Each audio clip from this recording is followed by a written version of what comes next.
An Inquiry into the Nature and Causes of the Wealth of Nations. By Adam Smith. Introduction and Plan of the Work. The annual labor of every nation is the fund which originally supplies it with all the necessaries and conveniencies of life which it annually consumes, and which consist always either in the immediate produce of that labor, or in what is purchased with that produce from other nations.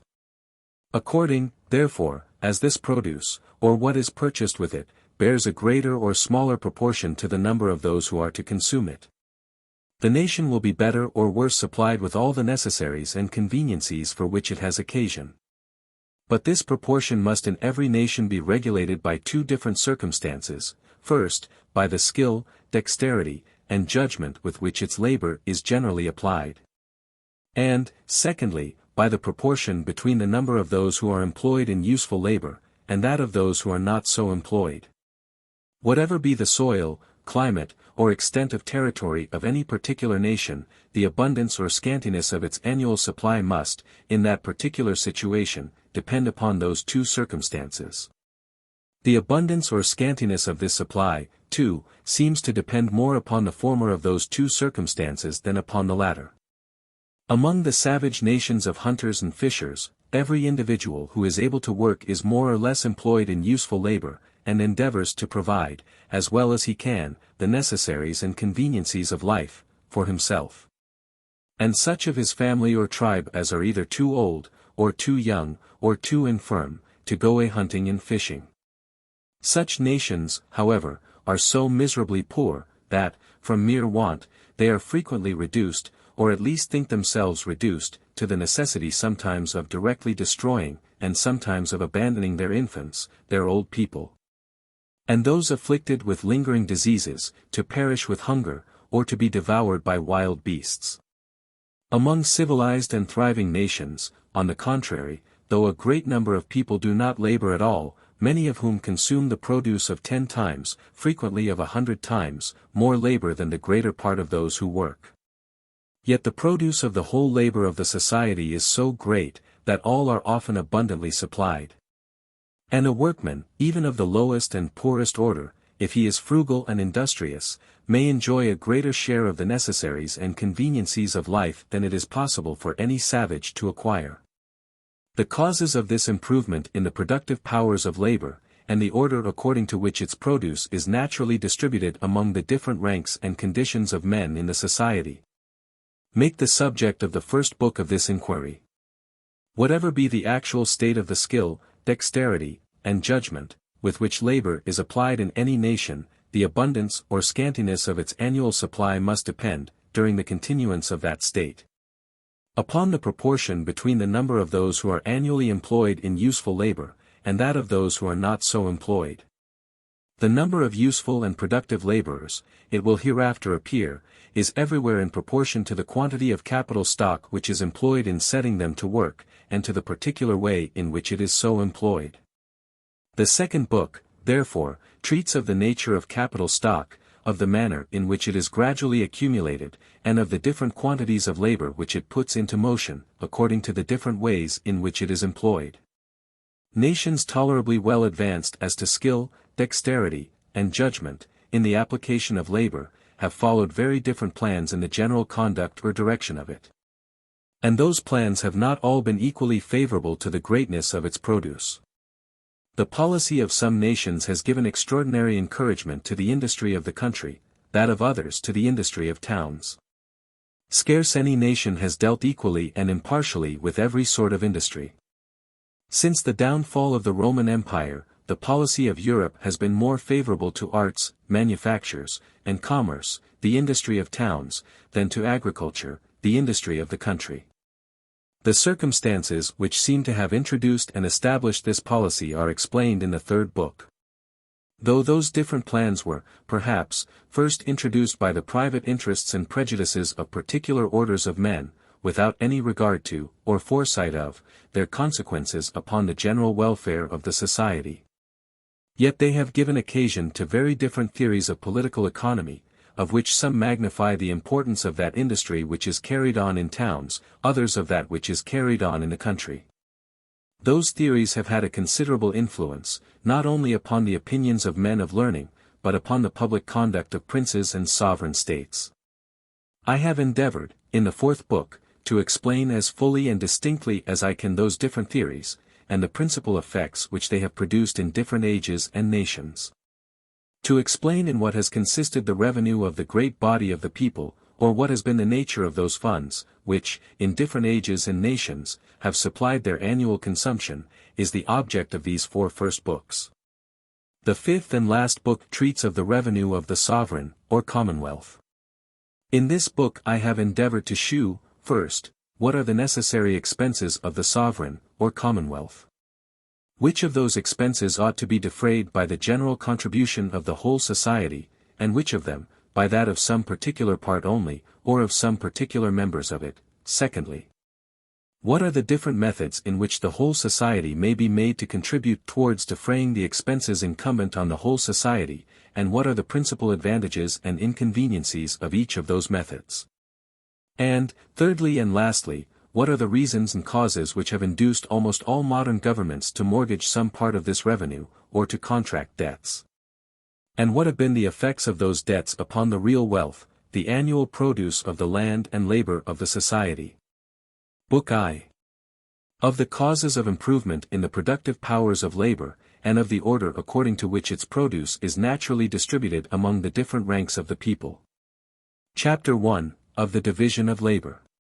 The greatest improvements in the productive powers of labor, and the greater part of the skill, dexterity, and judgment, with which it is anywhere directed, or applied, seem to have been the effects of the division of labor.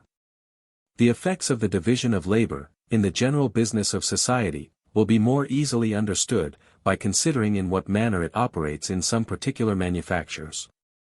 It is commonly supposed to be carried furthest in some very trifling ones. Not perhaps that it really is carried further in them than in others of more importance, but in those trifling manufactures which are destined to supply the small wants of but a small number of people. The whole number of workmen must necessarily be small. And those employed in every different branch of the work can often be collected into the same workhouse, and placed at once under the view of the spectator. In those great manufactures, on the contrary, which are destined to supply the great wants of the great body of the people, every different branch of the work employs so great a number of workmen, that it is impossible to collect them all into the same workhouse. We can seldom see more, at one time, than those employed in one single branch.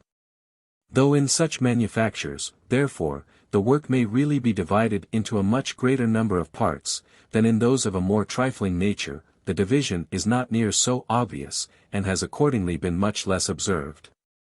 To take an example, therefore, from a very trifling manufacture, but one in which the division of labor has been very often taken notice of. The trade of a pin maker, a workman not educated to this business, which the division of labor has rendered a distinct trade, nor acquainted with the use of the machinery employed in it, to the invention of which the same division of labor has probably given occasion, could scarce, perhaps, with his utmost industry, make one pin in a day. And certainly could not make 20. But in the way in which this business is now carried on, not only the whole work is a peculiar trade, but it is divided into a number of branches, of which the greater part are likewise peculiar trades. One man draws out the wire. Another straights it, a third cuts it, a fourth points it, a fifth grinds it at the top for receiving the head. To make the head requires 2 or 3 distinct operations, to put it on is a peculiar business, to whiten the pins is another. It is even a trade by itself to put them into the paper. And the important business of making a pin is, in this manner, divided into about 18 distinct operations, which, in some manufactories, are all performed by distinct hands. Though in others the same man will sometimes perform 2 or 3 of them. I have seen a small manufactory of this kind, where 10 men only were employed, and where some of them consequently performed 2 or 3 distinct operations.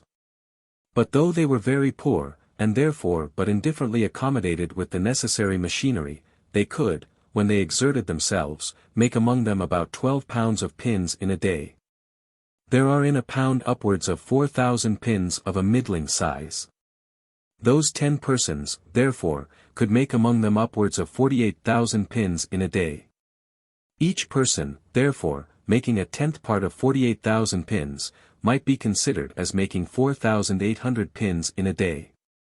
But if they had all wrought separately and independently, and without any of them having been educated to this peculiar business, they certainly could not each of them have made 20, perhaps not 1 pin in a day.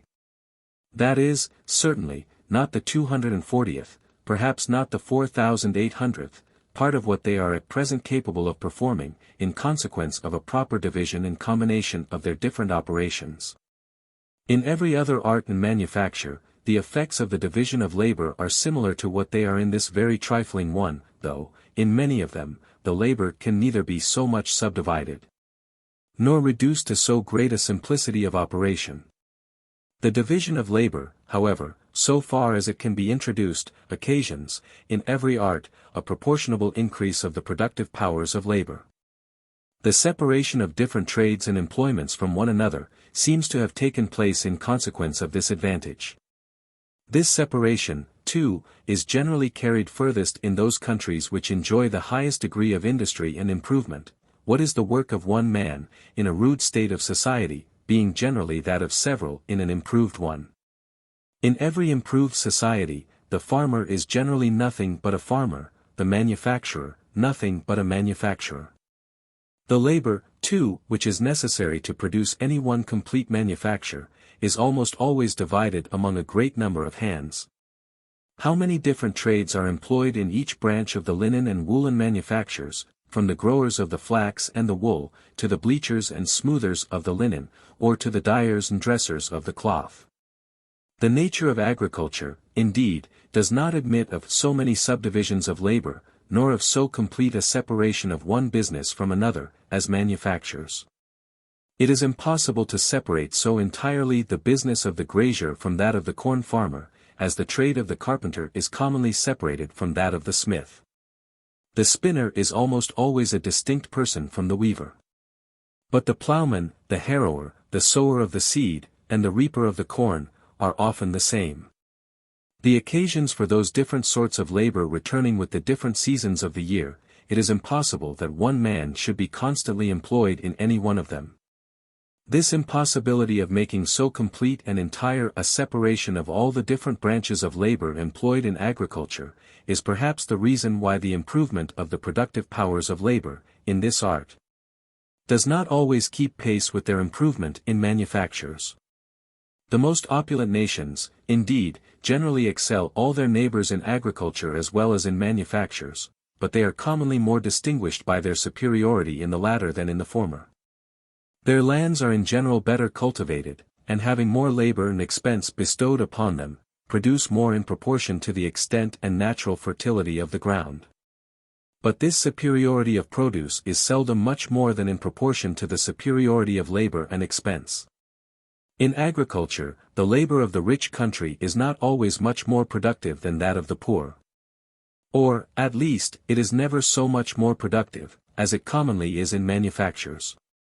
The corn of the rich country, therefore, will not always, in the same degree of goodness, come cheaper to market than that of the poor. The corn of Poland, in the same degree of goodness, is as cheap as that of France, notwithstanding the superior opulence and improvement of the latter country. The corn of France is, in the corn provinces, fully as good, and in most years nearly about the same price with the corn of England, though, in opulence and improvement, France is perhaps inferior to England. The corn lands of England, however, are better cultivated than those of France, and the corn lands of France are said to be much better cultivated than those of Poland. But though the poor country, notwithstanding the inferiority of its cultivation, can, in some measure, rival the rich in the cheapness and goodness of its corn, it can pretend to no such competition in its manufactures. At least if those manufactures suit the soil, climate, and situation, of the rich country. The silks of France are better and cheaper than those of England, because the silk manufacture, at least under the present high duties upon the importation of raw silk, does not so well suit the climate of England as that of France. But the hardware and the coarse woolens of England are beyond all comparison superior to those of France, and much cheaper, too, in the same degree of goodness. In Poland there are said to be scarce any manufactures of any kind, a few of those coarser household manufactures excepted, without which no country can well subsist. This great increase in the quantity of work, which, in consequence of the division of labor, the same number of people are capable of performing, is owing to three different circumstances.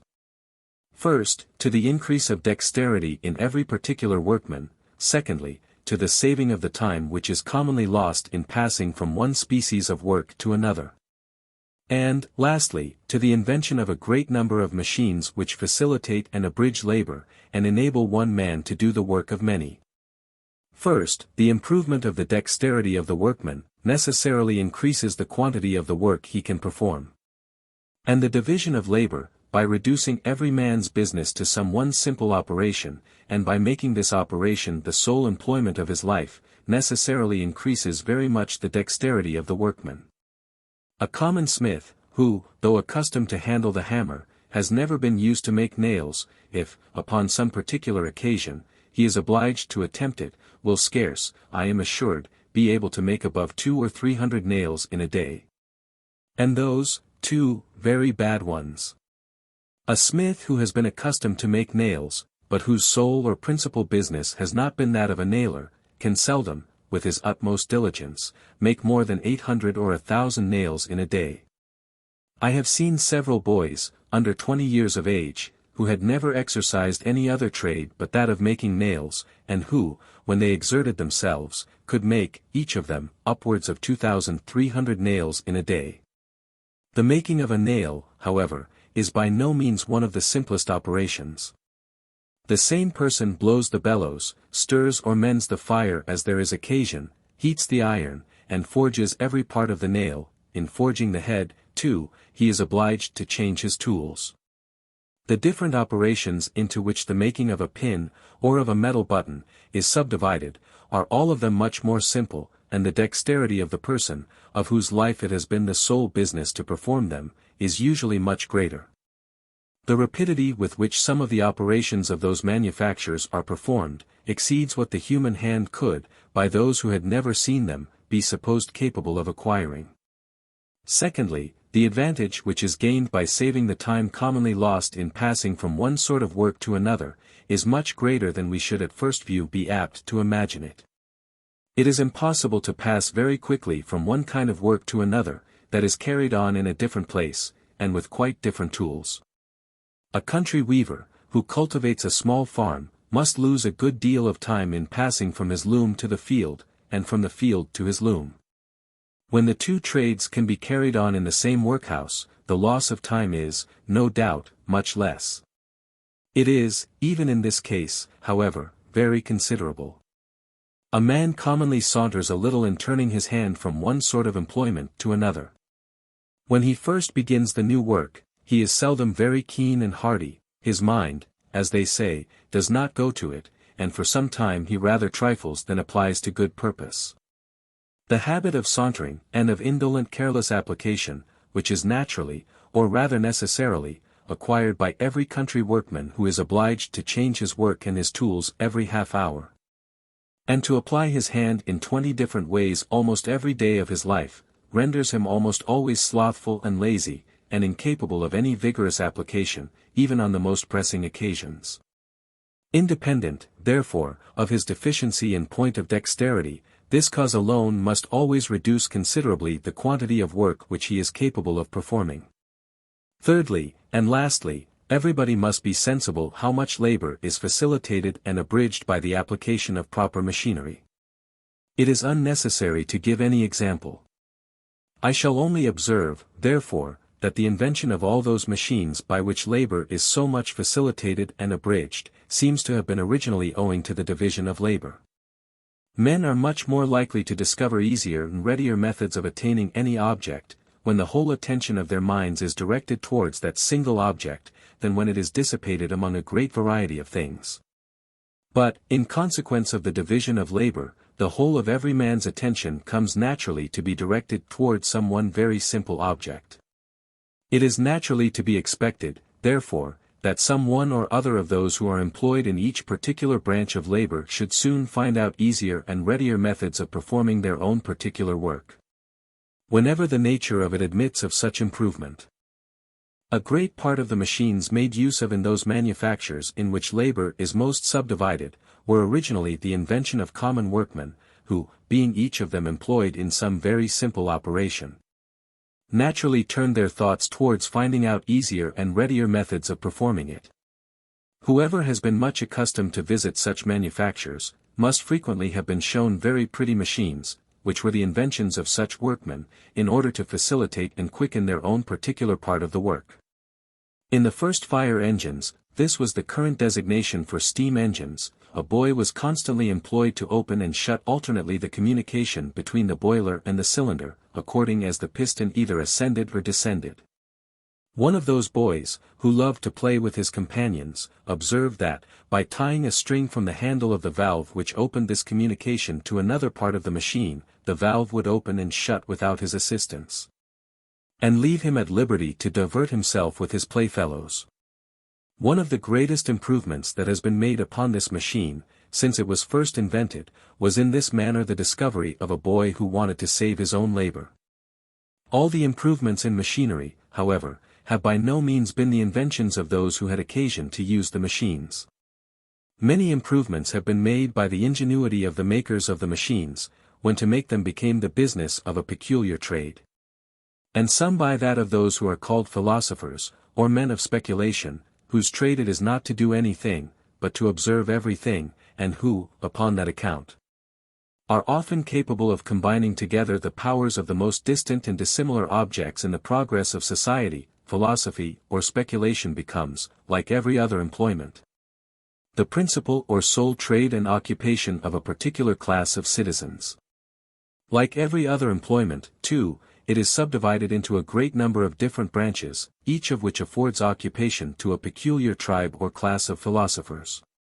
And this subdivision of employment in philosophy, as well as in every other business, improves dexterity, and saves time.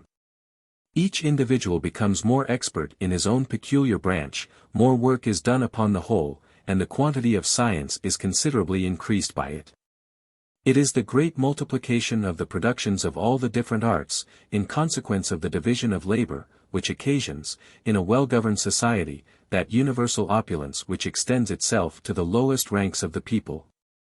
Every workman has a great quantity of his own work to dispose of beyond what he himself has occasion for. And every other workman being exactly in the same situation, he is enabled to exchange a great quantity of his own goods for a great quantity or, what comes to the same thing, for the price of a great quantity of theirs. He supplies them abundantly with what they have occasion for, and they accommodate him as amply with what he has occasion for, and a general plenty diffuses itself through all the different ranks of the society. Observe the accommodation of the most common artificer or delaborer in a civilized and thriving country, and you will perceive that the number of people, of whose industry a part, though but a small part, has been employed in procuring him this accommodation, exceeds all computation. The woolen coat, for example, which covers the day laborer, as coarse and rough as it may appear, is the produce of the joint labor of a great multitude of workmen. The shepherd, the sorter of the wool comber or carder, the dyer, the scribbler, the spinner, the weaver, the fuller, the dresser, with many others, must all join their different arts in order to complete even this homely production. How many merchants and carriers, besides, must have been employed in transporting the materials from some of those workmen to others who often live in a very distant part of the country? How much commerce and navigation in particular, how many shipbuilders, sailors, sailmakers, rope-makers, must have been employed in order to bring together the different drugs made use of by the dyer, which often come from the remotest corners of the world. What a variety of labor, too, is necessary in order to produce the tools of the meanest of those workmen. To say nothing of such complicated machines as the ship of the sailor, the mill of the fuller, or even the loom of the weaver, let us consider only what a variety of labor is requisite in order to form that very simple machine. The shears with which the shepherd clips the wool. The miner, the builder of the furnace for smelting the ore, the feller of the timber, the burner of the charcoal to be made use of in the smelting house, the brickmaker, the bricklayer, the workmen who attend the furnace, the millwright, the forger. The smith, must all of them join their different arts in order to produce them.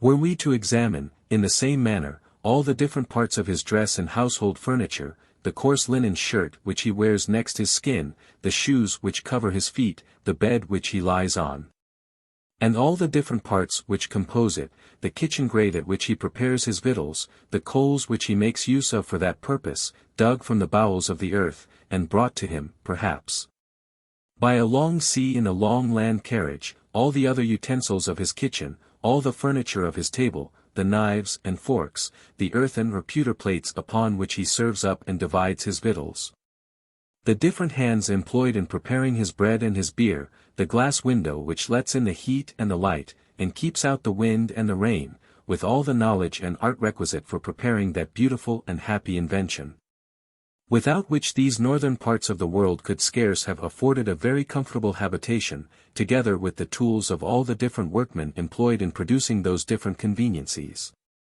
If we examine, I say, all these things, and consider what a variety of labor is employed about each of them, we shall be sensible that, without the assistance and co-operation of many thousands, the very meanest person in a civilized country could not be provided, even according to, what we very falsely imagine, the easy and simple manner in which he is commonly accommodated. Compared, indeed, with the more extravagant luxury of the great, his accommodation must no doubt appear extremely simple and easy. And yet it may be true, perhaps, that the accommodation of an European prince does not always so much exceed that of an industrious and frugal peasant, as the accommodation of the latter exceeds that of many an African king, the absolute masters of the lives and liberties of 10,000 naked savages. Chapter 2. Of the principle which gives occasion to the division of labor. This division of labor, from which so many advantages are derived, is not originally the effect of any human wisdom, which foresees and intends that general opulence to which it gives occasion. It is the necessary, though very slow and gradual, consequence of a certain propensity in human nature, which has in view no such extensive utility, the propensity to truck, barter, and exchange one thing for another. Whether this propensity be one of those original principles in human nature, of which no further account can be given, or whether, as seems more probable, it be the necessary consequence of the faculties of reason and speech, it belongs not to our present subject to inquire. It is common to all men, and to be found in no other race of animals, which seem to know neither this nor any other species of contracts. Two greyhounds, in running down the same hare, have sometimes the appearance of acting in some sort of concert. Each turns her towards his companion, or endeavors to intercept her when his companion turns her towards himself. This, however, is not the effect of any contract, but of the accidental concurrence of their passions in the same object at that particular time. Nobody ever saw a dog make a fair and deliberate exchange of one bone for another with another dog. Nobody ever saw one animal, by its gestures and natural cries signify to another, this is mine, that yours, I am willing to give this for that. When an animal wants to obtain something either of a man, or of another animal, it has no other means of persuasion, but to gain the favor of those whose service it requires. A puppy fawns upon its dam, and a spaniel endeavors, by 1,000 attractions, to engage the attention of its master who is at dinner, when it wants to be fed by him. Man sometimes uses the same arts with his brethren, and when he has no other means of engaging them to act according to his inclinations, endeavors by every servile and fawning attention to obtain their good will. He has not time, however, to do this upon every occasion. In civilized society he stands at all times in need of the cooperation and assistance of great multitudes, while his whole life is scarce sufficient to gain the friendship of a few persons. In almost every other race of animals, each individual, when it is grown up to maturity, is entirely independent, and in its natural state has occasion for the assistance of no other living creature. But man has almost constant occasion for the help of his brethren, and it is in vain for him to expect it from their benevolence only. He will be more likely to prevail if he can interest their self-love in his favor, and shew them that it is for their own advantage to do for him what he requires of them. Whoever offers to another a bargain of any kind, proposes to do this. Give me that which I want, and you shall have this which you want, is the meaning of every such offer, and it is in this manner that we obtain from one another the far greater part of those good offices which we stand in need of. It is not from the benevolence of the butcher, the brewer, or the baker that we expect our dinner, but from their regard to their own interest. We address ourselves, not to their humanity, but to their self-love, and never talk to them of our own necessities, but of their advantages. Nobody but a beggar chooses to depend chiefly upon the benevolence of his fellow citizens. Even a beggar does not depend upon it entirely. The charity of well-disposed people, indeed, supplies him with the whole fund of his subsistence. But though this principle ultimately provides him with all the necessaries of life which he has occasion for, it neither does nor can provide him with them as he has occasion for them. The greater part of his occasional wants are supplied in the same manner as those of other people, by treaty, by barter, and by purchase. With the money which one man gives him he purchases food. The old clothes which another bestows upon him he exchanges for other clothes which suit him better, or for lodging, or for food, or for money, with which he can buy either food, clothes, or lodging, as he has occasion. As it is by treaty, by barter, and by purchase, that we obtain from one another the greater part of those mutual good offices which we stand in need of. So it is this same trucking disposition which originally gives occasion to the division of labor. In a tribe of hunters or shepherds, a particular person makes bows and arrows, for example, with more readiness and dexterity than any other. He frequently exchanges them for cattle or for venison, with his companions. And he finds at last that he can, in this manner, get more cattle and venison, than if he himself went to the field to catch them. From a regard to his own interest, therefore, the making of bows and arrows grows to be his chief business, and he becomes a sort of armorer. Another excels in making the frames and covers of their little huts or movable houses. He is accustomed to be of use in this way to his neighbors, who reward him in the same manner with cattle and with venison, till at last he finds it his interest to dedicate himself entirely to this employment, and to become a sort of house carpenter. In the same manner a third becomes a smith or a brazier, a fourth, a tanner or dresser of hides or skins, the principal part of the clothing of savages. And thus the certainty of being able to exchange all that surplus part of the produce of his own labor, which is over and above his own consumption, for such parts of the produce of other men's labor as he may have occasion for, encourages every man to apply himself to a particular occupation, and to cultivate and bring to perfection whatever talent of genius he may possess for that particular species of business. The difference of natural talents in different men is, in reality, much less than we are aware of. And the very different genius which appears to distinguish men of different professions, when grown up to maturity, is not upon many occasions so much the cause, as the effect of the division of labor. The difference between the most dissimilar characters, between a philosopher and a common street porter, for example, seems to arise not so much from nature, as from habit, custom, and education. When they came into the world, and for the first 6 or 8 years of their existence, they were, perhaps, very much alike, and neither their parents nor playfellows could perceive any remarkable difference. About that age, or soon after, they come to be employed in very different occupations. The difference of talents comes then to be taken notice of, and widens by degrees, till at last the vanity of the philosopher is willing to acknowledge scarce any resemblance. But without the disposition to truck, barter, and exchange, every man must have procured to himself every necessary and conveniency of life which he wanted.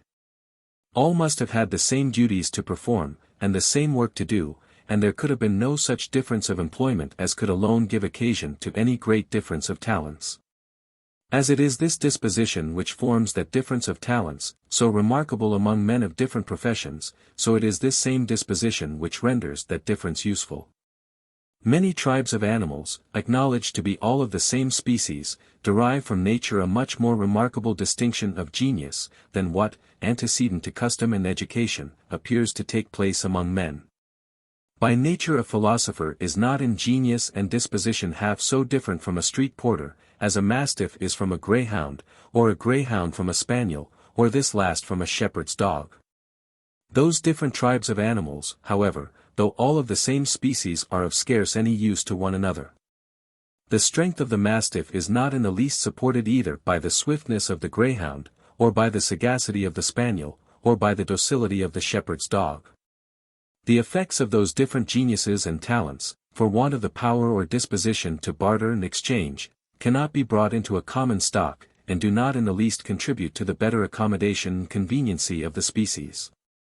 Each animal is still obliged to support and defend itself, separately and independently, and derives no sort of advantage from that variety of talents with which nature has distinguished its fellows. Among men, on the contrary, the most dissimilar geniuses are of use to one another.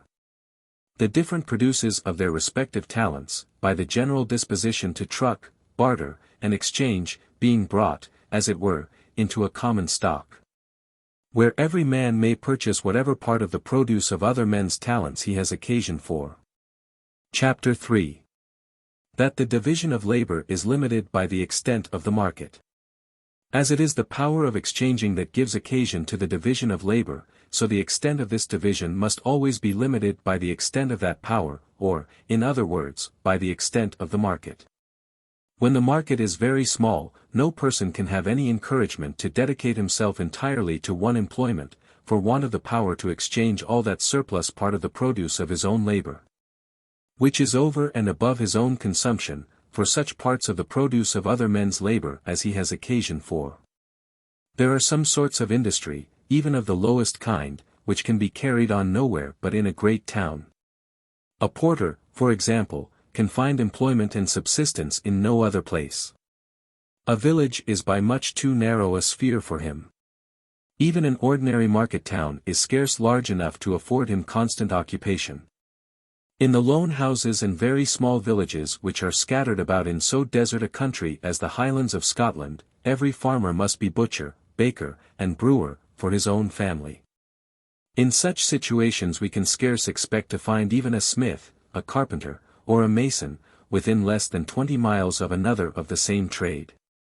The scattered families that live at 8 or 10 miles distance from the nearest of them, must learn to perform themselves a great number of little pieces of work, for which, in more populous countries, they would call in the assistance of those workmen.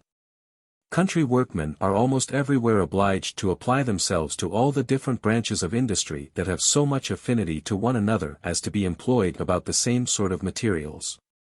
A country carpenter deals in every sort of work that is made of wood, a country smith in every sort of work that is made of iron.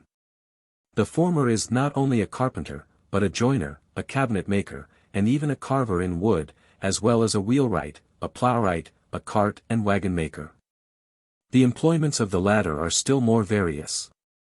It is impossible there should be such a trade as even that of a nailer in the remote and inland parts of the Highlands of Scotland. Such a workman at the rate of 1,000 nails a day, and 300 working days in the year, will make 300,000 nails in a year. But in such a situation it would be impossible to dispose of 1,000, that is, of one day's work in the year. As by means of water carriage, a more extensive market is open to every sort of industry than what land carriage alone can afford it, so it is upon the sea-coast, and along the banks of navigable rivers, that industry of every kind naturally begins to subdivide and improve itself, and it is frequently not till a long time after that those improvements extend themselves to the inland parts of the country. A broad-wheeled wagon, attended by 2 men, and drawn by 8 horses, in about 6 weeks' time, carries and brings back between London and Edinburgh near 4-ton weight of goods. In about the same time a ship navigated by 6 or 8 men, and sailing between the ports of London and Leith, frequently carries and brings back 200-ton weight of goods. 6 or 8 men, therefore, by the help of water carriage, can carry and bring back, in the same time, the same quantity of goods between London and Edinburgh as 50 broad-wheeled wagons, attended by 100 men, and drawn by 400 horses. Upon 200 tons of goods, therefore, carried by the cheapest land carriage from London to Edinburgh, there must be charged the maintenance of 100 men for 3 weeks. And both the maintenance and what is nearly equal to maintenance the wear and tear of 400 horses, as well as of 50 great wagons, Whereas, upon the same quantity of goods carried by water, there is to be charged only the maintenance of 6 or 8 men, and the wear and tear of a ship of 200 tons burthen, together with the value of the superior risk. Or the difference of the insurance between land and water carriage. Were there no other communication between those two places, therefore, but by land carriage, as no goods could be transported from the one to the other, except such whose price was very considerable in proportion to their weight, they could carry on but a small part of that commerce which at present subsists between them, and consequently could give but a small part of that encouragement which they at present mutually afford to each other's industry. There could be little or no commerce of any kind between the distant parts of the world. What goods could bear the expense of land carriage between London and Calcutta? Or if there were any so precious as to be able to support this expense, with what safety could they be transported through the territories of so many barbarous nations? Those two cities, however, at present carry on a very considerable commerce with each other, and by mutually affording a market, give a good deal of encouragement to each other's industry. Since such, therefore, are the advantages of water carriage, it is natural that the first improvements of art and industry should be made where this conveniency opens the whole world for a market to the produce of every sort of labor. And that they should always be much later in extending themselves into the inland parts of the country. The inland parts of the country can for a long time have no other market for the greater part of their goods, but the country which lies round about them, and separates them from the sea coast, and the great navigable rivers. The extent of the market, therefore, must for a long time be in proportion to the riches and populousness of that country, and consequently their improvement must always be posterior to the improvement of that country. In our North American colonies, the plantations have constantly followed either the sea-coast or the banks of the navigable rivers, and have scarce anywhere extended themselves to any considerable distance from both. The nations that, according to the best authenticated history, appear to have been first civilized, were those that dwelt round the coast of the Mediterranean Sea. That sea, by far the greatest inlet that is known in the world, having no tides, nor consequently any waves, except such as are caused by the wind only, was, by the smoothness of its surface, as well as by the multitude of its islands, and the proximity of its neighboring shores, extremely favorable to the infant navigation of the world. When, from their ignorance of the compass, men were afraid to quit the view of the coast, and from the imperfection of the art of shipbuilding, to abandon themselves to the boisterous waves of the ocean. To pass beyond the Pillars of Hercules, that is, to sail out of the Straits of Gibraltar, was, in the ancient world, long considered as a most wonderful and dangerous exploit of navigation. It was late before even the Phoenicians and Carthaginians, the most skillful navigators and shipbuilders of those old times, attempted it, and they were, for a long time, the only nations that did attempt it. Of all the countries on the coast of the Mediterranean Sea, Egypt seems to have been the first in which either agriculture or manufactures were cultivated and improved to any considerable degree. Upper Egypt extends itself nowhere above a few miles from the Nile.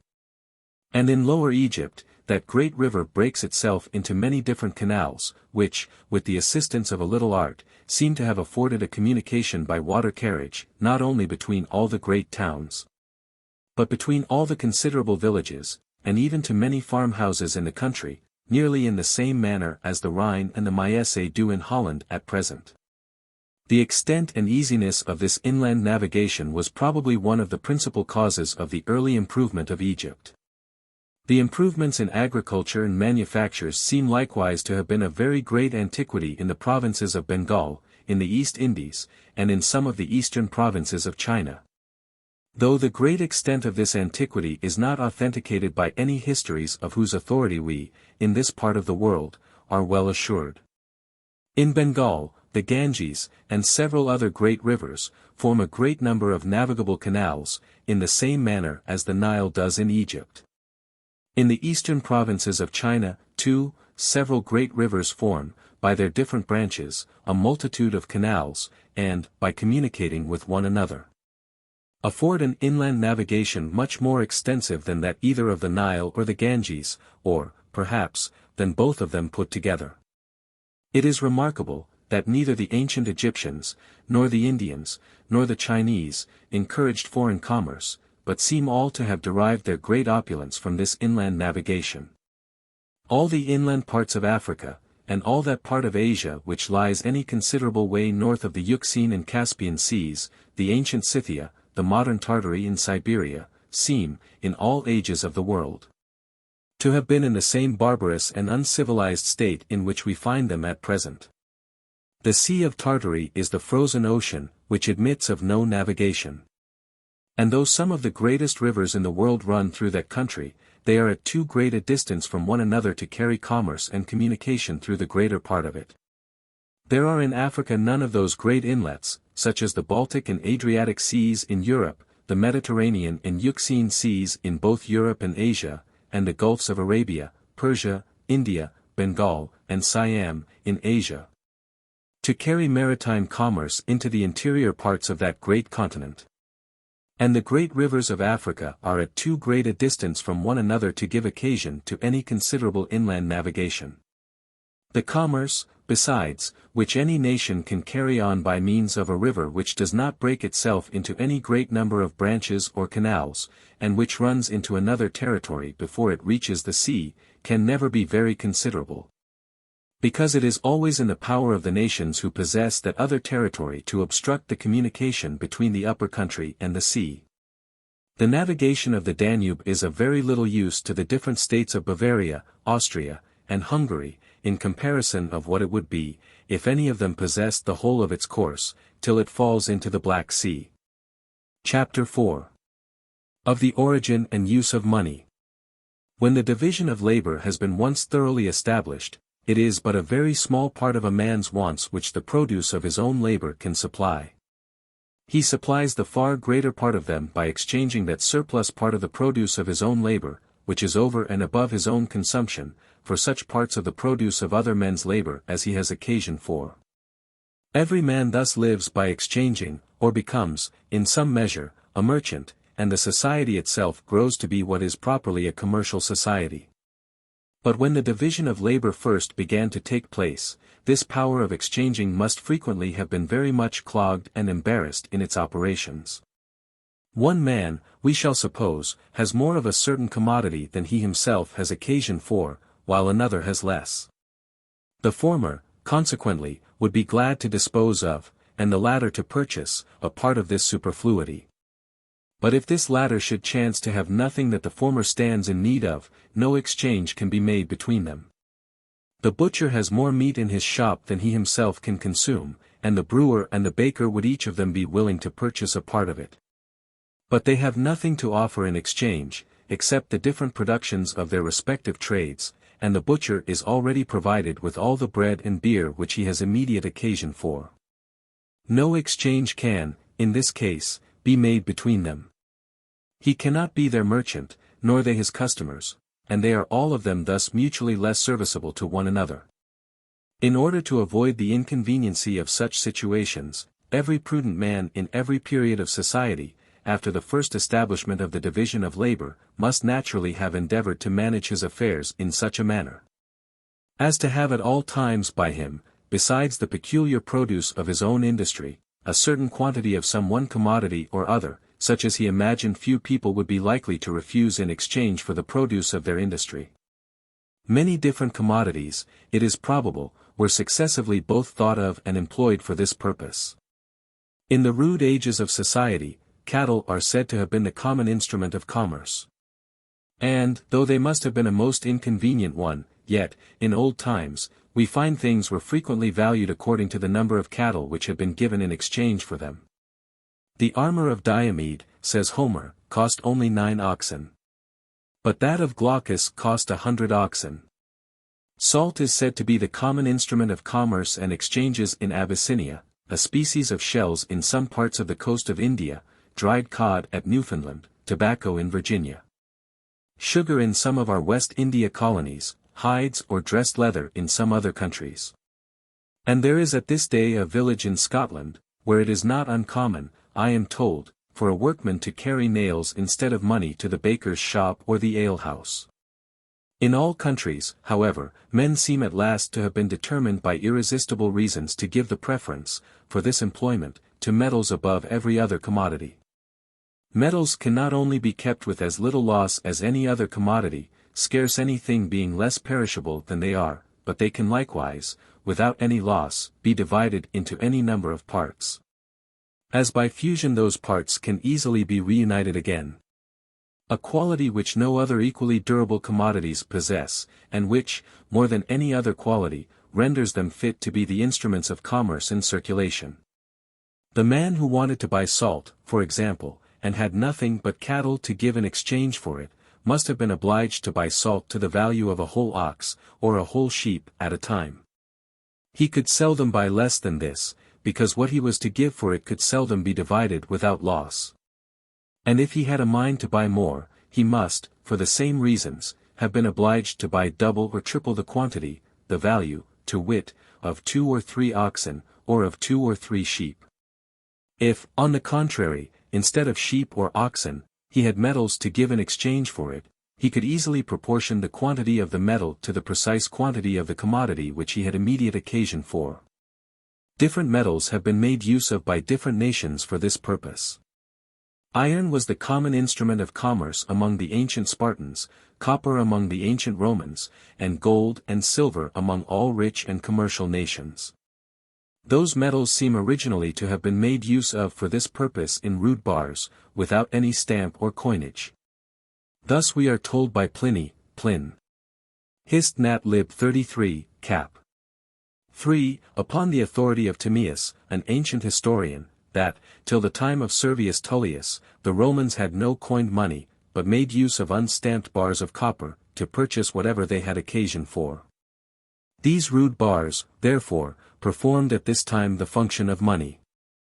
The use of metals in this rude state was attended with 2 very considerable inconveniences, first, with the trouble of weighing, and secondly, with that of assaying them. In the precious metals, where a small difference in the quantity makes a great difference in the value, even the business of weighing, with proper exactness, requires at least very accurate weights and scales. The weighing of gold, in particular, is an operation of some nicety in the coarser metals, indeed, where a small error would be of little consequence, less accuracy would, no doubt, be necessary.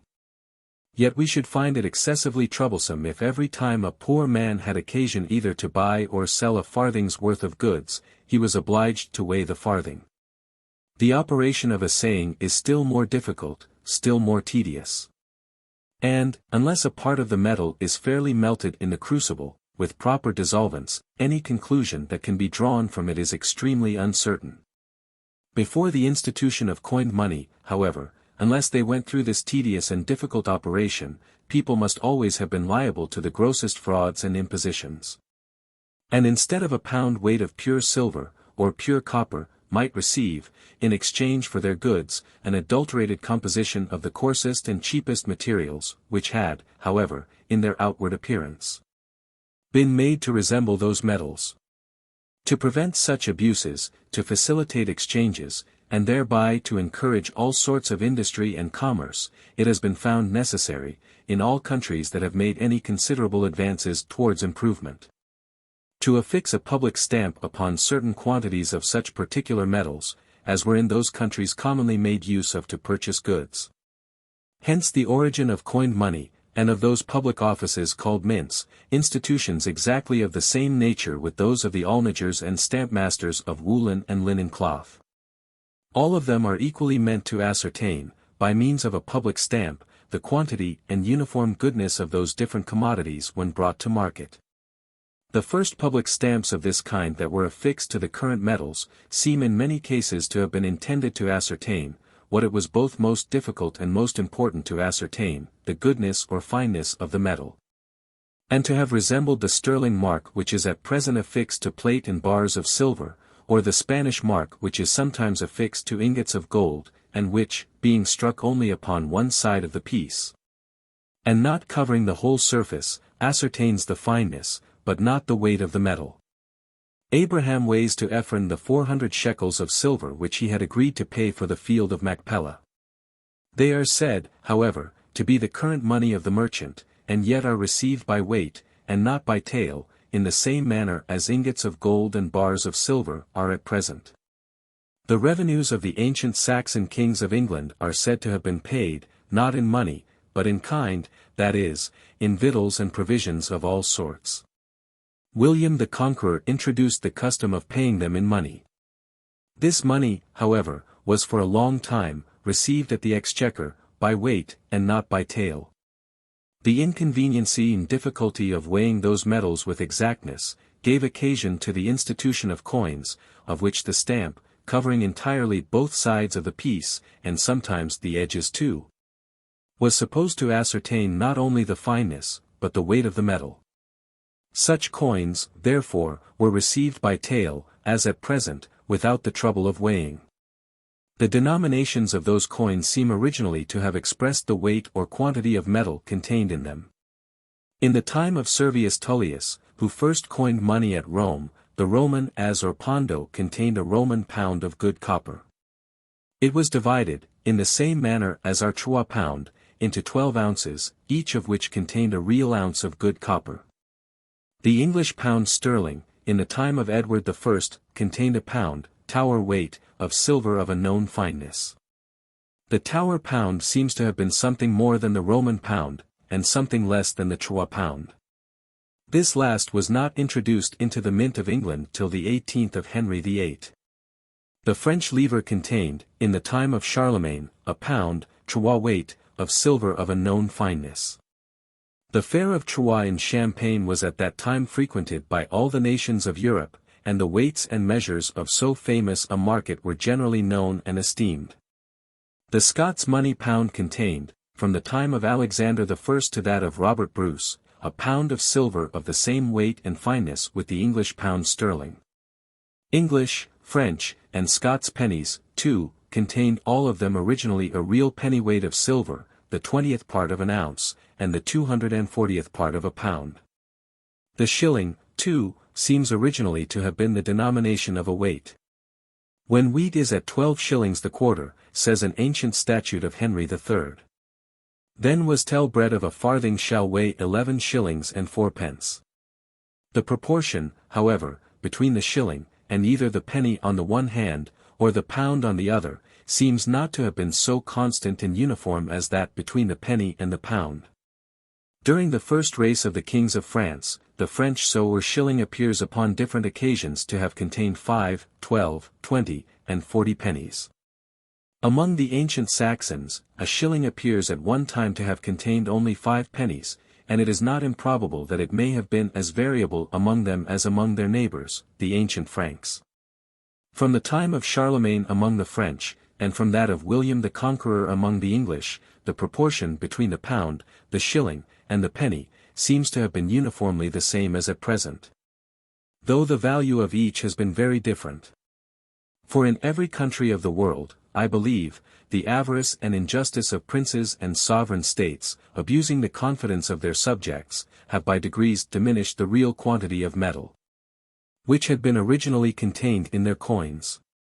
The Roman as, in the latter ages of the Republic, was reduced to the 24th part of its original value, and, instead of weighing a pound, came to weigh only half an ounce. The English pound and penny contain at present about a third only. The Scots pound and penny about a 36th, and the French pound and penny about a 66th part of their original value.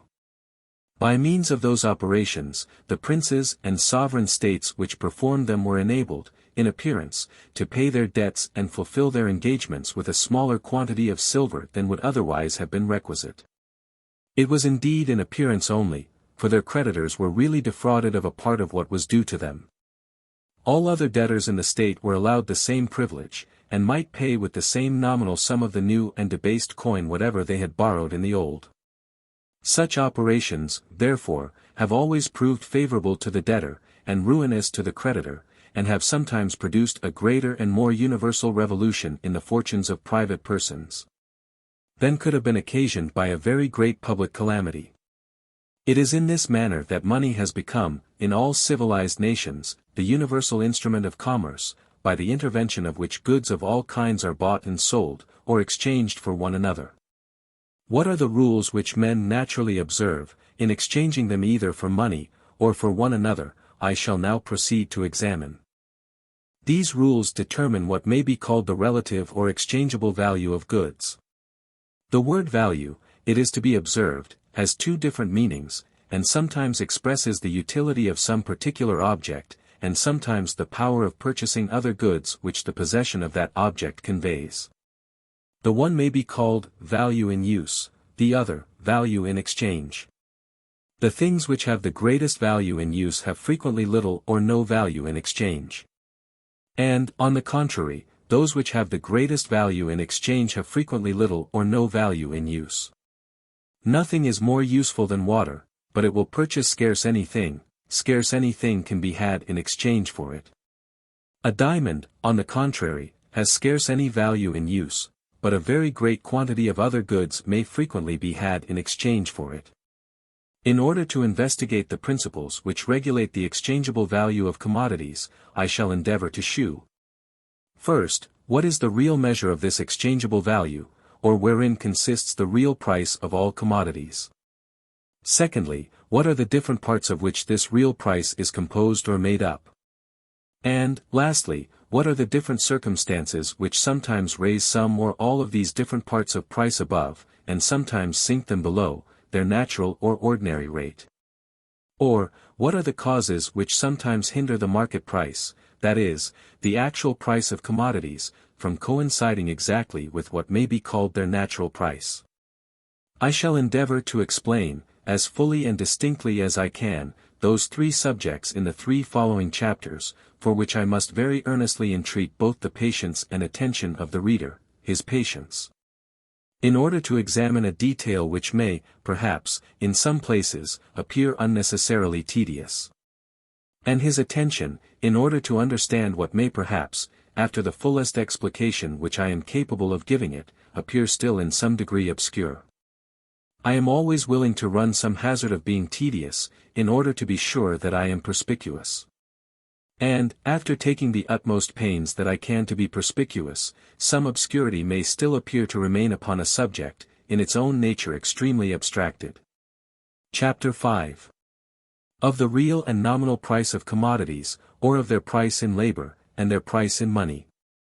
Every man is rich or poor according to the degree in which he can afford to enjoy the necessaries, conveniencies, and amusements of human life. But after the division of labor has once thoroughly taken place, it is but a very small part of these with which a man's own labor can supply him. The far greater part of them he must derive from the labor of other people, and he must be rich or poor according to the quantity of that labor which he can command, or which he can afford to purchase. The value of any commodity, therefore, to the person who possesses it, and who means not to use or consume it himself, but to exchange it for other commodities, is equal to the quantity of labor which it enables him to purchase or command. Labor, therefore, is the real measure of the exchangeable value of all commodities.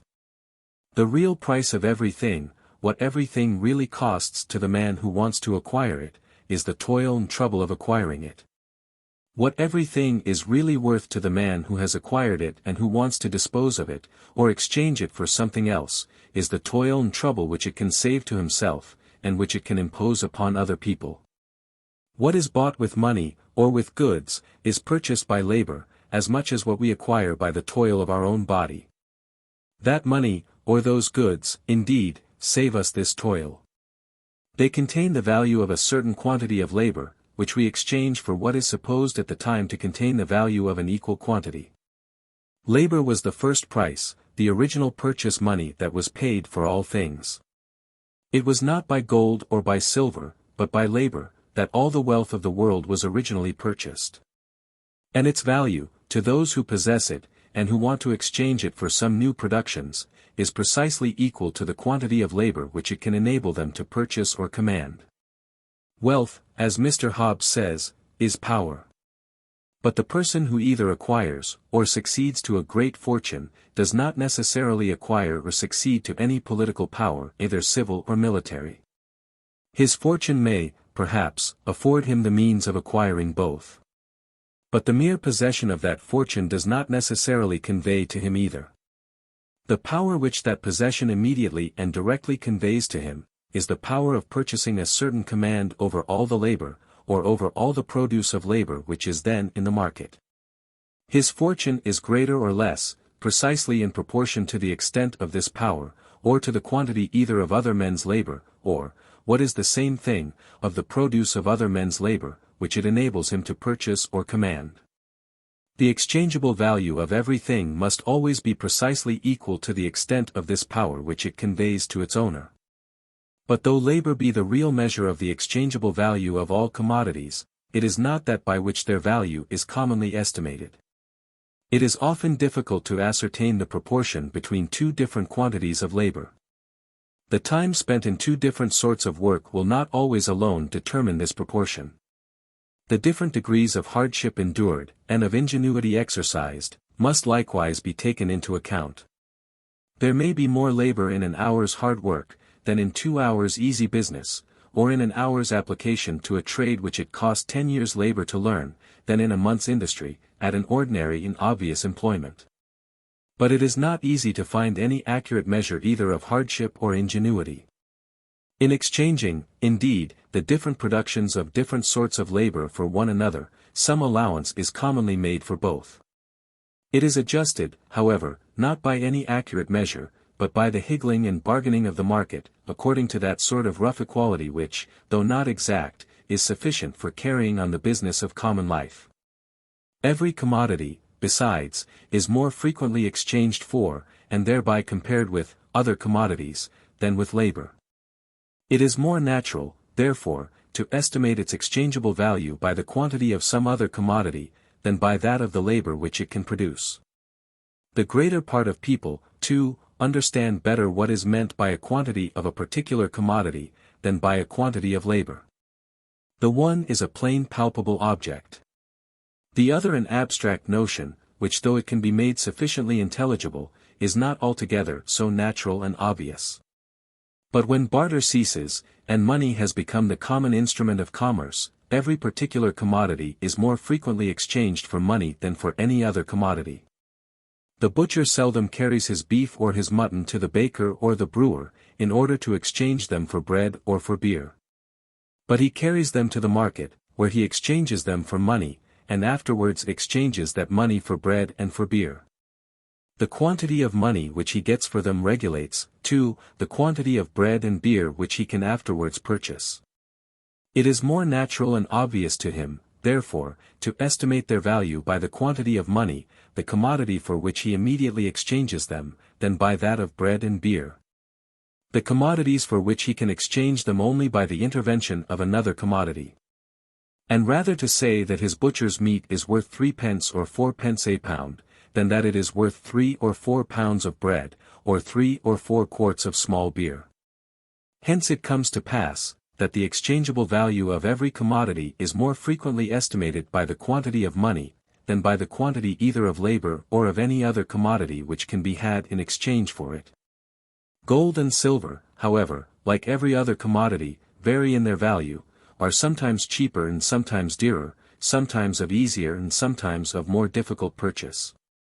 The quantity of labor which any particular quantity of them can purchase or command, or the quantity of other goods which it will exchange for, depends always upon the fertility or barrenness of the mines which happen to be known about the time when such exchanges are made. The discovery of the abundant mines of America, reduced, in the 16th century, the value of gold and silver in Europe to about a third of what it had been before. As it cost less labor to bring those metals from the mine to the market, so, when they were brought thither, they could purchase or command less labor. And this revolution in their value, though perhaps the greatest, is by no means the only one of which history gives some account. But as a measure of quantity, such as the natural foot, fathom, or handful, which is continually varying in its own quantity, can never be an accurate measure of the quantity of other things.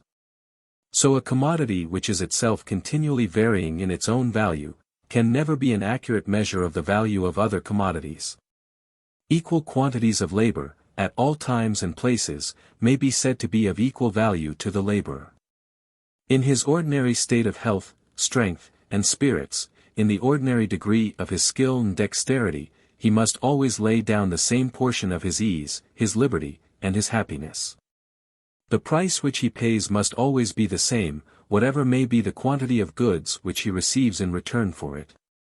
Of these, indeed, it may sometimes purchase a greater and sometimes a smaller quantity. But it is their value which varies, not that of the labor which purchases them.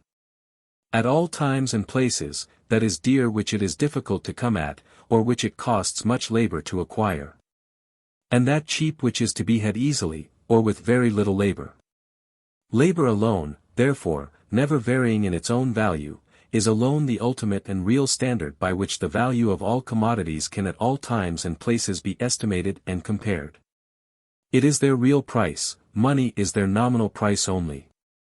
But though equal quantities of labor are always of equal value to the laborer, yet to the person who employs him they appear sometimes to be of greater, and sometimes of smaller value. He purchases them sometimes with a greater, and sometimes with a smaller quantity of goods, and to him the price of labor seems to vary like that of all other things. It appears to him dear in the one case, and cheap in the other. In reality, however, it is the goods which are cheap in the one case, and dear in the other. In this popular sense, therefore, labor, like commodities, may be said to have a real and a nominal price.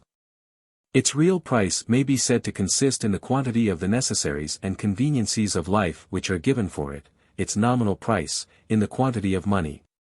The laborer is rich or poor, is well or ill rewarded, in proportion to the real, not to the nominal price of his labor. The distinction between the real and the nominal price of commodities and labor is not a matter of mere speculation, but may sometimes be of considerable use in practice. The same real price is always of the same value. But on account of the variations in the value of gold and silver, the same nominal price is sometimes of very different values. When a landed estate, therefore, is sold with a reservation of a perpetual rent, if it is intended that this rent should always be of the same value, it is of importance to the family in whose favor it is reserved. That it should not consist in a particular sum of money. Its value would in this case be liable to variations of two different kinds, first, to those which arise from the different quantities of gold and silver which are contained at different times in coin of the same denomination. And, secondly, to those which arise from the different values of equal quantities of gold and silver at different times. Princes and sovereign states have frequently fancied that they had a temporary interest to diminish the quantity of pure metal contained in their coins, but they seldom have fancied that they had any to augment it. The quantity of metal contained in the coins, I believe of all nations, has accordingly been almost continually diminishing, and hardly ever augmenting. Such variations, therefore, tend almost always to diminish the value of a money rent. The discovery of the mines of America diminished the value of gold and silver in Europe. This diminution, it is commonly supposed, though I apprehend without any certain proof, is still going on gradually, and is likely to continue to do so for a long time. Upon this supposition, therefore, such variations are more likely to diminish than to augment the value of a money rent, even though it should be stipulated to be paid. Not in such a quantity of coined money of such a denomination, in so many pounds sterling, for example, but in so many ounces either of pure silver, or of silver of a certain standard. The rents which have been reserved in corn, have preserved their value much better than those which have been reserved in money, even where the denomination of the coin has not been altered. By the 18th of Elizabeth, it was enacted, that a third of the rent of all college leases should be reserved in corn, to be paid either in kind, or according to the current prices at the nearest public market. The money arising from this corn rent, though originally but a third of the whole, is, in the present times, according to Dr. Blackstone, commonly near double of what arises from the other 2/3. The old money rents of colleges must, according to this account, have sunk almost to a fourth part of their ancient value, or are worth little more than a fourth part of the corn which they were formerly worth. But since the reign of Philip and Mary, the denomination of the English coin has undergone little or no alteration, and the same number of pounds, shillings, and pence, have contained very nearly the same quantity of pure silver. This degradation, therefore, in the value of the money rents of colleges, has arisen altogether from the degradation in the price of silver. When the degradation in the value of silver is combined with the diminution of the quantity of it contained in the coin of the same denomination, the loss is frequently still greater. In Scotland, where the denomination of the coin has undergone much greater alterations than it ever did in England, and in France, where it has undergone still greater than it ever did in Scotland, some ancient rents, originally of considerable value, have, in this manner, been reduced almost to nothing. Equal quantities of labor will, at distant times, be purchased more nearly with equal quantities of corn, the subsistence of the laborer, than with equal quantities of gold and silver, or, perhaps, of any other commodity. Equal quantities of corn, therefore, will, at distant times, be more nearly of the same real value, or enable the possessor to purchase or command more nearly the same quantity of the labor of other people. They will do this, I say, more nearly than equal quantities of almost any other commodity, for even equal quantities of corn will not do it exactly. The subsistence of the laborer, or the real price of labor, as I shall endeavor to shew hereafter, is very different upon different occasions. More liberal in a society advancing to opulence, than in one that is standing still, and in one that is standing still, than in one that is going backwards. Every other commodity, however, will, at any particular time, purchase a greater or smaller quantity of labor, in proportion to the quantity of subsistence which it can purchase at that time. A rent, therefore, reserved in corn, is liable only to the variations in the quantity of labor which a certain quantity of corn can purchase. But a rent reserved in any other commodity is liable, not only to the variations in the quantity of labor which any particular quantity of corn can purchase, but to the variations in the quantity of corn which can be purchased by any particular quantity of that commodity. Though the real value of a corn rent, it is to be observed, however, varies much less from century to century than that of a money rent, it varies much more from year to year. The money price of labor, as I shall endeavor to shew hereafter, does not fluctuate from year to year with the money price of corn, but seems to be everywhere accommodated, not to the temporary or occasional, but to the average or ordinary price of that necessary of life. The average or ordinary price of corn, again, is regulated, as I shall likewise endeavor to shew hereafter, by the value of silver, by the richness or barrenness of the mines which supply the market with that metal, or by the quantity of labor which must be employed, and consequently of corn which must be consumed, in order to bring any particular quantity of silver from the mine to the market. But the value of silver, though it sometimes varies greatly from century to century, seldom varies much from year to year, but frequently continues the same, or very nearly the same, for half a century or a century together. The ordinary or average money price of corn, therefore, may, during so long a period, continue the same, or very nearly the same, too, and along with it the money price of labor, provided, at least, the society continues, in other respects, in the same, or nearly in the same, condition. In the meantime, the temporary and occasional price of corn may frequently be double 1 year of what it had been the year before, or fluctuate, for example, from 25 to 50 shillings the quarter. But when corn is at the latter price, not only the nominal, but the real value of a corn rent, will be double of what it is when at the former, or will command double the quantity either of labor, or of the greater part of other commodities. The money price of labor, and along with it that of most other things, continuing the same during all these fluctuations. Labor, therefore, it appears evidently, is the only universal, as well as the only accurate, measure of value, or the only standard by which we can compare the values of different commodities, at all times, and at all places. We cannot estimate, it is allowed, the real value of different commodities from century to century by the quantities of silver which were given for them. We cannot estimate it from year to year by the quantities of corn. By the quantities of labor, we can, with the greatest accuracy, estimate it, both from century to century, and from year to year.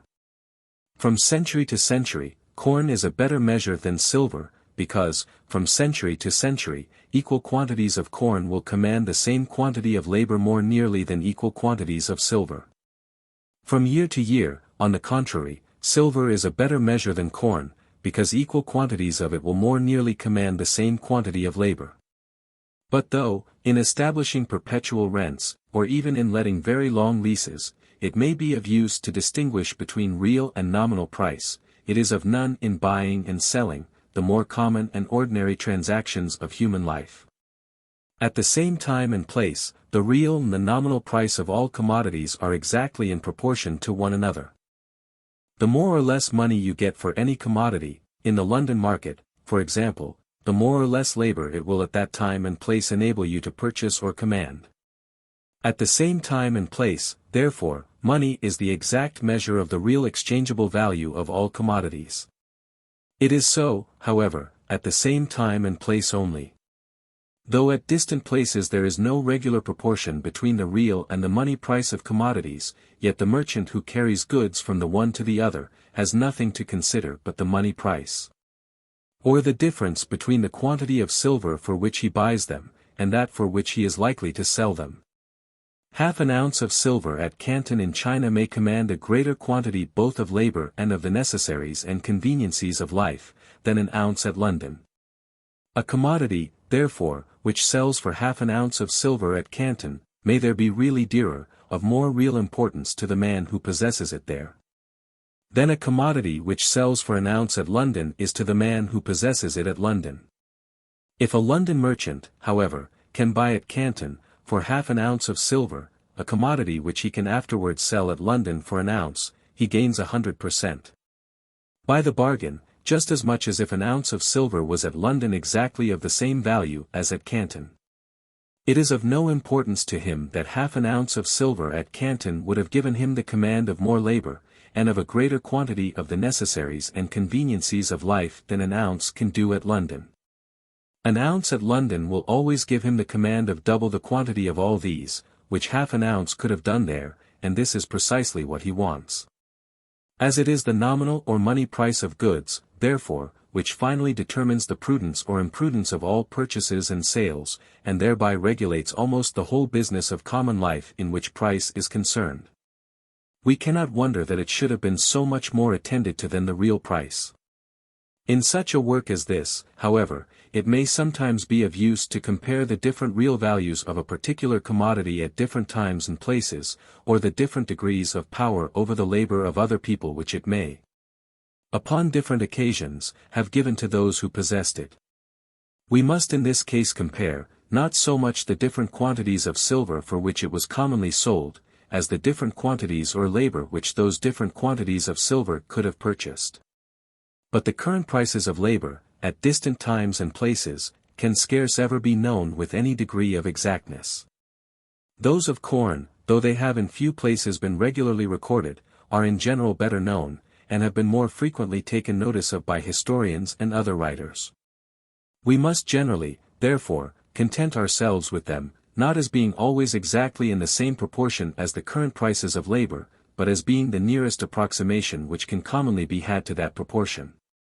I shall hereafter have occasion to make several comparisons of this kind. In the progress of industry, commercial nations have found it convenient to coin several different metals into money.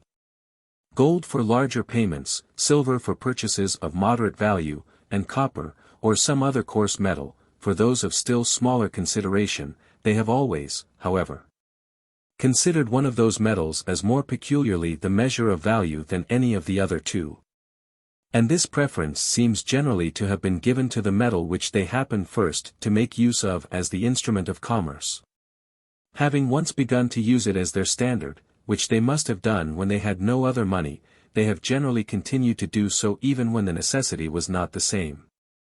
The Romans are said to have had nothing but copper money till within 5 years before the First Punic War, Pliny, lib 33. Cap. 3, when they first began to coin silver. Copper, therefore, appears to have continued always the measure of value in that republic. At Rome all accounts appear to have been kept, and the value of all estates to have been computed, either in asses or in sestertii. The as was always the denomination of a copper coin. The word sestertius signifies 2 asses and a half. Though the sestertius, therefore, was originally a silver coin, its value was estimated in copper. At Rome, one who owed a great deal of money was said to have a great deal of other people's copper.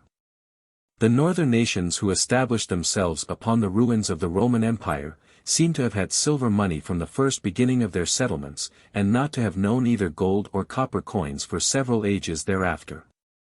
There were silver coins in England in the time of the Saxons, but there was little gold coin till the time of Edward III or any copper till that of James I, of Great Britain. In England, therefore, and for the same reason, I believe, in all other modern nations of Europe, all accounts are kept, and the value of all goods and of all estates is generally computed in silver, and when we mean to express the amount of a person's fortune, we seldom mention the number of guineas, but the number of pounds sterling which we suppose would be given for it. Originally, in all countries, I believe, a legal tender of payment could be made only in the coin of that metal which was peculiarly considered as the standard or measure of value. In England, gold was not considered as a legal tender for a long time after it was coined into money. The proportion between the values of gold and silver money was not fixed by any public law or proclamation, but was left to be settled by the market. If a debtor offered payment in gold, the creditor might either reject such payment altogether, or accept of it at such a valuation of the gold as he and his debtor could agree upon. Copper is not at present a legal tender, except in the change of the smaller silver coins.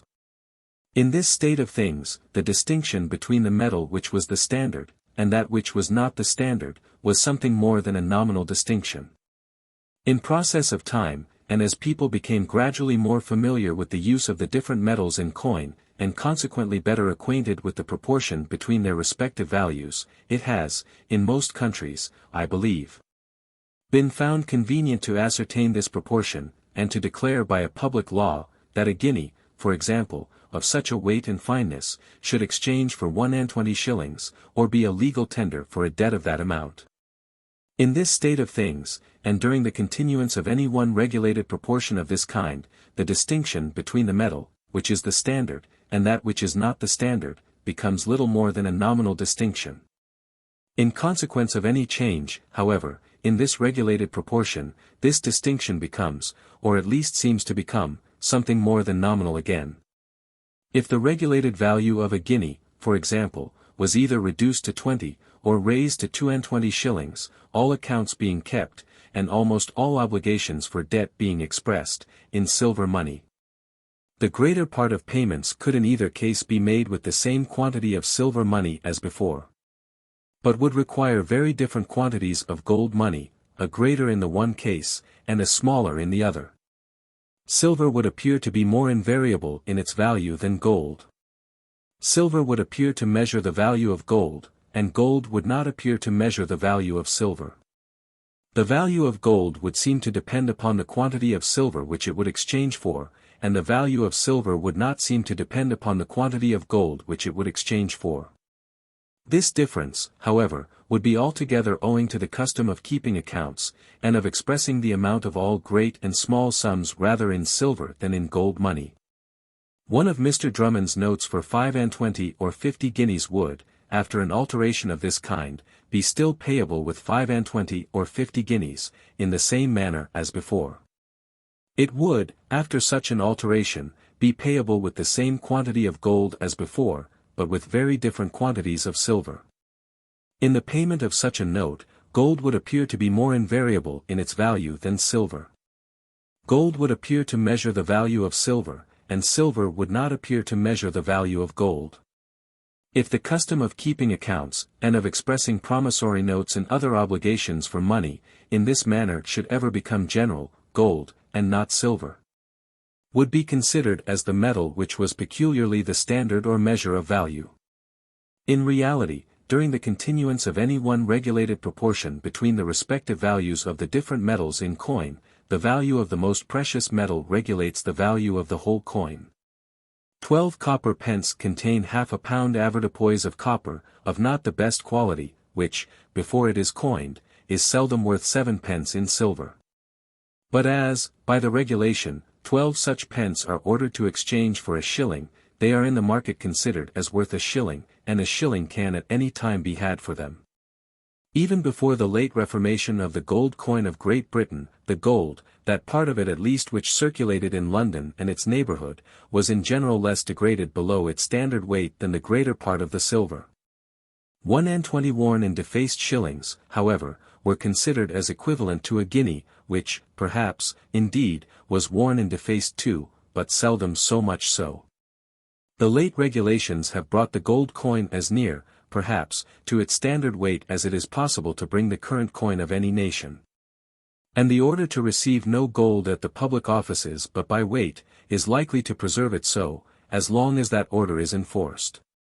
The silver coin still continues in the same worn and degraded state as before the reformation of the gold coin. In the market, however, 1 and 20 shillings of this degraded silver coin are still considered as worth a guinea of this excellent gold coin. The reformation of the gold coin has evidently raised the value of the silver coin which can be exchanged for it. In the English mint, a pound weight of gold is coined into 44 guineas and a half, which at 1 and 20 shillings the guinea, is equal to 46 pounds 14 shillings and sixpence. An ounce of such gold coin, therefore, is worth pound 3:17:10 1/2 in silver. In England, no duty or seigniorage is paid upon the coinage, and he who carries a pound weight or an ounce weight of standard gold bullion to the mint, gets back a pound weight or an ounce weight of gold in coin, without any deduction. £3 17 shillings and 10 pence halfpenny an ounce, therefore, is said to be the mint price of gold in England, or the quantity of gold coin which the mint gives in return for standard gold bullion. Before the reformation of the gold coin, the price of standard gold bullion in the market had, for many years, been upwards of pound 3:18s. Sometimes pound 3:19s, and very frequently £4 an ounce. That sum, it is probable, in the worn and degraded gold coin, seldom containing more than an ounce of standard gold. Since the reformation of the gold coin, the market price of standard gold bullion seldom exceeds pound 3:17:7 an ounce. Before the reformation of the gold coin, the market price was always more or less above the mint price. Since that reformation, the market price has been constantly below the mint price. But that market price is the same whether it is paid in gold or in silver coin. The late reformation of the gold coin, therefore, has raised not only the value of the gold coin, but likewise that of the silver coin in proportion to gold bullion, and probably, too, in proportion to all other commodities. Though the price of the greater part of other commodities being influenced by so many other causes, the rise in the value of either gold or silver coin in proportion to them may not be so distinct and sensible. In the English mint, a pound weight of standard silver bullion is coined into 62 shillings, containing, in the same manner, a pound weight of standard silver. 5 shillings and twopence an ounce, therefore, is said to be the mint price of silver in England, or the quantity of silver coin which the mint gives in return for standard silver bullion. Before the reformation of the gold coin, the market price of standard silver bullion was, upon different occasions, 5 shillings and 4 pence, 5 shillings and 5 pence, 5 shillings and 6 pence, 5 shillings and 7 pence.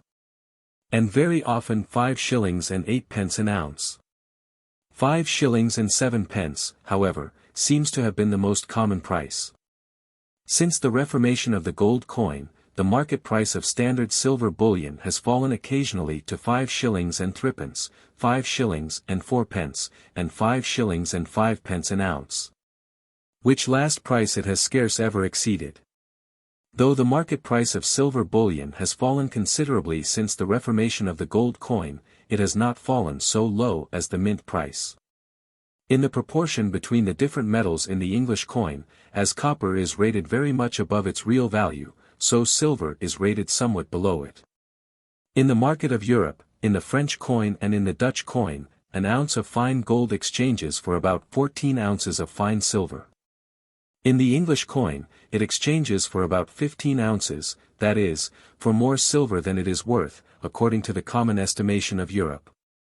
But as the price of copper in bars is not, even in England, raised by the high price of copper in English coin, so the price of silver in bullion is not sunk by the low rate of silver in English coin. Silver in bullion still preserves its proper proportion to gold, for the same reason that copper in bars preserves its proper proportion to silver. Upon the reformation of the silver coin, in the reign of William III, the price of silver bullion still continued to be somewhat above the mint price. Mr. Locke imputed this high price to the permission of exporting silver bullion, and to the prohibition of exporting silver coin. This permission of exporting, he said, rendered the demand for silver bullion greater than the demand for silver coin.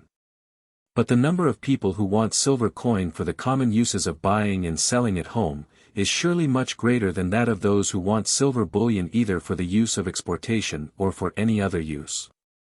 There subsists at present a like permission of exporting gold bullion, and a like prohibition of exporting gold coin, and yet the price of gold bullion has fallen below the mint price.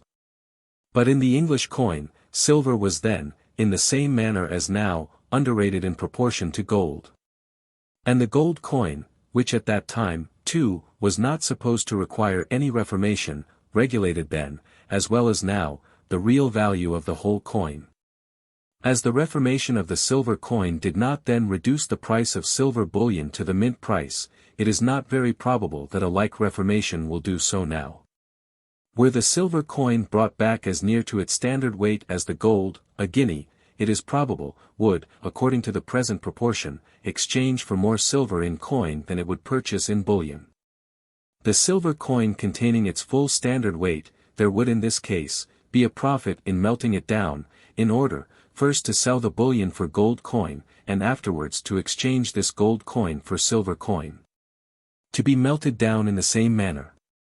Some alteration in the present proportion seems to be the only method of preventing this inconveniency. The inconveniency, perhaps, would be less, if silver was rated in the coin as much above its proper proportion to gold as it is at present rated below it, provided it was at the same time enacted that silver should not be a legal tender for more than the change of a guinea, in the same manner as copper is not a legal tender for more than the change of a shilling. No creditor could, in this case, be cheated in consequence of the high valuation of silver in coin, as no creditor can at present be cheated in consequence of the high valuation of copper. The bankers only would suffer by this regulation. When a run comes upon them, they sometimes endeavor to gain time, by paying in sixpences, and they would be precluded by this regulation from this discreditable method of evading immediate payment.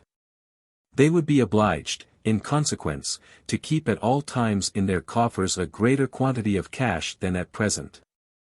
And though this might, no doubt, be a considerable inconveniency to them, it would, at the same time, be a considerable security to their creditors. £3 17 shillings and 10 halfpenny, the mint price of gold, certainly does not contain, even in our present excellent gold coin, more than an ounce of standard gold, and it may be thought, therefore, should not purchase more standard bullion.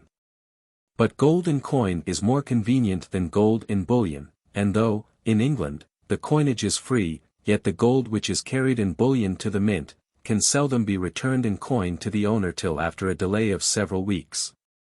In the present hurry of the mint, it could not be returned till after a delay of several months.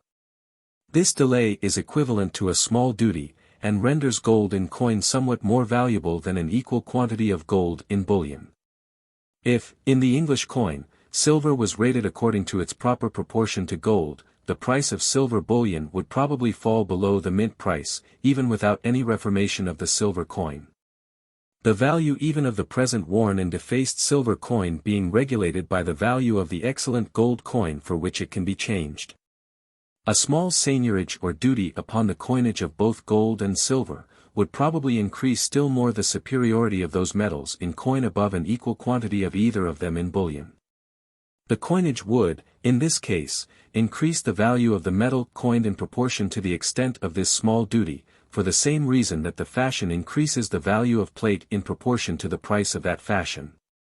The superiority of coin above bullion would prevent the melting down of the coin, and would discourage its exportation. If, upon any public exigency, it should become necessary to export the coin, the greater part of it would soon return again, of its own accord. Abroad, it could sell only for its weight in bullion. At home, it would buy more than that weight. There would be a profit, therefore, in bringing it home again. In France, a seigniorage of about 8% is imposed upon the coinage, and the French coin, when exported, is said to return home again, of its own accord.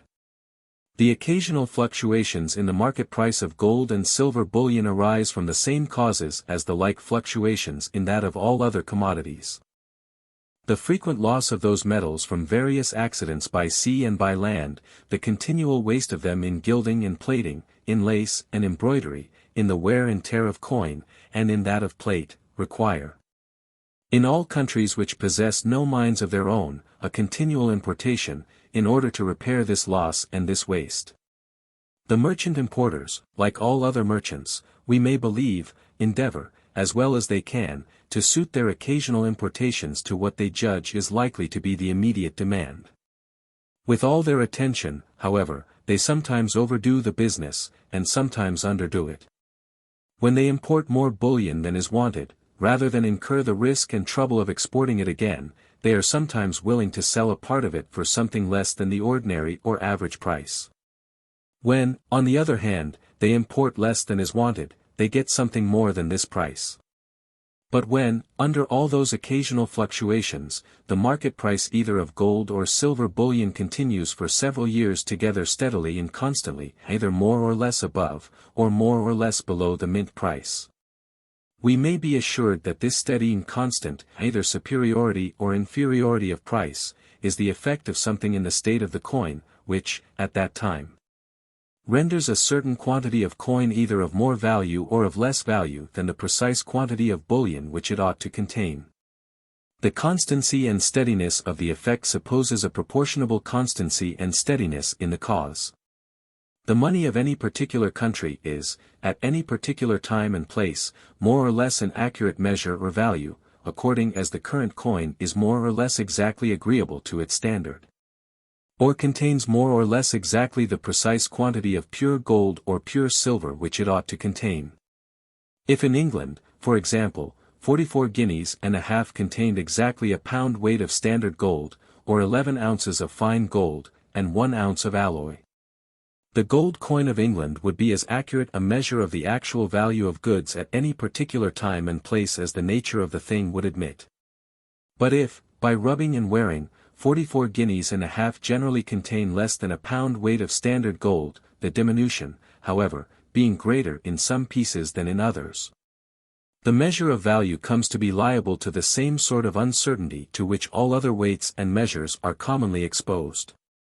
As it rarely happens that these are exactly agreeable to their standard, the merchant adjusts the price of his goods as well as he can, not to what those weights and measures ought to be, but to what, upon an average, he finds, by experience, they actually are. In consequence of a like disorder in the coin, the price of goods comes, in the same manner, to be adjusted, not to the quantity of pure gold or silver which the coin ought to contain, but to that which, upon an average, it is found, by experience, it actually does contain. By the money price of goods, it is to be observed, I understand always the quantity of pure gold or silver for which they are sold, without any regard to the denomination of the coin. 6 shillings and 8 pence, for example, in the time of Edward I, I consider as the same money price with a pound sterling in the present times, because it contained, as nearly as we can judge, the same quantity of pure silver. Chapter 6. Of the component part of the price of commodities. In that early and rude state of society which precedes both the accumulation of stock and the appropriation of land, the proportion between the quantities of labor necessary for acquiring different objects seems to be the only circumstance which can afford any rule for exchanging them for one another. If among a nation of hunters, for example, it usually costs twice the labor to kill a beaver which it does to kill a deer, one beaver should naturally exchange for or be worth 2 deer. It is natural that what is usually the produce of 2 days or 2 hours' labor, should be worth double of what is usually the produce of 1 day's or 1 hour's labor.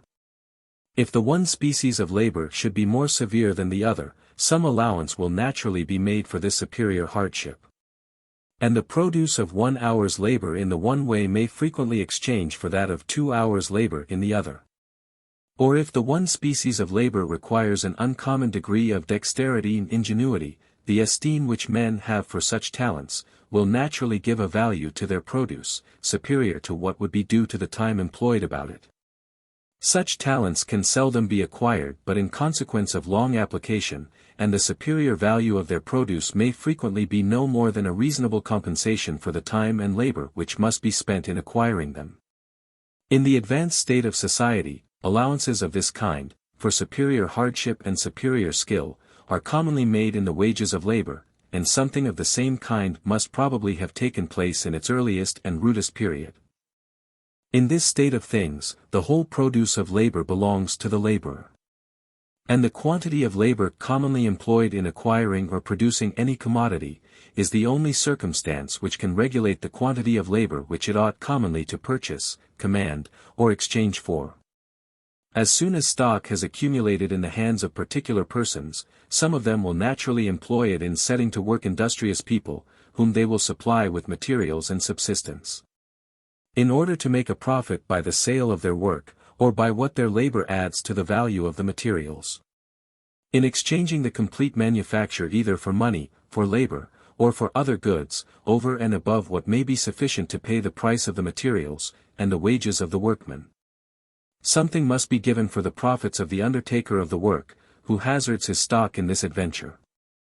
The value which the workmen add to the materials, therefore, resolves itself in this case into two parts, of which the one pays their wages, the other the profits of their employer upon the whole stock of materials and wages which he advanced. He could have no interest to employ them, unless he expected from the sale of their work something more than what was sufficient to replace his stock to him. And he could have no interest to employ a great stock rather than a small one, unless his profits were to bear some proportion to the extent of his stock. The profits of stock, it may perhaps be thought, are only a different name for the wages of a particular sort of labor, the labor of inspection and direction. They are, however, altogether different, are regulated by quite different principles, and bear no proportion to the quantity, the hardship, or the ingenuity of this supposed labor of inspection and direction. They are regulated altogether by the value of the stock employed, and are greater or smaller in proportion to the extent of this stock. Let us suppose, for example, that in some particular place, where the common annual profits of manufacturing stock are 10%. There are two different manufactures, in each of which 20 workmen are employed, at the rate of £15 a year each, or at the expense of £300 a year in each manufactory. Let us suppose, too, that the coarse materials annually wrought up in the one cost only £700, while the finer materials in the other cost £7,000. The capital annually employed in the one will, in this case, amount only to £1,000, whereas that employed in the other will amount to £7,300. At the rate of 10%. Therefore, the undertaker of the one will expect a yearly profit of about £100 only, while that of the other will expect about £730. But though their profits are so very different, their labor of inspection and direction may be either altogether or very nearly the same. In many great works, almost the whole labor of this kind is committed to some principal clerk. His wages properly express the value of this labor of inspection and direction. Though in settling them some regard is had commonly, not only to his labor and skill, but to the trust which is reposed in him, yet they never bear any regular proportion to the capital of which he oversees the management. And the owner of this capital, though he is thus discharged of almost all labor, still expects that his profit should bear a regular proportion to his capital. In the price of commodities, therefore, the profits of stock constitute a component part altogether different from the wages of labor, and regulated by quite different principles. In this state of things, the whole produce of labor does not always belong to the laborer. He must in most cases share it with the owner of the stock which employs him. Neither is the quantity of labor commonly employed in acquiring or producing any commodity, the only circumstance which can regulate the quantity which it ought commonly to purchase, command or exchange for. An additional quantity, it is evident, must be due for the profits of the stock which advanced the wages and furnished the materials of that labor. As soon as the land of any country has all become private property, the landlords, like all other men, love to reap where they never sowed, and demand a rent even for its natural produce. The wood of the forest, the grass of the field, and all the natural fruits of the earth, which, when land was in common, cost the laborer only the trouble of gathering them, come, even to him, to have an additional price fixed upon them.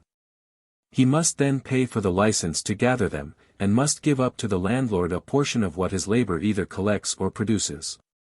This portion, or, what comes to the same thing, the price of this portion, constitutes the rent of land, and in the price of the greater part of commodities, makes a third component part.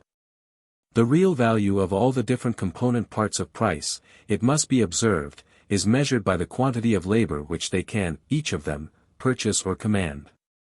Labor measures the value, not only of that part of price which resolves itself into labor, but of that which resolves itself into rent, and of that which resolves itself into profit. In every society, the price of every commodity finally resolves itself into some one or other, or all of those three parts. And in every improved society, all the three enter, more or less, as component parts, into the price of the far greater part of commodities. In the price of corn, for example, one part pays the rent of the landlord, another pays the wages or maintenance of the laborers and laboring cattle employed in producing it, and the third pays the profit of the farmer. These three parts seem either immediately or ultimately to make up the whole price of corn. A fourth part, it may perhaps be thought, is necessary for replacing the stock of the farmer, or for compensating the wear and tear of his laboring cattle, and other instruments of husbandry. But it must be considered, that the price of any instrument of husbandry, such as a laboring horse, is itself made up of the same time parts.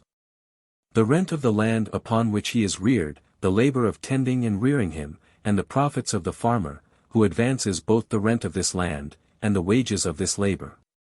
Though the price of the corn, therefore, may pay the price as well as the maintenance of the horse, the whole price still resolves itself, either immediately or ultimately, into the same three parts of rent, labor, and profit. In the price of flour or meal, we must add to the price of the corn, the profits of the miller, and the wages of his servants; in the price of bread, the profits of the baker, and the wages of his servants. And in the price of both, the labor of transporting the corn from the house of the farmer to that of the miller, and from that of the miller to that of the baker, together with the profits of those who advance the wages of that labor. The price of flax resolves itself into the same three parts as that of corn. In the price of linen we must add to this price the wages of the flax dresser, of the spinner, of the weaver, of the bleacher, etc. together with the profits of their respective employers. As any particular commodity comes to be more manufactured, that part of the price which resolves itself into wages and profit, comes to be greater in proportion to that which resolves itself into rent. In the progress of the manufacture, not only the number of profits increase, but every subsequent profit is greater than the foregoing, because the capital from which it is derived must always be greater. The capital which employs the weavers, for example, must be greater than that which employs the spinners. Because it not only replaces that capital with its profits, but pays, besides, the wages of the weavers, and the profits must always bear some proportion to the capital. In the most improved societies, however, there are always a few commodities of which the price resolves itself into two parts only, the wages of labor, and the profits of stock. And a still smaller number, in which it consists altogether in the wages of labor. In the price of sea fish, for example, one part pays the labor of the fisherman, and the other the profits of the capital employed in the fishery. Rent very seldom makes any part of it, though it does sometimes, as I shall shew hereafter. It is otherwise, at least through the greater part of Europe, in river fisheries. A salmon fishery pays a rent. And rent, though it cannot well be called the rent of land, makes a part of the price of a salmon, as well as wares and profit.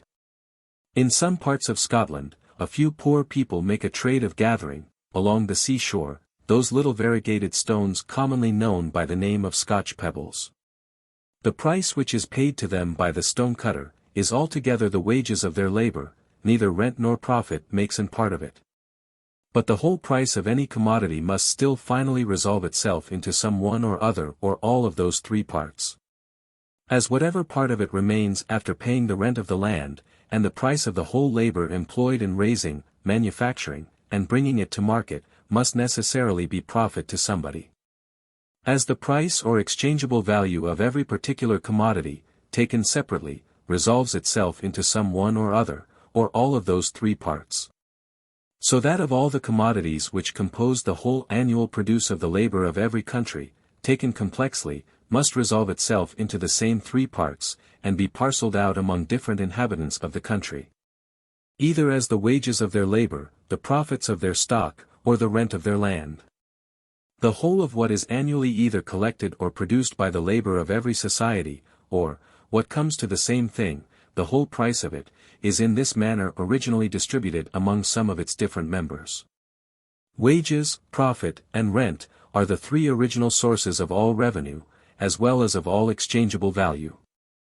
All other revenue is ultimately derived from some one or other of these.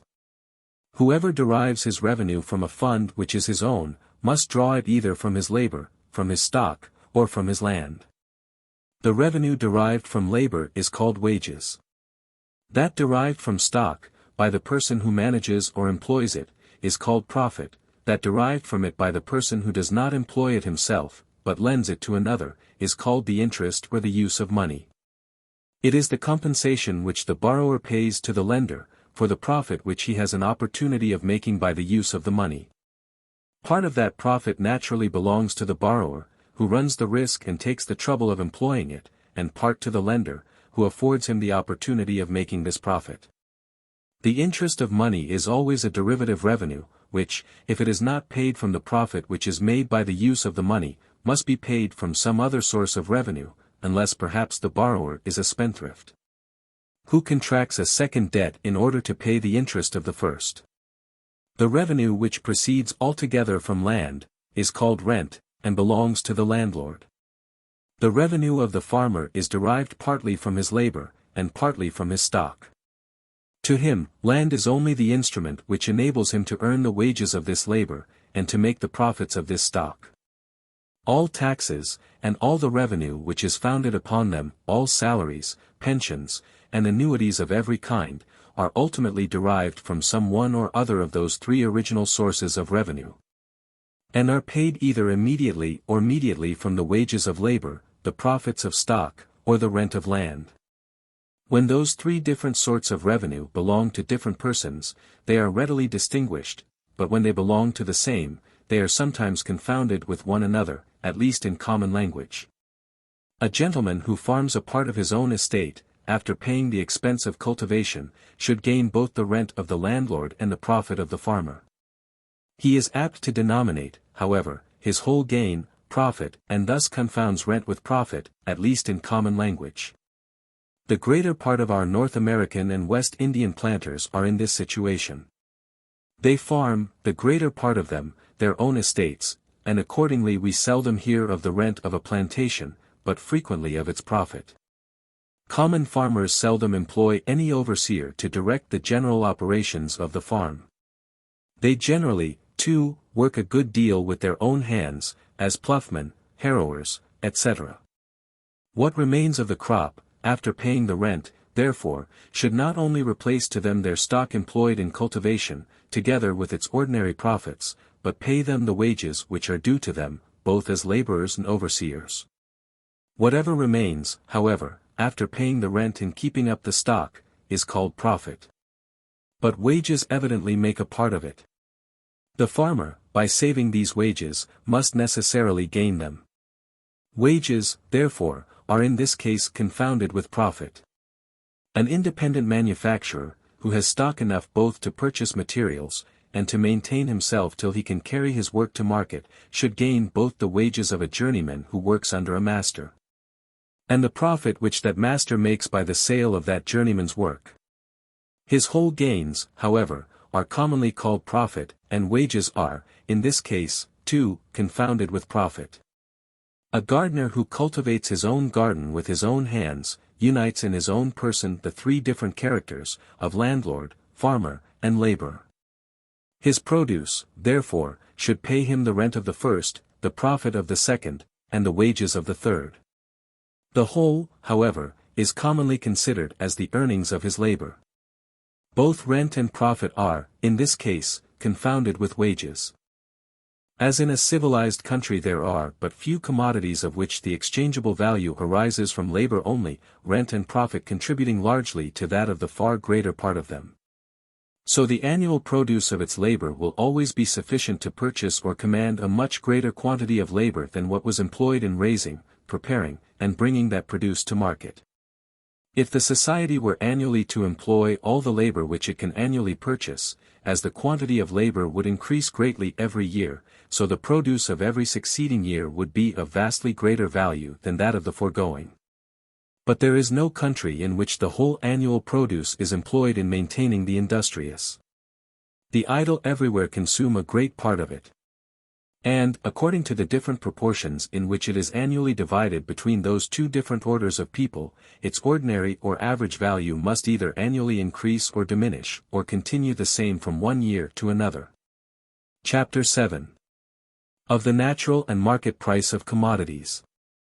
There is in every society or neighborhood an ordinary or average rate, both of wages and profit, in every different employment of labor and stock. This rate is naturally regulated, as I shall shew hereafter, partly by the general circumstances of the society, their riches or poverty, their advancing, stationary, or declining condition, and partly by the particular nature of each employment. There is likewise in every society or neighborhood an ordinary or average rate of rent, which is regulated, too, as I shall shew hereafter, partly by the general circumstances of the society or neighborhood in which the land is situated, and partly by the natural or improved fertility of the land. These ordinary or average rates may be called the natural rates of wages, profit and rent, at the time and place in which they commonly prevail. When the price of any commodity is neither more nor less than what is sufficient to pay the rent of the land, the wages of the labor, and the profits of the stock employed in raising, preparing, and bringing it to market. According to their natural rates, the commodity is then sold for what may be called its natural price. The commodity is then sold precisely for what it is worth, or for what it really costs the person who brings it to market. For though, in common language, what is called the prime cost of any commodity does not comprehend the profit of the person who is to sell it again, yet, if he sells it at a price which does not allow him the ordinary rate of profit in his neighborhood, he is evidently a loser by the trade. Since, by employing his stock in some other way, he might have made that profit. His profit, besides, is his revenue, the proper fund of his subsistence. As, while he is preparing and bringing the goods to market, he advances to his workmen their wages, or their subsistence.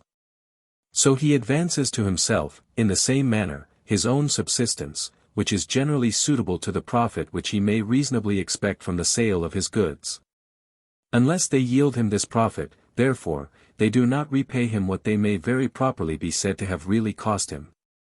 Though the price, therefore, which leaves him this profit, is not always the lowest at which a dealer may sometimes sell his goods, it is the lowest at which he is likely to sell them for any considerable time. At least where there is perfect liberty, or where he may change his trade as often as he pleases. The actual price at which any commodity is commonly sold, is called its market price. It may either be above, or below, or exactly the same with its natural price. The market price of every particular commodity is regulated by the proportion between the quantity which is actually brought to market, and the demand of those who are willing to pay the natural price of the commodity, or the whole value of the rent, labor, and profit, which must be paid in order to bring it thither. Such people may be called the effectual demanders, and their demand the effectual demand, since it may be sufficient to effectuate the bringing of the commodity to market. It is different from the absolute demand. A very poor man may be said, in some sense, to have a demand for a coach and six, he might like to have it, but his demand is not an effectual demand, as the commodity can never be brought to market in order to satisfy it. When the quantity of any commodity which is brought to market falls short of the effectual demand, all those who are willing to pay the whole value of the rent, wages, and profit, which must be paid in order to bring it thither, cannot be supplied with the quantity which they want. Rather than want it altogether, some of them will be willing to give more. A competition will immediately begin among them, and the market price will rise more or less above the natural price, according as either the greatness of the deficiency, or the wealth and wanton luxury of the competitors happen to animate more or less the eagerness of the competition. Among competitors of equal wealth and luxury, the same deficiency will generally occasion a more or less eager competition, according as the acquisition of the commodity happens to be of more or less importance to them. Hence the exorbitant price of the necessaries of life during the blockade of a town, or in a famine. When the quantity brought to market exceeds the effectual demand, it cannot be all sold to those who are willing to pay the whole value of the rent, wages, and profit, which must be paid in order to bring it thither. Some part must be sold to those who are willing to pay less, and the low price which they give for it must reduce the price of the whole. The market price will sink more or less below the natural price, according as the greatness of the excess increases more or less the competition of the sellers, or according as it happens to be more or less important to them to get immediately rid of the commodity. The same excess in the importation of perishable, will occasion a much greater competition than in that of durable commodities, in the importation of oranges, for example, than in that of old iron. When the quantity brought to market is just sufficient to supply the effectual demand, and no more, the market price naturally comes to be either exactly, or as nearly as can be judged of, the same with the natural price. The whole quantity upon hand can be disposed of for this price, and cannot be disposed of for more. The competition of the different dealers obliges them all to accept of this price, but does not oblige them to accept of less. The quantity of every commodity brought to market naturally suits itself to the effectual demand. It is the interest of all those who employ their land, labor, or stock, in bringing any commodity to market, that the quantity never should exceed the effectual demand. And it is the interest of all other people that it never should fall short of that demand. If at any time it exceeds the effectual demand, some of the component parts of its price must be paid below their natural rate. If it is rent, the interest of the landlords will immediately prompt them to withdraw a part of their land. And if it is wages or profit, the interest of the laborers in the one case, and of their employers in the other, will prompt them to withdraw a part of their labor or stock, from this employment. The quantity brought to market will soon be no more than sufficient to supply the effectual demand. All the different parts of its price will rise to their natural rate, and the whole price to its natural price. If, on the contrary, the quantity brought to market should at any time fall short of the effectual demand, some of the component parts of its price must rise above their natural rate. If it is rent, the interest of all other landlords will naturally prompt them to prepare more land for the raising of this commodity. If it is wages or profit, the interest of all other laborers and dealers will soon prompt them to employ more labor and stock in preparing and bringing it to market. The quantity brought thither will soon be sufficient to supply the effectual demand. All the different parts of its price will soon sink to their natural rate, and the whole price to its natural price. The natural price, therefore, is, as it were, the central price, to which the prices of all commodities are continually gravitating. Different accidents may sometimes keep them suspended a good deal above it, and sometimes force them down even somewhat below it. But whatever may be the obstacles which hinder them from settling in this center of repose and continuance, they are constantly tending towards it. The whole quantity of industry annually employed in order to bring any commodity to market, naturally suits itself in this manner to the effectual demand. It naturally aims at bringing always that precise quantity thither which may be sufficient to supply, and no more than supply, that demand. But, in some employments, the same quantity of industry will, in different years, produce very different quantities of commodities, while, in others, it will produce always the same, or very nearly the same. The same number of laborers in husbandry will, in different years, produce very different quantities of corn, wine, oil, hops, etc. But the same number of spinners or weavers will every year produce the same, or very nearly the same, quantity of linen and woolen cloth. It is only the average produce of the one species of industry which can be suited, in any respect, to the effectual demand. And as its actual produce is frequently much greater, and frequently much less, than its average produce, the quantity of the commodities brought to market will sometimes exceed a good deal, and sometimes fall short a good deal of the effectual demand. Even though that demand, therefore, should continue always the same, their market price will be liable to great fluctuations, will sometimes fall a good deal below, and sometimes rise a good deal above, their natural price. In the other species of industry, the produce of equal quantities of labor being always the same, or very nearly the same, it can be more exactly suited to the effectual demand. While that demand continues the same, therefore, the market price of the commodities is likely to do so too, and to be either altogether, or as nearly as can be judged of, the same with the natural price. That the price of linen and woolen cloth is liable neither to such frequent, nor to such great variations, as the price of corn, every man's experience will inform him. The price of the one species of commodities varies only with the variations in the demand. That of the other varies not only with the variations in the demand, but with the much greater, and more frequent, variations in the quantity of what is brought to market, in order to supply that demand. The occasional and temporary fluctuations in the market price of any commodity fall chiefly upon those parts of its price which resolve themselves into wages and profit.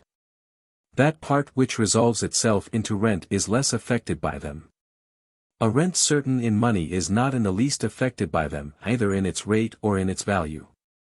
A rent which consists either in a certain proportion, or in a certain quantity, of the rude produce, is no doubt affected in its yearly value by all the occasional and temporary fluctuations in the market price of that rude produce. But it is seldom affected by them in its yearly rate. In settling the terms of the lease, the landlord and farmer endeavor, according to their best judgment, to adjust that rate, not to the temporary and occasional, but to the average and ordinary price of the produce.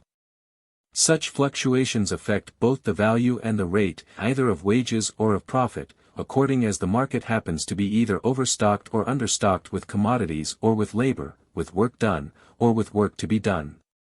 A public mourning raises the price of black cloth, with which the market is almost always understocked upon such occasions, and augments the profits of the merchants who possess any considerable quantity of it. It has no effect upon the wages of the weavers.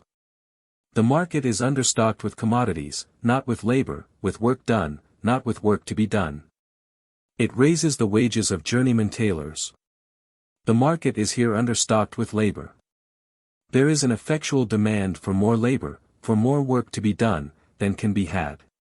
It sinks the price of colored silks and cloths, and thereby reduces the profits of the merchants who have any considerable quantity of them upon hand. It sinks, too, the wages of the workmen employed in preparing such commodities, for which all demand is stopped for 6 months, perhaps for a 12-month. The market is here overstocked both with commodities and with labor. But though the market price of every particular commodity is in this manner continually gravitating, if one may say so, towards the natural price, yet sometimes particular accidents, sometimes natural causes, and sometimes particular regulations of policy, may, in many commodities, keep up the market price, for a long time together, a good deal above the natural price. When, by an increase in the effectual demand, the market price of some particular commodity happens to rise a good deal above the natural price, those who employ their stocks in supplying that market, are generally careful to conceal this change.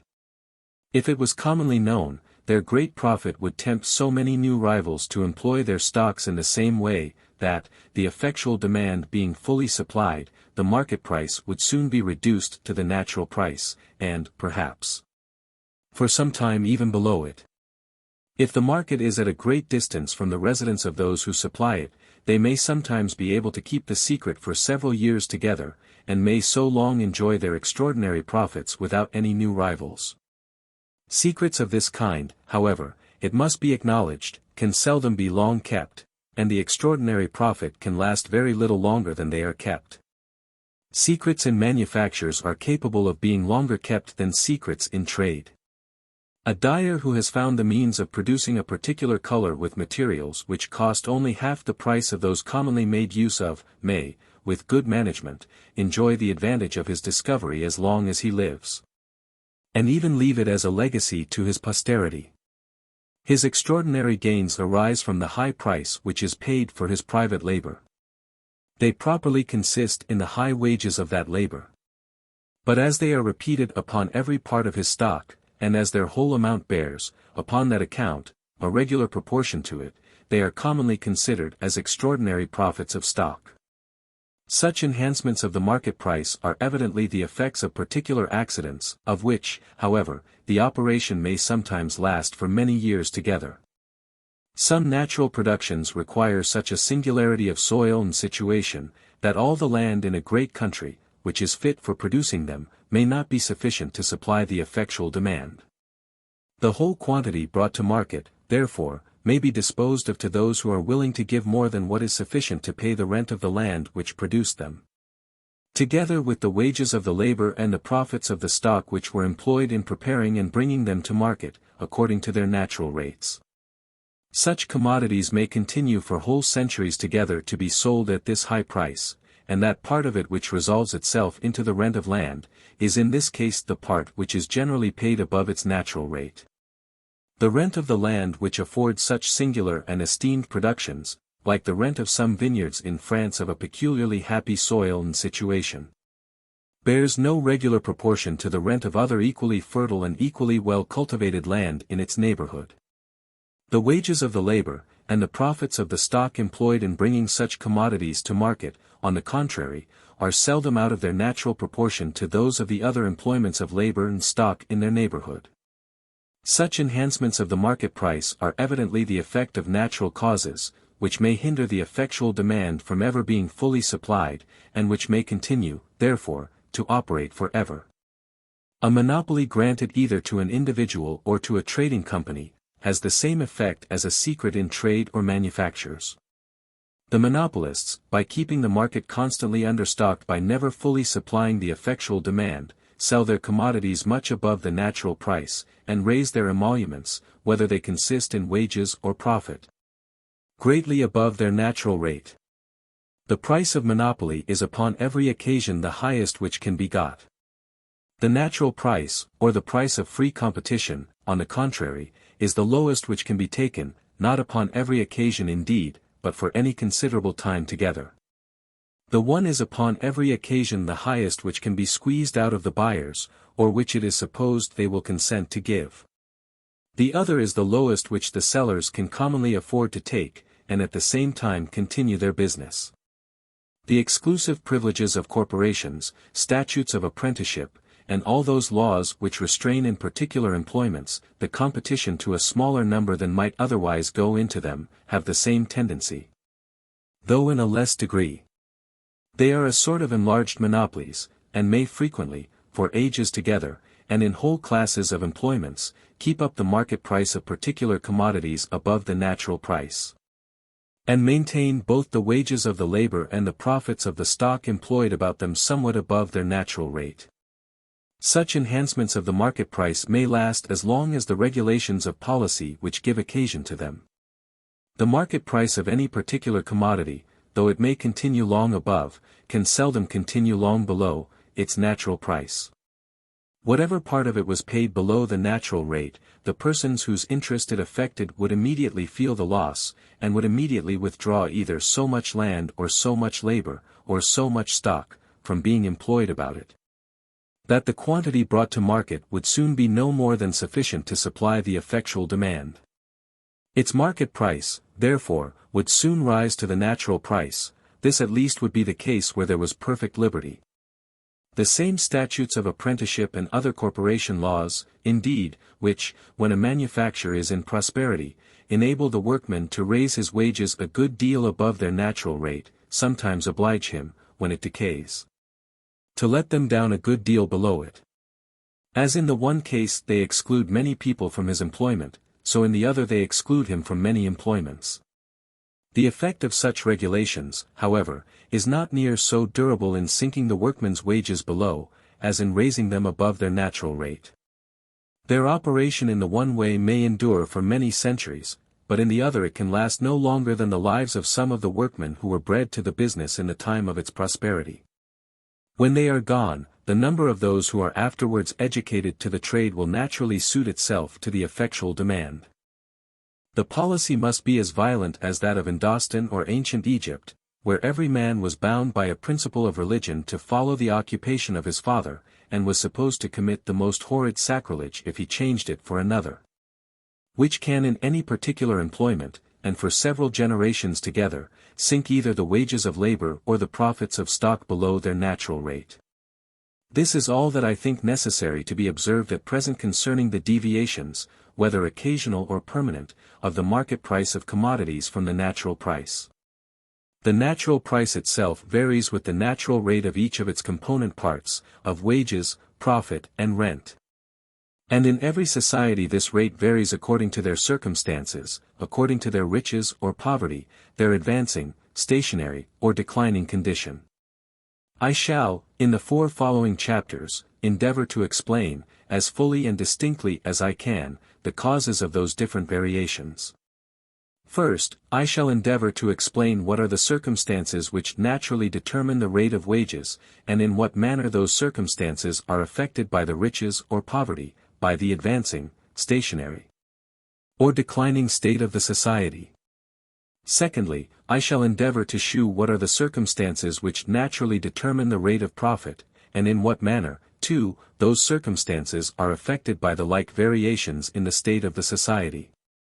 Though pecuniary wages and profit are very different in the different employments of labor and stock, yet a certain proportion seems commonly to take place between both the pecuniary wages in all the different employments of labor, and the pecuniary profits in all the different employments of stock. This proportion, it will appear hereafter, depends partly upon the nature of the different employments, and partly upon the different laws and policy of the society in which they are carried on. But though in many respects dependent upon the laws and policy, this proportion seems to be little affected by the riches or poverty of that society, by its advancing, stationary, or declining condition, but to remain the same, or very nearly the same, in all those different states. I shall, in the 3rd place, endeavor to explain all the different circumstances which regulate this proportion. In the 4th and last place, I shall endeavor to shew what are the circumstances which regulate the rent of land, and which either raise or lower the real price of all the different substances which it produces. Chapter 8. Of the wages of labor. The produce of labor constitutes the natural recompense or wages of labor. In that original state of things which precedes both the appropriation of land and the accumulation of stock, the whole produce of labor belongs to the laborer. He has neither landlord nor master to share with him. Had this state continued, the wages of labor would have augmented with all those improvements in its productive powers, to which the division of labor gives occasion. All things would gradually have become cheaper. They would have been produced by a smaller quantity of labor. And as the commodities produced by equal quantities of labor would naturally in this state of things be exchanged for one another, they would have been purchased likewise with the produce of a smaller quantity. But though all things would have become cheaper in reality, in appearance many things might have become dearer than before, or have been exchanged for a greater quantity of other goods. Let us suppose, for example, that in the greater part of employments the productive powers of labor had been improved to tenfold, or that a day's labor could produce 10 times the quantity of work which it had done originally. But that in a particular employment they had been improved only to double, or that a day's labor could produce only twice the quantity of work which it had done before. In exchanging the produce of a day's labor in the greater part of employments for that of a day's labor in this particular one, 10 times the original quantity of work in them would purchase only twice the original quantity in it. Any particular quantity in it, therefore, a pound weight, for example, would appear to be 5 times dearer than before. In reality, however, it would be twice as cheap. Though it required 5 times the quantity of other goods to purchase it, it would require only half the quantity of labor either to purchase or to produce it. The acquisition, therefore, would be twice as easy as before. But this original state of things, in which the laborer enjoyed the whole produce of his own labor, could not last beyond the first introduction of the appropriation of land and the accumulation of stock. It was at an end, therefore, long before the most considerable improvements were made in the productive powers of labor, and it would be to no purpose to trace further what might have been its effects upon the recompense or wages of labor. As soon as land becomes private property, the landlord demands a share of almost all the produce which the laborer can either raise or collect from it. His rent makes the first deduction from the produce of the labor which is employed upon land. It seldom happens that the person who tills the ground has wherewithal to maintain himself till he reaps the harvest. His maintenance is generally advanced to him from the stock of a master, the farmer who employs him, and who would have no interest to employ him, unless he was to share in the produce of his labor. Or unless his stock was to be replaced to him with a profit. This profit makes a second deduction from the produce of the labor which is employed upon land. The produce of almost all other labor is liable to the like deduction of profit. In all arts and manufactures, the greater part of the workmen stand in need of a master, to advance them the materials of their work, and their wages and maintenance, till it be completed. He shares in the produce of their labor, or in the value which it adds to the materials upon which it is bestowed, and in this share consists his profit. It sometimes happens, indeed, that a single independent workman has stock sufficient both to purchase the materials of his work, and to maintain himself till it be completed. He is both master and workman, and enjoys the whole produce of his own labor, or the whole value which it adds to the materials upon which it is bestowed. It includes what are usually two distinct revenues, belonging to two distinct persons, the profits of stock, and the wages of labor. Such cases, however, are not very frequent. And in every part of Europe 20 workmen serve under a master for one that is independent, and the wages of labor are everywhere understood to be, what they usually are, when the laborer is one person. And the owner of the stock which employs him another. What are the common wages of labor, depends everywhere upon the contract usually made between those two parties, whose interests are by no means the same. The workmen desire to get as much, the masters to give as little, as possible. The former are disposed to combine in order to raise, the latter in order to lower, the wages of labor. It is not, however, difficult to foresee which of the two parties must, upon all ordinary occasions, have the advantage in the dispute, and force the other into a compliance with their terms. The masters, being fewer in number, can combine much more easily, and the law, besides, authorizes, or at least does not prohibit, their combinations, while it prohibits those of the workmen. We have no acts of Parliament against combining to lower the price of work, but many against combining to raise it. In all such disputes, the masters can hold out much longer. A landlord, a farmer, a master manufacturer, or merchant, though they did not employ a single workman, could generally live a year or two upon the stocks, which they have already acquired. Many workmen could not subsist a week, few could subsist a month, and scarce any a year, without employment.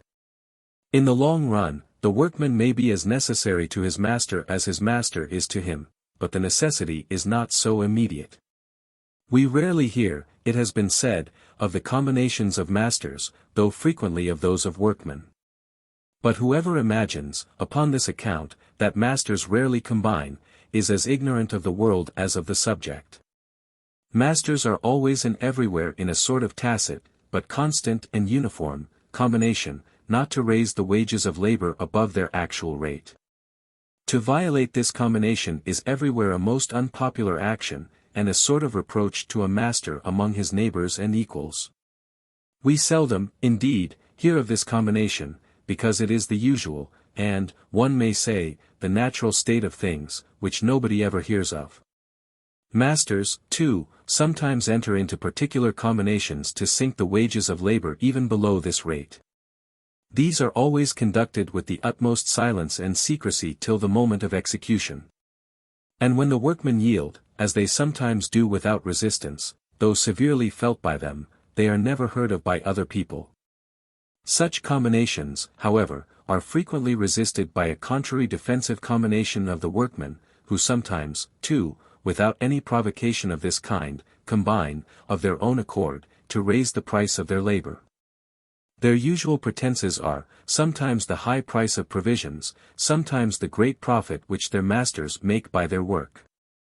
But whether their combinations be offensive or defensive, they are always abundantly heard of.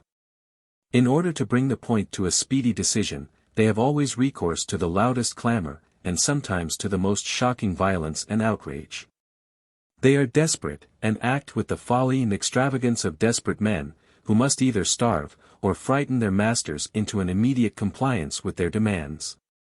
The masters, upon these occasions, are just as clamorous upon the other side, and never cease to call aloud for the assistance of the civil magistrate.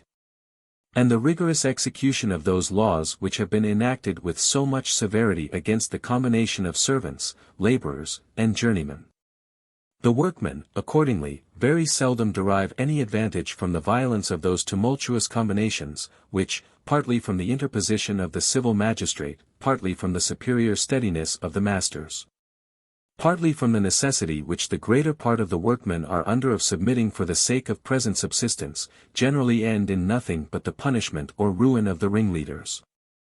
But though, in disputes with their workmen, masters must generally have the advantage, there is, however, a certain rate, below which it seems impossible to reduce, for any considerable time, the ordinary wages even of the lowest species of labor. A man must always live by his work, and his wages must at least be sufficient to maintain him. They must even upon most occasions be somewhat more, otherwise it would be impossible for him to bring up a family, and the race of such workmen could not last beyond the first generation. Mr. Cantillon seems, upon this account, to suppose that the lowest species of common laborers must everywhere earn at least double their own maintenance, in order that, one with another, they may be enabled to bring up 2 children. The labor of the wife, on account of her necessary attendance on the children, being supposed no more than sufficient to provide for herself, but 1/2 the children born, it is computed, die before the age of manhood. The poorest laborers, therefore, according to this account, must, one with another, attempt to rear at least 4 children, in order that 2 may have an equal chance of living to that age. But the necessary maintenance of 4 children, it is supposed, may be nearly equal to that of 1 man. The labor of an able-bodied slave, the same author adds, is computed to be worth double his maintenance. And that of the meanest laborer, he thinks, cannot be worth less than that of an able-bodied slave. Thus far at least seems certain, that, in order to bring up a family, the labor of the husband and wife together must, even in the lowest species of common labor, be able to earn something more than what is precisely necessary for their own maintenance. But in what proportion, whether in that above mentioned, or many other, I shall not take upon me to determine. There are certain circumstances, however, which sometimes give the laborers an advantage, and enable them to raise their wages considerably above this rate, evidently the lowest which is consistent with common humanity. When in any country the demand for those who live by wages, laborers, journeymen, servants of every kind, is continually increasing.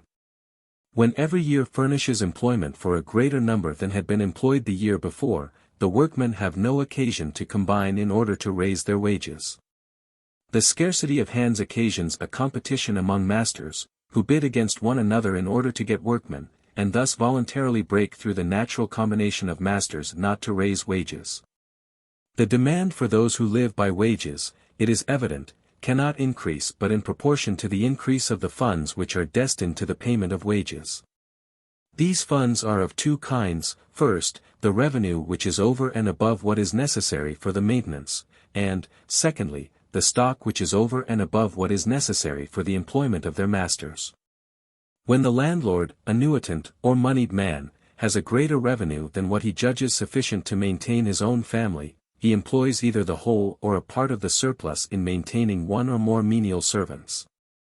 Increase this surplus, and he will naturally increase the number of those servants. When an independent workman, such as a weaver or shoemaker, has got more stock than what is sufficient to purchase the materials of his own work, and to maintain himself till he can dispose of it, he naturally employs 1 or more journeymen with the surplus, in order to make a profit by their work. Increase this surplus, and he will naturally increase the number of his journeymen. The demand for those who live by wages, therefore, necessarily increases with the increase of the revenue and stock of every country, and cannot possibly increase without it. The increase of revenue and stock is the increase of national wealth. The demand for those who live by wages, therefore, naturally increases with the increase of national wealth, and cannot possibly increase without it. It is not the actual greatness of national wealth, but its continual increase, which occasions a rise in the wages of labor. It is not, accordingly, in the richest countries, but in the most thriving, or in those which are growing rich the fastest, that the wages of labor are highest. England is certainly, in the present times, a much richer country than any part of North America. The wages of labor, however, are much higher in North America than in any part of England. In the province of New York, common laborers earned in 1773, before the commencement of the late disturbances, 3 shillings and 6 pence currency, equal to 2 shillings sterling a day. Ship carpenters, 10 shillings and 6 pence currency, with a pint of rum, worth 6 pence sterling, equal in all to 6 shillings and 6 pence sterling. House carpenters and bricklayers, 8 shillings currency, equal to 4 shillings and 6 pence sterling, journeyman tailors, 5 shillings currency, equal to about 2 shillings and 10 pence sterling. These prices are all above the London price. And wages are said to be as high in the other colonies as in New York. The price of provisions is everywhere in North America much lower than in England. A dearth has never been known there. In the worst seasons they have always had a sufficiency for themselves, though less for exportation. If the money price of labor, therefore, be higher than it is anywhere in the mother country, its real price, the real command of the necessaries and conveniencies of life which it conveys to the laborer, must be higher in a still greater proportion. But though North America is not yet so rich as England, it is much more thriving, and advancing with much greater rapidity to the further acquisition of riches. The most decisive mark of the prosperity of any country is the increase of the number of its inhabitants. In Great Britain, and most other European countries, they are not supposed to double in less than 500 years. In the British colonies in North America, it has been found that they double in 20 or 25 years. Nor in the present times is this increase principally owing to the continual importation of new inhabitants, but to the great multiplication of the species. Those who live to old age, it is said, frequently see there from 50 to 100, and sometimes many more, descendants from their own body. Labor is there so well rewarded, that a numerous family of children, instead of being a burden, is a source of opulence and prosperity to the parents. The labor of each child, before it can leave their house, is computed to be worth £100 clear gain to them. A young widow with 4 or 5 young children, who, among the middling or inferior ranks of people in Europe, would have so little chance for a second husband, is there frequently courted as a sort of fortune. The value of children is the greatest of all encouragements to marriage. We cannot, therefore, wonder that the people in North America should generally marry very young. Notwithstanding the great increase occasioned by such early marriages, there is a continual complaint of the scarcity of hands in North America. The demand for laborers, the funds destined for maintaining them increase, it seems, still faster than they can find laborers to employ. Though the wealth of a country should be very great, yet if it has been long stationary, we must not expect to find the wages of labor very high in it. The funds destined for the payment of wages, the revenue and stock of its inhabitants, may be of the greatest extent. But if they have continued for several centuries of the same, or very nearly of the same extent, the number of laborers employed every year could easily supply, and even more than supply, the number wanted the following year. There could seldom be any scarcity of hands, nor could the masters be obliged to bid against one another in order to get them. The hands, on the contrary, would, in this case, naturally multiply beyond their employment. There would be a constant scarcity of employment, and the laborers would be obliged to bid against one another in order to get it. If in such a country the wages of labor had ever been more than sufficient to maintain the laborer, and to enable him to bring up a family, the competition of the laborers and the interest of the masters would soon reduce them to the lowest rate which is consistent with common humanity. China has been long one of the richest, that is, one of the most fertile, best cultivated, most industrious, and most populous, countries in the world. It seems, however, to have been long stationary. Marco Polo, who visited it more than 500 years ago, describes its cultivation, industry, and populousness, almost in the same terms in which they are described by travelers in the present times. It had, perhaps, even long before his time, acquired that full complement of riches which the nature of its laws and institutions permits it to acquire. The accounts of all travelers, inconsistent in many other respects, agree in the low wages of labor, and in the difficulty which a laborer finds in bringing up a family in China. If by digging the ground a whole day he can get what will purchase a small quantity of rice in the evening, he is contented. The condition of artificers is, if possible, still worse. Instead of waiting indolently in their workhouses for the calls of their customers, as in Europe, they are continually running about the streets with the tools of their respective trades, offering their services, and, as it were, begging employment. The poverty of the lower ranks of people in China far surpasses that of the most beggarly nations in Europe. In the neighborhood of Canton, many hundred, it is commonly said, many thousand families have no habitation on the land, but live constantly in little fishing boats upon the rivers and canals. The subsistence which they find there is so scanty, that they are eager to fish up the nastiest garbage thrown overboard from any European ship. Any carrion, the carcass of a dead dog or cat, for example, though half putrid and stinking, is as welcome to them as the most wholesome food to the people of other countries. Marriage is encouraged in China, not by the profitableness of children, but by the liberty of destroying them.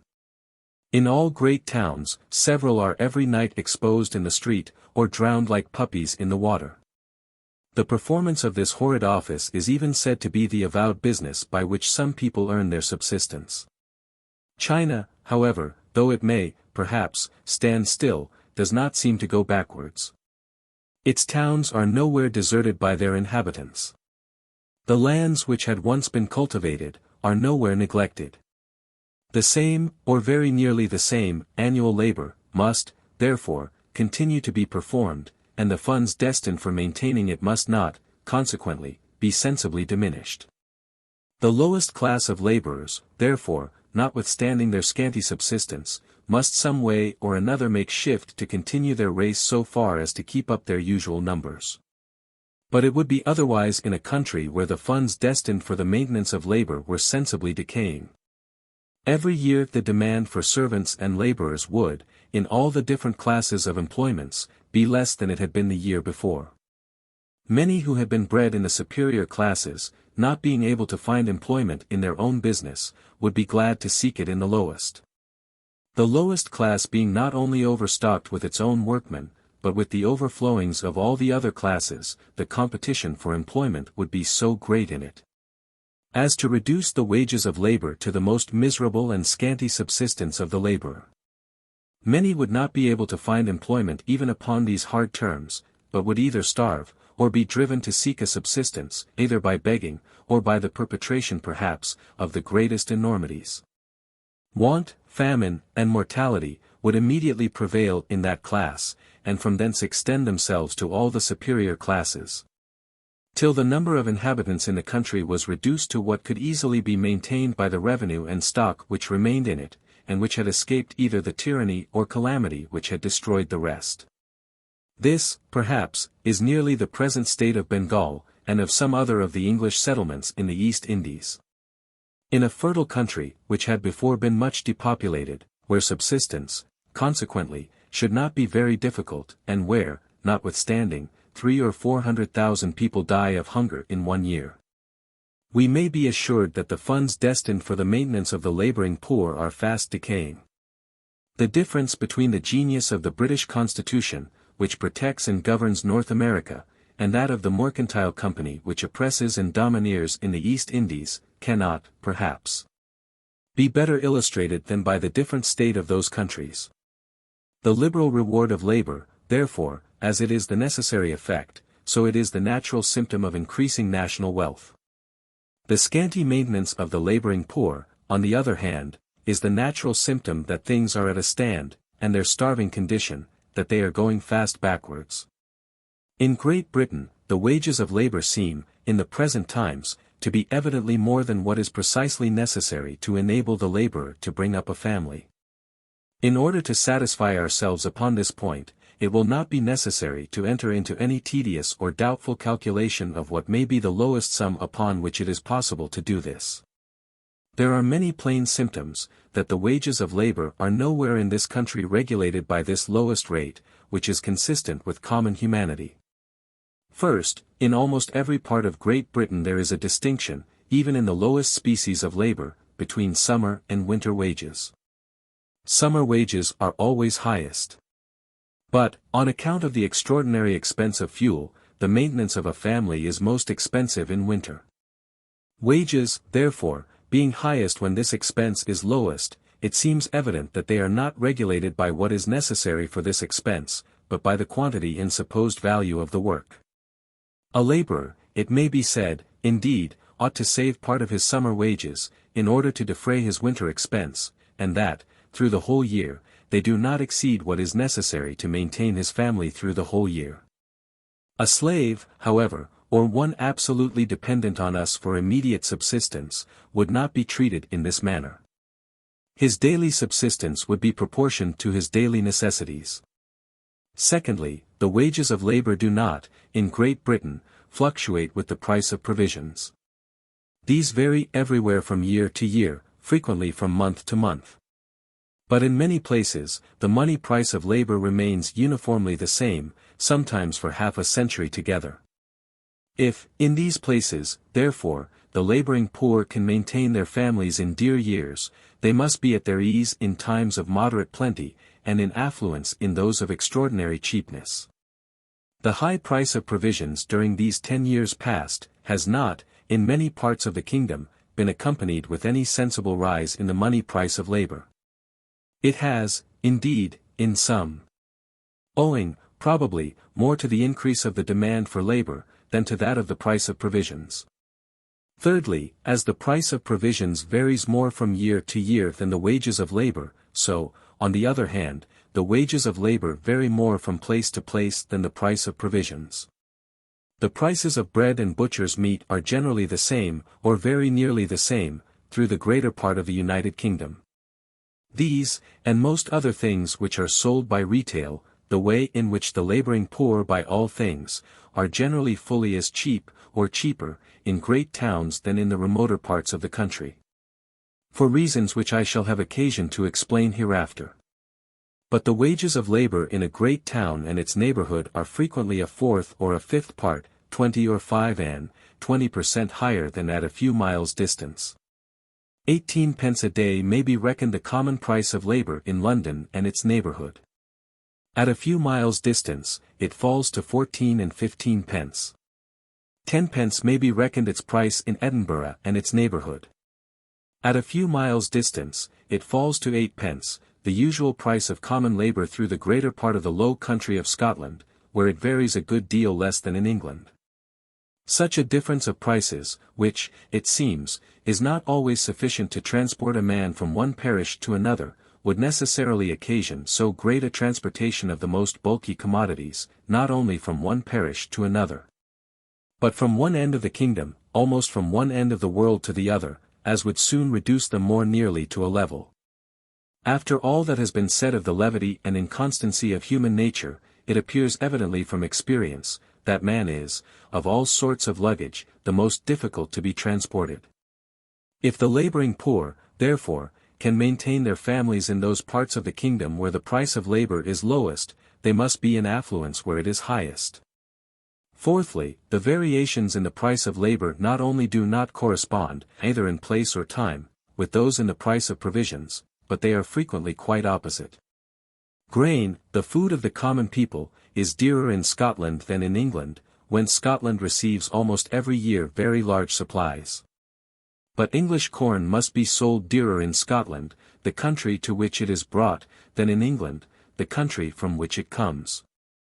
And in proportion to its quality it cannot be sold dearer in Scotland than the Scotch corn that comes to the same market in competition with it.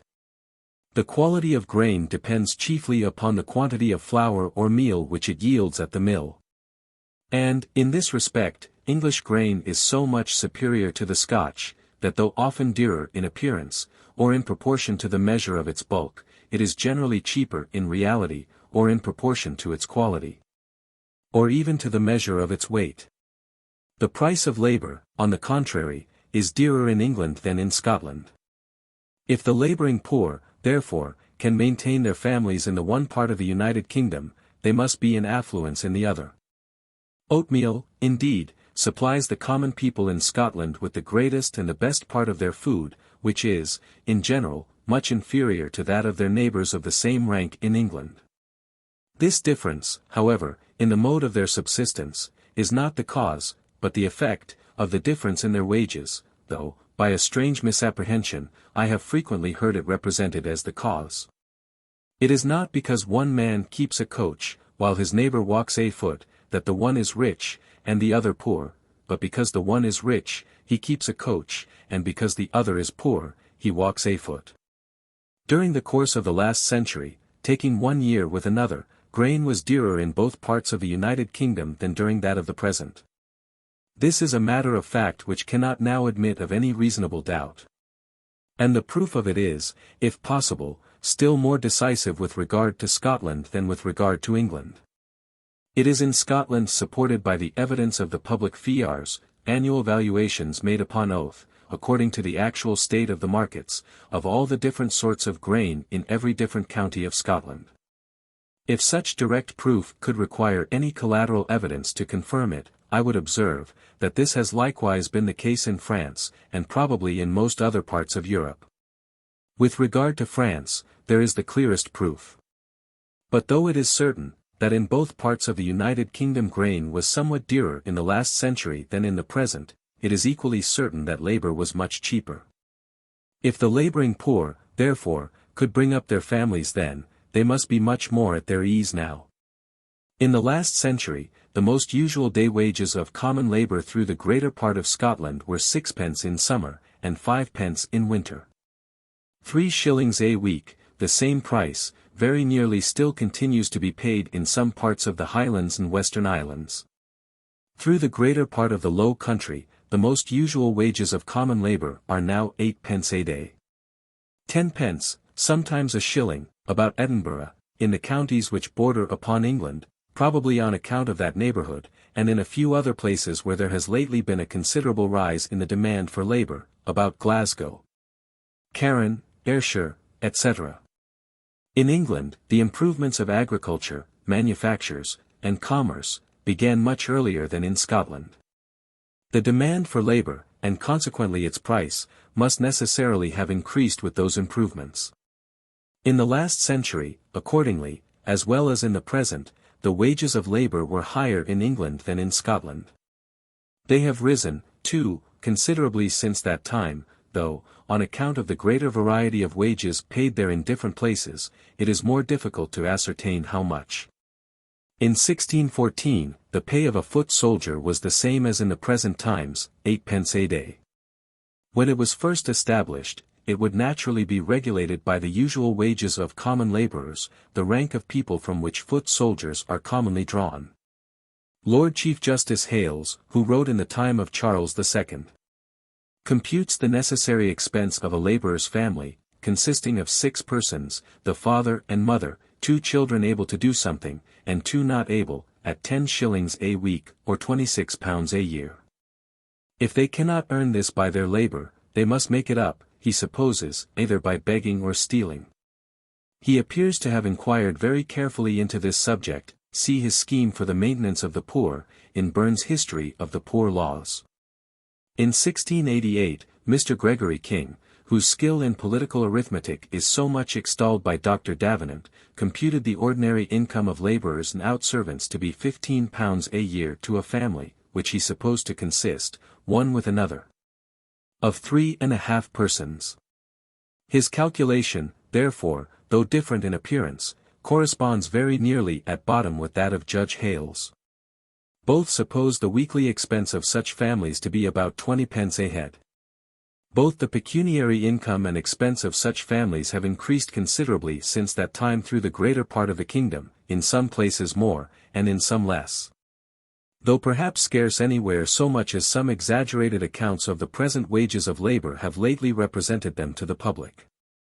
The price of labour, it must be observed, cannot be ascertained very accurately anywhere, different prices being often paid at the same place and for the same sort of labor, not only according to the different abilities of the workmen, but according to the easiness or hardness of the masters.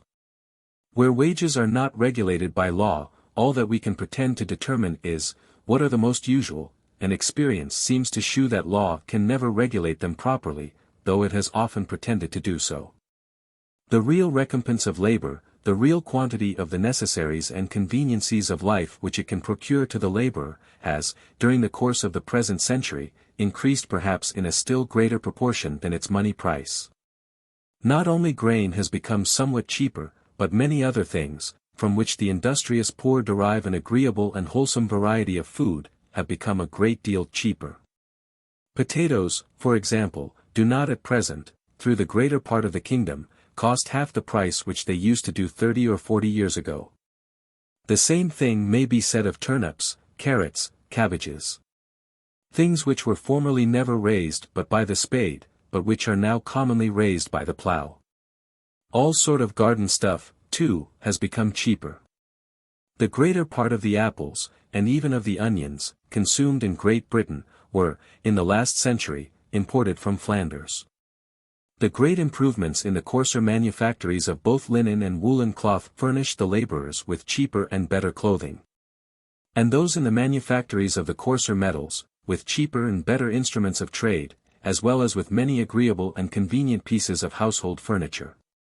Soap, salt, candles, leather, and fermented liquors, have, indeed, become a good deal dearer, chiefly from the taxes which have been laid upon them. The quantity of these, however, which the laboring poor are under any necessity of consuming, is so very small, that the increase in their price does not compensate the diminution in that of so many other things. The common complaint, that luxury extends itself even to the lowest ranks of the people, and that the laboring poor will not now be contented with the same food, clothing, and lodging, which satisfied them in former times, may convince us that it is not the money price of labor only, but its real recompense, which has augmented. Is this improvement in the circumstances of the lower ranks of the people to be regarded as an advantage, or as an inconveniency, to the society? The answer seems at first abundantly plain. Servants, laborers, and workmen of different kinds, make up the far greater part of every great political society.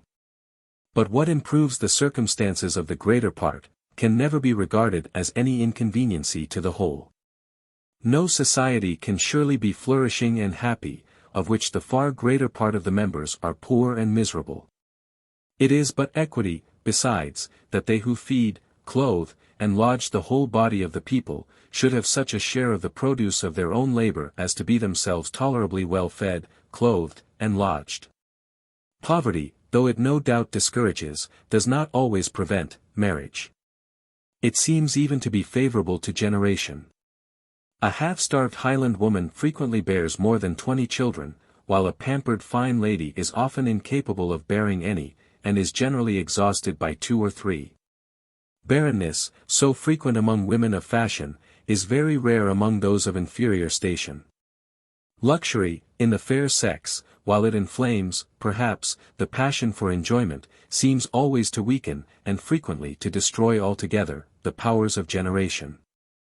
But poverty, though it does not prevent the generation, is extremely unfavorable to the rearing of children. The tender plant is produced, but in so cold a soil, and so severe a climate, soon withers and dies. It is not uncommon, I have been frequently told, in the Highlands of Scotland, for a mother who has borne 20 children not to have 2 alive. Several officers of great experience have assured me, that, so far from recruiting their regiment, they have never been able to supply it with drums and fifes, from all the soldiers' children that were born in it. A greater number of fine children, however, is seldom seen anywhere than about a barrack of soldiers. Very few of them, it seems, arrive at the age of 13 or 14. In some places, 1/2 the children die before they are 4 years of age, in many places before they are 7, and in almost all places before they are 9 or 10. This great mortality, however, will everywhere be found chiefly among the children of the common people, who cannot afford to tend them with the same care as those of better station. Though their marriages are generally more fruitful than those of people of fashion, a smaller proportion of their children arrive at maturity. In foundling hospitals, and among the children brought up by parish charities, the mortality is still greater than among those of the common people. Every species of animals naturally multiplies in proportion to the means of their subsistence, and no species can ever multiply beyond it. But in civilized society, it is only among the inferior ranks of people that the scantiness of subsistence can set limits to the further multiplication of the human species. And it can do so in no other way than by destroying a great part of the children which their fruitful marriages produce. The liberal reward of labor, by enabling them to provide better for their children, and consequently to bring up a greater number, naturally tends to widen and extend those limits. It deserves to be remarked, too, that it necessarily does this as nearly as possible in the proportion which the demand for labor requires. If this demand is continually increasing, the reward of labor must necessarily encourage in such a manner the marriage and multiplication of laborers as may enable them to supply the continually increasing demand by a continually increasing population. If the reward should at any time be less than what was requisite for this purpose, the deficiency of hands would soon raise it, and if it should at any time be more, their excessive multiplication would soon lower it to this necessary rate. The market would be so much understocked with labor in the one case, and so much overstocked in the other, as would soon force back its price to that proper rate which the circumstances of the society required. It is in this manner that the demand for men, like that for any other commodity, necessarily regulates the production of men, quickens it when it goes on too slowly, and stops it when it advances too fast. It is this demand which regulates and determines the state of propagation in all the different countries of the world, in North America, in Europe, and in China. Which renders it rapidly progressive in the first, slow and gradual in the second, and altogether stationary in the last. The wear and tear of a slave, it has been said, is at the expense of his master. But that of a free servant is at his own expense. The wear and tear of the latter, however, is, in reality, as much at the expense of his master as that of the former. The wages paid to journeymen and servants of every kind must be such as may enable them, one with another to continue the race of journeymen and servants, according as the increasing, diminishing, or stationary demand of the society may happen to require. But though the wear and tear of a free servant be equally at the expense of his master, it generally costs him much less than that of a slave. The fund destined for replacing or repairing, if I may say so, the wear and tear of the slave, is commonly managed by a negligent master or careless overseer. That destined for performing the same office with regard to the freeman is managed by the freeman himself. The disorders which generally prevail in the economy of the rich naturally introduce themselves into the management of the former. The strict frugality and parsimonious attention of the poor as naturally establish themselves in that of the latter. Under such different management, the same purpose must require very different degrees of expense to execute it.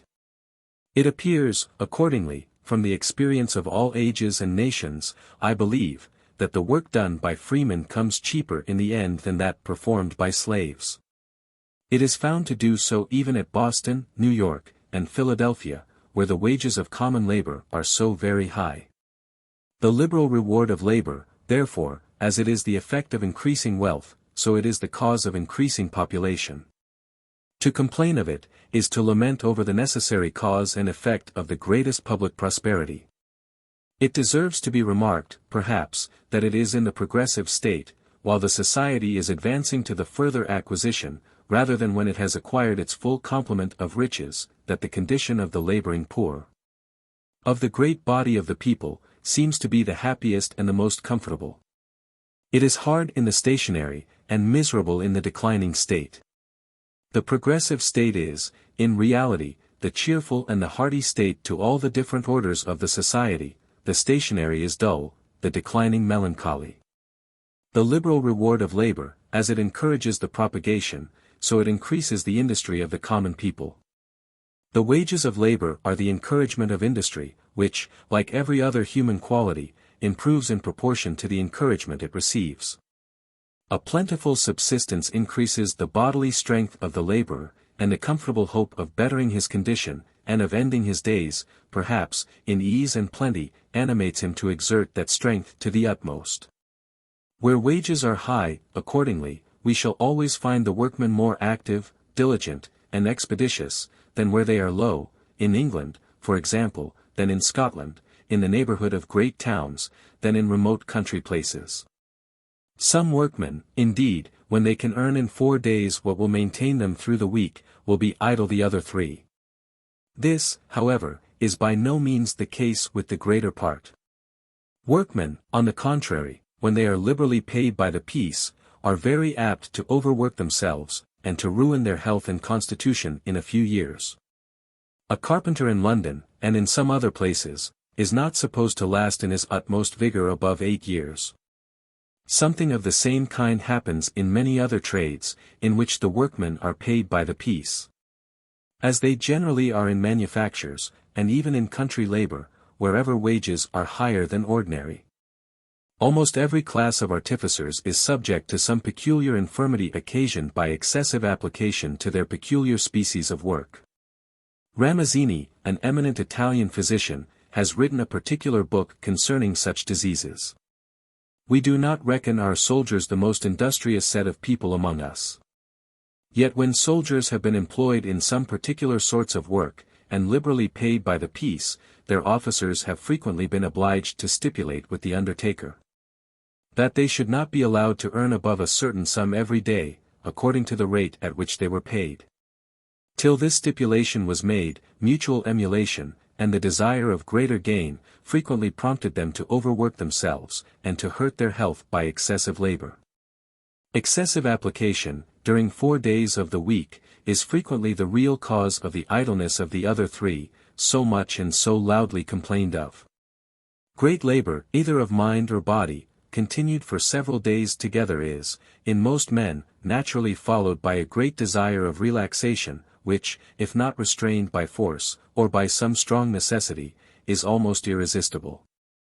It is the call of nature, which requires to be relieved by some indulgence, sometimes of ease only, but sometimes too of dissipation and diversion. If it is not complied with, the consequences are often dangerous and sometimes fatal, and such as almost always, sooner or later, bring on the peculiar infirmity of the trade. If masters would always listen to the dictates of reason and humanity, they have frequently occasion rather to moderate, than to animate the application of many of their workmen. It will be found, I believe, in every sort of trade, that the man who works so moderately, as to be able to work constantly, not only preserves his health the longest, but, in the course of the year, executes the greatest quantity of work. In cheap years it is pretended, workmen are generally more idle, and in dear times more industrious than ordinary. A plentiful subsistence, therefore, it has been concluded, relaxes, and a scanty one quickens their industry.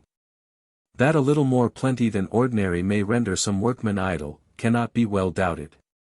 But that it should have this effect upon the greater part, or that men in general should work better when they are ill-fed, than when they are well-fed, when they are disheartened than when they are in good spirits, when they are frequently sick than when they are generally in good health, seems not very probable.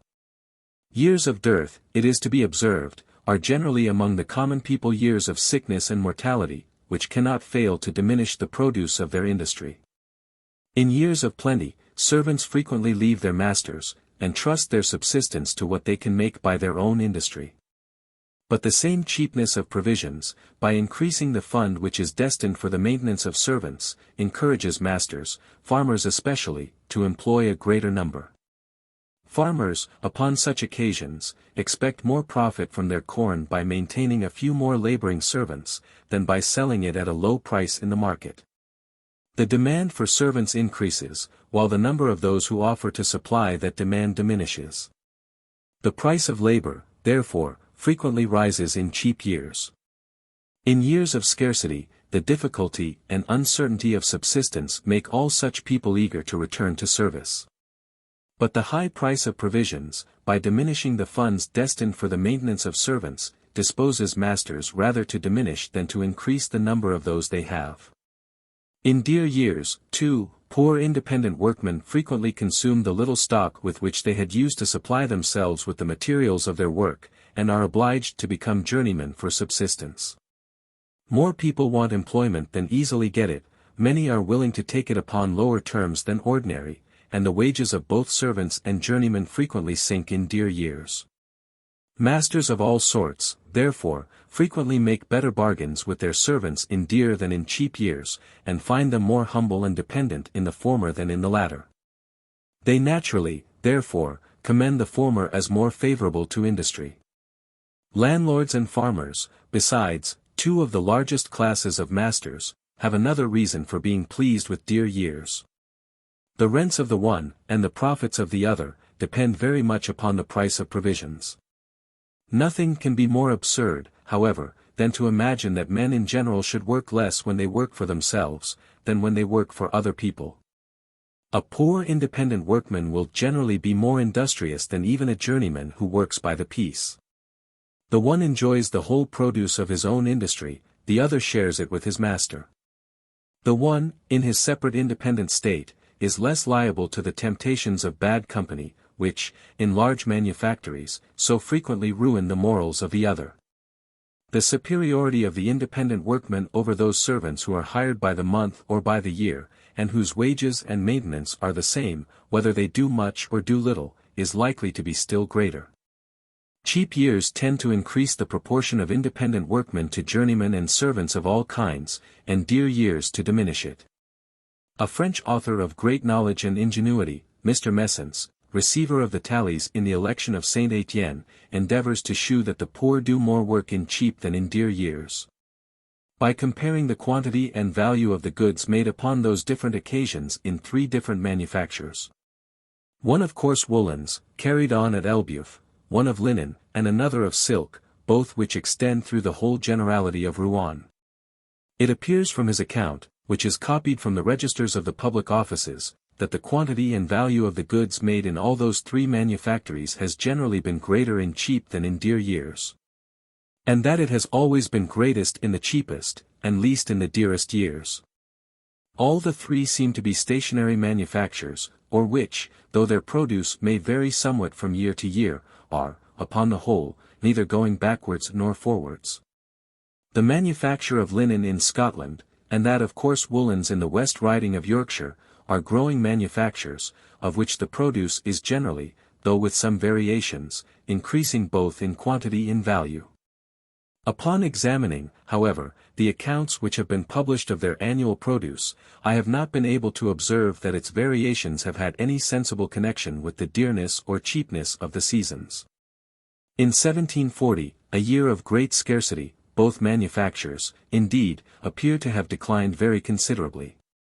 But in 1756, another year of great scarcity, the Scotch manufactures made more than ordinary advances. The Yorkshire manufacture, indeed, declined, and its produce did not rise to what it had been in 1755, till 1766, after the repeal of the American Stamp Act. In that and the following year, it greatly exceeded what it had ever been before, and it has continued to advance ever since. The produce of all great manufactures for distant sale must necessarily depend, not so much upon the dearness or cheapness of the seasons in the countries where they are carried on, as upon the circumstances which affect the demand in the countries where they are consumed. Upon peace or war, upon the prosperity or declension of other rival manufactures, and upon the good or bad humor of their principal customers. A great part of the extraordinary work, besides, which is probably done in cheap years, never enters the public registers of manufactures. The men servants, who leave their masters, become independent laborers. The women return to their parents, and commonly spin, in order to make clothes for themselves and their families. Even the independent workmen do not always work for public sale, but are employed by some of their neighbors in manufactures for family use. The produce of their labor, therefore, frequently makes no figure in those public registers, of which the records are sometimes published with so much parade, and from which our merchants and manufacturers would often vainly pretend to announce the prosperity or declension of the greatest empires. Though the variations in the price of labor not only do not always correspond with those in the price of provisions, but are frequently quite opposite, we must not, upon this account, Imagine that the price of provisions has no influence upon that of labor. The money price of labor is necessarily regulated by two circumstances, the demand for labor, and the price of the necessaries and conveniencies of life. The demand for labor, according as it happens to be increasing, stationary, or declining, or to require an increasing, stationary, or declining population, determines the quantities of the necessaries and conveniencies of life which must be given to the laborer. And the money price of labor is determined by what is requisite for purchasing this quantity. Though the money price of labor, therefore, is sometimes high where the price of provisions is low, it would be still higher, the demand continuing the same, if the price of provisions was high. It is because the demand for labor increases in years of sudden and extraordinary plenty, and diminishes in those of sudden and extraordinary scarcity, that the money price of labor sometimes rises in the one, and sinks in the other. In a year of sudden and extraordinary plenty, there are funds in the hands of many of the employers of industry, sufficient to maintain and employ a greater number of industrious people than had been employed the year before. And this extraordinary number cannot always be had. Those masters, therefore, who want more workmen, bid against one another, in order to get them, which sometimes raises both the real and the money price of their labor. The contrary of this happens in a year of sudden and extraordinary scarcity. The funds destined for employing industry are less than they had been the year before. A considerable number of people are thrown out of employment, who bid one against another, in order to get it, which sometimes lowers both the real and the money price of labor. In 1740, a year of extraordinary scarcity, many people were willing to work for bare subsistence. In the succeeding years of plenty, it was more difficult to get laborers and servants. The scarcity of a dear year, by diminishing the demand for labor, tends to lower its price, as the high price of provisions tends to raise it. The plenty of a cheap year, on the contrary, by increasing the demand, tends to raise the price of labor, as the cheapness of provisions tends to lower it. In the ordinary variations of the prices of provisions, those two opposite causes seem to counterbalance one another, which is probably, in part, the reason why the wages of labor are everywhere so much more steady and permanent than the price of provisions. The increase in the wages of labor necessarily increases the price of many commodities, by increasing that part of it which resolves itself into wages, and so far tends to diminish their consumption, both at home and abroad. The same cause, however, which raises the wages of labor, the increase of stock, tends to increase its productive powers, and to make a smaller quantity of labor produce a greater quantity of work. The owner of the stock which employs a great number of laborers necessarily endeavors, for his own advantage, to make such a proper division and distribution of employment, that they may be enabled to produce the greatest quantity of work possible. For the same reason, he endeavors to supply them with the best machinery which either he or they can think of. What takes place among the laborers in a particular workhouse, takes place, for the same reason, among those of a great society. The greater their number, the more they naturally divide themselves into different classes and subdivisions of employments. More heads are occupied in inventing the most proper machinery for executing the work of each, and it is, therefore, more likely to be invented. There are many commodities, therefore, which, in consequence of these improvements, come to be produced by so much less labor than before, that the increase of its price is more than compensated by the diminution of its quantity. Chapter 9. Of the Profits of Stock. The rise and fall in the profits of stock depend upon the same causes with the rise and fall in the wages of labor, the increasing or declining state of the wealth of the society. But those causes affect the one and the other very differently. The increase of stock, which raises wages, tends to lower profit. When the stocks of many rich merchants are turned into the same trade, their mutual competition naturally tends to lower its profit. And when there is a like increase of stock in all the different trades carried on in the same society, the same competition must produce the same effect in them all. It is not easy, it has already been observed, to ascertain what are the average wages of labor, even in a particular place, and at a particular time. We can, even in this case, seldom determine more than what are the most usual wages.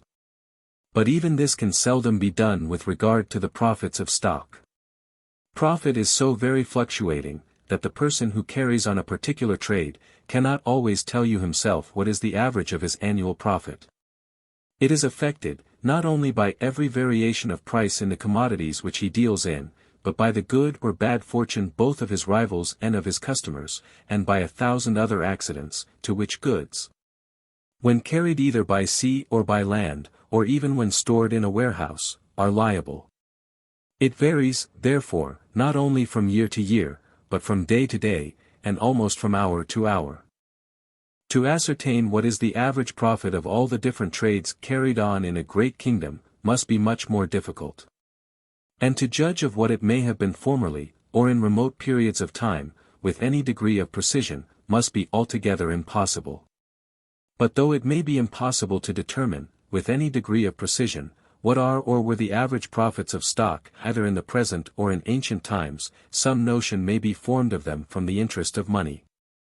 It may be laid down as a maxim, that wherever a great deal can be made by the use of money, a great deal will commonly be given for the use of it, and that, wherever little can be made by it, less will commonly be given for it.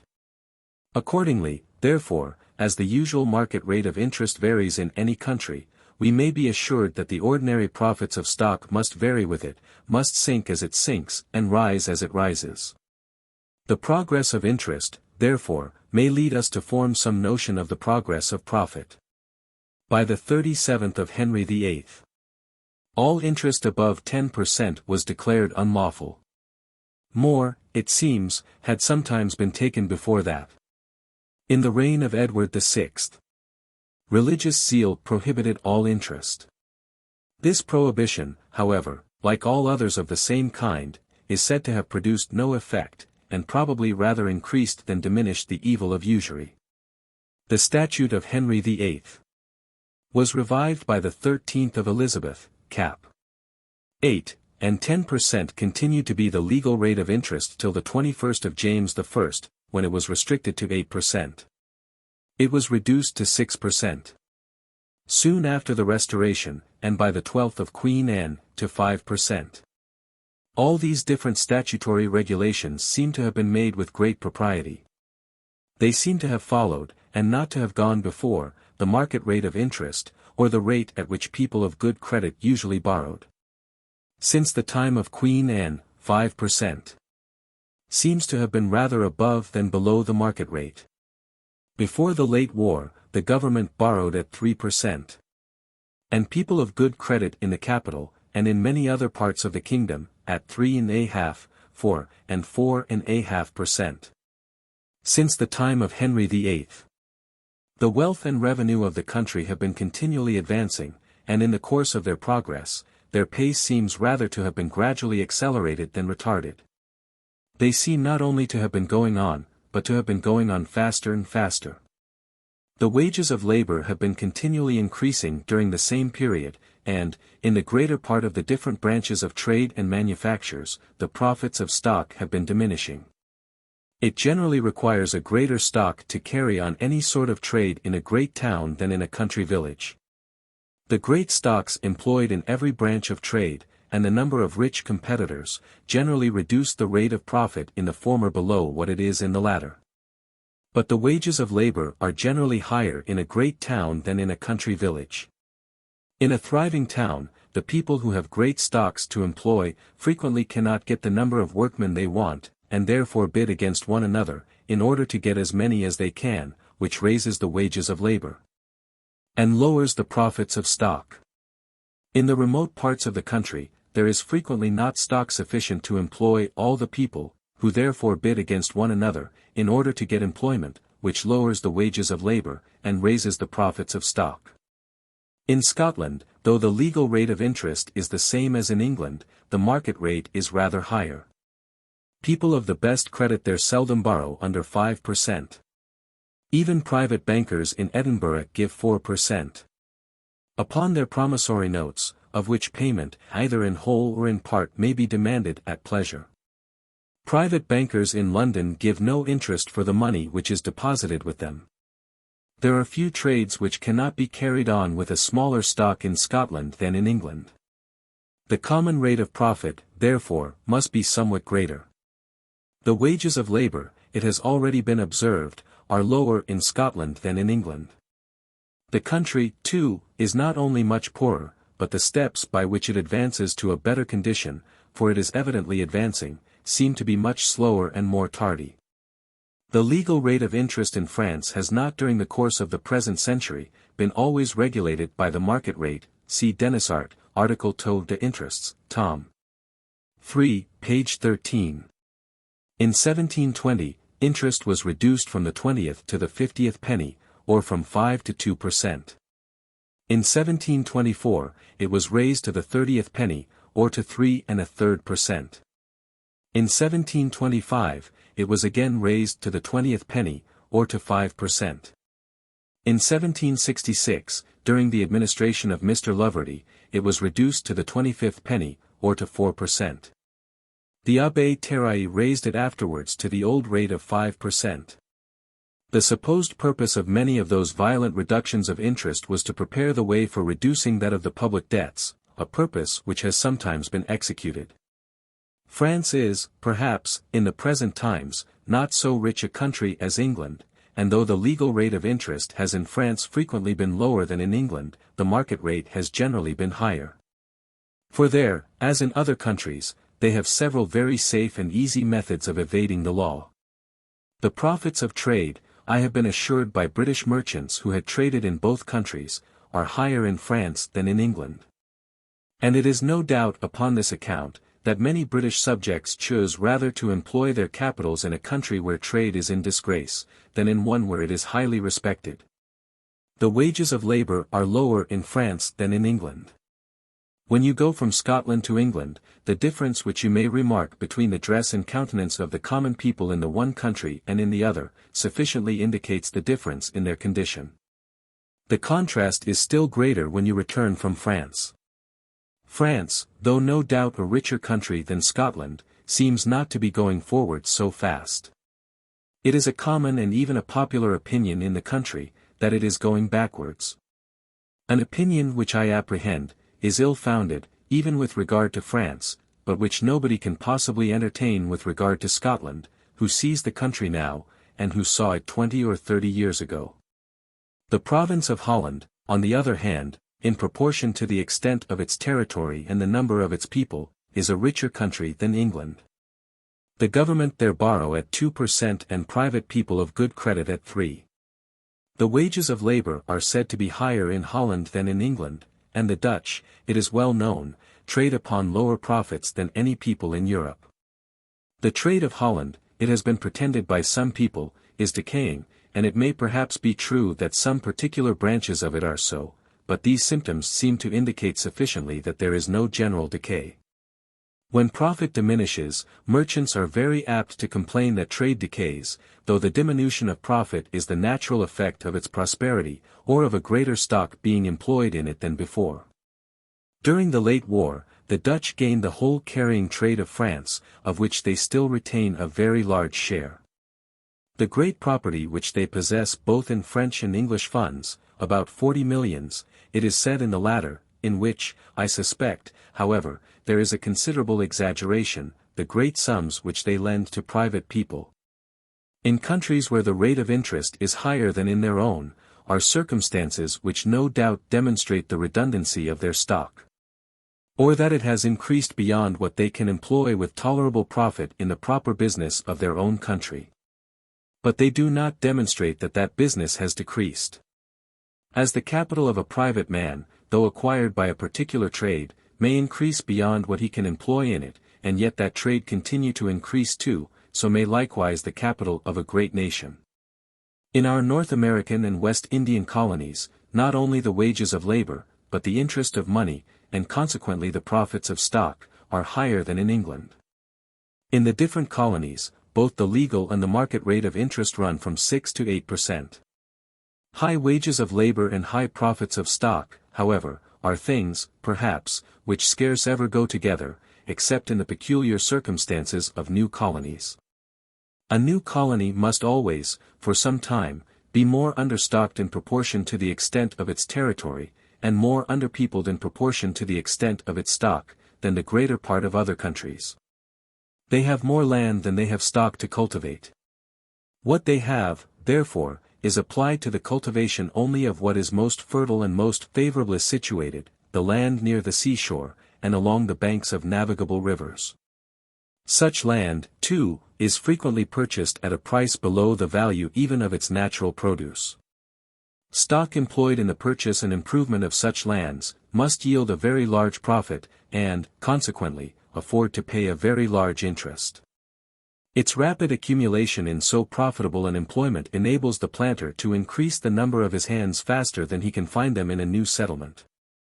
Those whom he can find, therefore, are very liberally rewarded.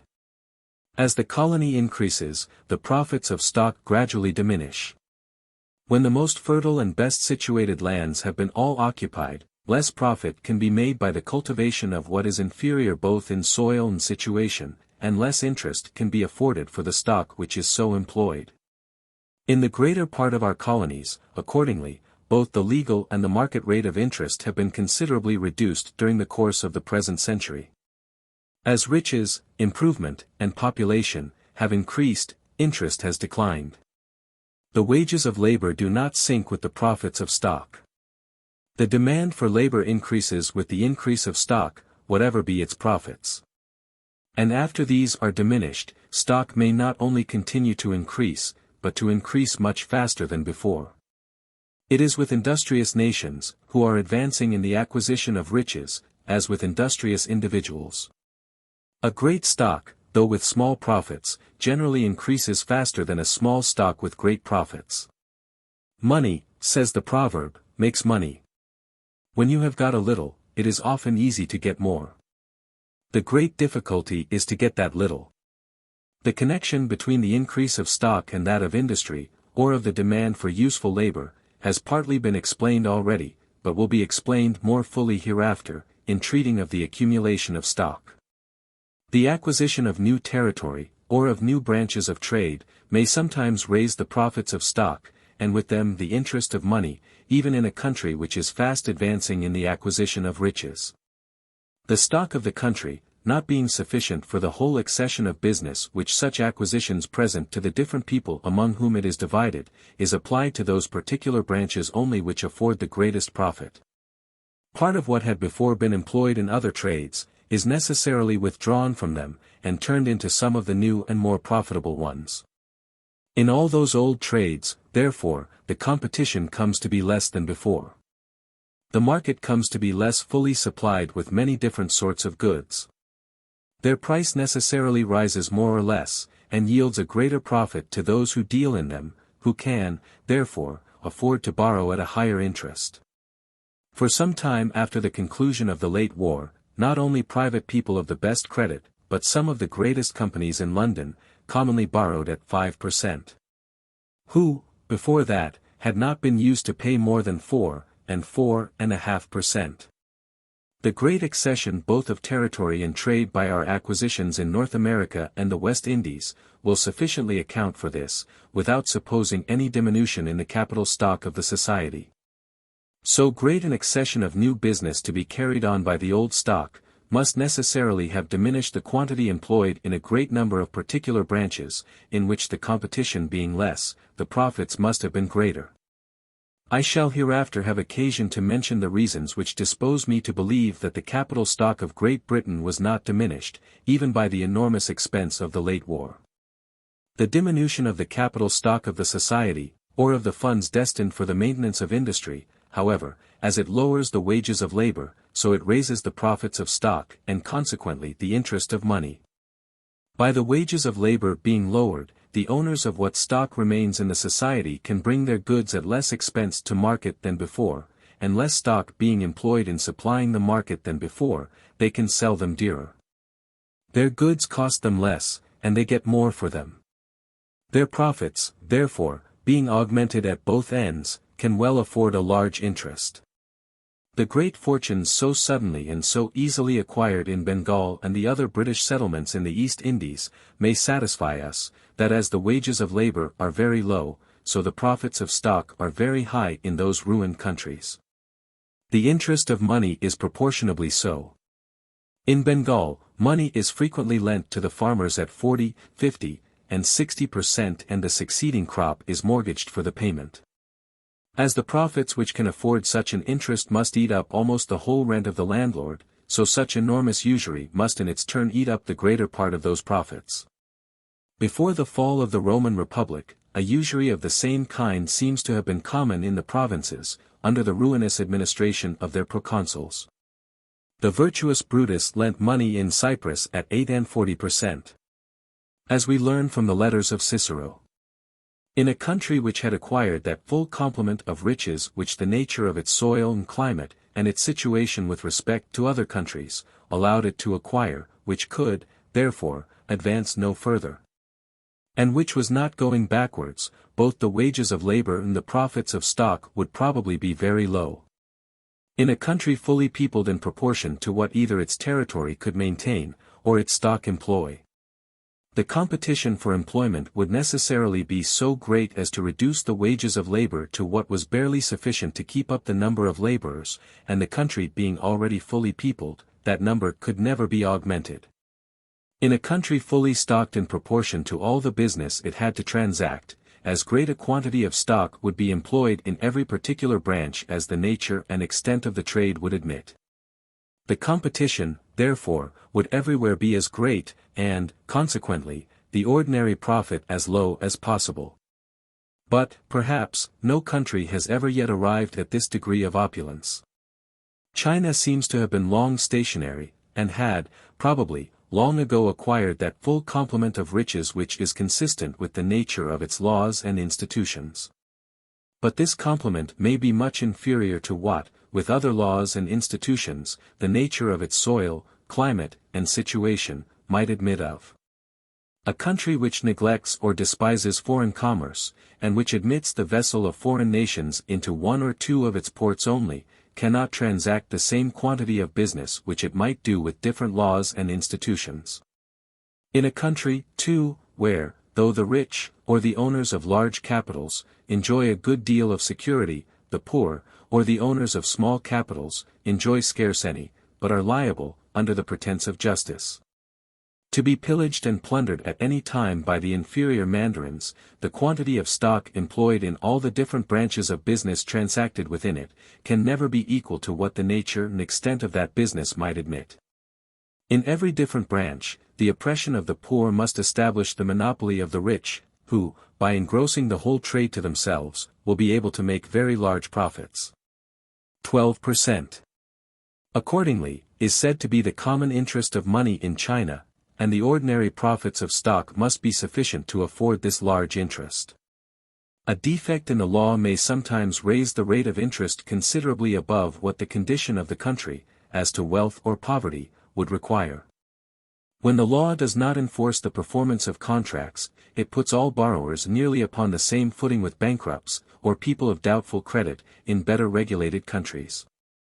The uncertainty of recovering his money makes the lender exact the same usurious interest which is usually required from bankrupts. Among the barbarous nations who overran the western provinces of the Roman Empire, the performance of contracts was left for many ages to the faith of the contracting parties. The courts of justice of their kings seldom intermeddled in it. The high rate of interest which took place in those ancient times may, perhaps, be partly accounted for from this cause. When the law prohibits interest altogether, it does not prevent it. Many people must borrow, and nobody will lend without such a consideration for the use of their money as is suitable, not only to what can be made by the use of it, but to the difficulty and danger of evading the law. The high rate of interest among all Mahometan nations is accounted for by M. Montesquieu, not from their poverty, but partly from this, and partly from the difficulty of recovering the money. The lowest ordinary rate of profit must always be something more than what is sufficient to compensate the occasional losses to which every employment of stock is exposed. It is this surplus only which is neat or clear profit. What is called gross profit, comprehends frequently not only this surplus, but what is retained for compensating such extraordinary losses. The interest which the borrower can afford to pay is in proportion to the clear profit only. The lowest ordinary rate of interest must, in the same manner, be something more than sufficient to compensate the occasional losses to which lending, even with tolerable prudence, is exposed. Were it not, mere charity or friendship could be the only motives for lending. In a country which had acquired its full complement of riches, where, in every particular branch of business, there was the greatest quantity of stock that could be employed in it, as the ordinary rate of clear profit would be very small, so the usual market rate of interest which could be afforded out of it would be so low as to render it impossible for any but the very wealthiest people to live upon the interest of their money. All people of small or middling fortunes would be obliged to superintend themselves the employment of their own stocks. It would be necessary that almost every man should be a man of business, or engage in some sort of trade. The province of Holland seems to be approaching near to this state. It is there unfashionable not to be a man of business. Necessity makes it usual for almost every man to be so, and custom everywhere regulates fashion. As it is ridiculous not to dress, so is it, in some measure, not to be employed like other people. As a man of a civil profession seems awkward in a camp or a garrison, and is even in some danger of being despised there, so does an idle man among men of business. The highest ordinary rate of profit may be such as, in the price of the greater part of commodities, eats up the whole of what should go to the rent of the land, and leaves only what is sufficient to pay the labor of preparing and bringing them to market, according to the lowest rate at which labor can anywhere be paid, the bare subsistence of the laborer. The workman must always have been fed in some way or other while he was about the work, but the landlord may not always have been paid. The profits of the trade which the servants of the East India Company carry on in Bengal may not, perhaps, be very far from this rate. The proportion which the usual market rate of interest ought to bear to the ordinary rate of clear profit, necessarily varies as profit rises or falls. Double interest is in Great Britain reckoned what the merchants call a good, moderate, reasonable profit, terms which, I apprehend, mean no more than a common and usual profit. In a country where the ordinary rate of clear profit is 8 or 10%, it may be reasonable that one half of it should go to interest, wherever business is carried on with borrowed money. The stock is at the risk of the borrower, who, as it were, insures it to the lender, and 4 or 5% may, in the greater part of trades, be both a sufficient profit upon the risk of this insurance, and a sufficient recompense for the trouble of employing the stock. But the proportion between interest and clear profit might not be the same in countries where the ordinary rate of profit was either a good deal lower, or a good deal higher. If it were a good deal lower, one half of it, perhaps, could not be afforded for interest, and more might be afforded if it were a good deal higher. In countries which are fast advancing to riches, the low rate of profit may, in the price of many commodities, compensate the high wages of labor, and enable those countries to sell as cheap as their less thriving neighbors, among whom the wages of labor may be lower. In reality, high profits tend much more to raise the price of work than high wages. If, in the linen manufacture, for example, the wages of the different working people, the flax dressers, the spinners, the weavers, etc., should all of them be advanced twopence a day, it would be necessary to heighten the price of a piece of linen only by a number of twopences equal to the number of people that had been employed about it, multiplied by the number of days during which they had been so employed. That part of the price of the commodity which resolved itself into the wages, would, through all the different stages of the manufacture, rise only in arithmetical proportion to this rise of wages. But if the profits of all the different employers of those working people should be raised 5%, that part of the price of the commodity which resolved itself into profit would, through all the different stages of the manufacture, rise in geometrical proportion to this rise of profit. The employer of the flax dressers would, in selling his flax, require an additional 5% upon the whole value of the materials and wages which he advanced to his workmen. The employer of the spinners would require an additional 5% both upon the advanced price of the flax, and upon the wages of the spinners. And the employer of the weavers would require a like 5%, both upon the advanced price of the linen yarn, and upon the wages of the weavers. In raising the price of commodities, the rise of wages operates in the same manner as simple interest does in the accumulation of debt. The rise of profit operates like compound interest.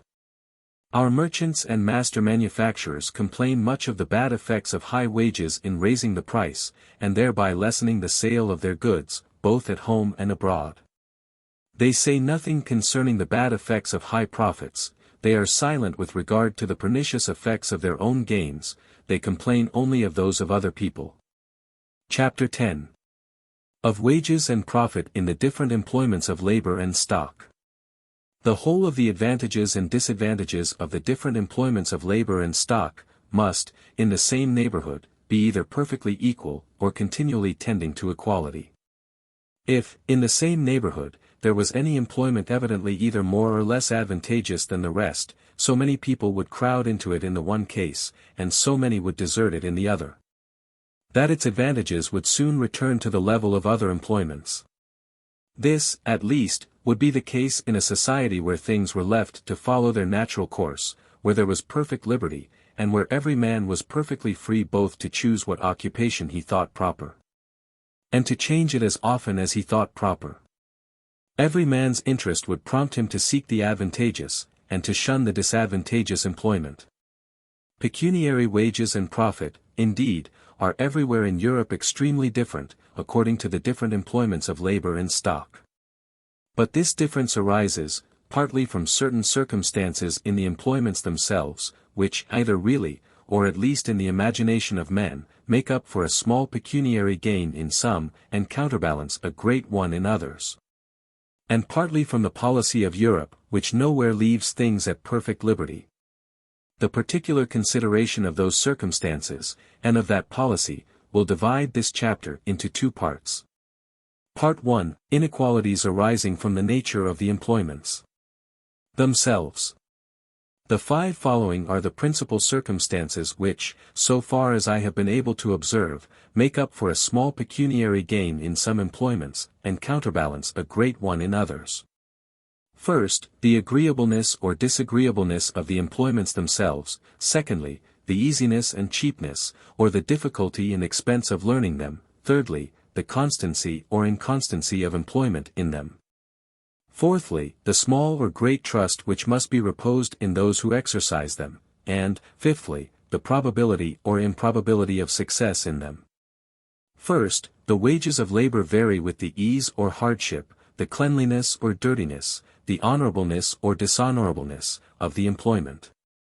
Thus in most places, take the year round, a journeyman tailor earns less than a journeyman weaver. His work is much easier. A journeyman weaver earns less than a journeyman smith. His work is not always easier, but it is much cleanlier. A journeyman blacksmith, though an artificer, seldom earns so much in 12 hours, as a collier, who is only a laborer, does in 8. His work is not quite so dirty, is less dangerous, and is carried on in daylight and above ground. Honor makes a great part of the reward of all honorable professions. In point of pecuniary gain, all things considered, they are generally underrecompensed, as I shall endeavor to shew by and by. Disgrace has the contrary effect. The trade of a butcher is a brutal and an odious business, but it is in most places more profitable than the greater part of common trades. The most detestable of all employments, that of public executioner, is, in proportion to the quantity of work done, better paid than any common trade whatever. Hunting and fishing, the most important employments of mankind in the rude state of society, become, in its advanced state, their most agreeable amusements, and they pursue for pleasure what they once followed from necessity. In the advanced state of society, therefore, they are all very poor people who follow as a trade, what other people pursue as a pastime. Fishermen have been so since the time of Theocritus. See Idyllium 21. A poacher is everywhere a very poor man in Great Britain. In countries where the rigor of the law suffers no poachers, the licensed hunter is not in a much better condition. The natural taste for those employments makes more people follow them, than can live comfortably by them. And the produce of their labor, in proportion to its quantity, comes always too cheap to market, to afford any thing but the most scanty subsistence to the laborers. Disagreeableness and disgrace affect the profits of stock in the same manner as the wages of labor. The keeper of an inn or tavern, who is never master of his own house, and who is exposed to the brutality of every drunkard, exercises neither a very agreeable nor a very creditable business.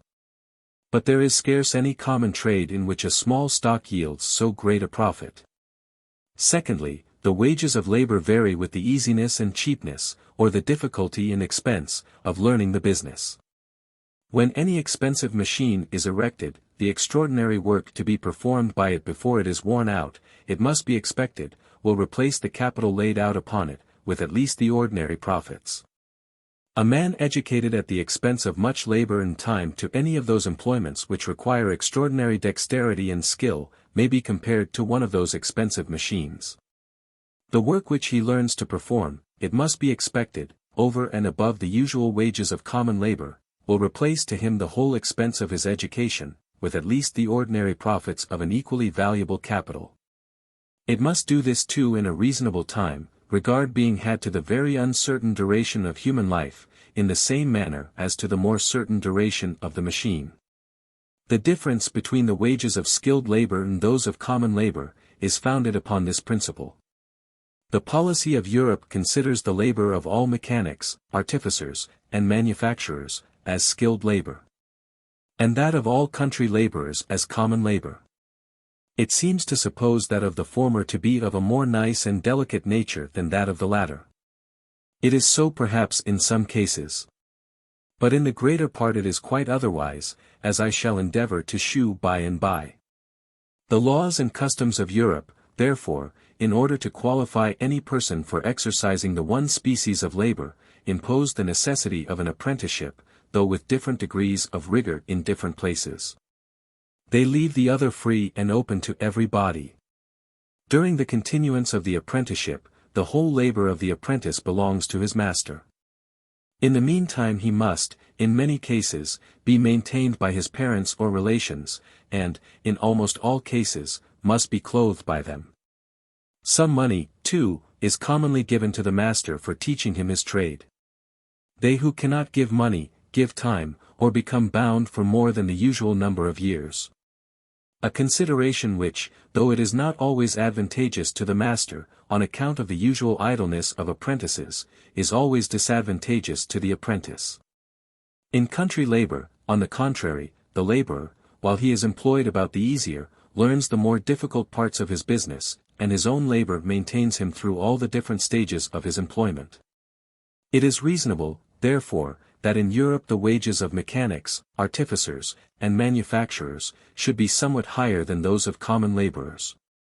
They are so accordingly, and their superior gains make them, in most places, be considered as a superior rank of people. This superiority, however, is generally very small. The daily or weekly earnings of journeymen in the more common sorts of manufactures, such as those of plain linen and woolen cloth, computed at an average, are, in most places, very little more than the day wages of common laborers. Their employment, indeed, is more steady and uniform, and the superiority of their earnings, taking the whole year together, may be somewhat greater. It seems evidently, however, to be no greater than what is sufficient to compensate the superior expense of their education. Education in the ingenious arts, and in the liberal professions, is still more tedious and expensive. The pecuniary recompense, therefore, of painters and sculptors, of lawyers and physicians, ought to be much more liberal, and it is so accordingly. The profits of stock seem to be very little affected by the easiness or difficulty of learning the trade in which it is employed. All the different ways in which stock is commonly employed in great towns seem, in reality, to be almost equally easy and equally difficult to learn. One branch, either of foreign or domestic trade, cannot well be a much more intricate business than another. Thirdly, the wages of labor in different occupations vary with the constancy or inconstancy of employment.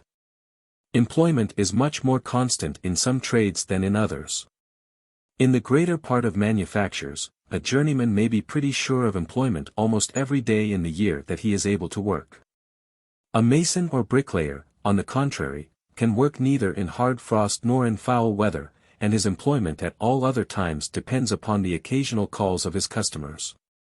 He is liable, in consequence, to be frequently without any. What he earns, therefore, while he is employed, must not only maintain him while he is idle, but make him some compensation for those anxious and desponding moments which the thought of so precarious a situation must sometimes occasion. Where the computed earnings of the greater part of manufacturers, accordingly, are nearly upon a level with the day wages of common laborers, those of masons and bricklayers are generally from one-half more to double those wages. Where common laborers earn 4 or 5 shillings a week, masons and bricklayers frequently earn 7 and 8, where the former earn 6, the latter often earn 9 and 10. And where the former earn 9 and 10, as in London, the latter commonly earn 15 and 18. No species of skilled labor, however, seems more easy to learn than that of masons and bricklayers. Chairmen in London, during the summer season, are said sometimes to be employed as bricklayers. The high wages of those workmen, therefore, are not so much the recompense of their skill, as the compensation for the inconstancy of their employment. A house carpenter seems to exercise rather a nicer and a more ingenious trade than a mason. In most places, however, for it is not universally so, his day wages are somewhat lower. His employment, though it depends much, does not depend so entirely upon the occasional calls of his customers, and it is not liable to be interrupted by the weather. When the trades which generally afford constant employment, happen in a particular place not to do so, the wages of the workmen always rise a good deal above their ordinary proportion to those of common labor. In London, almost all journeyman artificers are liable to be called upon and dismissed by their masters from day to day, and from week to week, in the same manner as day laborers in other places. The lowest order of artificers, journeyman tailors, accordingly, earn their half a crown a day, though 18 pence may be reckoned the wages of common labor. In small towns and country villages, the wages of journeyman tailors frequently scarce equal those of common labor, but in London they are often many weeks without employment, particularly during the summer. When the inconstancy of employment is combined with the hardship, disagreeableness, and dirtiness of the work, it sometimes raises the wages of the most common labor above those of the most skilful artificers. A collier working by the piece is supposed, at Newcastle, to earn commonly about double, and, in many parts of Scotland, about 3 times, the wages of common labor. His high wages arise altogether from the hardship, disagreeableness, and dirtiness of his work. His employment may, upon most occasions, be as constant as he pleases. The coal heavers in London exercise a trade which, in hardship, dirtiness, and disagreeableness, almost equals that of colliers. And, from the unavoidable irregularity in the arrivals of coal ships, the employment of the greater part of them is necessarily very inconstant. If colliers, therefore, commonly earn double and triple the wages of common labor, it ought not to seem unreasonable that coal heavers should sometimes earn 4 and 5 times those wages. In the inquiry made into their condition a few years ago, it was found that, at the rate at which they were then paid, they could earn from 6 to 10 shillings a day. 6 shillings are about 4 times the wages of common labor in London. And, in every particular trade, the lowest common earnings may always be considered as those of the far greater number. How extravagant soever those earnings may appear, if they were more than sufficient to compensate all the disagreeable circumstances of the business, there would soon be so great a number of competitors, as, in a trade which has no exclusive privilege, would quickly reduce them to a lower rate. The constancy or inconstancy of employment cannot affect the ordinary profits of stock in any particular trade.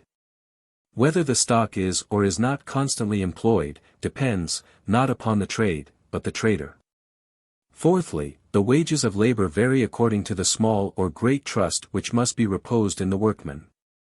The wages of goldsmiths and jewelers are everywhere superior to those of many other workmen, not only of equal, but of much superior ingenuity, on account of the precious materials with which they are entrusted.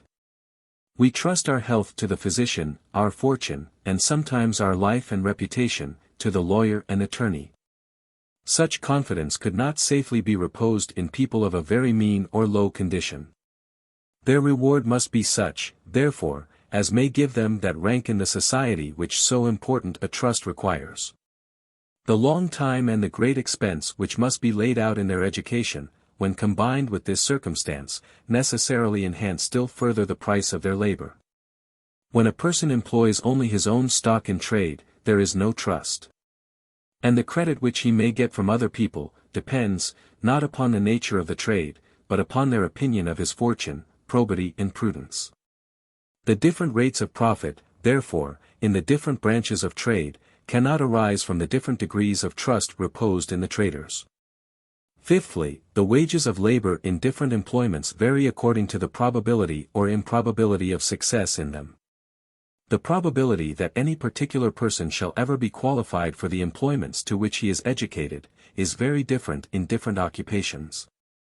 In the greatest part of mechanic trade success is almost certain, but very uncertain in the liberal professions. Put your son apprentice to a shoemaker, there is little doubt of his learning to make a pair of shoes.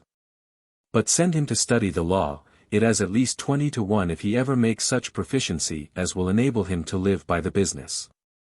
In a perfectly fair lottery, those who draw the prizes ought to gain all that is lost by those who draw the blanks. In a profession, where 20 fail for one that succeeds, that one ought to gain all that should have been gained by the unsuccessful 20. The counselor at law, who, perhaps, at near 40 years of age, begins to make something by his profession, ought to receive the retribution, not only of his own so tedious and expensive education, but of that of more than 20 others, who are never likely to make anything by it. How extravagant soever the fees of counselors at law may sometimes appear, their real retribution is never equal to this. Compute, in any particular place, what is likely to be annually gained, and what is likely to be annually spent, by all the different workmen in any common trade, such as that of shoemakers or weavers. And you will find that the former sum will generally exceed the latter. But make the same computation with regard to all the counselors and students of law, in all the different inns of court, and you will find that their annual gains bear but a very small proportion to their annual expense. Even though you rate the former as high, and the latter as low, as can well be done. The lottery of the law, therefore, is very far from being a perfectly fair lottery, and that as well as many other liberal and honorable professions, is, in point of pecuniary gain, evidently underrecompensed. Those professions keep their level, however, with other occupations, and, notwithstanding these discouragements, all the most generous and liberal spirits are eager to crowd into them. Two different causes contribute to recommend them. First, the desire of the reputation which attends upon superior excellence in any of them, and, secondly, the natural confidence which every man has, more or less, not only in his own abilities, but in his own good fortune. To excel in any profession, in which but few arrive at mediocrity, is the most decisive mark of what is called genius, or superior talents. The public admiration which attends upon such distinguished abilities makes always a part of their reward. A greater or smaller, in proportion as it is higher or lower in degree. It makes a considerable part of that reward in the profession of physic, a still greater, perhaps, in that of law, in poetry and philosophy it makes almost the whole.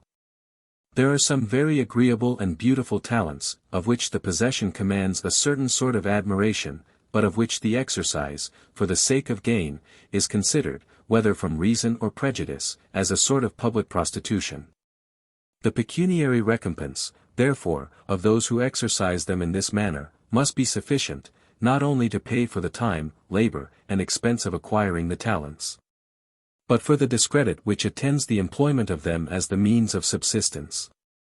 The exorbitant rewards of players, opera singers, opera dancers, etc., are founded upon those two principles, the rarity and beauty of the talents, and the discredit of employing them in this manner. It seems absurd at first sight, that we should despise their persons, and yet reward their talents with the most profuse liberality.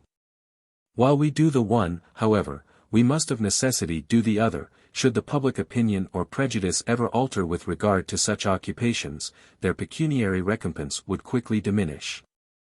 More people would apply to them, and the competition would quickly reduce the price of their labor. Such talents, though far from being common, are by no means so rare as imagined. Many people possess them in great perfection, who disdain to make this use of them, and many more are capable of acquiring them, if any thing could be made honorably by them. The overweening conceit which the greater part of men have of their own abilities, is an ancient evil remarked by the philosophers and moralists of all ages. Their absurd presumption in their own good fortune has been less taken notice of. It is, however, if possible, still more universal. There is no man living, who, when in tolerable health and spirits, has not some share of it. The chance of gain is by every man more or less overvalued, and the chance of loss is by most men undervalued, and by scarce any man, who is in tolerable health and spirits, valued more than it is worth. That the chance of gain is naturally overvalued, we may learn from the universal success of lotteries. The world neither ever saw, nor ever will see, a perfectly fair lottery, or one in which the whole gain compensated the whole loss. Because the undertaker could make nothing by it. In the state lotteries, the tickets are really not worth the price which is paid by the original subscribers, and yet commonly sell in the market for 20, 30, and sometimes 40% advance. The vain hopes of gaining some of the great prizes is the sole cause of this demand. The soberest people scarce look upon it as a folly to pay a small sum for the chance of gaining 10 or 20,000 pounds, though they know that even that small sum is perhaps 20 or 30% more than the chance is worth. In a lottery in which no prize exceeded £20, though in other respects it approached much nearer to a perfectly fair one than the common state lotteries, there would not be the same demand for tickets. In order to have a better chance for some of the great prizes, some people purchase several tickets, and others, small shares in a still greater number. There is not, however, a more certain proposition in mathematics, than that the more tickets you adventure upon, the more likely you are to be a loser. Adventure upon all the tickets in the lottery, and you lose for certain. And the greater the number of your tickets, the nearer you approach to this certainty. That the chance of loss is frequently undervalued, and scarce ever valued more than it is worth, we may learn from the very moderate profit of insurers. In order to make insurance, either from fire or sea risk, a trade at all, the common premium must be sufficient to compensate the common losses, to pay the expense of management, and to afford such a profit as might have been drawn from an equal capital employed in any common trade.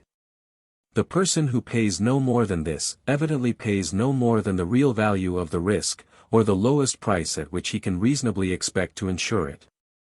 But though many people have made a little money by insurance, very few have made a great fortune.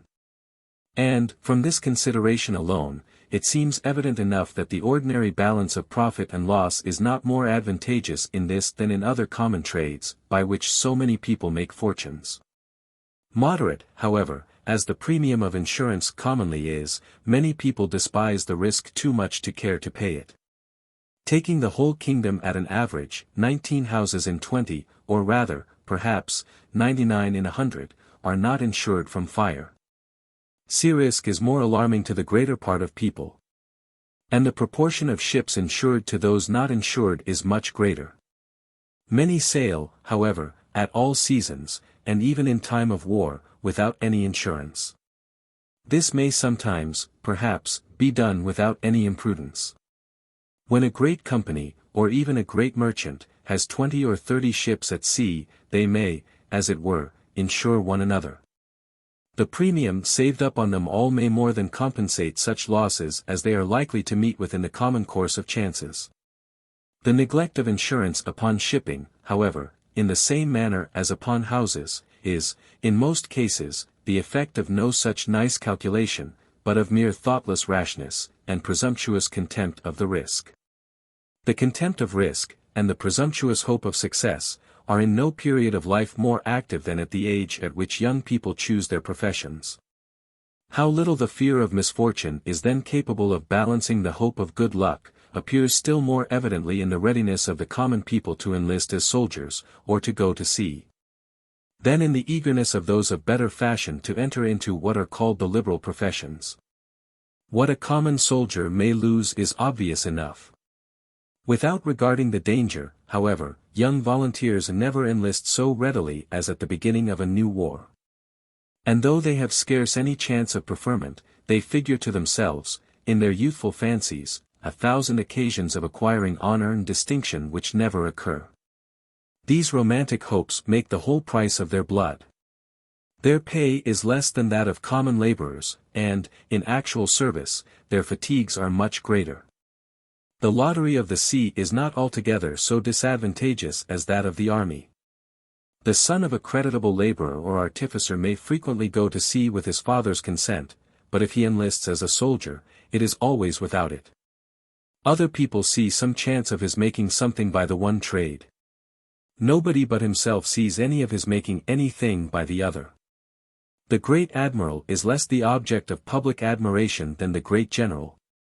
And the highest success in the sea service promises a less brilliant fortune and reputation than equal success in the land. The same difference runs through all the inferior degrees of preferment in both. By the rules of precedency, a captain in the navy ranks with a colonel in the army, but he does not rank with him in the common estimation. As the great prizes in the lottery are less, the smaller ones must be more numerous. Common sailors, therefore, more frequently get some fortune and preferment than common soldiers, and the hope of those prizes is what principally recommends the trade.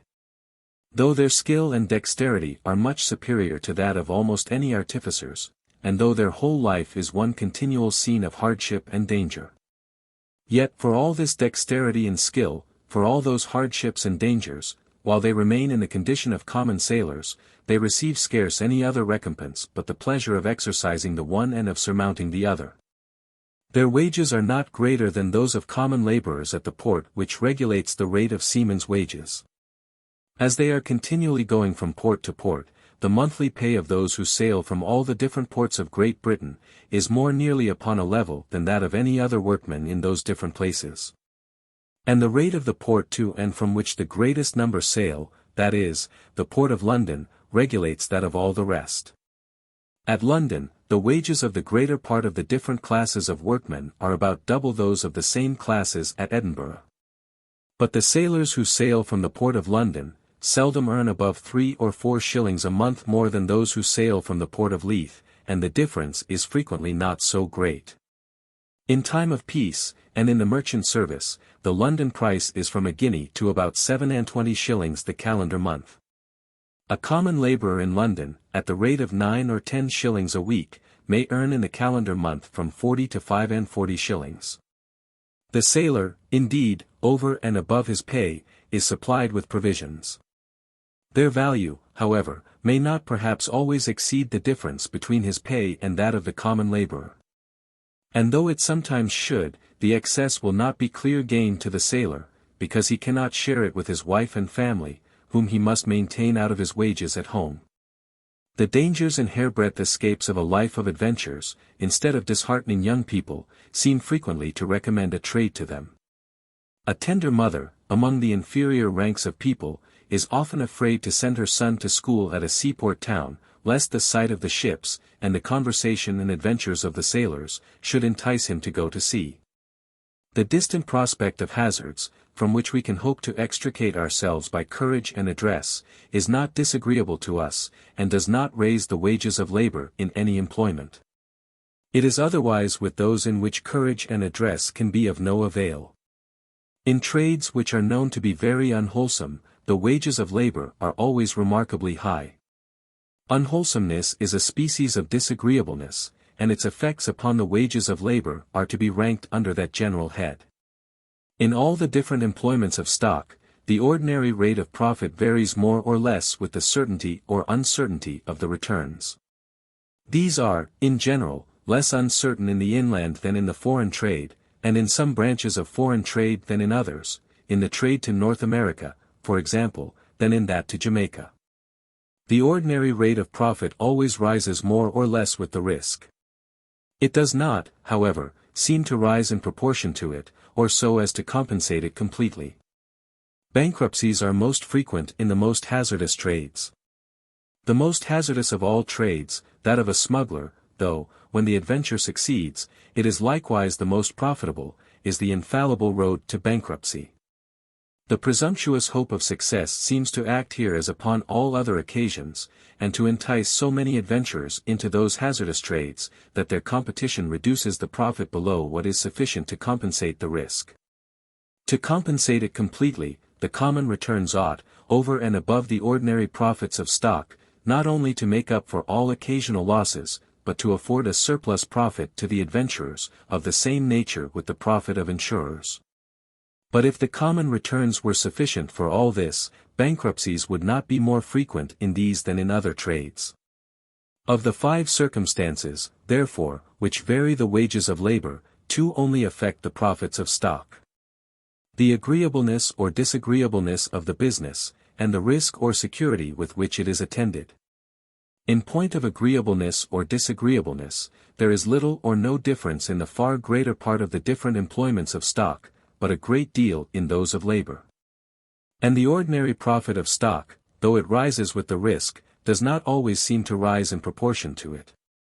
It should follow from all this, that, in the same society or neighborhood, the average and ordinary rates of profit in the different employments of stock should be more nearly upon a level than the pecuniary wages of the different sorts of labor.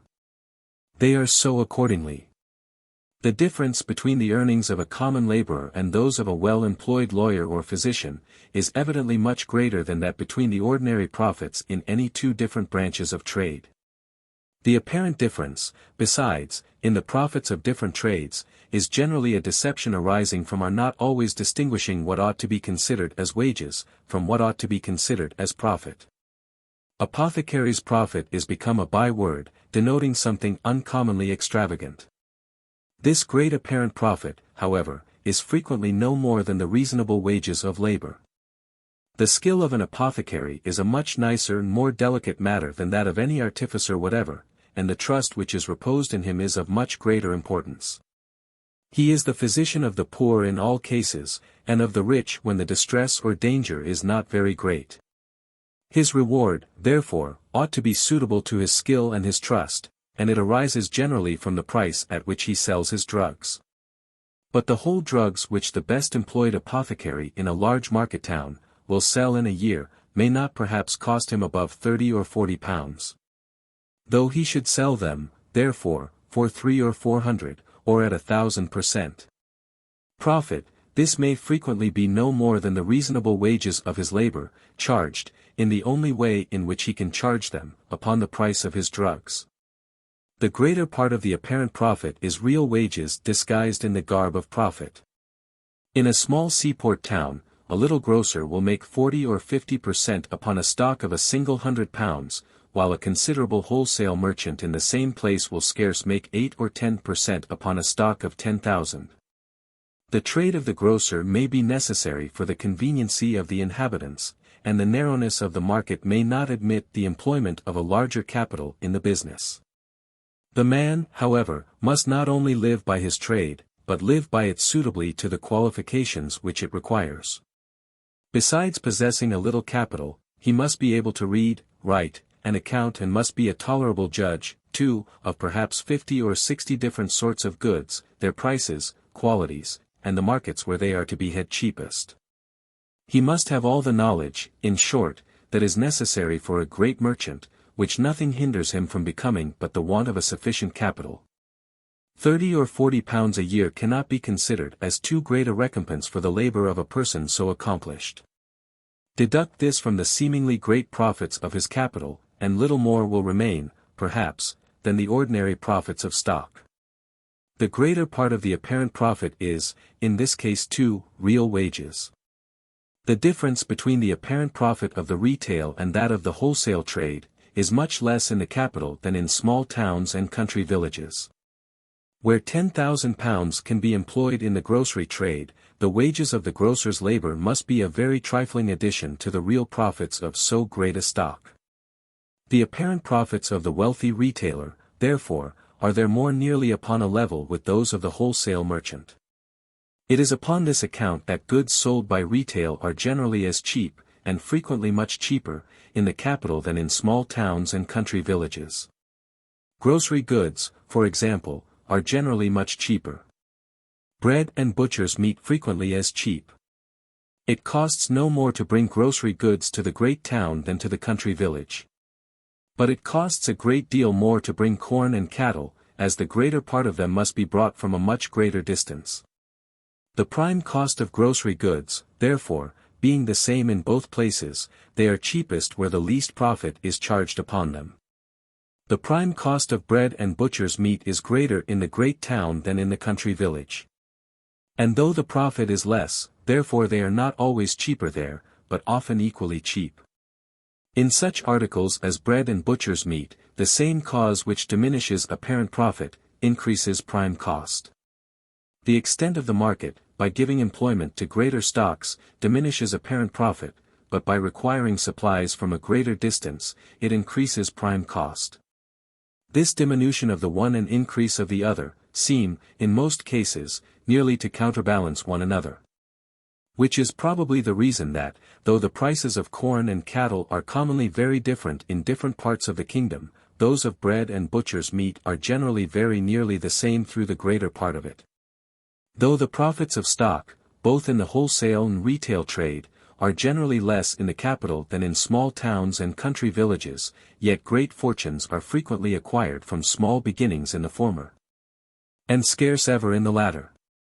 In small towns and country villages, on account of the narrowness of the market, trade cannot always be extended as stock extends.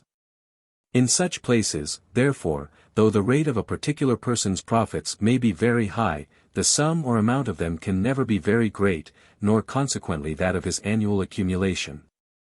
In great towns, on the contrary, trade can be extended as stock increases, and the credit of a frugal and thriving man increases much faster than his stock. His trade is extended in proportion to the amount of both. And the sum or amount of his profits is in proportion to the extent of his trade, and his annual accumulation in proportion to the amount of his profits. It seldom happens, however, that great fortunes are made, even in great towns, by any one regular, established, and well-known branch of business, but in consequence of a long life of industry, frugality, and attention. Sudden fortunes, indeed, are sometimes made in such places, by what is called the trade of speculation. The speculative merchant exercises no one regular, established, or well-known branch of business. He is a corn merchant this year, and a wine merchant the next, and a sugar, tobacco, or tea merchant the year after. He enters into every trade, when he foresees that it is likely to be more than commonly profitable, and he quits it when he foresees that its profits are likely to return to the level of other trades. His profits and losses, therefore, can bear no regular proportion to those of any one established and well-known branch of business. A bold adventurer may sometimes acquire a considerable fortune by 2 or 3 successful speculations, but is just as likely to lose one by 2 or 3 unsuccessful ones. This trade can be carried on nowhere but in great towns. It is only in places of the most extensive commerce and correspondence that the intelligence requisite for it can be had.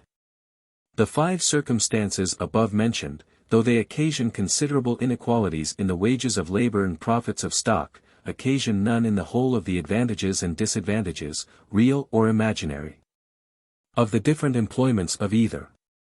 The nature of those circumstances is such, that they make up for a small pecuniary gain in some, and counterbalance a great one in others. In order, however, that this equality may take place in the whole of their advantages or disadvantages, 3 things are requisite, even where there is the most perfect freedom.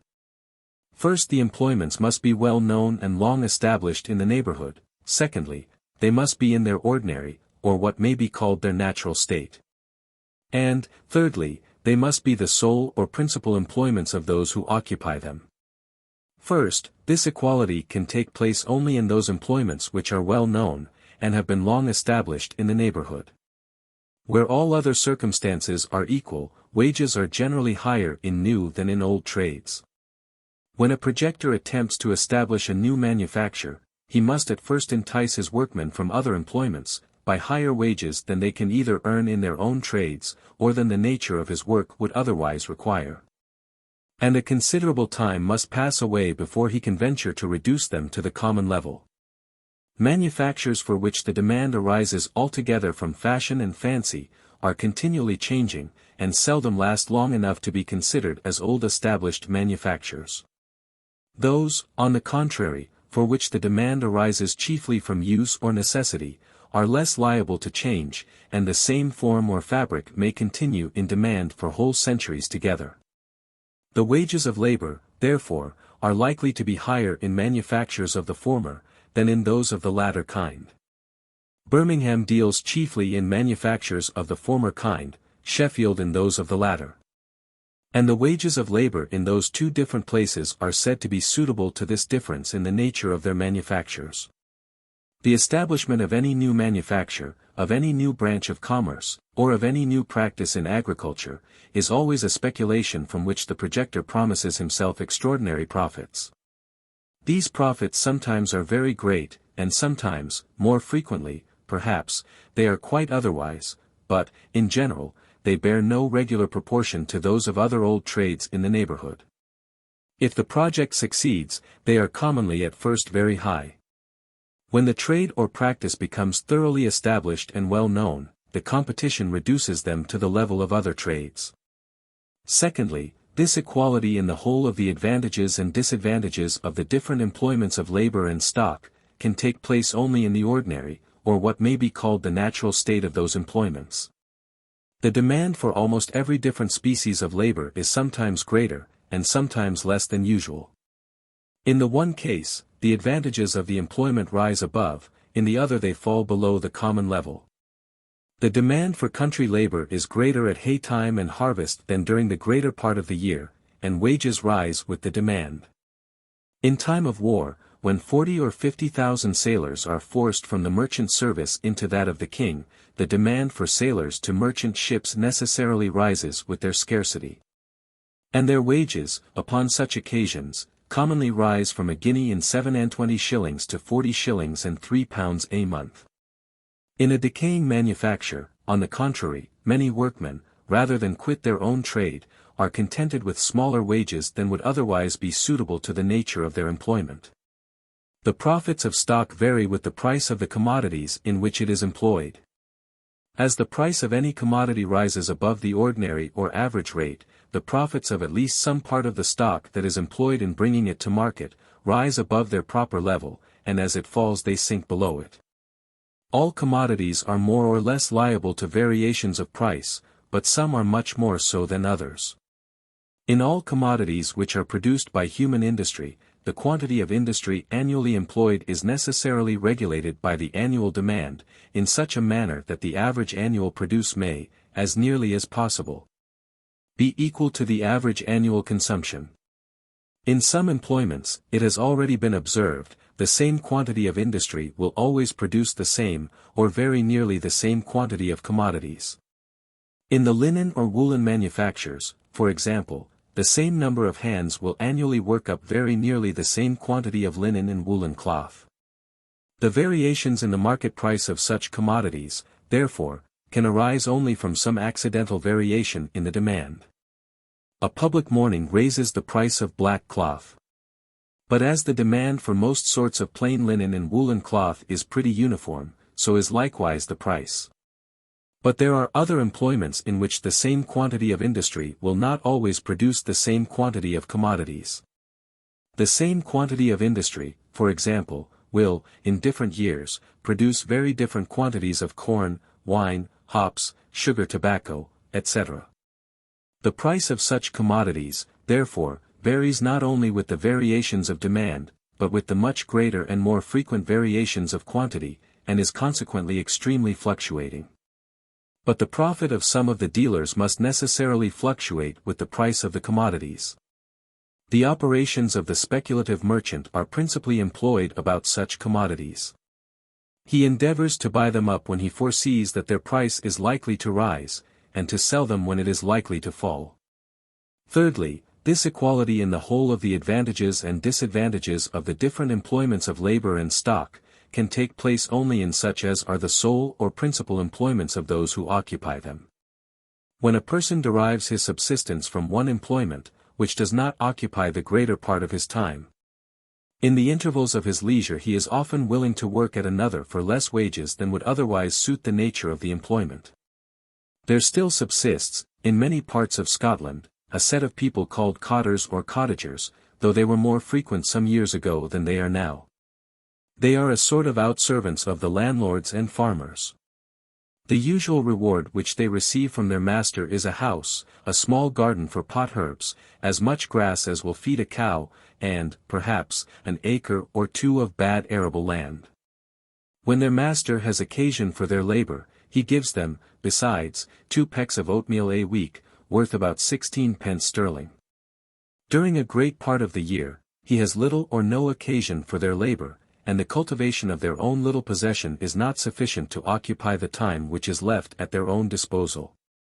When such occupiers were more numerous than they are at present, they are said to have been willing to give their spare time for a very small recompense to any body, and to have wrought for less wages than other laborers. In ancient times, they seem to have been common all over Europe. In countries ill cultivated, and worse inhabited, the greater part of landlords and farmers could not otherwise provide themselves with the extraordinary number of hands which country labor requires at certain seasons. The daily or weekly recompense which such laborers occasionally received from their masters, was evidently not the whole price of their labor. Their small tenement made a considerable part of it. This daily or weekly recompense, however, seems to have been considered as the whole of it, by many writers who have collected the prices of labor and provisions in ancient times, and who have taken pleasure in representing both as wonderfully low. The produce of such labor comes frequently cheaper to market than would otherwise be suitable to its nature. Stockings, in many parts of Scotland, are knit much cheaper than they can anywhere be wrought upon the loom. They are the work of servants and laborers who derive the principal part of their subsistence from some other employment. More than 1,000 pair of Shetland stockings are annually imported into Leith, of which the price is from 5 pence to 7 pence a pair. At Lerwick, the small capital of the Shetland Islands, 10 pence a day, I have been assured, is a common price of common labor. In the same islands, they knit worsted stockings to the value of a guinea a pair and upwards. The spinning of linen yarn is carried on in Scotland nearly in the same way as the knitting of stockings, by servants, who are chiefly hired for other purposes. They earn but a very scanty subsistence, who endeavour to get their livelihood by either of those trades. In most parts of Scotland, she is a good spinner who can earn 20 pence a week. In opulent countries, the market is generally so extensive, that any one trade is sufficient to employ the whole labor and stock of those who occupy it. Instances of people living by one employment, and, at the same time, deriving some little advantage from another, occur chiefly in poor countries. The following instance, however, of something of the same kind, is to be found in the capital of a very rich one.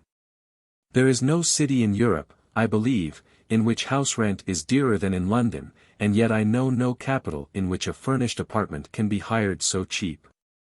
Lodging is not only much cheaper in London than in Paris.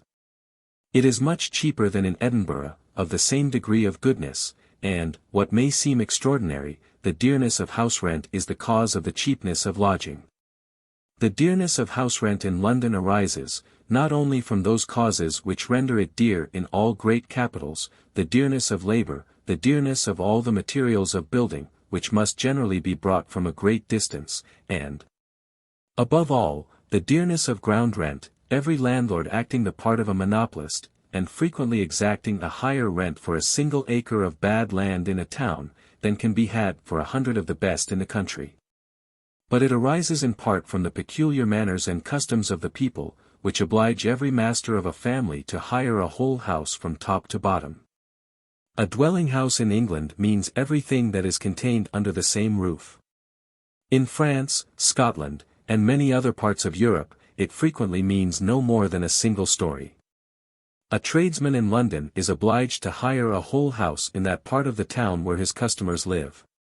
His shop is upon the ground floor, and he and his family sleep in the garret, and he endeavours to pay a part of his house rent by letting the 2 middle stories to lodgers. He expects to maintain his family by his trade, and not by his lodgers. Whereas at Paris and Edinburgh, people who let lodgings have commonly no other means of subsistence, and the price of the lodging must pay, not only the rent of the house, but the whole expense of the family. Part 2. Inequalities occasioned by the policy of Europe. Such are the inequalities in the whole of the advantages and disadvantages of the different employments of labor and stock, which the defect of any of the three requisites above mentioned must occasion, even where there is the most perfect liberty. But the policy of Europe, by not leaving things at perfect liberty, occasions other inequalities of much greater importance. It does this chiefly in the three following ways. First, by restraining the competition in some employments to a smaller number than would otherwise be disposed to enter into them; secondly, by increasing it in others beyond what it naturally would be. And, thirdly, by obstructing the free circulation of labor and stock, both from employment to employment, and from place to place.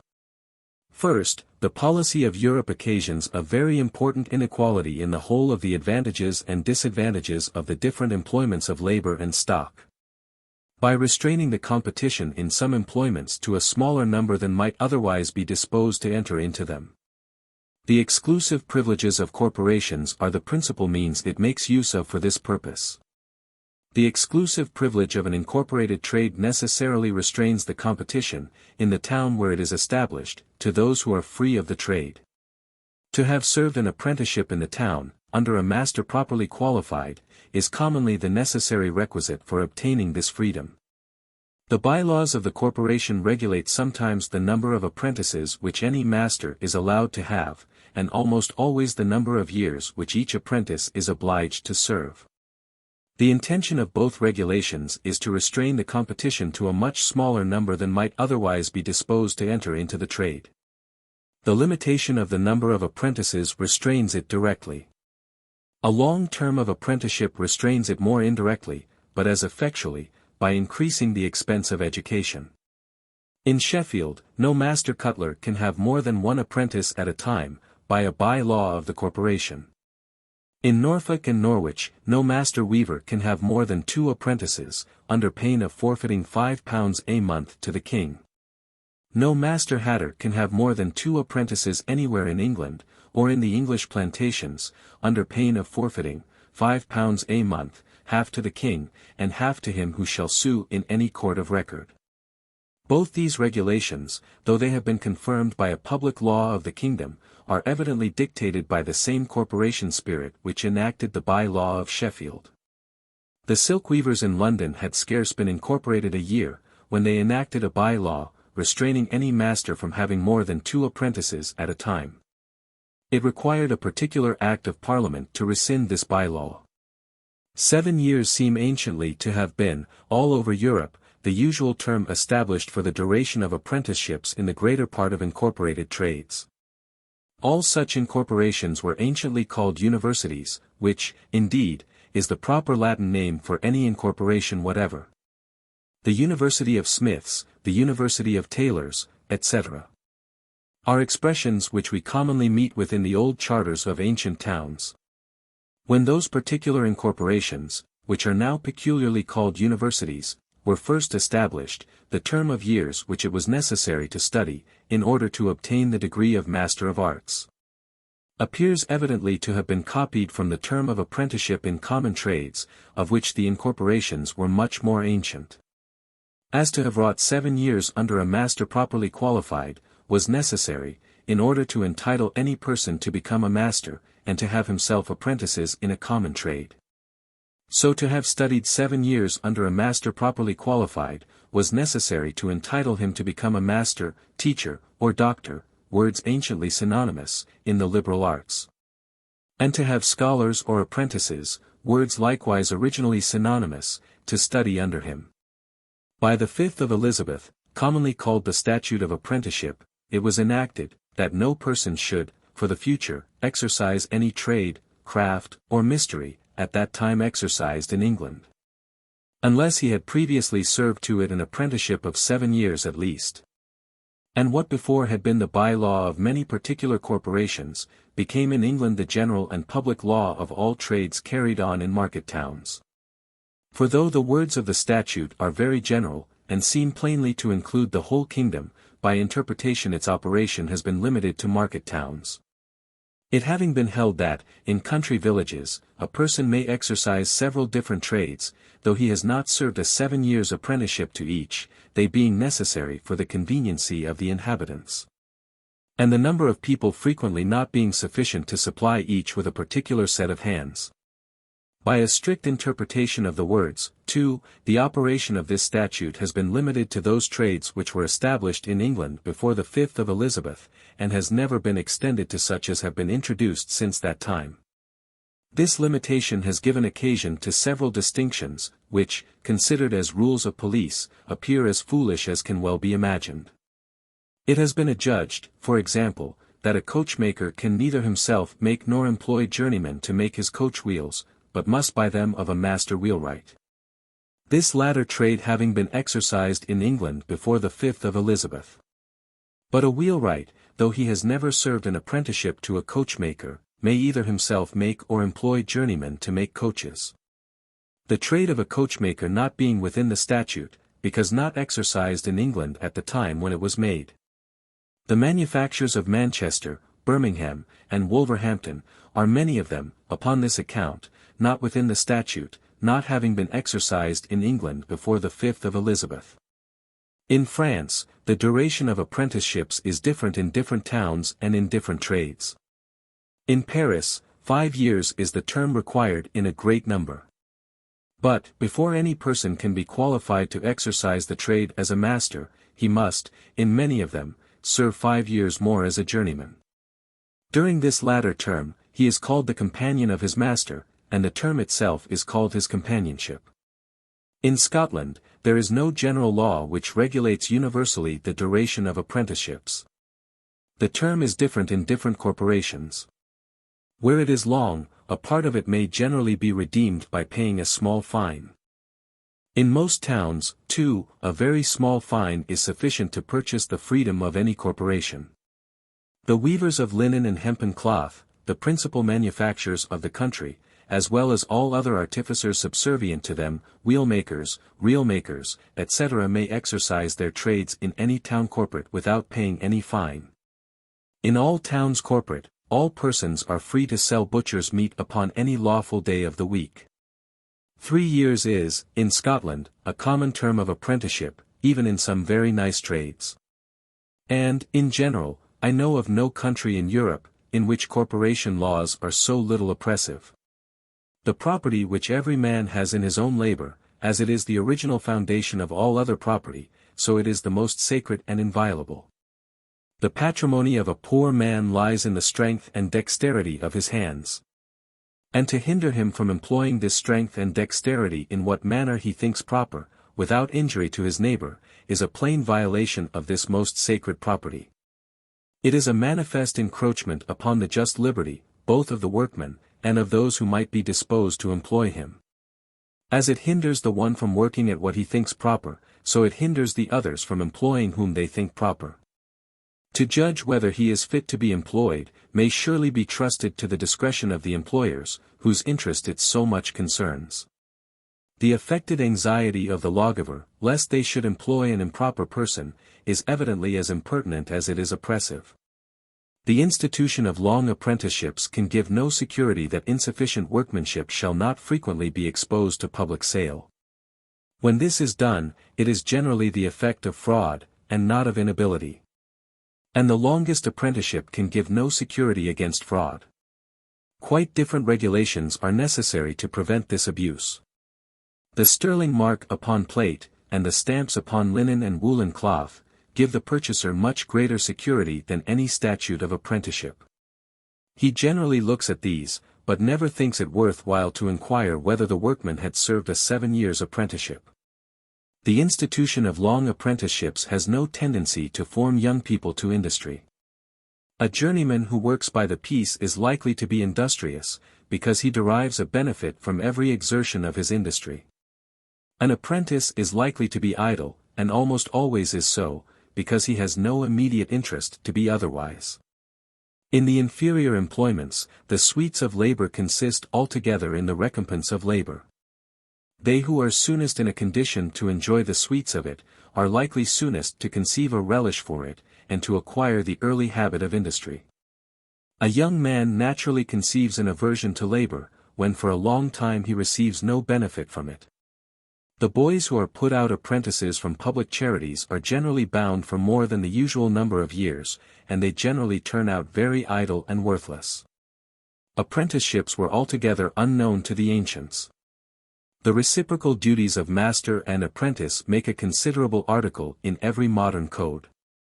The Roman law is perfectly silent with regard to them. I know no Greek or Latin word, I might venture, I believe, to assert that there is none, which expresses the idea we now annex to the word apprentice, a servant bound to work at a particular trade for the benefit of a master, during a term of years, upon condition that the master shall teach him that trade. Long apprenticeships are altogether unnecessary. The arts, which are much superior to common trades, such as those of making clocks and watches, contain no such mystery as to require a long course of instruction. The first invention of such beautiful machines, indeed, and even that of some of the instruments employed in making them, must no doubt have been the work of deep thought and long time, and may justly be considered as among the happiest efforts of human ingenuity. But when both have been fairly invented, and are well understood, to explain to any young man, in the completest manner, how to apply the instruments, and how to construct the machines, cannot well require more than the lessons of a few weeks.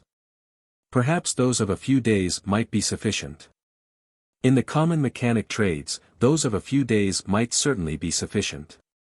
The dexterity of hand, indeed, even in common trades, cannot be acquired without much practice and experience. But a young man would practice with much more diligence and attention, if from the beginning he wrought as a journeyman, being paid in proportion to the little work which he could execute, and paying in his turn for the materials which he might sometimes spoil through awkwardness and inexperience.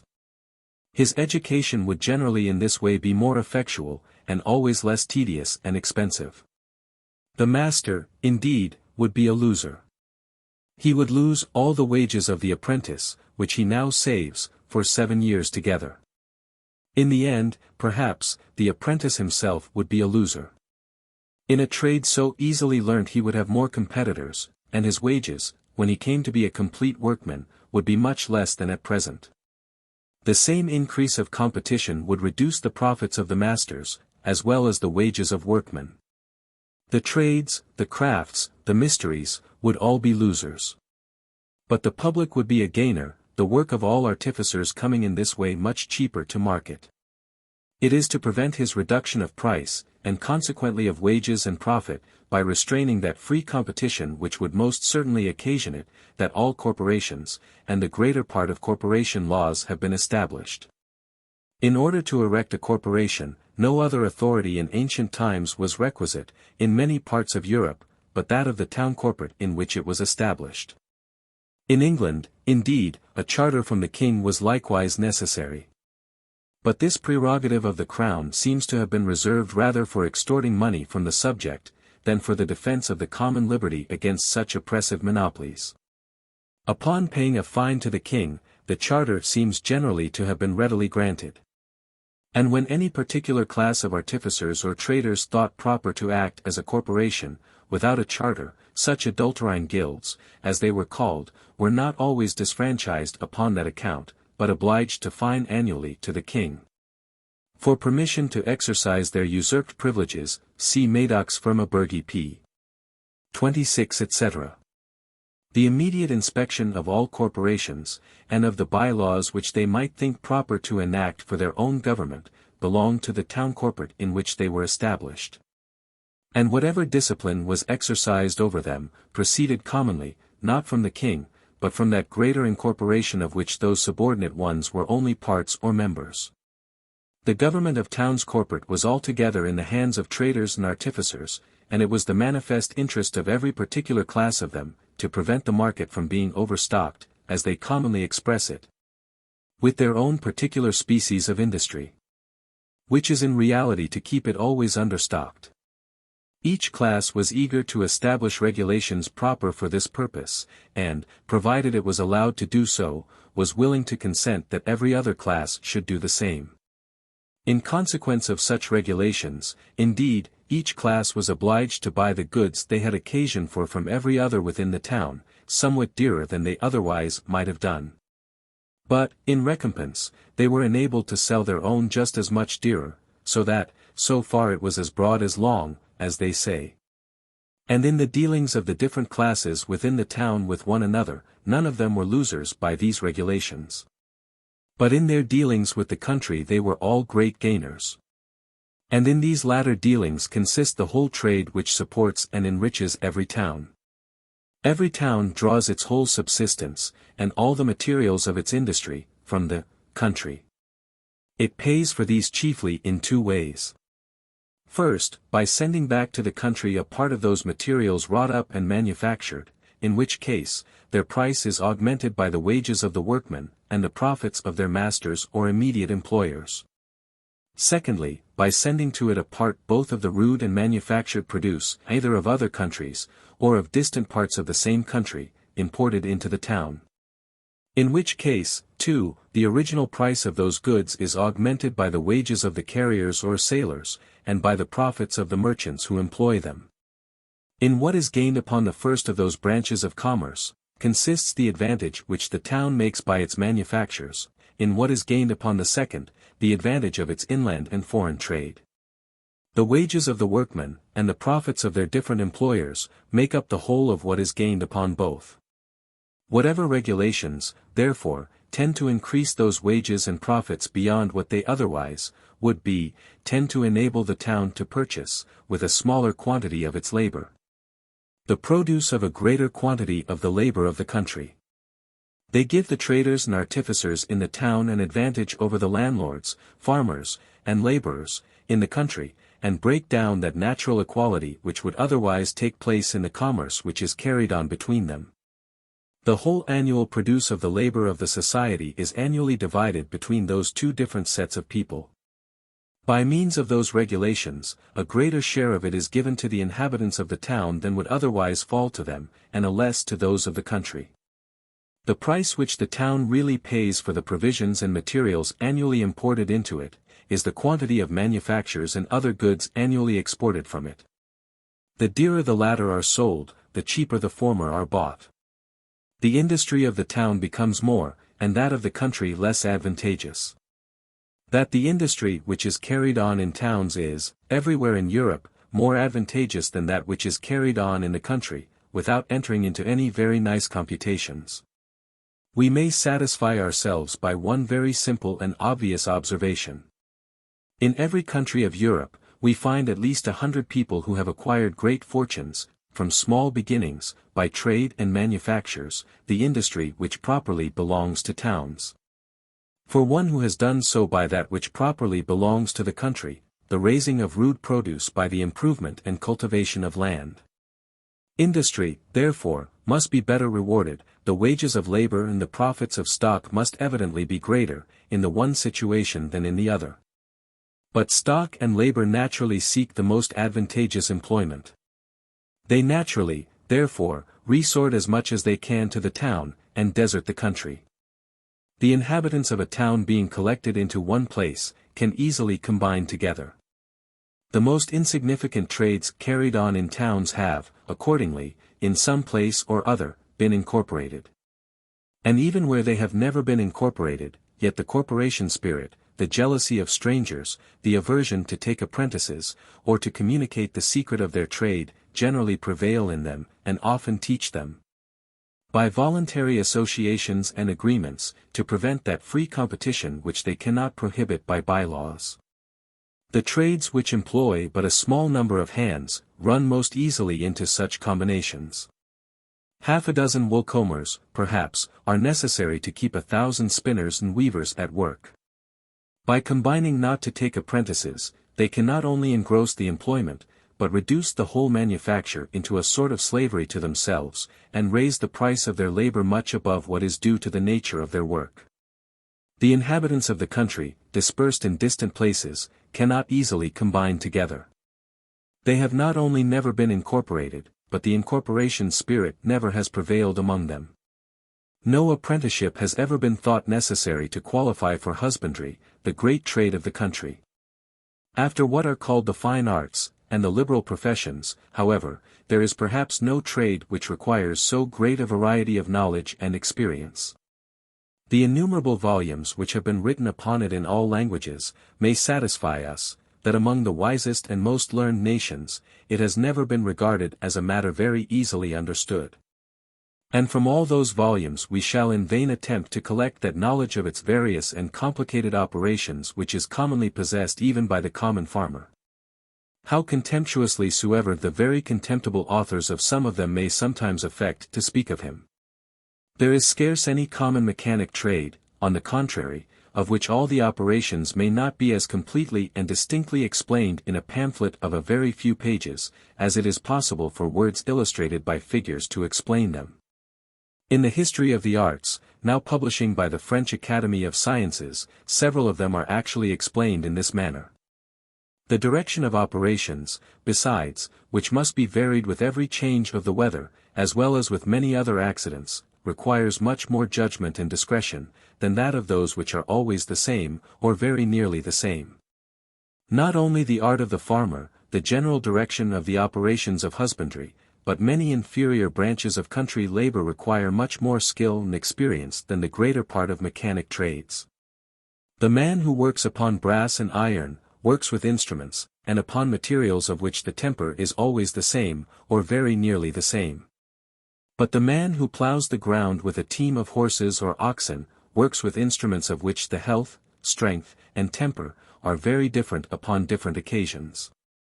The condition of the materials which he works upon, too, is as variable as that of the instruments which he works with, and both require to be managed with much judgment and discretion. The common plowman, though generally regarded as the pattern of stupidity and ignorance, is seldom defective in this judgment and discretion. He is less accustomed, indeed, to social intercourse, than the mechanic who lives in a town. His voice and language are more uncouth, and more difficult to be understood by those who are not used to them. His understanding, however, being accustomed to consider a greater variety of objects, is generally much superior to that of the other, whose whole attention, from morning till night, is commonly occupied in performing one or two very simple operations.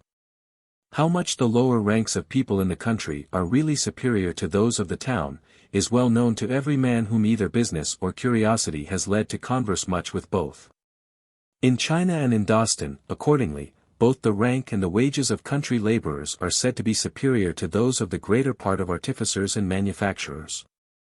They would probably be so everywhere, if corporation laws and the corporation spirit did not prevent it.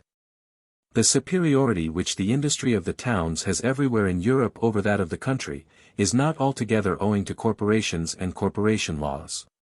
It is supported by many other regulations. The high duties upon foreign manufactures, and upon all goods imported by alien merchants, all tend to the same purpose. Corporation laws enable the inhabitants of towns to raise their prices, without fearing to be undersold by the free competition of their own countrymen. Those other regulations secure them equally against that of foreigners. The enhancement of price occasioned by both is everywhere finally paid by the landlords, farmers, and laborers, of the country, who have seldom opposed the establishment of such monopolies. They have commonly neither inclination nor fitness to enter into combinations. And the clamor and sophistry of merchants and manufacturers easily persuade them, that the private interest of a part, and of a subordinate part, of the society, is the general interest of the whole. In Great Britain, the superiority of the industry of the towns over that of the country seems to have been greater formerly than in the present times. The wages of country labor approach nearer to those of manufacturing labor, and the profits of stock employed in agriculture to those of trading and manufacturing stock, than they are said to have done in the last century, or in the beginning of the present. This change may be regarded as the necessary, though very late consequence of the extraordinary encouragement given to the industry of the towns. The stocks accumulated in them come in time to be so great, that it can no longer be employed with the ancient profit in that species of industry which is peculiar to them. That industry has its limits like every other. And the increase of stock, by increasing the competition, necessarily reduces the profit. The lowering of profit in the town forces out stock to the country, where, by creating a new demand for country labor, it necessarily raises its wages. It then spreads itself, if I may say so, over the face of the land, and, by being employed in agriculture, is in part restored to the country, at the expense of which, in a great measure, it had originally been accumulated in the town. That everywhere in Europe the greatest improvements of the country have been owing to such overflowings of the stock originally accumulated in the towns, I shall endeavor to shew hereafter, and at the same time to demonstrate. That though some countries have, by this course, attained to a considerable degree of opulence, it is in itself necessarily slow, uncertain, liable to be disturbed and interrupted by innumerable accidents, and, in every respect, contrary to the order of nature and of reason. The interests, prejudices, laws, and customs, which have given occasion to it, I shall endeavor to explain as fully and distinctly as I can in the third and fourth books of this inquiry. People of the same trade seldom meet together, even for merriment and diversion, but the conversation ends in a conspiracy against the public, or in some contrivance to raise prices. It is impossible, indeed, to prevent such meetings, by any law which either could be executed, or would be consistent with liberty and justice. But though the law cannot hinder people of the same trade from sometimes assembling together, it ought to do nothing to facilitate such assemblies, much less to render them necessary. A regulation which obliges all those of the same trade in a particular town to enter their names and places of abode in a public register, facilitates such assemblies.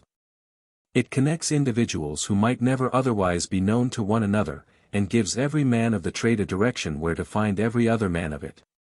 A regulation which enables those of the same trade to tax themselves, in order to provide for their poor, their sick, their widows and orphans, by giving them a common interest to manage, renders such assemblies necessary. An incorporation not only renders them necessary, but makes the act of the majority binding upon the whole.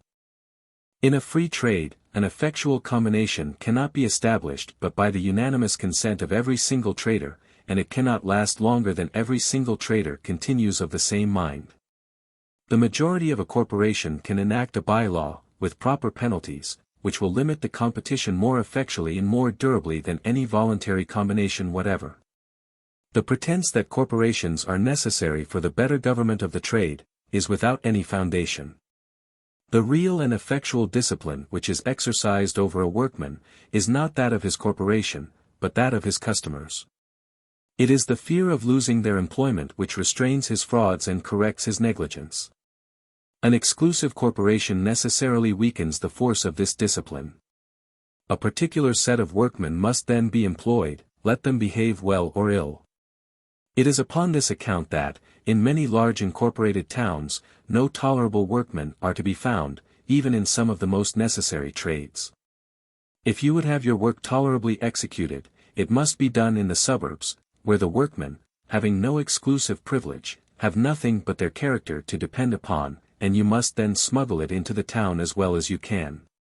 It is in this manner that the policy of Europe, by restraining the competition in some employments to a smaller number than would otherwise be disposed to enter into them, occasions a very important inequality in the whole of the advantages and disadvantages of the different employments of labor and stock. Secondly, the policy of Europe, by increasing the competition in some employments beyond what it naturally would be, occasions another inequality, of an opposite kind. In the whole of the advantages and disadvantages of the different employments of labor and stock. It has been considered as of so much importance that a proper number of young people should be educated for certain professions, that sometimes the public, and sometimes the piety of private founders, have established many pensions, scholarships, exhibitions, bursaries, etc. For this purpose, which draw many more people into those trades than could otherwise pretend to follow them. In all Christian countries, I believe, the education of the greater part of churchmen is paid for in this manner. Very few of them are educated altogether at their own expense. The long, tedious, and expensive education, therefore, of those who are, will not always procure them a suitable reward, the church being crowded with people, who, in order to get employment, are willing to accept of a much smaller recompense than what such an education would otherwise have entitled them to. And in this manner the competition of the poor takes away the reward of the rich. It would be indecent, no doubt, to compare either a curate or a chaplain with a journeyman in any common trade. The pay of a curate or chaplain, however, may very properly be considered as of the same nature with the wages of a journeyman. They are all three paid for their work according to the contract which they may happen to make with their respective superiors. Till after the middle of the 14th century, 5 merks, containing about as much silver as 10 pounds of our present money, was in England the usual pay of a curate or a stipendiary parish priest. As we find it regulated by the decrees of several different national councils. At the same period, 4d. a day, containing the same quantity of silver as a shilling of our present money, was declared to be the pay of a master mason, and 3d. a day, equal to 9d. of our present money, that of a journeyman mason. See the Statute of Labourers, 25, ed. 3. The wages of both these labourers, therefore, supposing them to have been constantly employed, were much superior to those of the curate. The wages of the master mason, supposing him to have been without employment 1/3 of the year, would have fully equalled them. By the 12th of Queen Anne, c. 12. It is declared, that whereas, for want of sufficient maintenance and encouragement to curates, the cures have, in several places, been meanly supplied, the bishop is, therefore, empowered to appoint, by writing under his hand and seal, a sufficient certain stipend or allowance, not exceeding 50, and not less than 20 pounds a year. 40 pounds a year is reckoned at present very good pay for a curate, and, notwithstanding this Act of Parliament, there are many curacies under 20 pounds a year. There are journeyman shoemakers in London who earn 40 pounds a year, and there is scarce an industrious workman of any kind in that metropolis who does not earn more than 20. This last sum, indeed, does not exceed what is frequently earned by common labourers in many country parishes. Whenever the law has attempted to regulate the wages of workmen, it has always been rather to lower them than to raise them. But the law has, upon many occasions, attempted to raise the wages of curates, and, for the dignity of the Church, to oblige the rectors of parishes to give them more than the wretched maintenance which they themselves might be willing to accept of.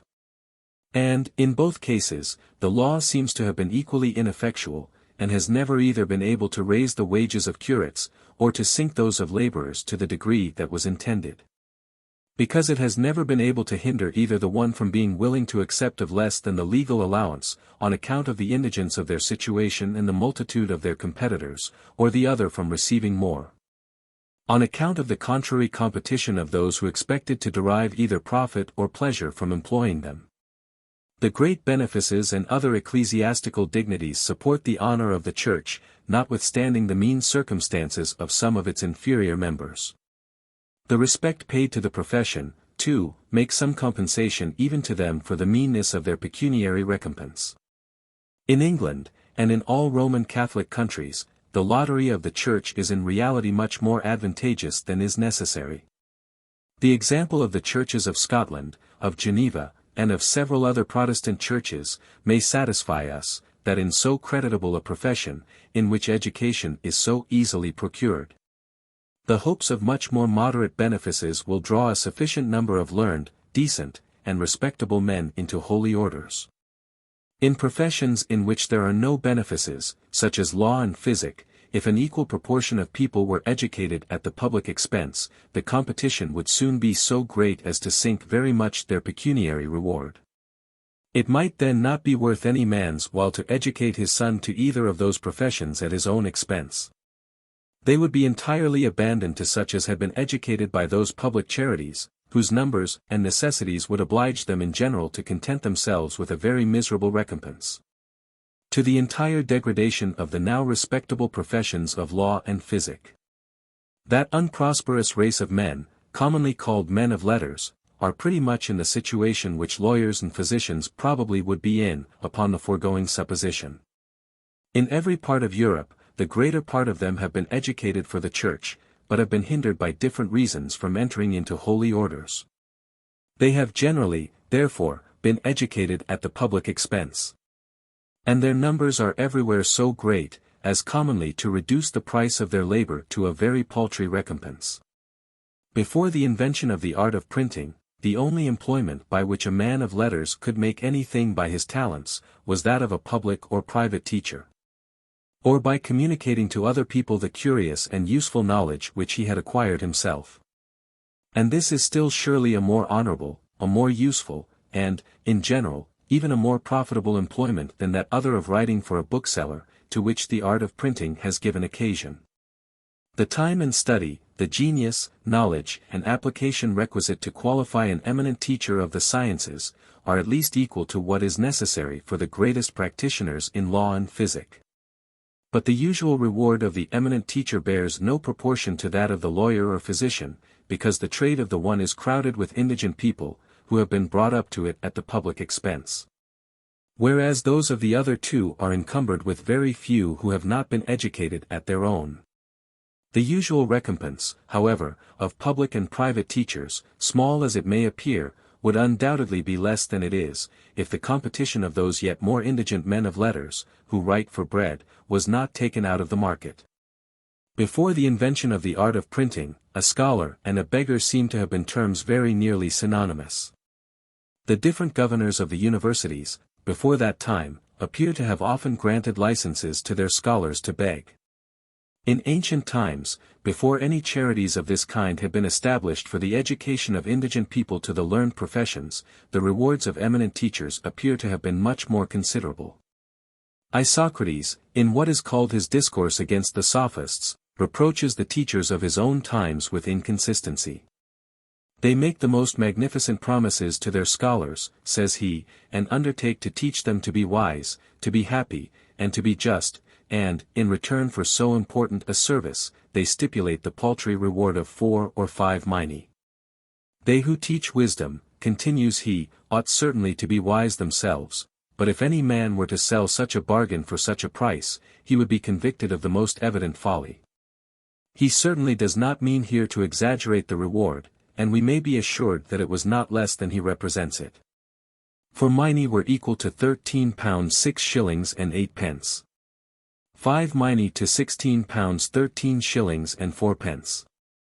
Something not less than the largest of those two sums, therefore, must at that time have been usually paid to the most eminent teachers at Athens.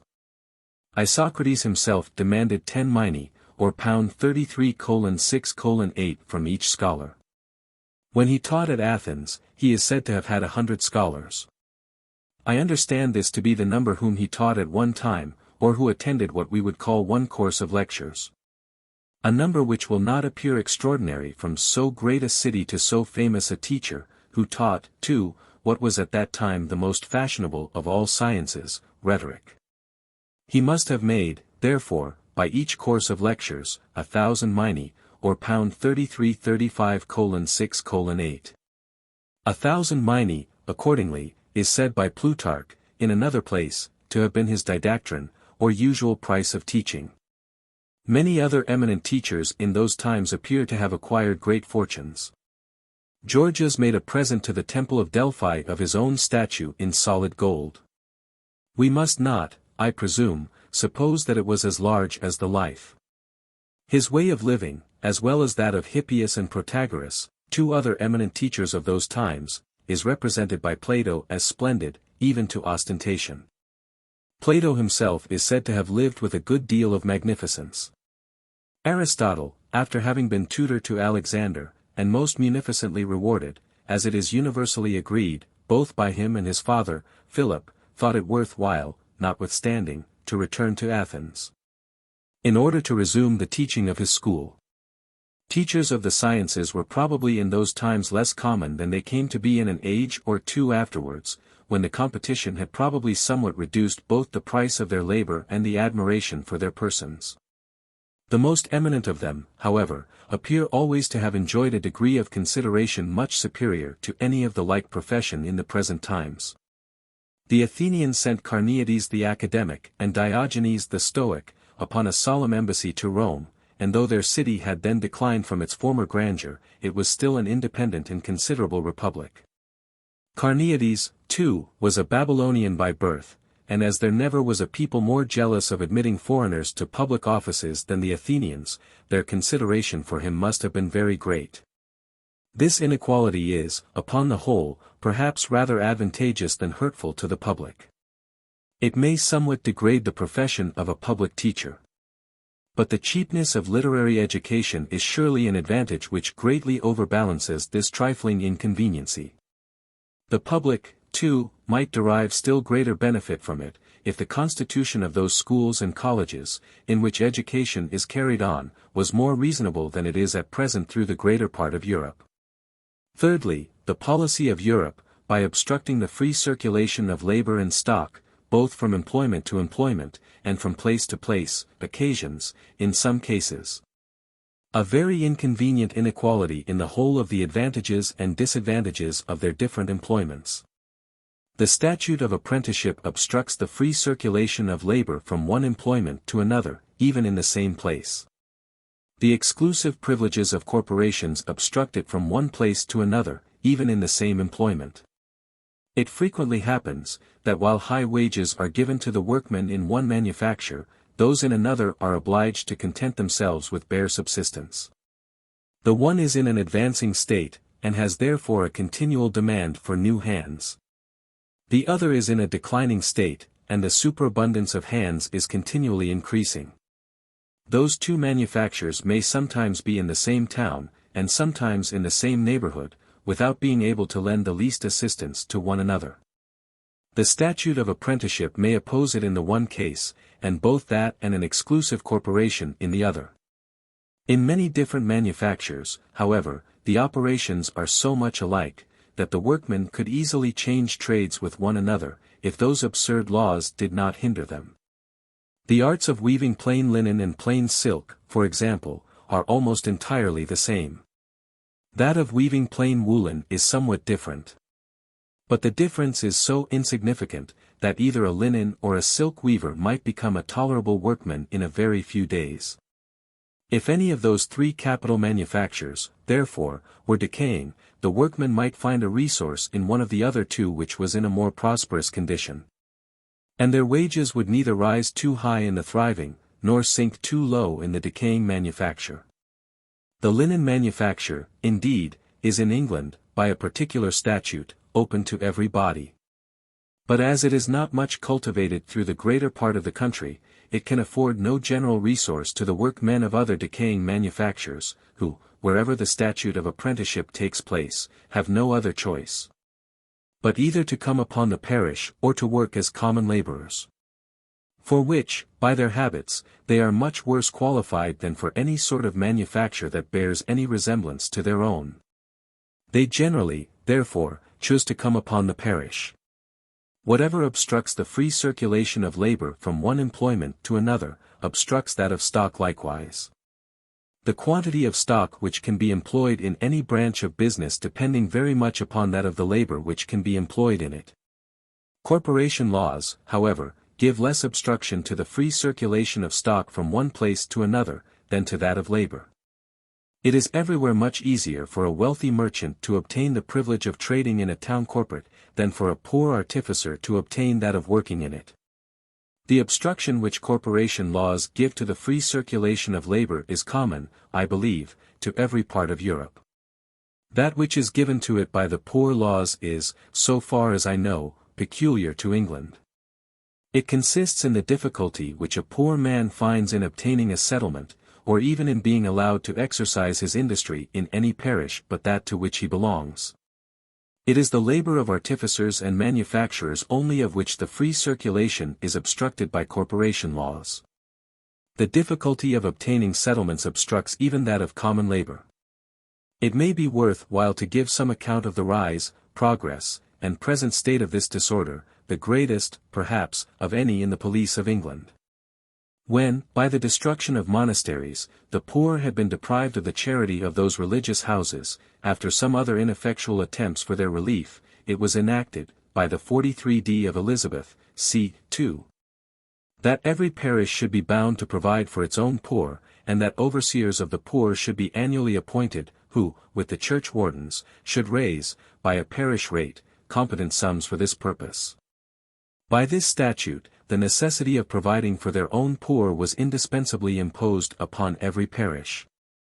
who were to be considered as the poor of each parish became, therefore, a question of some importance. This question, after some variation, was at last determined by the 13th and 14th of Charles II. When it was enacted, that 40 days undisturbed residence should gain any person a settlement in any parish.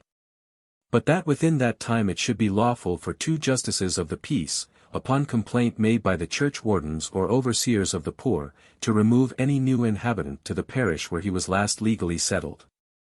Unless he either rented a tenement of £10 a year, or could give such security for the discharge of the parish where he was then living, as those justices should judge sufficient. Some frauds, it is said, were committed in consequence of this statute. Parish officers sometimes bribing their own poor to go clandestinely to another parish, and, by keeping themselves concealed for 40 days, to gain a settlement there, to the discharge of that to which they properly belonged. It was enacted, therefore, by the 1st of James II. That the 40 days undisturbed residence of any person necessary to gain a settlement, should be accounted only from the time of his delivering notice, in writing, of the place of his abode and the number of his family, to one of the churchwardens or overseers of the parish where he came to dwell. But parish officers, it seems, were not always more honest with regard to their own than they had been with regard to other parishes, and sometimes connived at such intrusions, receiving the notice, and taking no proper steps in consequence of it. As every person in a parish, therefore, was supposed to have an interest to prevent as much as possible their being burdened by such intruders, it was further enacted by the 3rd of William III. That the 40 days' residence should be accounted only from the publication of such notice in writing on Sunday in the church, immediately after divine service. After all, says Dr. Byrne, this kind of settlement, by continuing 40 days after publication of notice in writing, is very seldom obtained. And the design of the acts is not so much for gaining of settlements, as for the avoiding of them by persons coming into a parish clandestinely, for the giving of notice is only putting a force upon the parish to remove. But if a person's situation is such, that it is doubtful whether he is actually removable or not, he shall, by giving of notice, compel the parish either to allow him a settlement uncontested, by suffering him to continue 40 days, or by removing him to try the right. This statute, therefore, rendered it almost impracticable for a poor man to gain a new settlement in the old way, by 40 days' inhabitancy.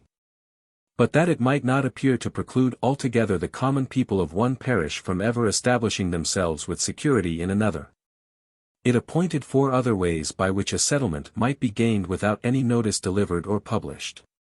The first was, by being taxed to parish rates and paying them; the second, by being elected into an annual parish office, and serving in it a year; the third, by serving an apprenticeship in the parish; the fourth, by being hired into service there for a year, and continuing in the same service during the whole of it. Nobody can gain a settlement by either of the 2 first ways, but by the public deed of the whole parish, who are too well aware of the consequences to adopt any newcomer, who has nothing but his labor to support him, either by taxing him to parish rates, or by electing him into a parish office. No married man can well gain any settlement in either of the 2 last ways.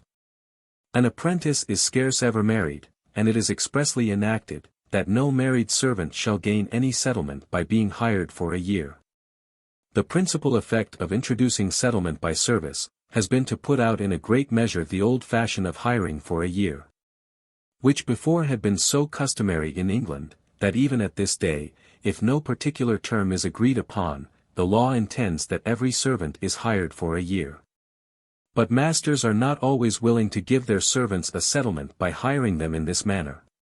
And servants are not always willing to be so hired, because, as every last settlement discharges all the foregoing, they might thereby lose their original settlement in the places of their nativity, the habitation of their parents and relations.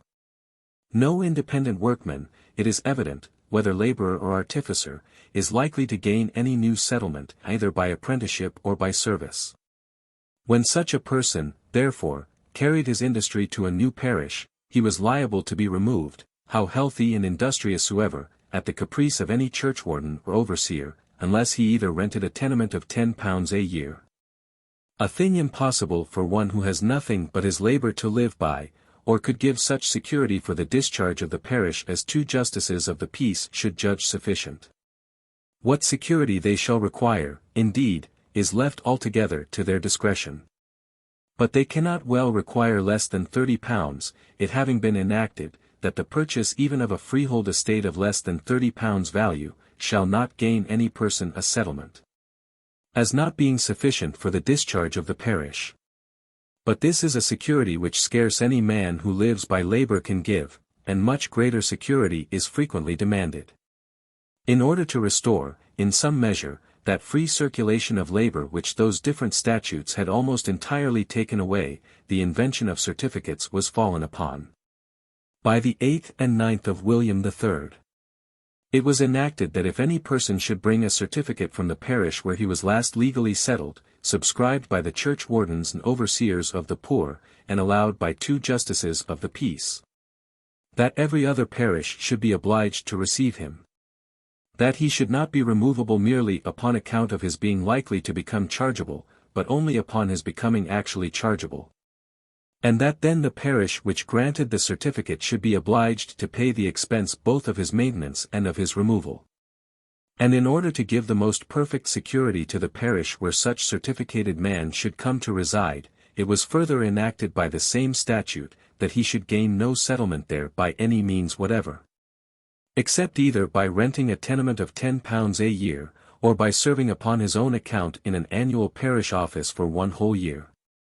And consequently neither by notice nor by service, nor by apprenticeship, nor by paying parish rates. By the 12th of Queen Anne, 2, Stat. 1, c. 18 it was further enacted, that neither the servants nor apprentices of such certificated man should gain any settlement in the parish where he resided under such certificate. How far this invention has restored that free circulation of labor, which the preceding statutes had almost entirely taken away, we may learn from the following very judicious observation of Dr. Burn. It is obvious, says he, that there are divers good reasons for requiring certificates with persons coming to settle in any place. Namely, that persons residing under them can gain no settlement, neither by apprenticeship, nor by service, nor by giving notice, nor by paying parish rates, that they can settle neither apprentices nor servants. That if they become chargeable, it is certainly known whither to remove them, and the parish shall be paid for the removal, and for their maintenance in the meantime. And that, if they fall sick, and cannot be removed, the parish which gave the certificate must maintain them, none of all which can be without a certificate. Which reasons will hold proportionably for parishes not granting certificates in ordinary cases, for it is far more than an equal chance, but that they will have the certificated persons again, and in a worse condition. The moral of this observation seems to be, that certificates ought always to be required by the parish where any poor man comes to reside, and that they ought very seldom to be granted by that which he purposes to leave. There is somewhat of hardship in this matter of certificates, says the same very intelligent author, in his History of the Poor Laws, by putting it in the power of a parish officer to imprison a man as it were for life.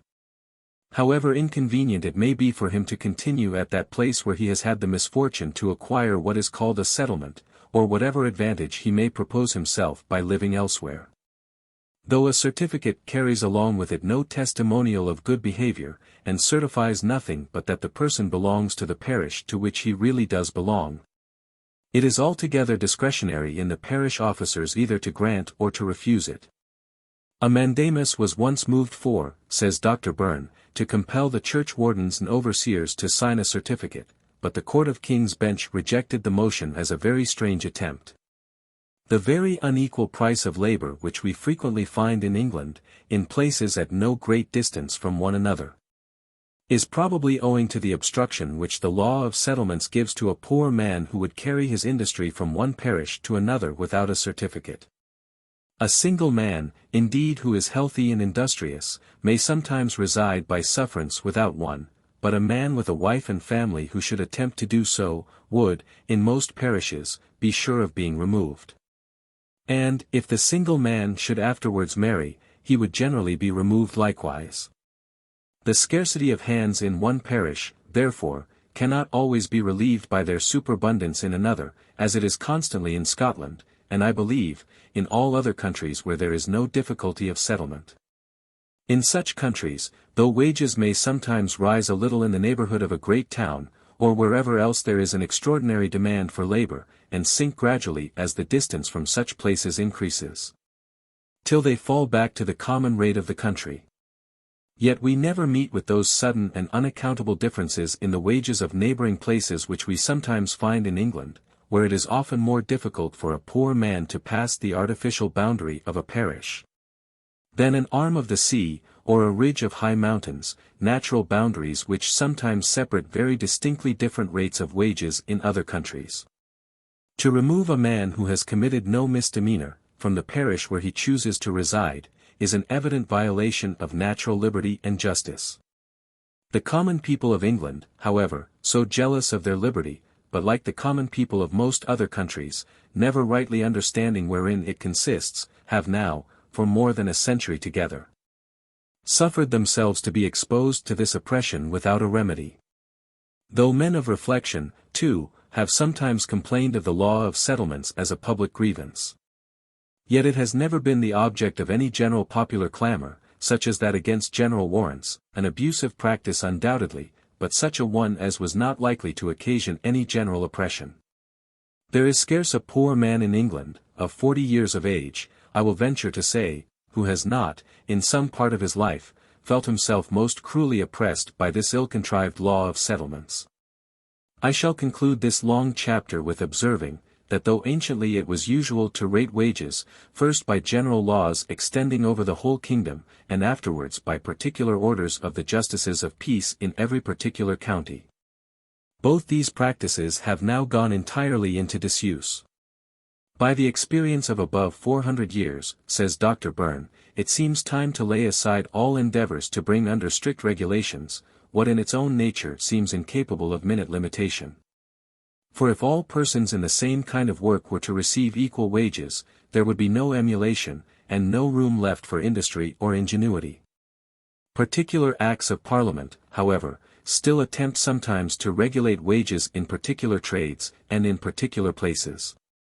Thus the 8th of George III prohibits, under heavy penalties, all master tailors in London, and 5 miles round it, from giving, and their workmen from accepting, more than 2 shillings and 7 halfpenny a day, except in the case of a general mourning.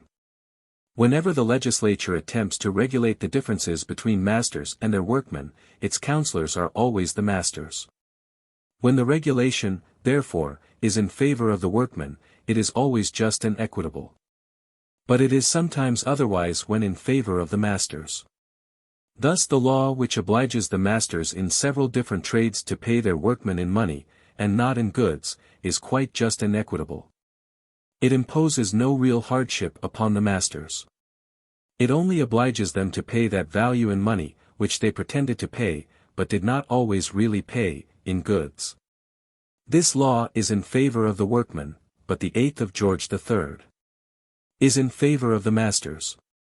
When masters combine together, in order to reduce the wages of their workmen, they commonly enter into a private bond or agreement, not to give more than a certain wage, under a certain penalty.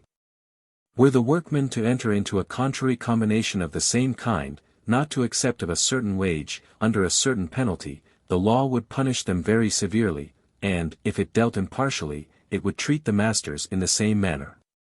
But the 8th of George III enforces by law that very regulation which masters sometimes attempt to establish by such combinations. The complaint of the workmen, that it puts the ablest and most industrious upon the same footing with an ordinary workman, seems perfectly well founded. In ancient times, too, it was usual to attempt to regulate the profits of merchants and other dealers, by regulating the price of provisions and ether goods. The assize of bread is, so far as I know, the only remnant of this ancient usage. Where there is an exclusive corporation, it may, perhaps, be proper to regulate the price of the first necessary of life, but, where there is none, the competition will regulate it much better than any assize. The method of fixing the assize of bread, established by the 31st of George II, could not be put in practice in Scotland, on account of a defect in the law, its execution depending upon the office of clerk of the market, which does not exist there. This defect was not remedied till the 3rd of George III. The want of an assize occasioned no sensible inconveniency, and the establishment of one in the few places where it has yet taken place has produced no sensible advantage. In the greater part of the towns in Scotland, however, there is an incorporation of bakers, who claim exclusive privileges, though they are not very strictly guarded. The proportion between the different rates, both of wages and profit, in the different employments of labor and stock, seems not to be much affected, as has already been observed, by the riches or poverty, the advancing, stationary, or declining state of the society. Such revolutions in the public welfare, though they affect the general rates both of wages and profit, must, in the end, affect them equally in all different employments. The proportion between them, therefore, must remain the same, and cannot well be altered, at least for any considerable time, by any such revolutions. Chapter 11. Of the rent of land. Rent, considered as the price paid for the use of land, is naturally the highest which the tenant can afford to pay in the actual circumstances of the land. In adjusting the terms of the lease, the landlord endeavors to leave him no greater share of the produce than what is sufficient to keep up the stock from which he furnishes the seed, pays the labor, and purchases and maintains the cattle and other instruments of husbandry, together with the ordinary profits of farming stock in the neighborhood. This is evidently the smallest share with which the tenant can content himself, without being a loser, and the landlord seldom means to leave him any more. Whatever part of the produce, or, what is the same thing, whatever part of its price, is over and above this share, he naturally endeavors to reserve to himself as the rent of his land, which is evidently the highest the tenant can afford to pay in the actual circumstances of the land. Sometimes, indeed, the liberality, more frequently the ignorance, of the landlord, makes him accept of somewhat less than this portion. And sometimes, too, though more rarely, the ignorance of the tenant makes him undertake to pay somewhat more, or to content himself with somewhat less, than the ordinary profits of farming stock in the neighborhood. This portion, however, may still be considered as the natural rent of land, or the rent at which it is naturally meant that land should, for the most part, be let. The rent of land, it may be thought, is frequently no more than a reasonable profit or interest for the stock laid out by the landlord upon its improvement. This, no doubt, may be partly the case upon some occasions, for it can scarce ever be more than partly the case. The landlord demands a rent even for unimproved land, and the supposed interest or profit upon the expense of improvement is generally an addition to this original rent. Those improvements, besides, are not always made by the stock of the landlord, but sometimes by that of the tenant. When the lease comes to be renewed, however, the landlord commonly demands the same augmentation of rent as if they had been all made by his own. He sometimes demands rent for what is altogether incapable of human improvements. Kelp is a species of seaweed, which, when burnt, yields an alkaline salt, useful for making glass, soap, and for several other purposes. It grows in several parts of Great Britain, particularly in Scotland, upon such rocks only as lie within the high water mark, which are twice every day covered with the sea, and of which the produce, therefore, was never augmented by human industry. The landlord, however, whose estate is bounded by a kelp shore of this kind, demands a rent for it as much as for his cornfields. The sea in the neighborhood of the islands of Shetland is more than commonly abundant in fish, which makes a great part of the subsistence of their inhabitants. But, in order to profit by the produce of the water, they must have a habitation upon the neighboring land. The rent of the landlord is in proportion, not to what the farmer can make by the land, but to what he can make both by the land and the water. It is partly paid in sea fish. And one of the very few instances in which rent makes a part of the price of that commodity, is to be found in that country. The rent of land, therefore, considered as the price paid for the use of the land, is naturally a monopoly price. It is not at all proportioned to what the landlord may have laid out upon the improvement of the land, or to what he can afford to take, but to what the farmer can afford to give. Such parts only of the produce of land can commonly be brought to market, of which the ordinary price is sufficient to replace the stock which must be employed in bringing them thither, together with its ordinary profits. If the ordinary price is more than this, the surplus part of it will naturally go to the rent of the land.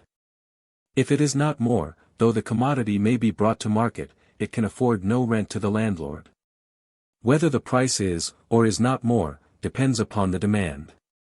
There are some parts of the produce of land, for which the demand must always be such as to afford a greater price than what is sufficient to bring them to market. And there are others for which it either may or may not be such as to afford this greater price. The former must always afford a rent to the landlord. The latter sometimes may and sometimes may not, according to different circumstances. Rent, it is to be observed, therefore, enters into the composition of the price of commodities in a different way from wages and profit. High or low wages and profit are the causes of high or low price, high or low rent is the effect of it. It is because high or low wages and profit must be paid, in order to bring a particular commodity to market, that its price is high or low. But it is because its price is high or low, a great deal more, or very little more, or no more, than what is sufficient to pay those wages and profit, that it affords a high rent, or a low rent, or no rent at all. The particular consideration, first, of those parts of the produce of land which always afford some rent, secondly, of those which sometimes may and sometimes may not afford rent. And, thirdly, of the variations which, in the different periods of improvement, naturally take place in the relative value of those two different sorts of rude produce, when compared both with one another and with manufactured commodities. We'll divide this chapter into 3 parts. Part 1. Of the produce of land which always affords rent. As men, like all other animals, naturally multiply in proportion to the means of their subsistence, food is always more or less in demand. It can always purchase or command a greater or smaller quantity of labor, and somebody can always be found who is willing to do something in order to obtain it.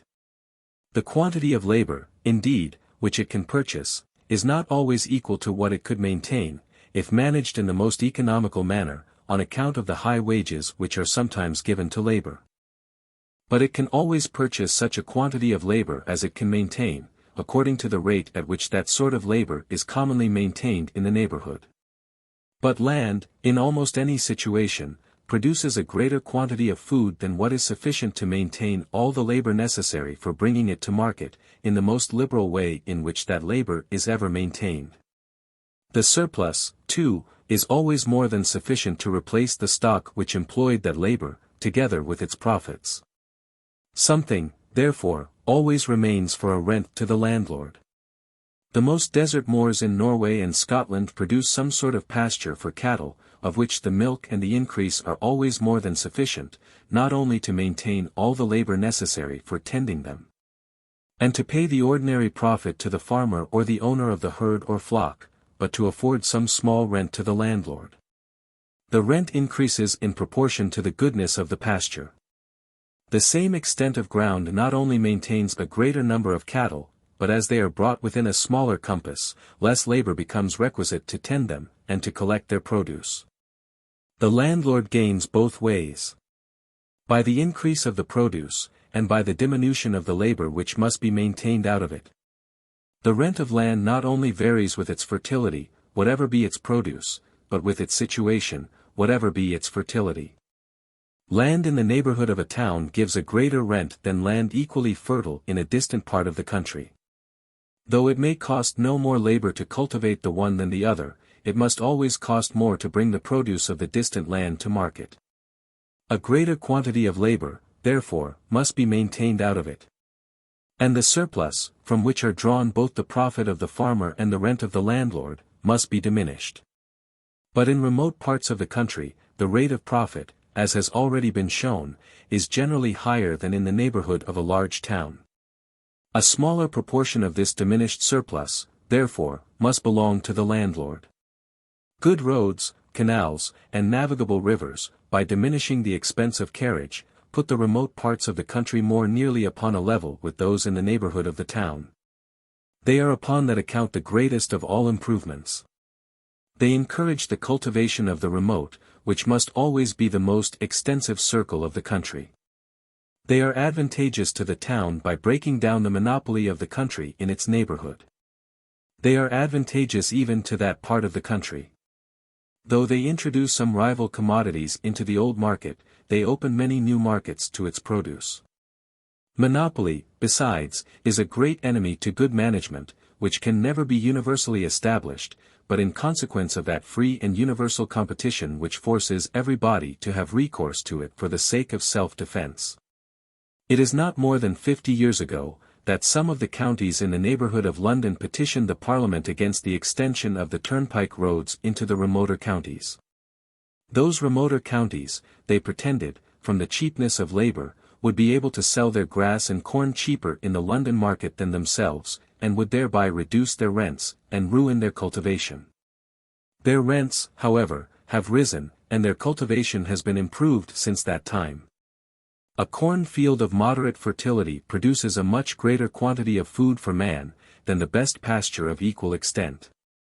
Though its cultivation requires much more labor, yet the surplus which remains after replacing the seed and maintaining all that labor, is likewise much greater. If a pound of butcher's meat, therefore, was never supposed to be worth more than a pound of bread, this greater surplus would everywhere be of greater value and constitute a greater fund, both for the profit of the farmer and the rent of the landlord. It seems to have done so universally in the rude beginnings of agriculture. But the relative values of those two different species of food, bread and butcher's meat, are very different in the different periods of agriculture. In its rude beginnings, the unimproved wilds, which then occupy the far greater part of the country, are all abandoned to cattle. There is more butcher's meat than bread. And bread, therefore, is the food for which there is the greatest competition, and which consequently brings the greatest price. At Buenos Aires, we are told by Aloa, for reals, 1 halfpenny sterling, was, 40 or 50 years ago, the ordinary price of an ox, chosen from a herd of 200 or 300. He says nothing of the price of bread, probably because he found nothing remarkable about it. An ox there, he says, costs little more than the labor of catching him. But corn can nowhere be raised without a great deal of labor. And in a country which lies upon the River Plate, at that time the direct road from Europe to the silver mines of Potosi, the money price of labor could be very cheap. It is otherwise when cultivation is extended over the greater part of the country. There is then more bread than butcher's meat. The competition changes its direction, and the price of butcher's meat becomes greater than the price of bread.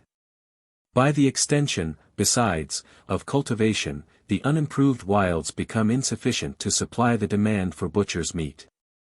A great part of the cultivated lands must be employed in rearing and fattening cattle, of which the price, therefore, must be sufficient to pay, not only the labor necessary for tending them, but the rent which the landlord, and the profit which the farmer, could have drawn from such land employed in tillage. The cattle bred upon the most uncultivated moors, when brought to the same market, are, in proportion to their weight or goodness, sold at the same price as those which are reared upon the most improved land. The proprietors of those moors profit by it, and raise the rent of their land in proportion to the price of their cattle. It is not more than a century ago, that in many parts of the Highlands of Scotland, butcher's meat was as cheap or cheaper than even bread made of oatmeal. The Union opened the market of England to the Highland cattle. Their ordinary price, at present, is about 3 times greater than at the beginning of the century, and the rents of many Highland estates have been tripled and quadrupled in the same time. In almost every part of Great Britain, a pound of the best butcher's meat is, in the present times, generally worth more than 2 pounds of the best white bread, and in plentiful years it is sometimes worth 3 or 4 pounds. It is thus that, in the progress of improvement, the rent and profit of unimproved pasture come to be regulated in some measure by the rent and profit of what is improved, and these again by the rent and profit of corn. Corn is an annual crop. Butcher's meat, a crop which requires 4 or 5 years to grow. As an acre of land, therefore, will produce a much smaller quantity of the one species of food than of the other, the inferiority of the quantity must be compensated by the superiority of the price. If it was more than compensated, more cornland would be turned into pasture, and if it was not compensated, part of what was in pasture would be brought back into corn. This equality, however, between the rent and profit of grass and those of corn, of the land of which the immediate produce is food for cattle, and of that of which the immediate produce is food for men, must be understood to take place only through the greater part of the improved lands of a great country. In some particular local situations it is quite otherwise, and the rent and profit of grass are much superior to what can be made by corn.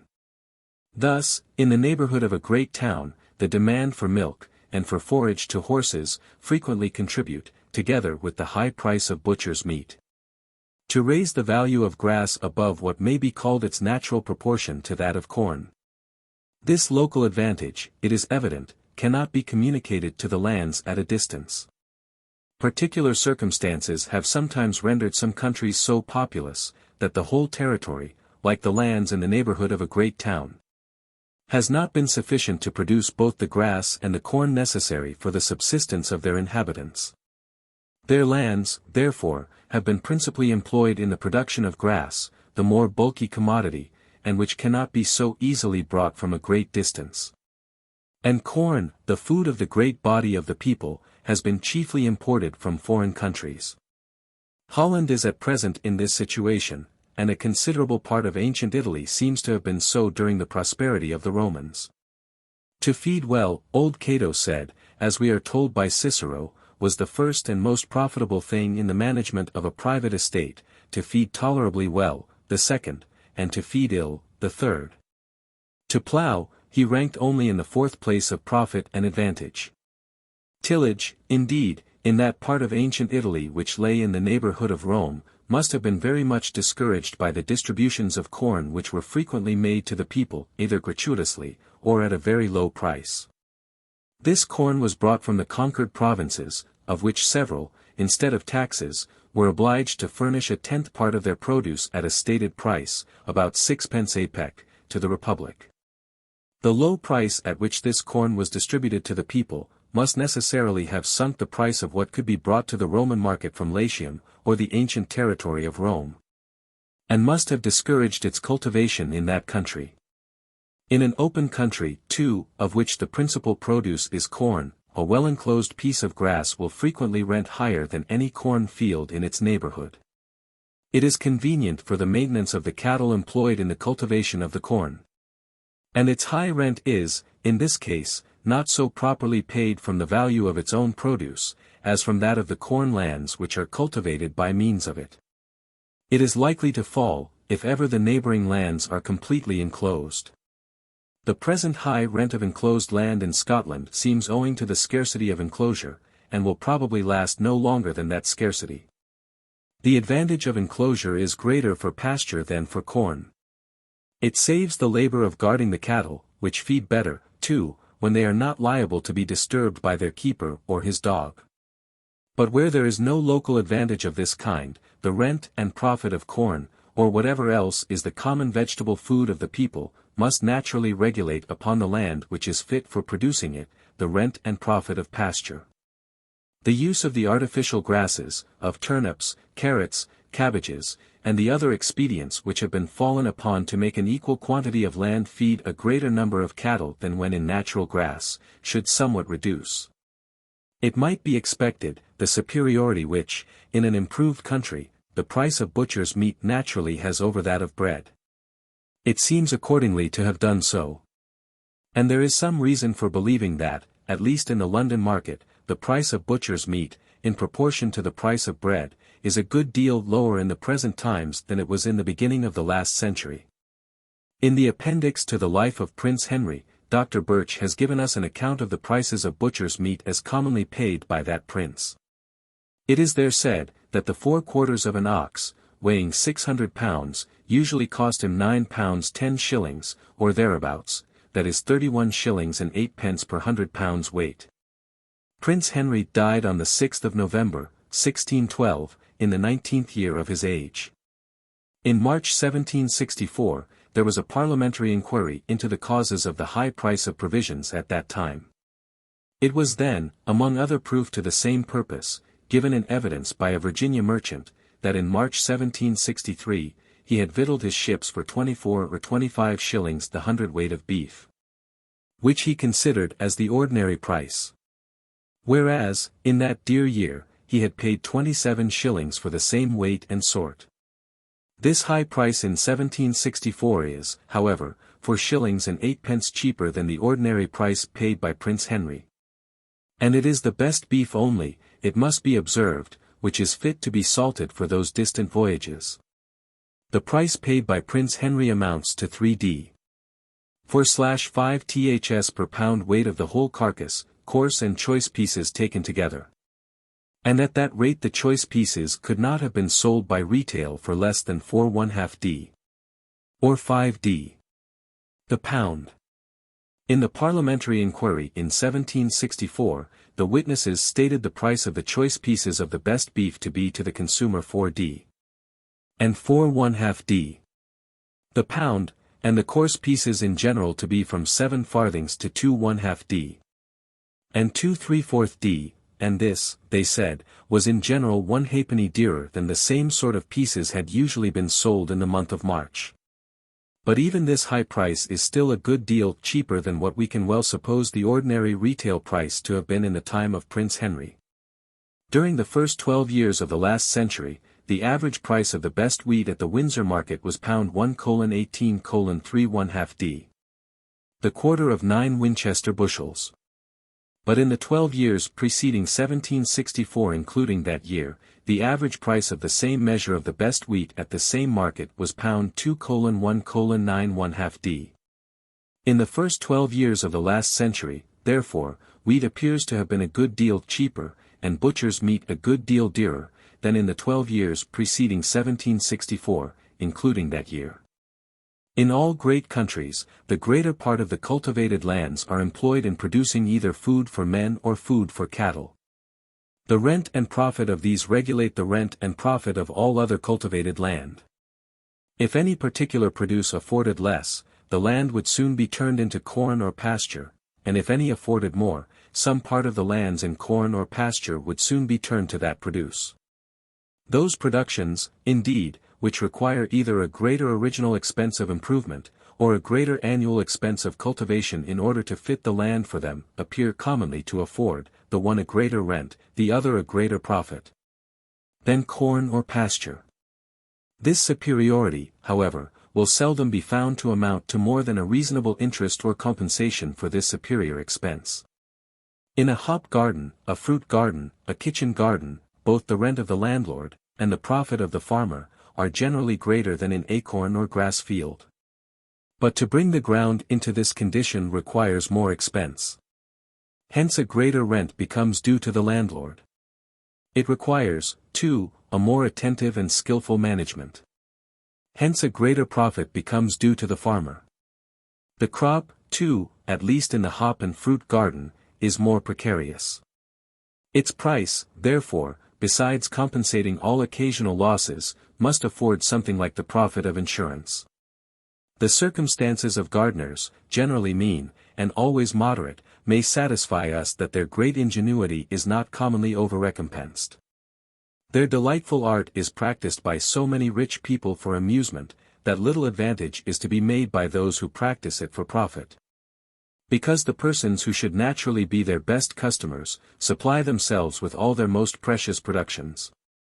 The advantage which the landlord derives from such improvements, seems at no time to have been greater than what was sufficient to compensate the original expense of making them.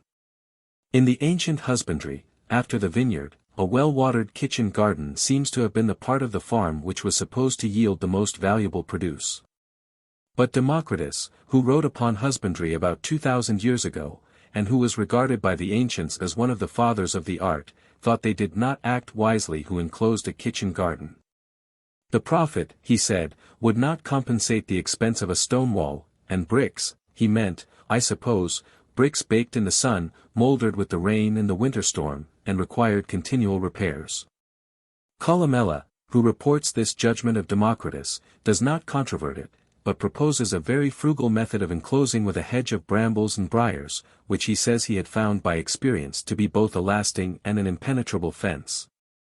but which, it seems, was not commonly known in the time of Democritus. Palladius adopts the opinion of Columella, which had before been recommended by Varro.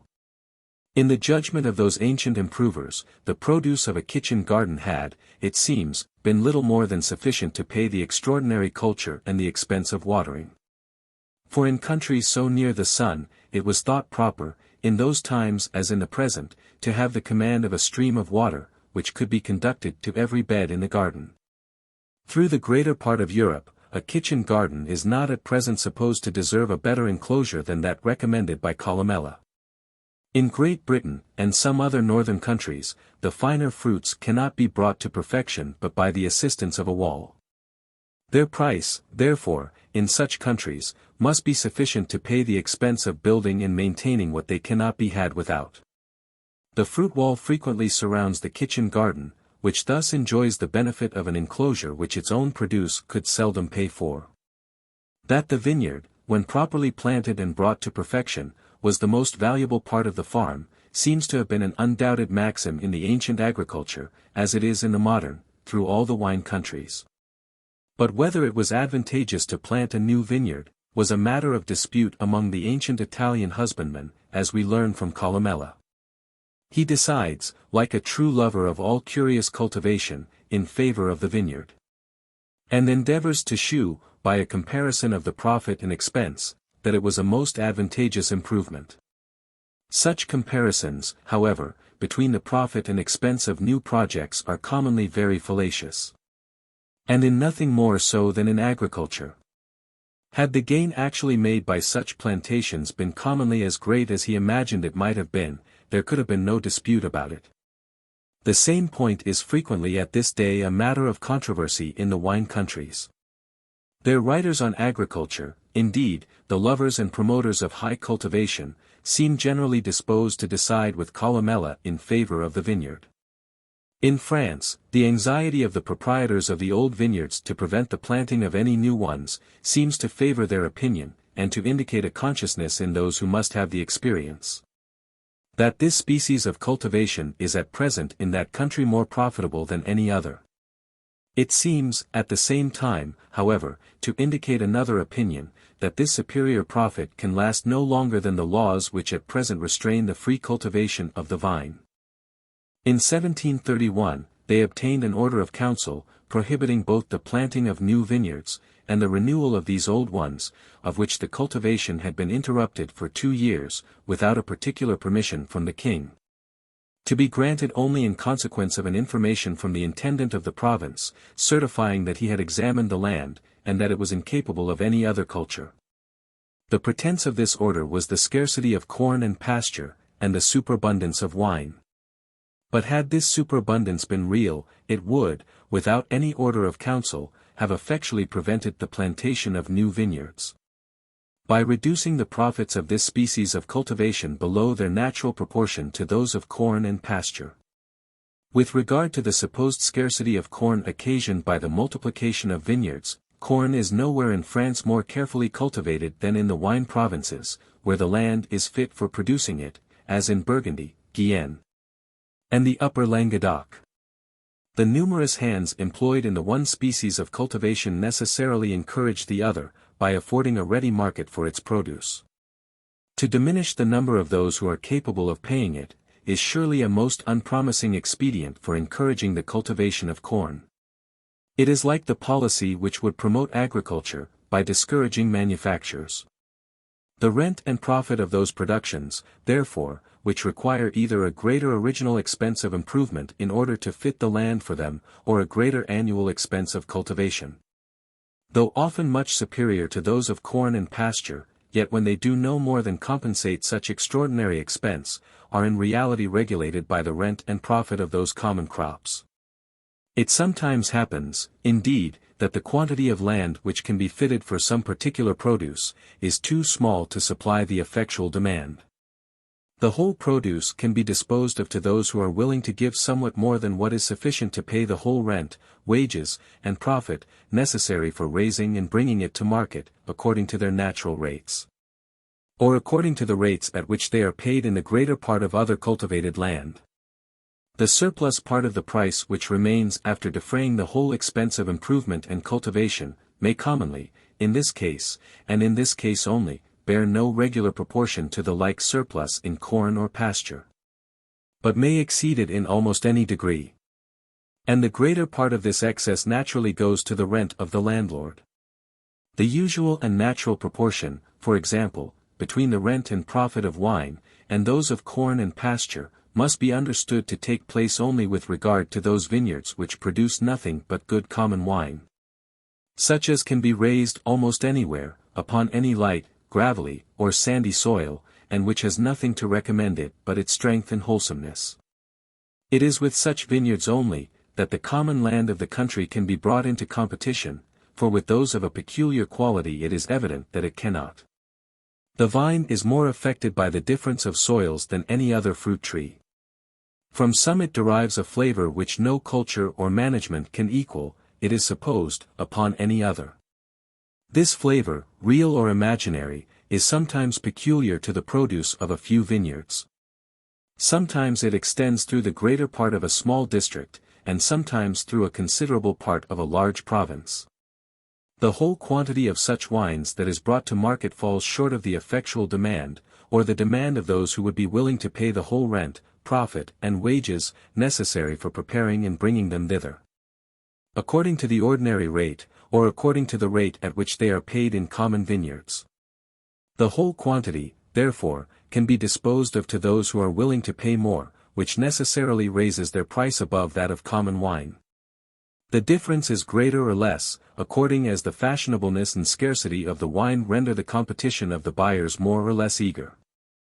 Whatever it be, the greater part of it goes to the rent of the landlord.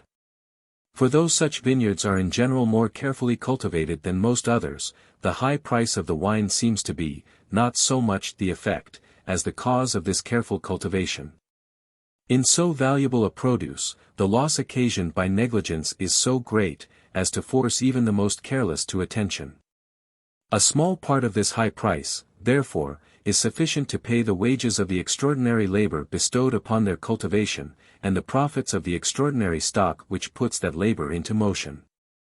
The sugar colonies possessed by the European nations in the West Indies may be compared to those precious vineyards. Their whole produce falls short of the effectual demand of Europe, and can be disposed of to those who are willing to give more than what is sufficient to pay the whole rent, profit, and wages, necessary for preparing and bringing it to market, according to the rate at which they are commonly paid by any other produce. In Cochin China, the finest white sugar generally sells for 3 piastres the quintal, about 13 shillings and sixpence of our money, as we are told by Mr. Poivre of Voyages d'un Philosophe, a very careful observer of the agriculture of that country. What is there called the quintal, weighs from 150 to 200 Paris pounds, or 175 Paris pounds at a medium, which reduces the price of the hundredweight English to about 8 shillings sterling. Not a fourth part of what is commonly paid for the brown or muscovado sugars imported from our colonies, and not a sixth part of what is paid for the finest white sugar.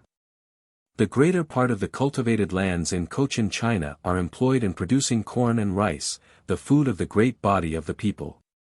The respective prices of corn, rice, and sugar, are there probably in the natural proportion, or in that which naturally takes place in the different crops of the greater part of cultivated land, and which recompenses the landlord and farmer, as nearly as can be computed, according to what is usually the original expense of improvement, and the annual expense of cultivation. But in our sugar colonies, the price of sugar bears no such proportion to that of the produce of a rice or corn field either in Europe or America. It is commonly said that a sugar planter expects that the rum and the molasses should defray the whole expense of his cultivation, and that his sugar should be all clear profit. If this be true, for I pretend not to affirm it, it is as if a corn farmer expected to defray the expense of his cultivation with the chaff and the straw, and that the grain should be all clear profit. We see frequently societies of merchants in London, and other trading towns, purchase waste lands in our sugar colonies, which they expect to improve and cultivate with profit, by means of factors and agents. Notwithstanding the great distance and the uncertain returns, from the defective administration of justice in those countries, Nobody will attempt to improve and cultivate in the same manner the most fertile lands of Scotland, Ireland, or the corn provinces of North America, though, from the more exact administration of justice in these countries, more regular returns might be expected. In Virginia and Maryland, the cultivation of tobacco is preferred, as most profitable, to that of corn. Tobacco might be cultivated with advantage through the greater part of Europe. But, in almost every part of Europe, it has become a principal subject of taxation. And to collect a tax from every different farm in the country where this plant might happen to be cultivated, would be more difficult, it has been supposed, than to levy one upon its importation at the custom house. The cultivation of tobacco has, upon this account, been most absurdly prohibited through the greater part of Europe, which necessarily gives a sort of monopoly to the countries where it is allowed. And as Virginia and Maryland produce the greatest quantity of it, they share largely, though with some competitors, in the advantage of this monopoly. The cultivation of tobacco, however, seems not to be so advantageous as that of sugar. I have never even heard of any tobacco plantation that was improved and cultivated by the capital of merchants who resided in Great Britain. And our tobacco colonies send us home no such wealthy planters as we see frequently arrive from our sugar islands. Though, from the preference given in those colonies to the cultivation of tobacco above that of corn, it would appear that the effectual demand of Europe for tobacco is not completely supplied, it probably is more nearly so than that for sugar. And though the present price of tobacco is probably more than sufficient to pay the whole rent, wages, and profit, necessary for preparing and bringing it to market, according to the rate at which they are commonly paid in corn land, it must not be so much more as the present price of sugar.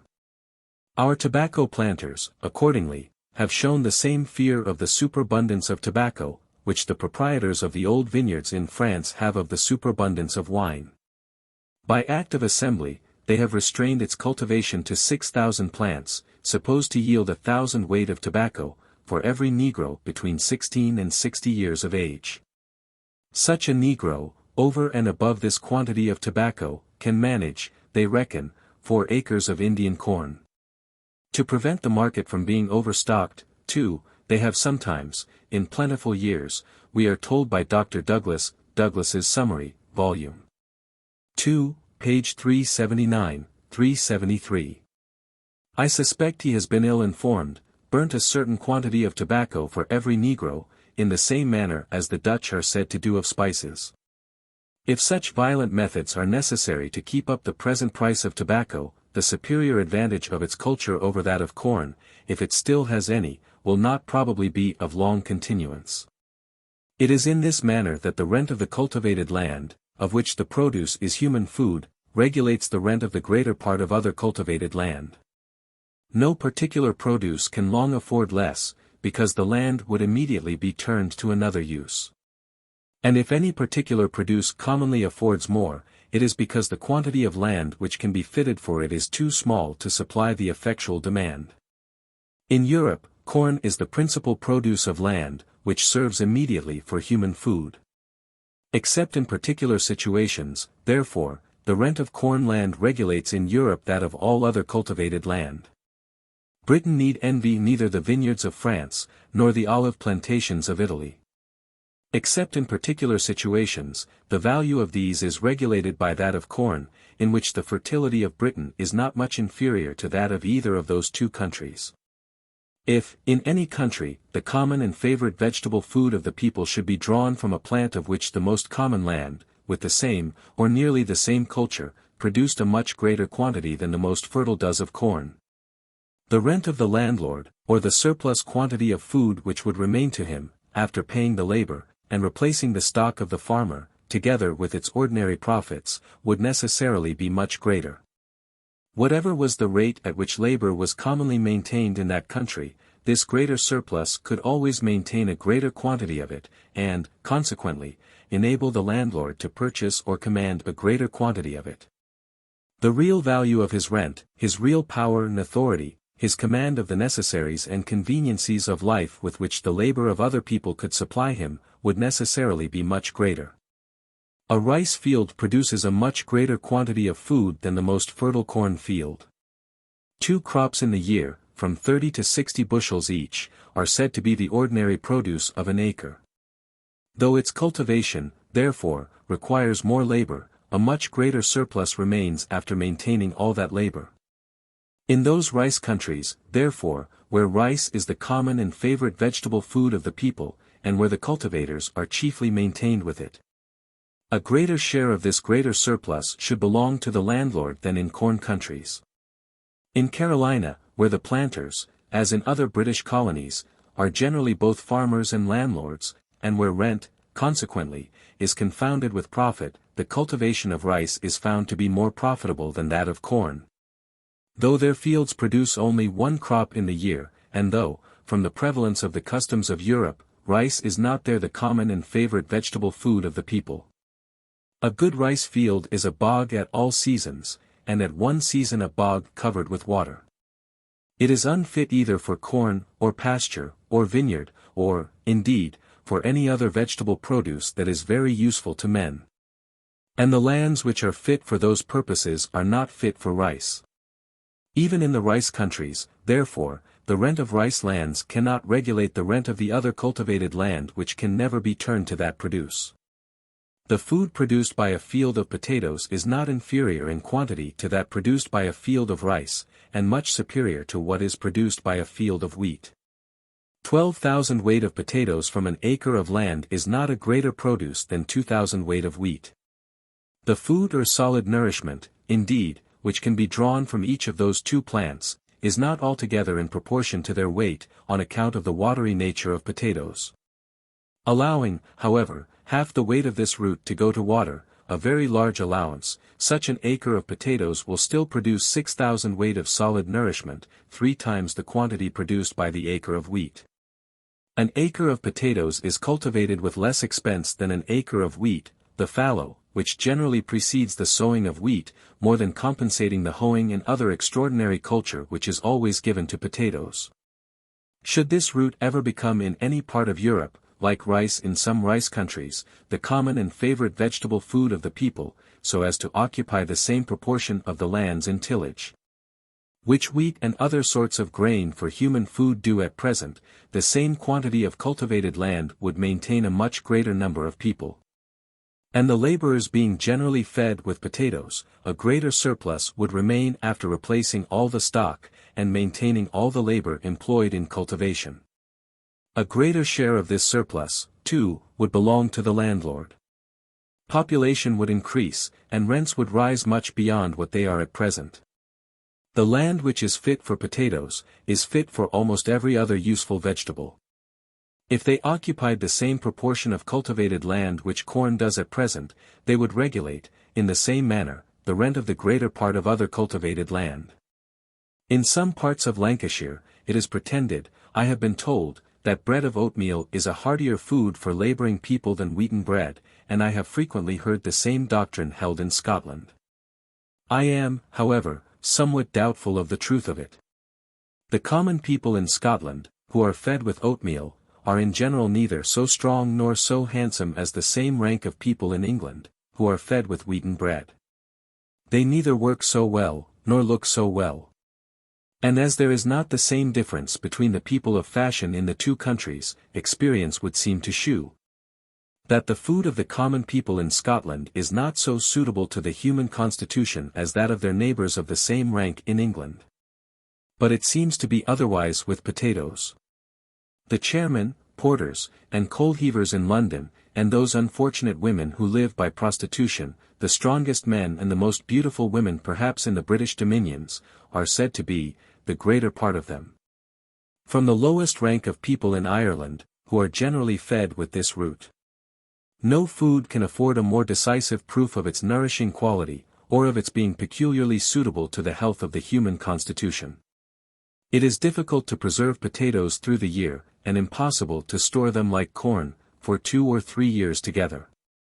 The fear of not being able to sell them before they rot, discourages their cultivation, and is, perhaps, the chief obstacle to their ever becoming in any great country, like bread, the principal vegetable food of all the different ranks of the people. Part 2. Of the produce of land, which sometimes does, and sometimes Does not afford rent. Human food seems to be the only produce of land, which always and necessarily affords some rent to the landlord.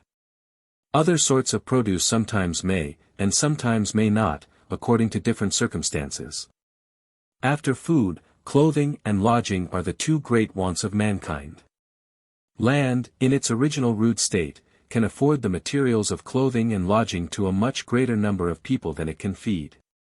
In its improved state, it can sometimes feed a greater number of people than it can supply with those materials. At least in the way in which they require them, and are willing to pay for them. In the one state, therefore, there is always a superabundance of these materials, which are frequently, upon that account, of little or no value. In the other, there is often a scarcity, which necessarily augments their value.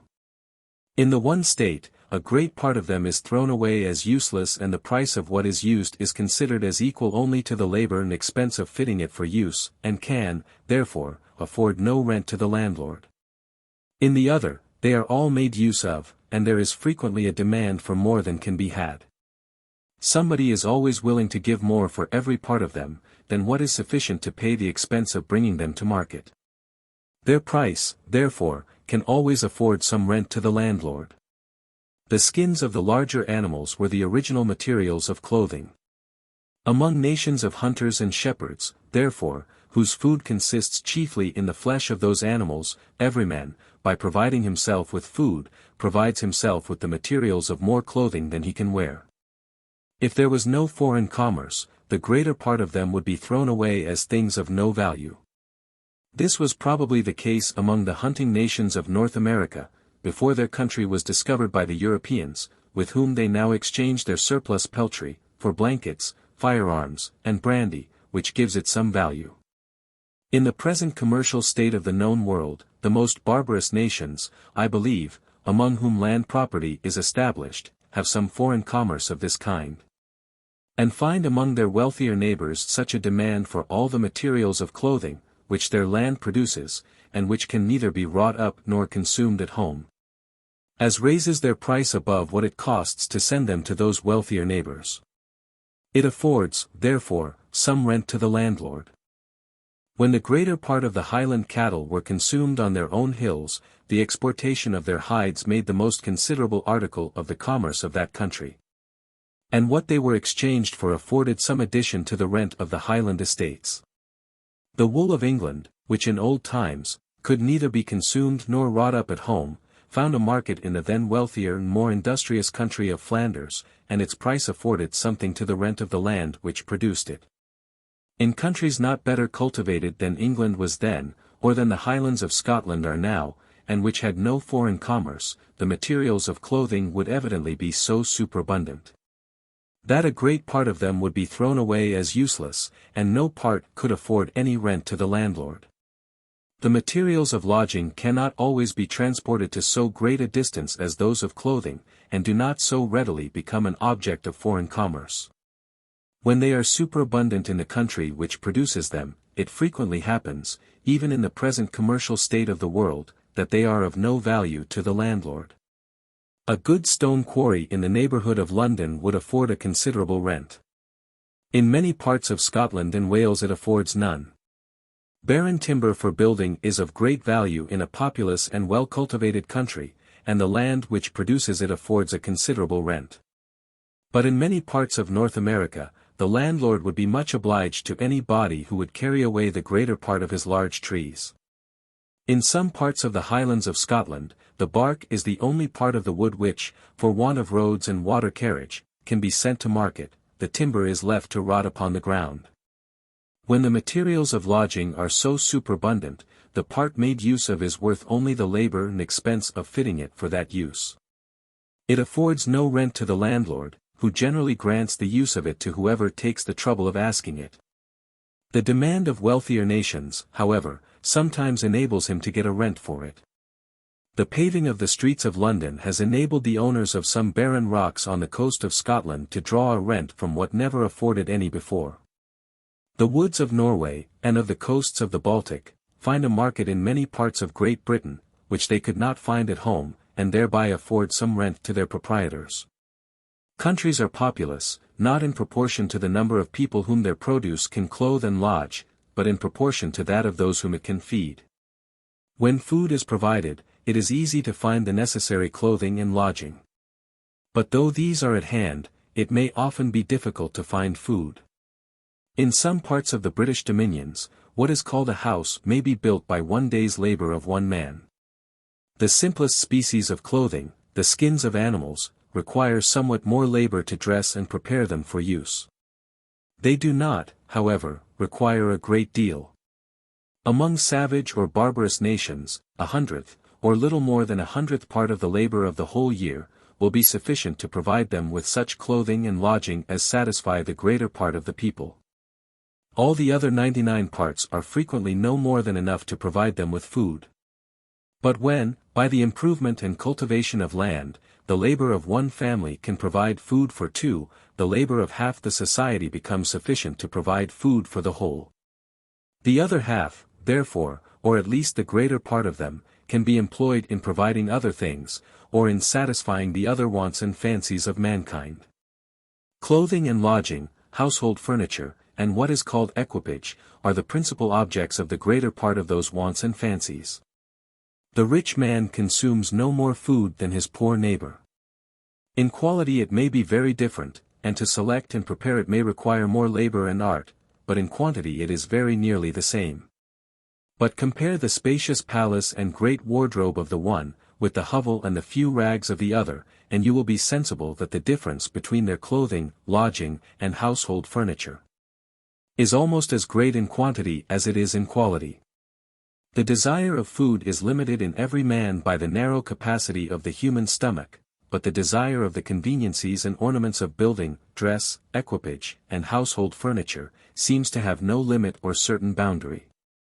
Those, therefore, who have the command of more food than they themselves can consume, are always willing to exchange the surplus, or, what is the same thing, the price of it, for gratifications of this other kind. What is over and above satisfying the limited desire, is given for the amusement of those desires which cannot be satisfied, but seem to be altogether endless. The poor, in order to obtain food, exert themselves to gratify those fancies of the rich. And to obtain it more certainly, they vie with one another in the cheapness and perfection of their work. The number of workmen increases with the increasing quantity of food, or with the growing improvement and cultivation of the lands. And as the nature of their business admits of the utmost subdivisions of labor, the quantity of materials which they can work up, increases in a much greater proportion than their numbers. Hence arises a demand for every sort of material which human invention can employ, either usefully or ornamentally, in building, dress, equipage, or household furniture. For the fossils and minerals contained in the bowels of the earth, the precious metals, and the precious stones. Food is, in this manner, not only the original source of rent, but every other part of the produce of land which afterwards affords rent, derives that part of its value from the improvement of the powers of labor in producing food. By means of the improvement and cultivation of land. Those other parts of the produce of land, however, which afterwards afford rent, do not afford it always. Even in improved and cultivated countries, the demand for them is not always such as to afford a greater price than what is sufficient to pay the labor, and replace, together with its ordinary profits, the stock which must be employed in bringing them to market. Whether it is or is not such, depends upon different circumstances. Whether a coal mine, for example, can afford any rent, depends partly upon its fertility, and partly upon its situation. A mine of any kind may be said to be either fertile or barren, according as the quantity of mineral which can be brought from it by a certain quantity of labor is greater or less than what can be brought by an equal quantity from the greater part of other mines of the same kind. Some coal mines, advantageously situated, cannot be wrought on account of their barrenness. The produce does not pay the expense. They can afford neither profit nor rent. There are some, of which the produce is barely sufficient to pay the labor, and replace, together with its ordinary profits, the stock employed in working them. They afford some profit to the undertaker of the work, but no rent to the landlord. They can be wrought advantageously by nobody but the landlord, who, being himself the undertaker of the work, gets the ordinary profit of the capital which he employs in it. Many coal mines in Scotland are wrought in this manner, and can be wrought in no other. The landlord will allow nobody else to work them without paying some rent, and nobody can afford to pay any. Other coal mines in the same country, sufficiently fertile, cannot be wrought on account of their situation. A quantity of mineral, sufficient to defray the expense of working, could be brought from the mine by the ordinary, or even less than the ordinary quantity of labor, but in an inland country, thinly inhabited, and without either good roads or water carriage, this quantity could not be sold. Coals are a less agreeable fuel than wood, they are said too to be less wholesome. The expense of coals, therefore, at the place where they are consumed, must generally be somewhat less than that of wood. The price of wood, again, varies with the state of agriculture, nearly in the same manner, and exactly for the same reason, as the price of cattle. In its rude beginnings, the greater part of every country is covered with wood, which is then a mere encumbrance, of no value to the landlord, who would gladly give it to any body for the cutting. As agriculture advances, the woods are partly cleared by the progress of tillage, and partly go to decay in consequence of the increased number of cattle. These, though they do not increase in the same proportion as corn, which is altogether the acquisition of human industry, yet multiply under the care and protection of men, who store up in the season of plenty what may maintain them in that of scarcity, who, through the whole year, furnish them with a greater quantity of food than uncultivated nature provides for them, and who, by destroying and extirpating their enemies, secure them in the free enjoyment of all that she provides. Numerous herds of cattle, when allowed to wander through the woods, though they do not destroy the old trees, hinder any young ones from coming up, so that, in the course of a century or two, the whole forest goes to ruin. The scarcity of wood then raises its price. It affords a good rent. And the landlord sometimes finds that he can scarce employ his best lands more advantageously than in growing barren timber, of which the greatness of the profit often compensates the lateness of the returns. This seems, in the present times, to be nearly the state of things in several parts of Great Britain, where the profit of planting is found to be equal to that of either corn or pasture. The advantage which the landlord derives from planting can nowhere exceed, at least for any considerable time, the rent which these could afford him. And in an inland country, which is highly cultivated, it will frequently not fall much short of this rent. Upon the sea-coast of a well-improved country, indeed, if coals can conveniently be had for fuel, it may sometimes be cheaper to bring barren timber for building from less cultivated foreign countries than to raise it at home. In the new town of Edinburgh, built within these few years, there is not, perhaps, a single stick of Scotch timber. Whatever may be the price of wood, if that of coals is such that the expense of a coal fire is nearly equal to that of a wood one, we may be assured, that at that place, and in these circumstances, the price of coals is as high as it can be. It seems to be so in some of the inland parts of England, particularly in Oxfordshire, where it is usual, even in the fires of the common people, to mix coals and wood together. And where the difference in the expense of those two sorts of fuel cannot, therefore, be very great. Coals, in the coal countries, are everywhere much below this highest price. If they were not, they could not bear the expense of a distant carriage either by land or by water. A small quantity only could be sold. And the coal masters and the coal proprietors find it more for their interest to sell a great quantity at a price somewhat above the lowest, than a small quantity at the highest. The most fertile coal mine, too, regulates the price of coals at all the other mines in its neighborhood. Both the proprietor and the undertaker of the work find, the one that he can get a greater rent, the other that he can get a greater profit, by somewhat underselling all their neighbors. Their neighbors are soon obliged to sell at the same price, though they cannot so well afford it, and though it always diminishes, and sometimes takes away altogether, both their rent and their profit. Some works are abandoned altogether. Others can afford no rent, and can be wrought only by the proprietor. The lowest price at which coals can be sold for any considerable time, is, like that of all other commodities, the price which is barely sufficient to replace, together with its ordinary profits, the stock which must be employed in bringing them to market. At a coal mine for which the landlord can get no rent, but, which he must either work himself or let it alone altogether, the price of coals must generally be nearly about this price. Rent, even where coals afford one, has generally a smaller share in their price than in that of most other parts of the rude produce of land. The rent of an estate above ground, commonly amounts to what is supposed to be a third of the gross produce, and it is generally a rent certain and independent of the occasional variations in the crop. In coal mines, a fifth of the gross produce is a very great rent, a tenth the common rent, and it is seldom a rent certain, but depends upon the occasional variations in the produce.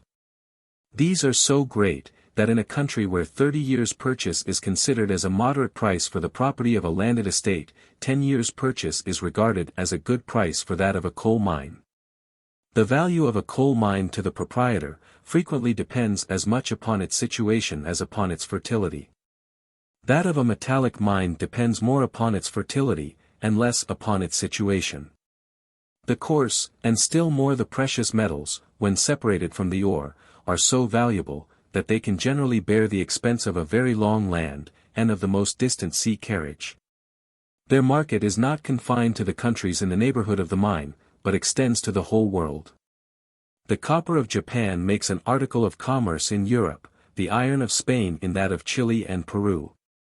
The silver of Peru finds its way, not only to Europe, but from Europe to China. The price of coals in Westmoreland or Shropshire can have little effect on their price at Newcastle, and their price in the Lyonnois can have none at all. The productions of such distant coal mines can never be brought into competition with one another. But the productions of the most distant metallic mines frequently may, and in fact commonly are. The price, therefore, of the coarse, and still more that of the precious metals, at the most fertile mines in the world, must necessarily more or less affect their price at every other in it. The price of copper in Japan must have some influence upon its price at the copper mines in Europe. The price of silver in Peru, or the quantity either of labor or of other goods which it will purchase there, must have some influence on its price, not only at the silver mines of Europe, but at those of China. After the discovery of the mines of Peru, the silver mines of Europe were, the greater part of them, abandoned.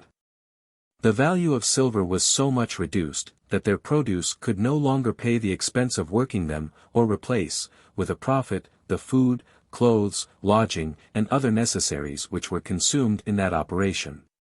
This was the case, too, with the mines of Cuba and St. Domingo, and even with the ancient mines of Peru, after the discovery of those of Potosi. The price of every metal, at every mine, therefore, being regulated in some measure by its price at the most fertile mine in the world that is actually wrought, it can, at the greater part of mines, do very little more than pay the expense of working, and can seldom afford a very high rent to the landlord. Rent accordingly, seems at the greater part of mines to have but a small share in the price of the coarse, and a still smaller in that of the precious metals. Labor and profit make up the greater part of both. A sixth part of the gross produce may be reckoned the average rent of the tin mines of Cornwall, the most fertile that are known in the world, as we are told by the Reverend Mr. Borlase, Vice-Warden of the Stannaries. Some, he says, afford more, and some do not afford so much.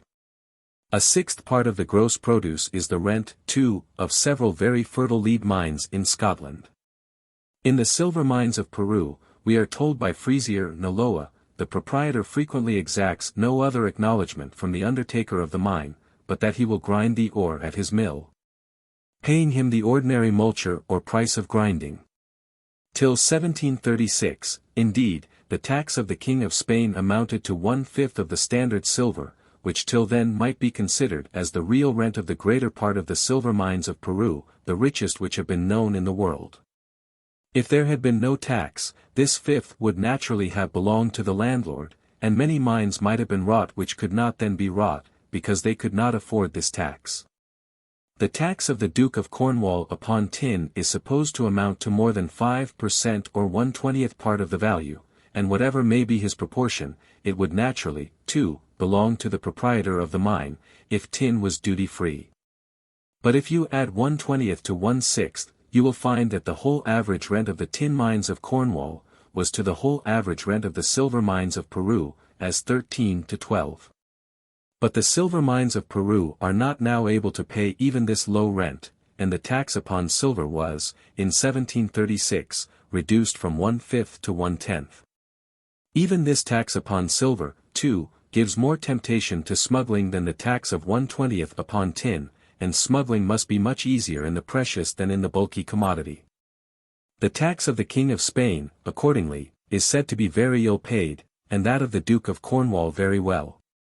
Rent, therefore, it is probable, makes a greater part of the price of tin at the most fertile tin mines than it does of silver at the most fertile silver mines in the world. After replacing the stock employed in working those different mines, together with its ordinary profits, the residue which remains to the proprietor is greater, it seems, in the coarse, than in the precious metal. Neither are the profits of the undertakers of silver mines commonly very great in Peru. The same most respectable and well-informed authors acquaint us, that when any person undertakes to work a new mine in Peru, he is universally looked upon as a man destined to bankruptcy and ruin, and is upon that account shunned and avoided by every body. Mining, it seems, is considered there in the same light as here, as a lottery, in which the prizes do not compensate the blanks, though the greatness of some tempts many adventurers to throw away their fortunes in such unprosperous projects. As the sovereign, however, derives a considerable part of his revenue from the produce of silver mines, the law in Peru gives every possible encouragement to the discovery and working of new ones. Whoever discovers a new mine, is entitled to measure off 246 feet in length, according to what he supposes to be the direction of the vein, and half as much in breadth. He becomes proprietor of this portion of the mine, and can work it without paving any acknowledgment to the landlord. The interest of the Duke of Cornwall has given occasion to a regulation nearly of the same kind in that ancient duchy. In waste and unenclosed lands, any person who discovers a tin mine may mark out its limits to a certain extent, which is called bounding a mine. The bounder becomes the real proprietor of the mine, and may either work it himself, or give it in lease to another, without the consent of the owner of the land, to whom, however, a very small acknowledgment must be paid upon working it.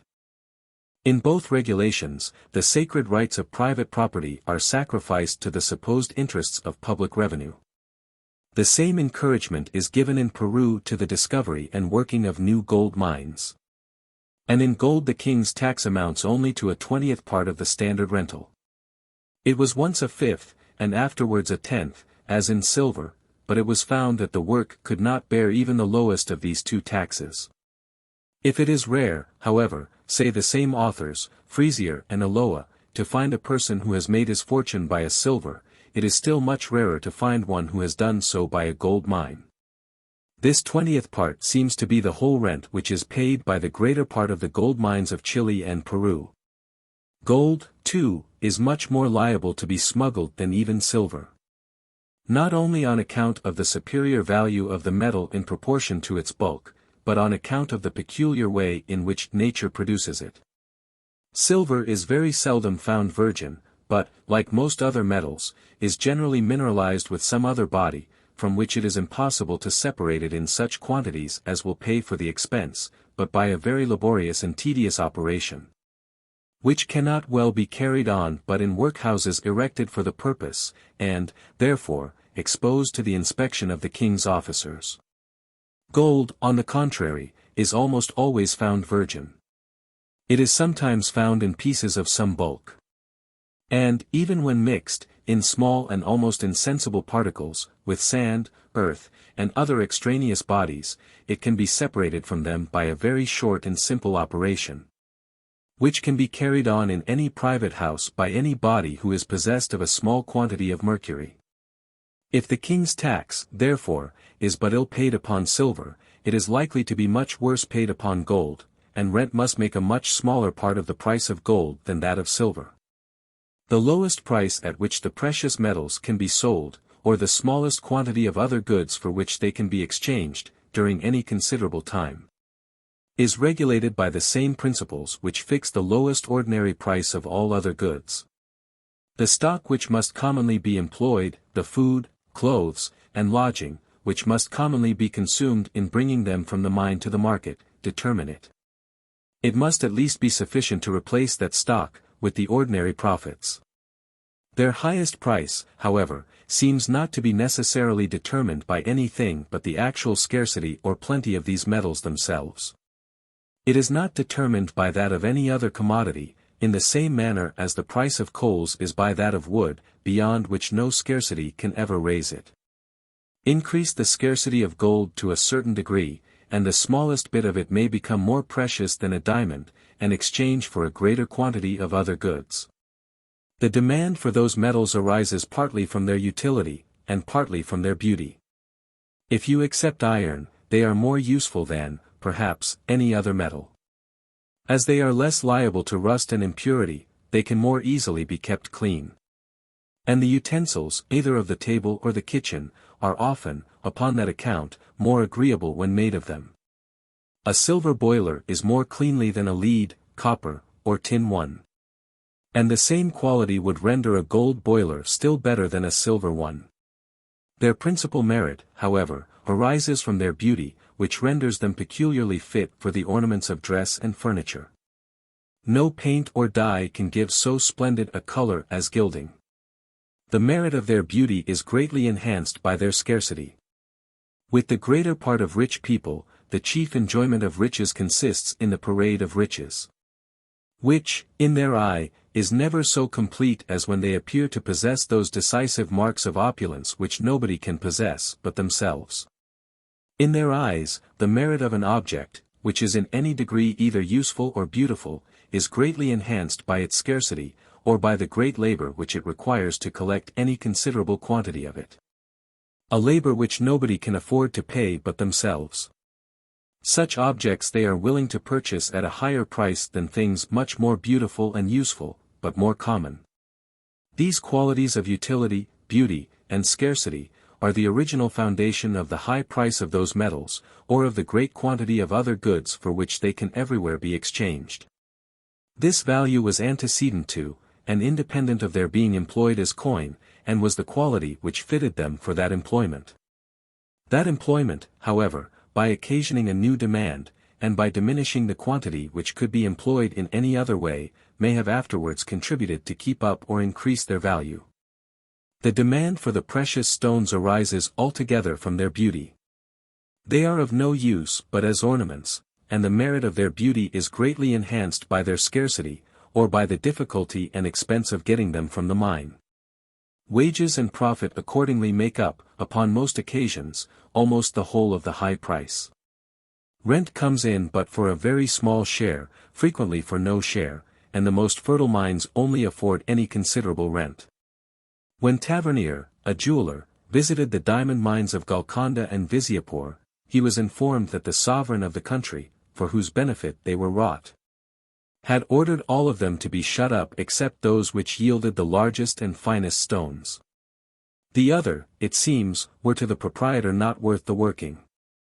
As the prices, both of the precious metals and of the precious stones, is regulated all over the world by their price at the most fertile mine in it, the rent which a mine of either can afford to its proprietor is in proportion, not to its absolute, but to what may be called its relative fertility, or to its superiority over other mines of the same kind.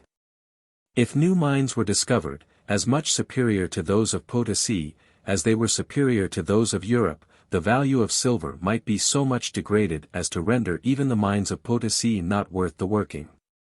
Before the discovery of the Spanish West Indies, the most fertile mines in Europe may have afforded as great a rent to their proprietors as the richest mines in Peru do at present. Though the quantity of silver was much less, it might have exchanged for an equal quantity of other goods, and the proprietor's share might have enabled him to purchase or command an equal quantity either of labor or of commodities. The value, both of the produce and of the rent, the real revenue which they afforded, both to the public and to the proprietor, might have been the same. The most abundant mines, either of the precious metals, or of the precious stones, could add little to the wealth of the world. A produce, of which the value is principally derived from its scarcity, is necessarily degraded by its abundance. A service of plate, and the other frivolous ornaments of dress and furniture, could be purchased for a smaller quantity of commodities, and in this would consist the sole advantage which the world could derive from that abundance. It is otherwise in estates above ground. The value, both of their produce and of their rent, is in proportion to their absolute, and not to their relative fertility. The land which produces a certain quantity of food, clothes, and lodging, can always feed, clothe, and lodge a certain number of people. And whatever may be the proportion of the landlord, it will always give him a proportionable command of the labor of those people, and of the commodities with which that labor can supply him. The value of the most barren land is not diminished by the neighborhood of the most fertile. On the contrary, it is generally increased by it. The great number of people maintained by the fertile lands afford a market to many parts of the produce of the barren, which they could never have found among those whom their own produce could maintain. Whatever increases the fertility of land in producing food, increases not only the value of the lands upon which the improvement is bestowed, but contributes likewise to increase that of many other lands, by creating a new demand for their produce. That abundance of food, of which, in consequence of the improvement of land, many people have the disposal beyond what they themselves can consume, is the great cause of the demand, both for the precious metals and the precious stones, as well as for every other conveniency and ornament of dress, lodging, household furniture, and equipage. Food not only constitutes the principal part of the riches of the world, but it is the abundance of food which gives the principal part of their value to many other sorts of riches. The poor inhabitants of Cuba and St. Domingo, when they were first discovered by the Spaniards, used to wear little bits of gold as ornaments in their hair and other parts of their dress. They seemed to value them as we would do any little pebbles of somewhat more than ordinary beauty, and to consider them as just worth the picking up, but not worth the refusing to anybody who asked them. They gave them to their new guests at the first request, without seeming to think that they had made them any very valuable present. They were astonished to observe the rage of the Spaniards to obtain them, and had no notion that there could anywhere be a country in which many people had the disposal of so great a superfluity of food. So scanty always among themselves, that, for a very small quantity of those glittering baubles, they would willingly give as much as might maintain a whole family for many years. Could they have been made to understand this, the passion of the Spaniards would not have surprised them. Part 3. Of the variations in the proportion between the respective values of that sort of produce which always affords rent, and of that which sometimes does, and sometimes does not, afford rent. The increasing abundance of food, in consequence of the increasing improvement and cultivation, must necessarily increase the demand for every part of the produce of land which is not food, and which can be applied either to use or to ornament. In the whole progress of improvement, it might, therefore, be expected there should be only one variation in the comparative values of those two different sorts of produce. The value of that sort which sometimes does, and sometimes does not afford rent, should constantly rise in proportion to that which always affords some rent. As art and industry advance, the materials of clothing and lodging, the useful fossils and materials of the earth, the precious metals and the precious stones, should gradually come to be more and more in demand. Should gradually exchange for a greater and a greater quantity of food. Or, in other words, should gradually become dearer and dearer. This, accordingly, has been the case with most of these things upon most occasions, and would have been the case with all of them upon all occasions, if particular accidents had not, upon some occasions, increased the supply of some of them in a still greater proportion than the demand. The value of a freestone quarry, for example, will necessarily increase with the increasing improvement and population of the country round about it, especially if it should be the only one in the neighborhood. But the value of a silver mine, even though there should not be another within 1,000 miles of it, will not necessarily increase with the improvement of the country in which it is situated. The market for the produce of a freestone quarry can seldom extend more than a few miles round about it, and the demand must generally be in proportion to the improvement and population of that small district. But the market for the produce of a silver mine may extend over the whole known world. Unless the world in general, therefore, be advancing in improvement and population, the demand for silver might not be at all increased by the improvement even of a large country in the neighborhood of the mine. Even though the world in general were improving, yet if, in the course of its improvements, new mines should be discovered, much more fertile than any which had been known before, though the demand for silver would necessarily increase. Yet the supply might increase in so much a greater proportion, that the real price of that metal might gradually fall. That is, any given quantity, a pound weight of it, for example, might gradually purchase or command a smaller and a smaller quantity of labor, or exchange for a smaller and a smaller quantity of corn. The principal part of the subsistence of the laborer. The great market for silver is the commercial and civilized part of the world. If, by the general progress of improvement, the demand of this market should increase, while, at the same time, the supply did not increase in the same proportion, the value of silver would gradually rise in proportion to that of corn. Any given quantity of silver would exchange for a greater and a greater quantity of corn, or, in other words, the average money price of corn would gradually become cheaper and cheaper. If, on the contrary, the supply, by some accident, should increase, for many years together, in a greater proportion than the demand, that metal would gradually become cheaper and cheaper. Or, in other words, the average money price of corn would, in spite of all improvements, gradually become dearer and dearer. But if, on the other hand, the supply of that metal should increase nearly in the same proportion as the demand, it would continue to purchase or exchange for nearly the same quantity of corn. And the average money price of corn would, in spite of all improvements, continue very nearly the same. These three seem to exhaust all the possible combinations of events which can happen in the progress of improvement. And during the course of the 4 centuries preceding the present, if we may judge by what has happened both in France and Great Britain, each of those 3 different combinations seems to have taken place in the European market. And nearly in the same order, too, in which I have here set them down. Digression concerning the variations in the value of silver during the course of the 4 last centuries. First period. In 1350, and for some time before, the average price of the quarter of wheat in England seems not to have been estimated lower than 4 ounces of silver, Tower weight, equal to about 20 shillings of our present money. From this price it seems to have fallen gradually to 2 ounces of silver, equal to about 10 shillings of our present money, the price at which we find it estimated in the beginning of the 16th century. And at which it seems to have continued to be estimated till about 1570. In 1350, being the 25th of Edward III, was enacted what is called the Statute of Labourers.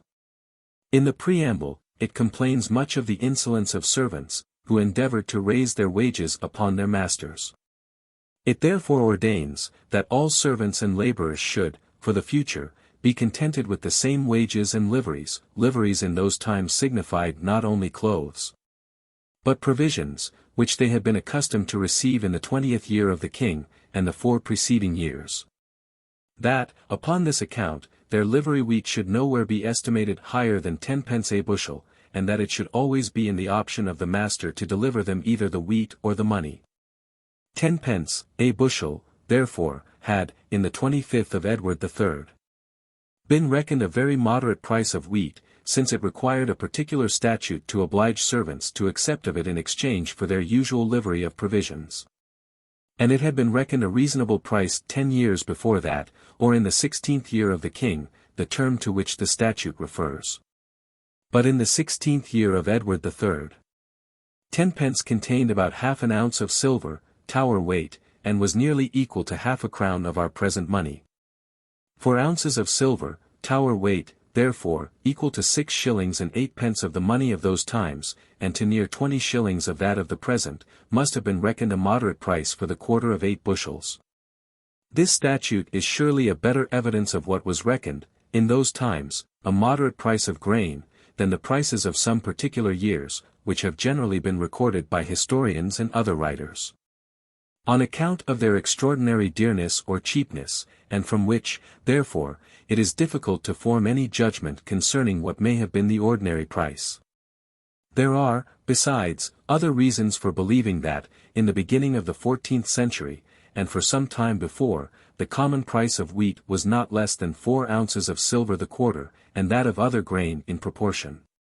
In 1309, Ralph de Born, prior of St. Augustine's, Canterbury, gave a feast upon his installation day, of which William Thorne has preserved, not only the bill of fare, but the prices of many particulars.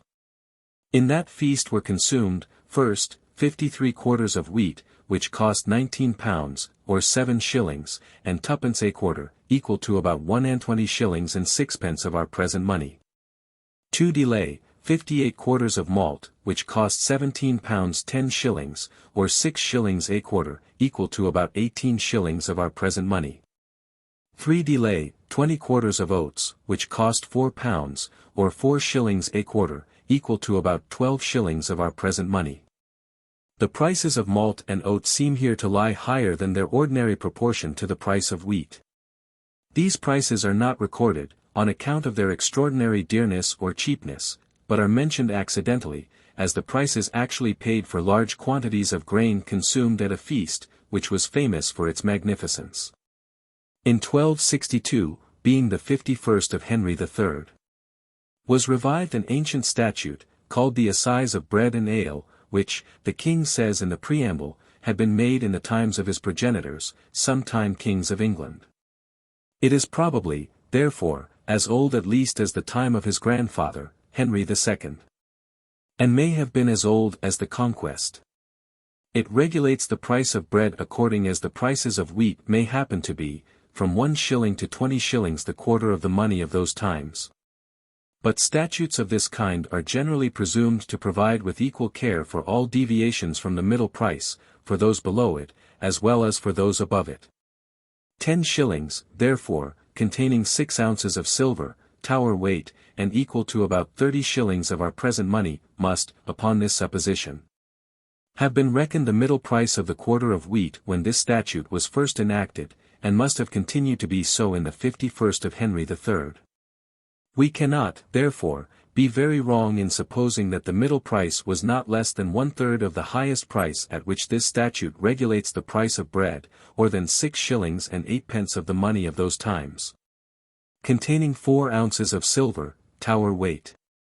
From these different facts, therefore, we seem to have some reason to conclude that, about the middle of the 14th century, and for a considerable time before, the average or ordinary price of the quarter of wheat was not supposed to be less than 4 ounces of silver, Tower weight.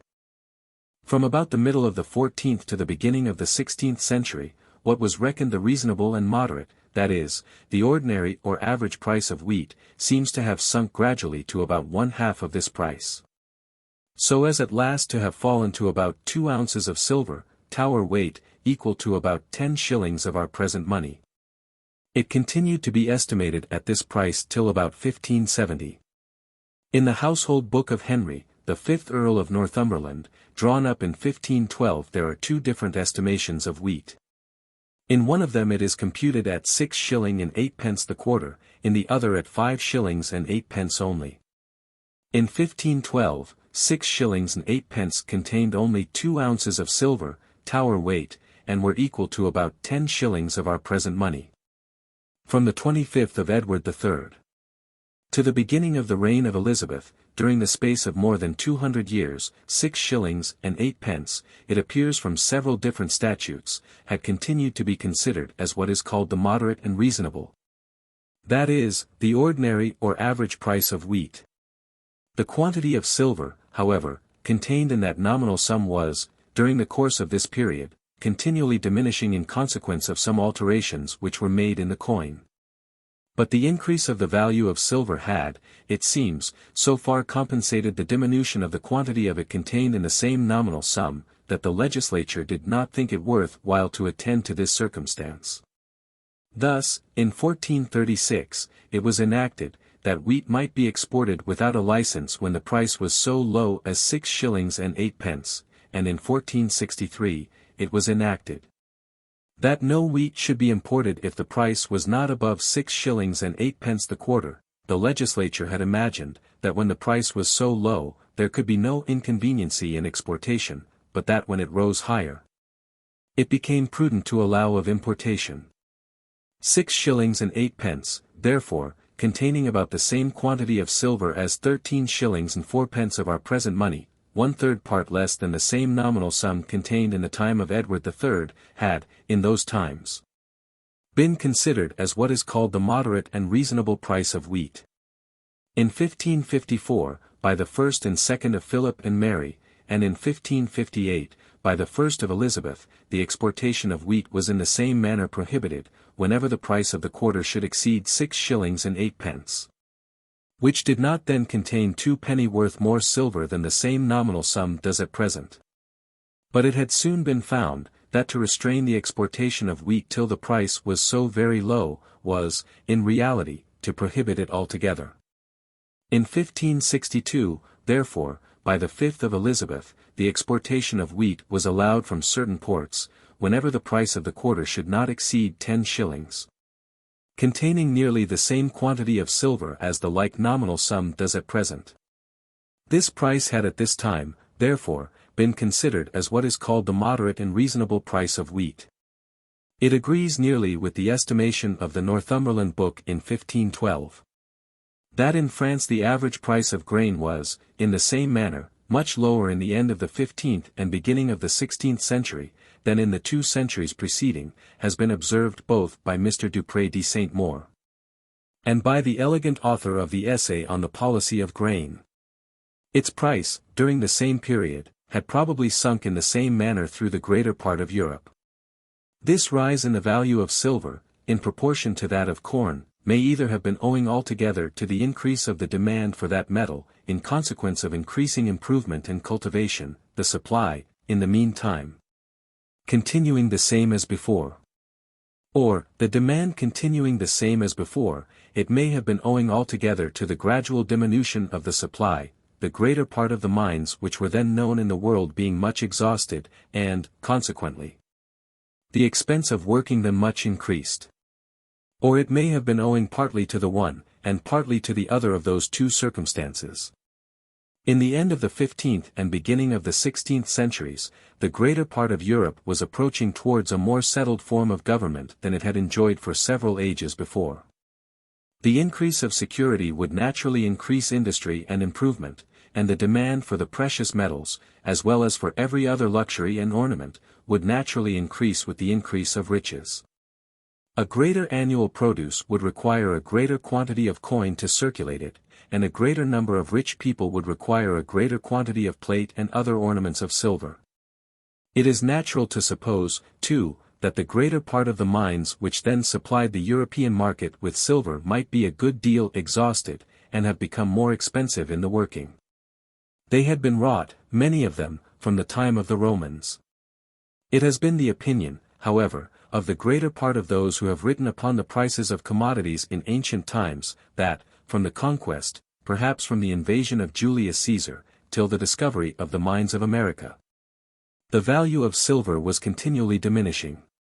This opinion they seem to have been led into, partly by the observations which they had occasion to make upon the prices both of corn and of some other parts of the rude produce of land, and partly by the popular notion that as the quantity of silver naturally increases in every country with the increase of wealth, so its value diminishes as its quantity increases. In their observations upon the prices of corn, 3 different circumstances seem frequently to have misled them. First, in ancient times, almost all rents were paid in kind, in a certain quantity of corn, cattle, poultry, etc. It sometimes happened, however, that the landlord would stipulate, that he should be at liberty to demand of the tenant either the annual payment in kind or a certain sum of money instead of it. The price at which the payment in kind was in this manner exchanged for a certain sum of money, is in Scotland called the conversion price.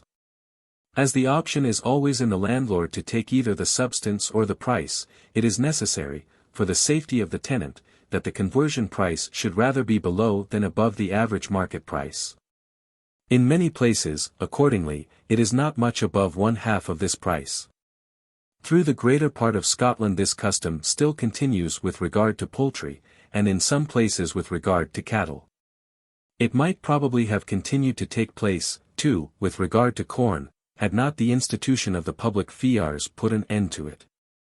These are annual valuations, according to the judgment of an assize, of the average price of all the different sorts of grain, and of all the different qualities of each, according to the actual market price in every different county. This institution rendered it sufficiently safe for the tenant, and much more convenient for the landlord, to convert, as they call it, the corn rent, rather at what should happen to be the price of the fiars of each year, than at any certain fixed price.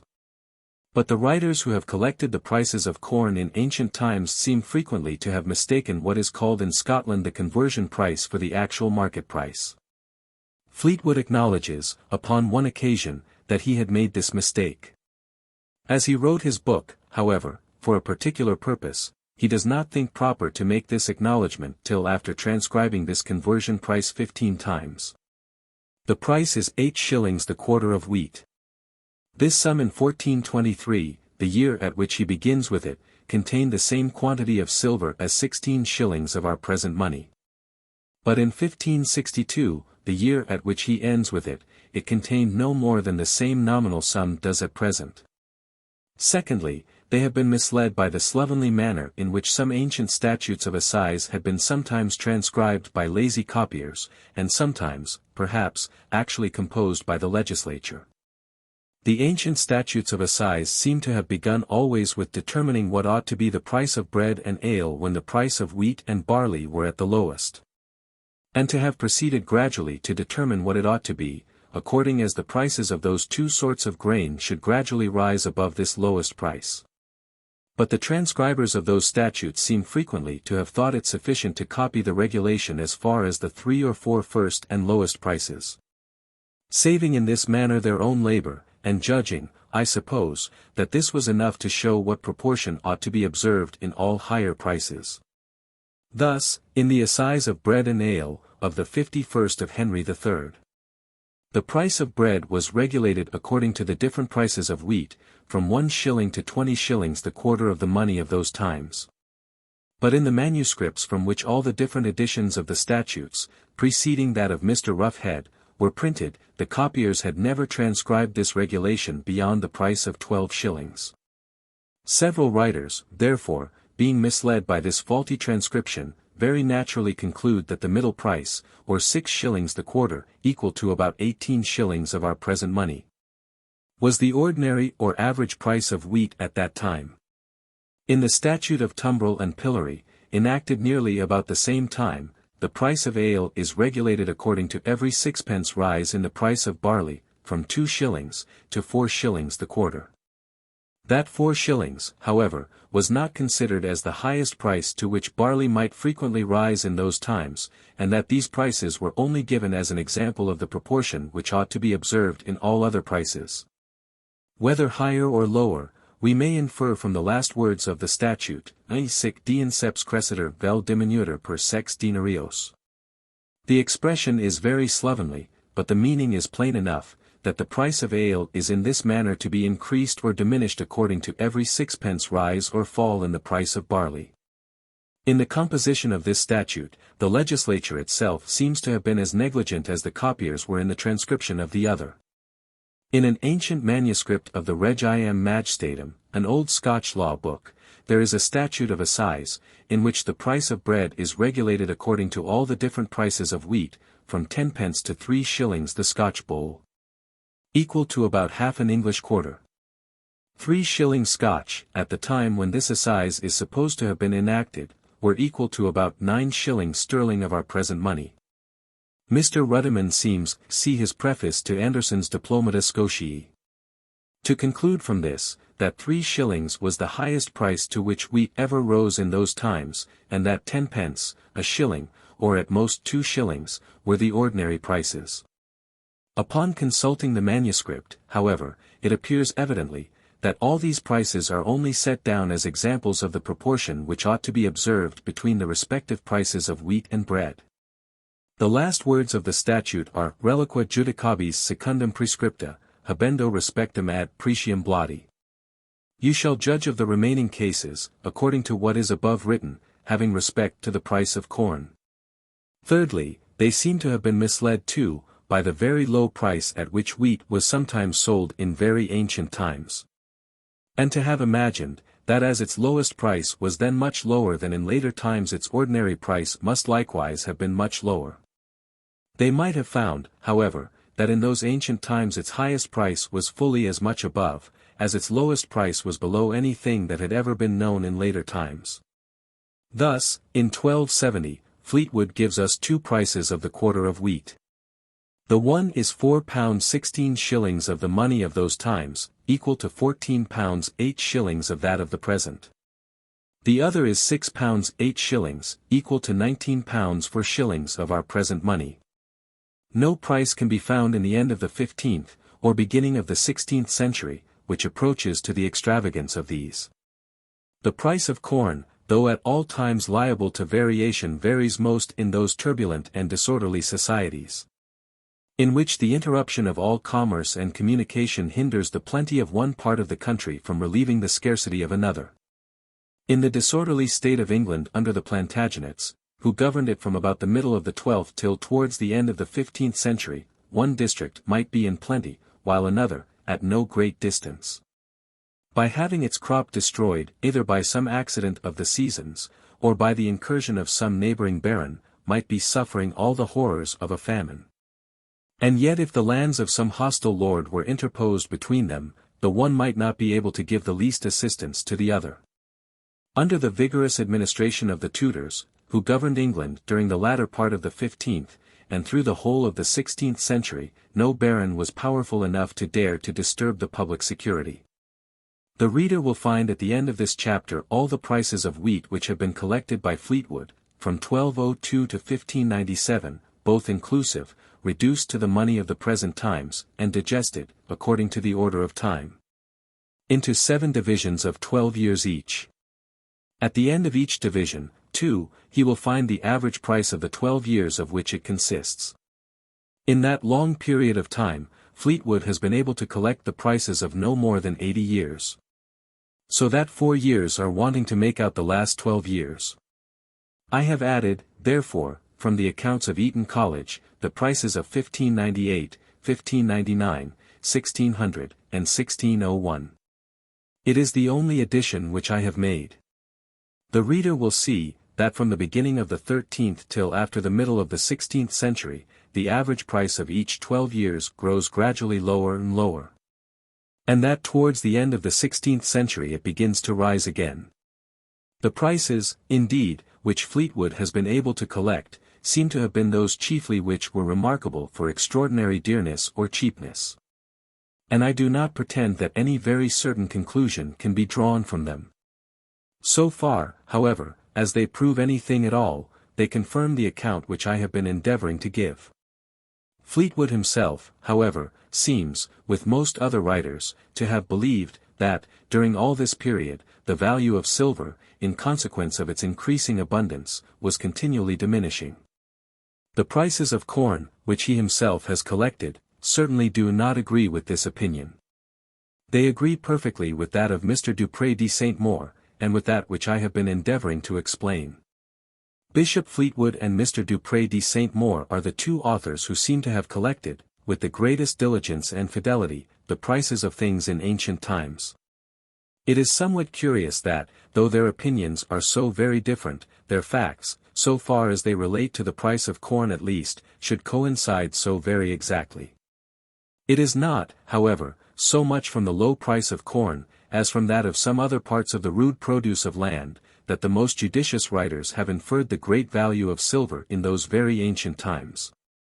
Corn, it has been said, being a sort of manufacture, was, in those rude ages, much dearer in proportion than the greater part of other commodities.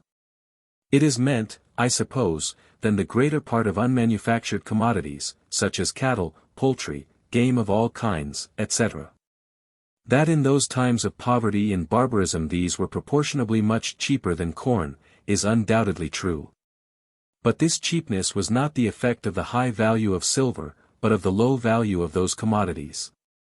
It was not because silver would in such times purchase or represent a greater quantity of labor, but because such commodities would purchase or represent a much smaller quantity than in times of more opulence and improvement. Silver must certainly be cheaper in Spanish America than in Europe, in the country where it is produced, than in the country to which it is brought, at the expense of a long carriage both by land and by sea, of a freight, and an insurance. 1 pence halfpenny sterling, however, we are told by Aloa, was, not many years ago, at Buenos Aires, the price of an ox chosen from a herd of 300 or 400. 16 shillings sterling, we are told by Mr. Byron, was the price of a good horse in the capital of Chile. In a country naturally fertile, but of which the far greater part is altogether uncultivated, cattle, poultry, game of all kinds, etc. As they can be acquired with a very small quantity of labor, so they will purchase or command but a very small quantity. The low money price for which they may be sold, is no proof that the real value of silver is there very high, but that the real value of those commodities is very low. Labor, it must always be remembered, and not any particular commodity, or set of commodities, is the real measure of the value both of silver and of all other commodities. But in countries almost waste, or but thinly inhabited, cattle, poultry, game of all kinds, etc. As they are the spontaneous productions of nature, so she frequently produces them in much greater quantities than the consumption of the inhabitants requires. In such a state of things, the supply commonly exceeds the demand. In different states of society, in different states of improvement, therefore, such commodities will represent, or be equivalent, to very different quantities of labor. In every state of society, in every stage of improvement, corn is the production of human industry. But the average produce of every sort of industry is always suited, more or less exactly, to the average consumption. The average supply to the average demand. In every different stage of improvement, besides, the raising of equal quantities of corn in the same soil and climate, will, at an average, require nearly equal quantities of labor. Or, what comes to the same thing, the price of nearly equal quantities. The continual increase of the productive powers of labor, in an improved state of cultivation, being more or less counterbalanced by the continual increasing price of cattle, the principal instruments of agriculture.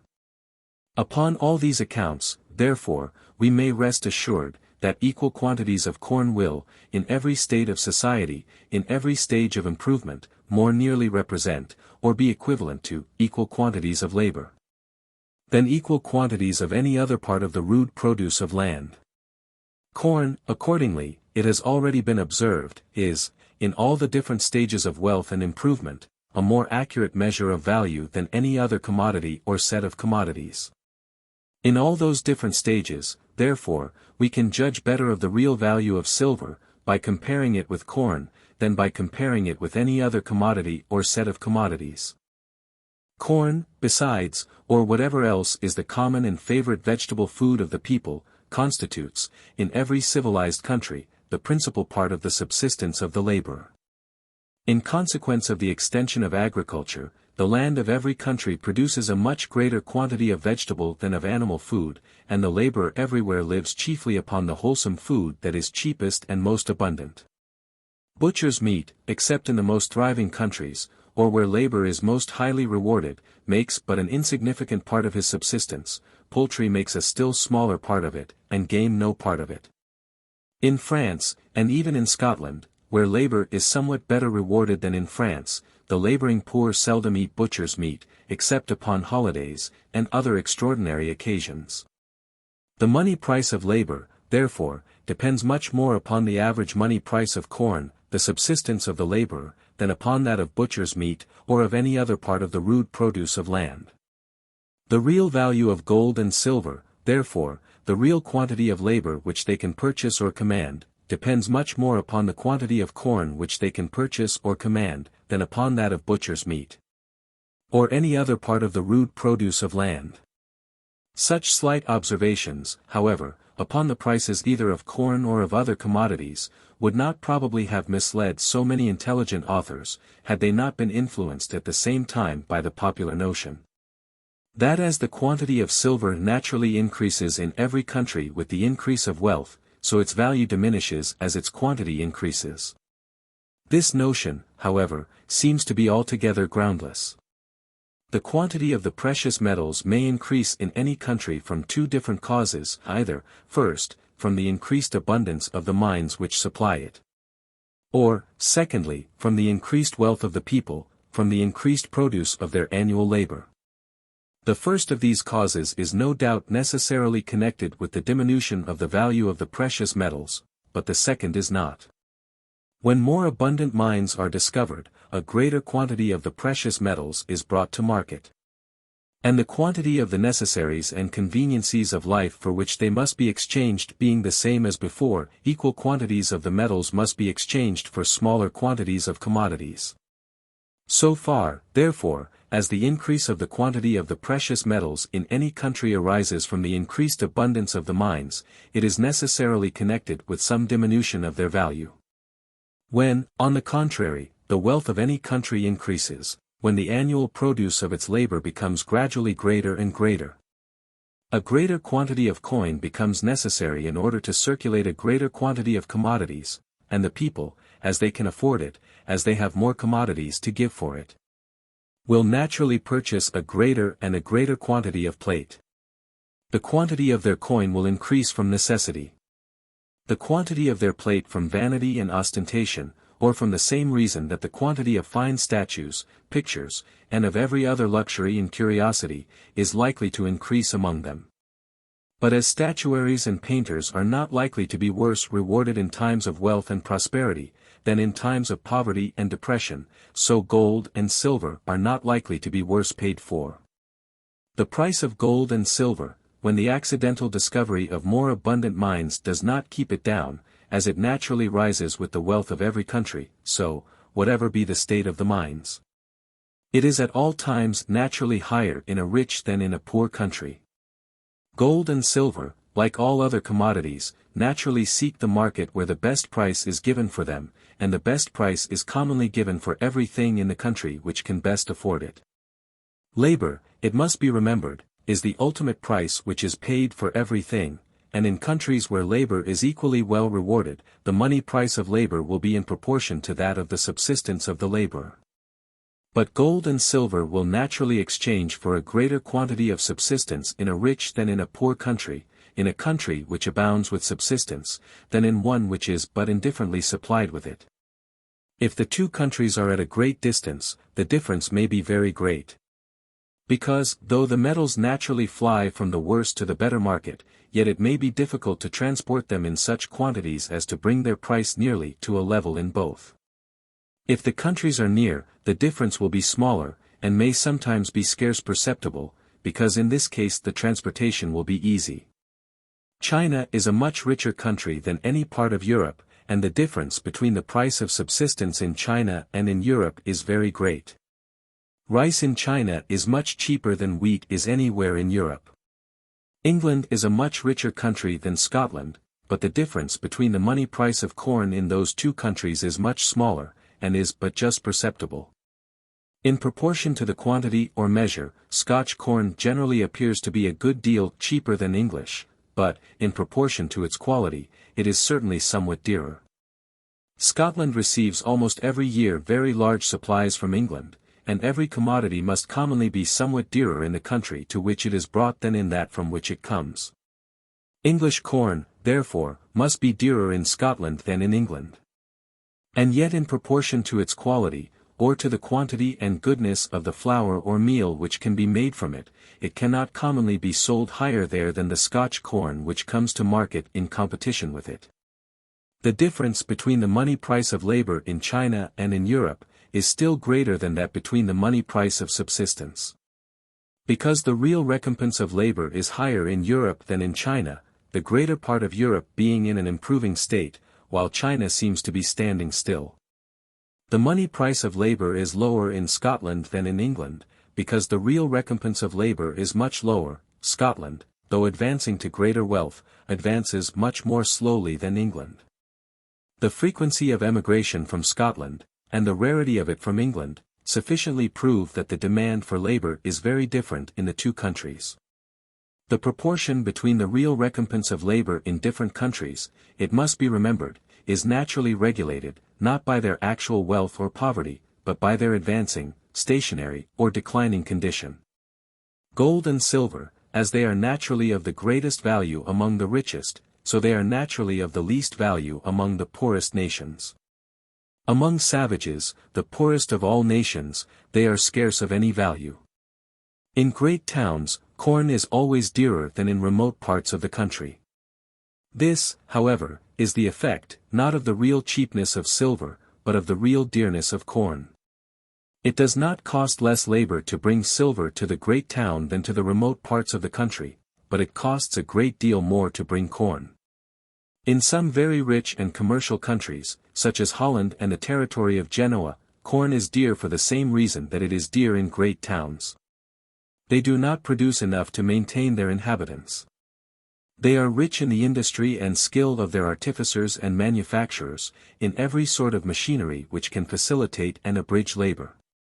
In shipping, and in all the other instruments and means of carriage and commerce, but they are poor in corn, which, as it must be brought to them from distant countries, must, by an addition to its price, pay for the carriage from those countries. It does not cost less labor to bring silver to Amsterdam than to Danzig, but it costs a great deal more to bring corn. The real cost of silver must be nearly the same in both places, but that of corn must be very different. Diminish the real opulence either of Holland or of the territory of Genoa, while the number of their inhabitants remains the same, diminish their power of supplying themselves from distant countries. And the price of corn, instead of sinking with that diminution in the quantity of their silver, which must necessarily accompany this declension either as its cause or as its effect, will rise to the price of a famine. When we are in want of necessaries, we must part with all superfluities, of which the value, as it rises in times of opulence and prosperity, so it sinks in times of poverty and distress. It is otherwise with necessaries. Their real price, the quantity of labor which they can purchase or command, rises in times of poverty and distress, and sinks in times of opulence and prosperity, which are always times of great abundance. For they could not otherwise be times of opulence and prosperity. Corn is a necessary, silver is only a superfluity. Whatever, therefore, may have been the increase in the quantity of the precious metals, which, during the period between the middle of the 14th and that of the 16th century, arose from the increase of wealth and improvement, it could have no tendency to diminish their value either in Great Britain, or in my other part of Europe. If those who have collected the prices of things in ancient times, therefore, had, during this period, no reason to infer the diminution of the value of silver from any observations which they had made upon the prices either of corn or of other commodities, they had still less reason to infer it from any supposed increase of wealth and improvement. Second period. But how various soever may have been the opinions of the learned concerning the progress of the value of silver during the first period, they are unanimous concerning it during the second. From about 1570 to about 1640, during a period of about 70 years, the variation in the proportion between the value of silver and that of corn held a quite opposite course. Silver sunk in its real value, or would exchange for a smaller quantity of labor than before. And corn rose in its nominal price, and, instead of being commonly sold for about 2 ounces of silver the quarter, or about 10 shillings of our present money, came to be sold for 6 and 8 ounces of silver the quarter, or about 30 and 40 shillings of our present money. The discovery of the abundant mines of America seems to have been the sole cause of this diminution in the value of silver, in proportion to that of corn. It is accounted for, accordingly, in the same manner by everybody. And there never has been any dispute, either about the fact, or about the cause of it. The greater part of Europe was, during this period, advancing in industry and improvement, and the demand for silver must consequently have been increasing. But the increase of the supply had, it seems, so far exceeded that of the demand, that the value of that metal sunk considerably. The discovery of the mines of America, it is to be observed, does not seem to have had any very sensible effect upon the prices of things in England till after 1570, though even the mines of Potosi had been discovered more than 20 years before. From 1595 to 1620, both inclusive, the average price of the quarter of 9 bushels of the best wheat, at Windsor Market, appears, from the accounts of Eton College, to have been £2:1:6 9/13. From which sum, neglecting the fraction, and deducting a ninth, or 4s. 71/3d, the price of the quarter of 8 bushels comes out to have been pound 1 hour 16 minutes and 10 seconds 2/3. And from this sum, neglecting likewise the fraction, and deducting a ninth, or 4s. 1/9d point, for the difference between the price of the best wheat and that of the middle wheat, the price of the middle wheat comes out to have been about pound 1:12:88 or about 6 ounces and 1/3 of an ounce of silver. From 1621 to 1636, both inclusive, the average price of the same measure of the best wheat, at the same market, appears, from the same accounts, to have been pound 2:10s. From which, making the like deductions as in the foregoing case, the average price of the quarter of 8 bushels of middle wheat comes out to have been pound 1:19:6, or about 7 ounces and 2/3 of an ounce of silver. Third period. Between 1630 and 1640, or about 1636, the effect of the discovery of the mines of America, in reducing the value of silver, appears to have been completed. And the value of that metal seems never to have sunk lower in proportion to that of corn than it was about that time.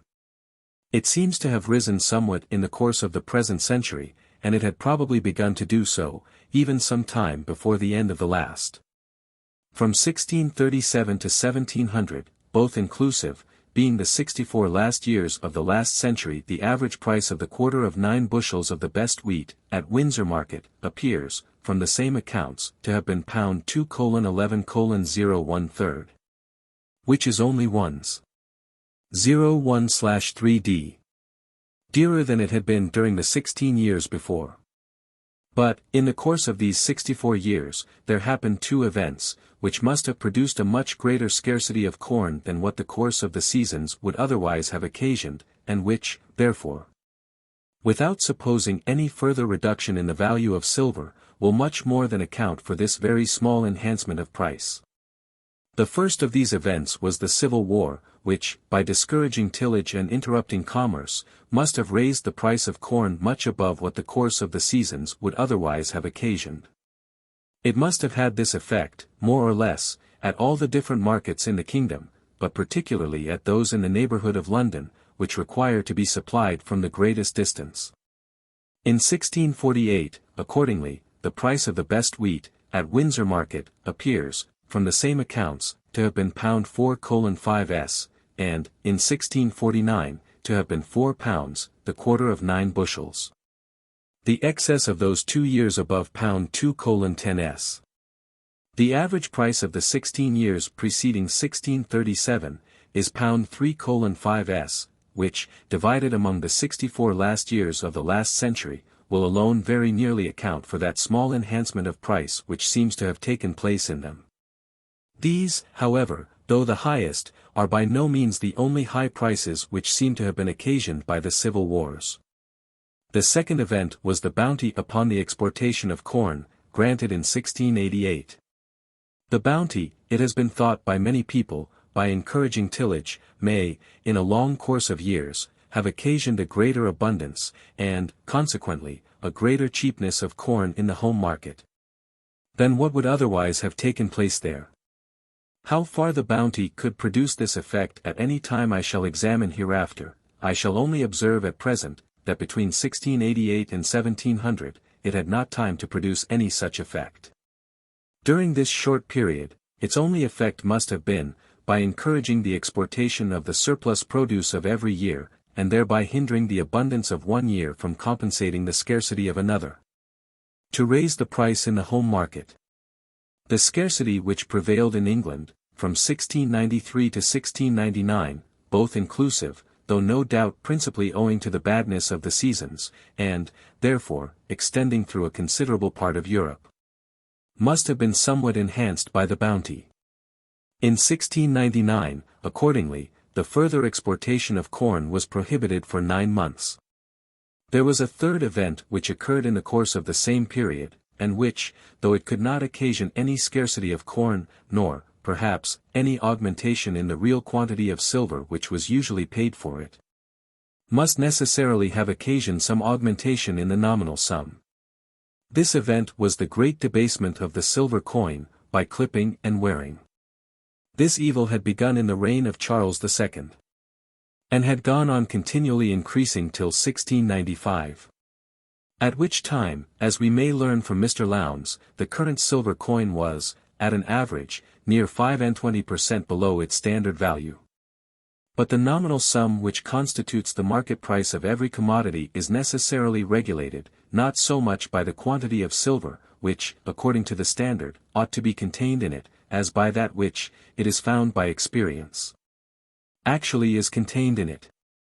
This nominal sum, therefore, is necessarily higher when the coin is much debased by clipping and wearing, than when near to its standard value. In the course of the present century, the silver coin has not at any time been more below its standard weight than it is at present. But though very much defaced, its value has been kept up by that of the gold coin, for which it is exchanged. For though, before the late recoinage, the gold coin was a good deal defaced too, it was less so than the silver. In 1695, on the contrary, the value of the silver coin was not kept up by the gold coin.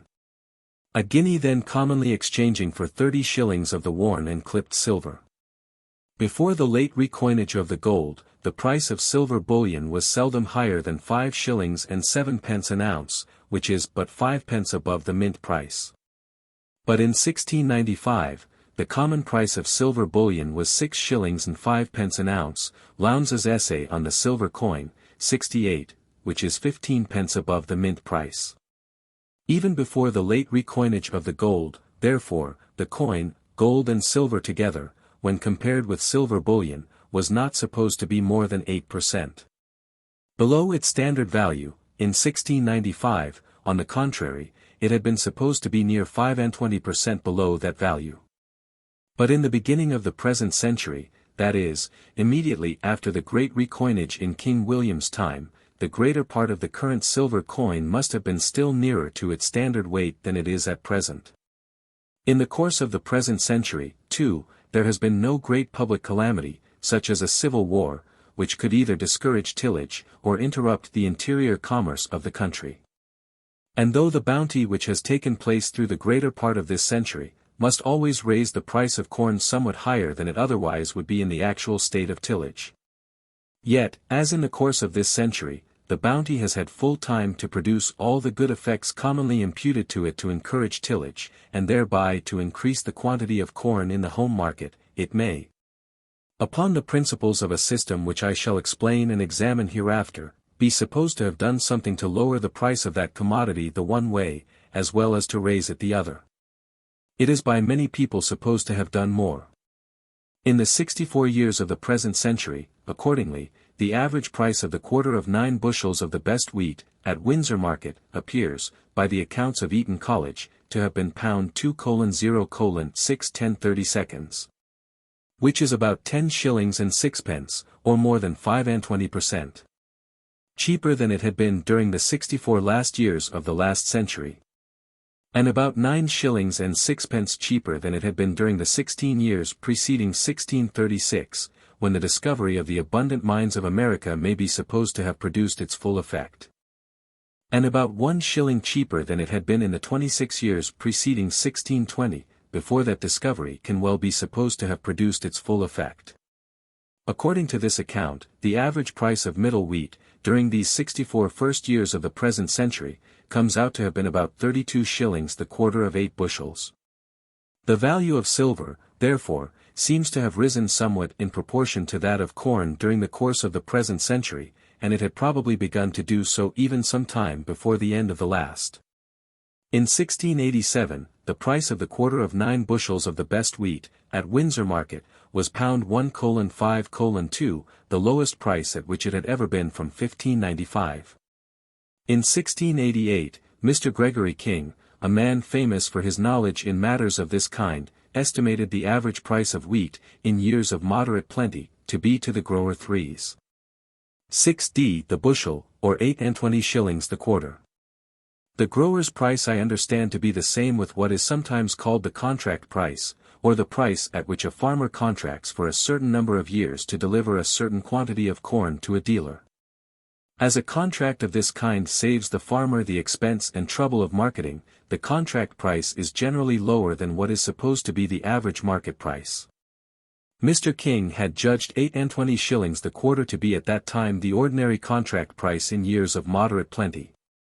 Before the scarcity occasioned by the late extraordinary course of bad seasons, it was, I have been assured, the ordinary contract price in all common years. In 1688 was granted the parliamentary bounty upon the exportation of corn. The country gentlemen, who then composed a still greater proportion of the legislature than they do at present, had felt that the money price of corn was falling. The bounty was an expedient to raise it artificially to the high price at which it had frequently been sold in the times of Charles I and II. It was to take place, therefore, till wheat was so high as 48 shillings the quarter. That is, 20 shillings, or 5-7 ths dearer than Mr. King had, in that very year, estimated the grower's price to be in times of moderate plenty. If his calculations deserve any part of the reputation which they have obtained very universally, 8 and 40 shillings the quarter was a price which, without some such expedient as the bounty, could not at that time be expected. Except in years of extraordinary scarcity. But the government of King William was not then fully settled. It was in no condition to refuse anything to the country gentlemen, from whom it was, at that very time, soliciting the first establishment of the annual land tax. The value of silver, therefore, in proportion to that of corn, had probably risen somewhat before the end of the last century. And it seems to have continued to do so during the course of the greater part of the present.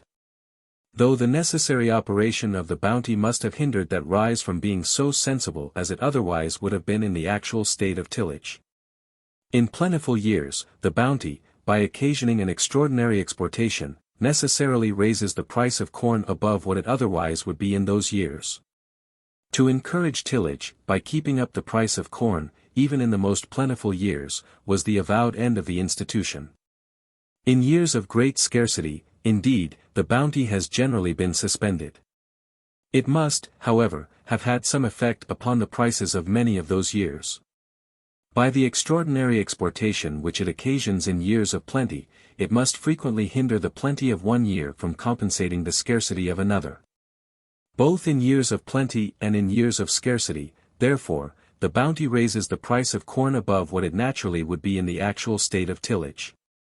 If during the 64 first years of the present century, therefore, the average price has been lower than during the 64 last years of the last century, it must, in the same state of tillage, have been much more so. Had it not been for this operation of the bounty. But, without the bounty, it may be said the state of tillage would not have been the same. What may have been the effects of this institution upon the agriculture of the country, I shall endeavor to explain hereafter, when I come to treat particularly of bounties. I shall only observe at present, that this rise in the value of silver, in proportion to that of corn, has not been peculiar to England. It has been observed to have taken place in France during the same period, and nearly in the same proportion, too, by 3 very faithful, diligent, and laborious collectors of the prices of corn, Mr. Dupré de Saint-Maur, Mr. Messens, and the author of the essay on the police of grain. But in France, till 1764, the exportation of grain was by law prohibited. And it is somewhat difficult to suppose, that nearly the same diminution of price which took place in one country, notwithstanding this prohibition, should, in another, be owing to the extraordinary encouragement given to exportation. It would be more proper, perhaps, to consider this variation in the average money price of corn as the effect rather of some gradual rise in the real value of silver in the European market, than of any fall in the real average value of corn.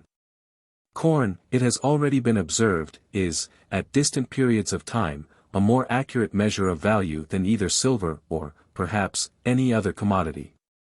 When, after the discovery of the abundant mines of America, corn rose to 3 and 4 times its former money price, this change was universally ascribed, not to any rise in the real value of corn, but to a fall in the real value of silver.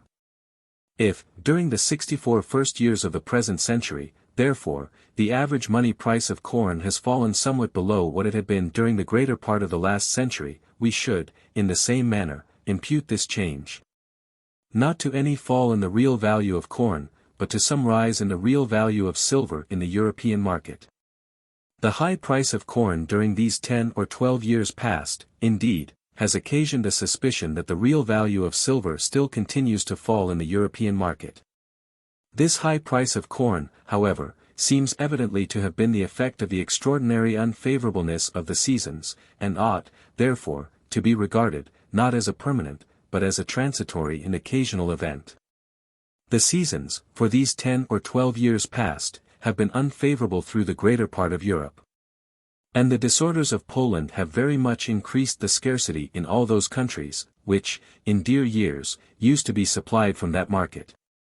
So long a course of bad seasons, though not a very common event, is by no means a singular one.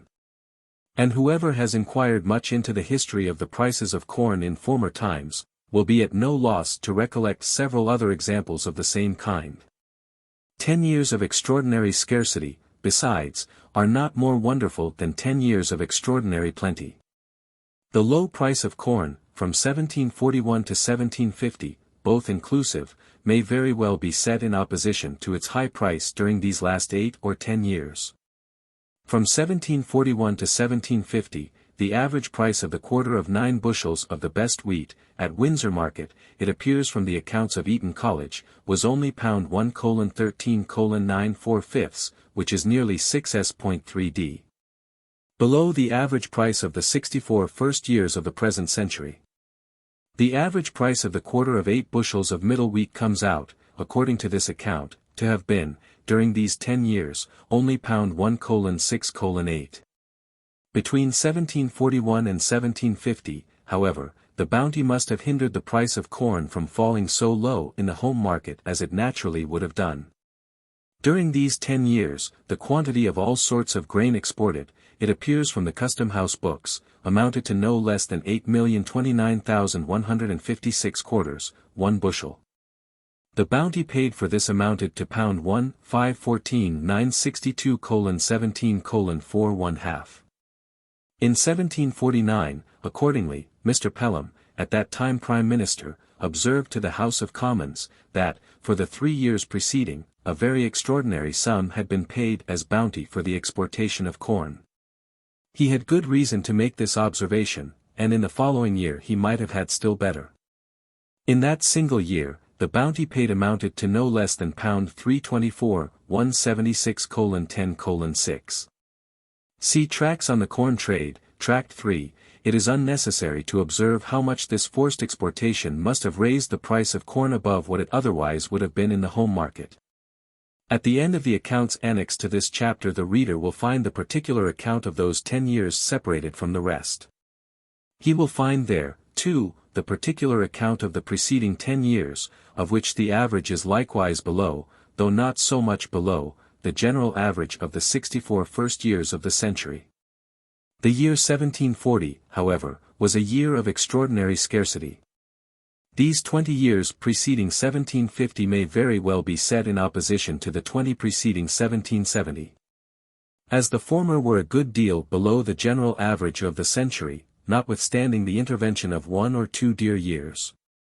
So the latter have been a good deal above it, notwithstanding the intervention of 1 or 2 cheap ones, of 1759, for example. If the former have not been as much below the general average as the latter have been above it, we ought probably to impute it to the bounty. The change has evidently been too sudden to be ascribed to any change in the value of silver, which is always slow and gradual. The suddenness of the effect can be accounted for only by a cause which can operate suddenly, the accidental variations of the seasons. The money price of labor in Great Britain has, indeed, risen during the course of the present century. This, however, seems to be the effect, not so much of any diminution in the value of silver in the European market, as of an increase in the demand for labor in Great Britain, arising from the great, and almost universal prosperity of the country. In France, a country not altogether so prosperous, the money price of labor has, since the middle of the last century, been observed to sink gradually with the average money price of corn. Both in the last century and in the present, the day wages of common labor are there said to have been pretty uniformly about the 20th part of the average price of the septier of wheat. A measure which contains a little more than 4 Winchester bushels. In Great Britain, the real recompense of labor, it has already been shown, the real quantities of the necessaries and conveniencies of life which are given to the laborer, has increased considerably during the course of the present century. The rise in its money price seems to have been the effect, not of any diminution of the value of silver in the general market of Europe, but of a rise in the real price of labor, in the particular market of Great Britain. Owing to the peculiarly happy circumstances of the country. For some time after the first discovery of America, silver would continue to sell at its former, or not much below its former price. The profits of mining would for some time be very great, and much above their natural rate. Those who imported that metal into Europe, however, would soon find that the whole annual importation could not be disposed of at this high price. Silver would gradually exchange for a smaller and a smaller quantity of goods. Its price would sink gradually lower and lower, till it fell to its natural price. Or to what was just sufficient to pay, according to their natural rates, the wages of the labor, the profits of the stock, and the rent of the land, which must be paid in order to bring it from the mine to the market. In the greater part of the silver mines of Peru, the tax of the King of Spain, amounting to 1/10 of the gross produce, eats up, it has already been observed, the whole rent of the land. This tax was originally 1/2. It soon afterwards fell to 1/3, then to 1/5, and at last to 1/10, at which rate it still continues. In the greater part of the silver mines of Peru, this, it seems, is all that remains, after replacing the stock of the undertaker of the work, together with its ordinary profits. And it seems to be universally acknowledged that these profits, which were once very high, are now as low as they can well be, consistently with carrying on the works. The tax of the King of Spain was reduced to 1/5 of the registered silver in 1504, Solorzano, Vol. II, 140 years before 1545, the date of the discovery of the mines of Potosi. In the course of 90 years, or before 1636, these mines, the most fertile in all America, had time sufficient to produce their full effect, or to reduce the value of silver in the European market as low as it could well fall. While it continued to pay this tax to the King of Spain. 90 years is time sufficient to reduce any commodity, of which there is no monopoly, to its natural price, or to the lowest price at which, while it pays a particular tax, it can continue to be sold for any considerable time together. The price of silver in the European market might, perhaps, have fallen still lower, and it might have become necessary either to reduce the tax upon it, not only to 1/10, as in 1736, but to 1/20, in the same manner as that upon gold. Or to give up working the greater part of the American mines which are now wrought. The gradual increase of the demand for silver, or the gradual enlargement of the market for the produce of the silver mines of America, is probably the cause which has prevented this from happening. And which has not only kept up the value of silver in the European market, but has perhaps even raised it somewhat higher than it was about the middle of the last century. Since the first discovery of America, the market for the produce of its silver mines has been growing gradually more and more extensive. First, the market of Europe has become gradually more and more extensive. Since the discovery of America, the greater part of Europe has been much improved.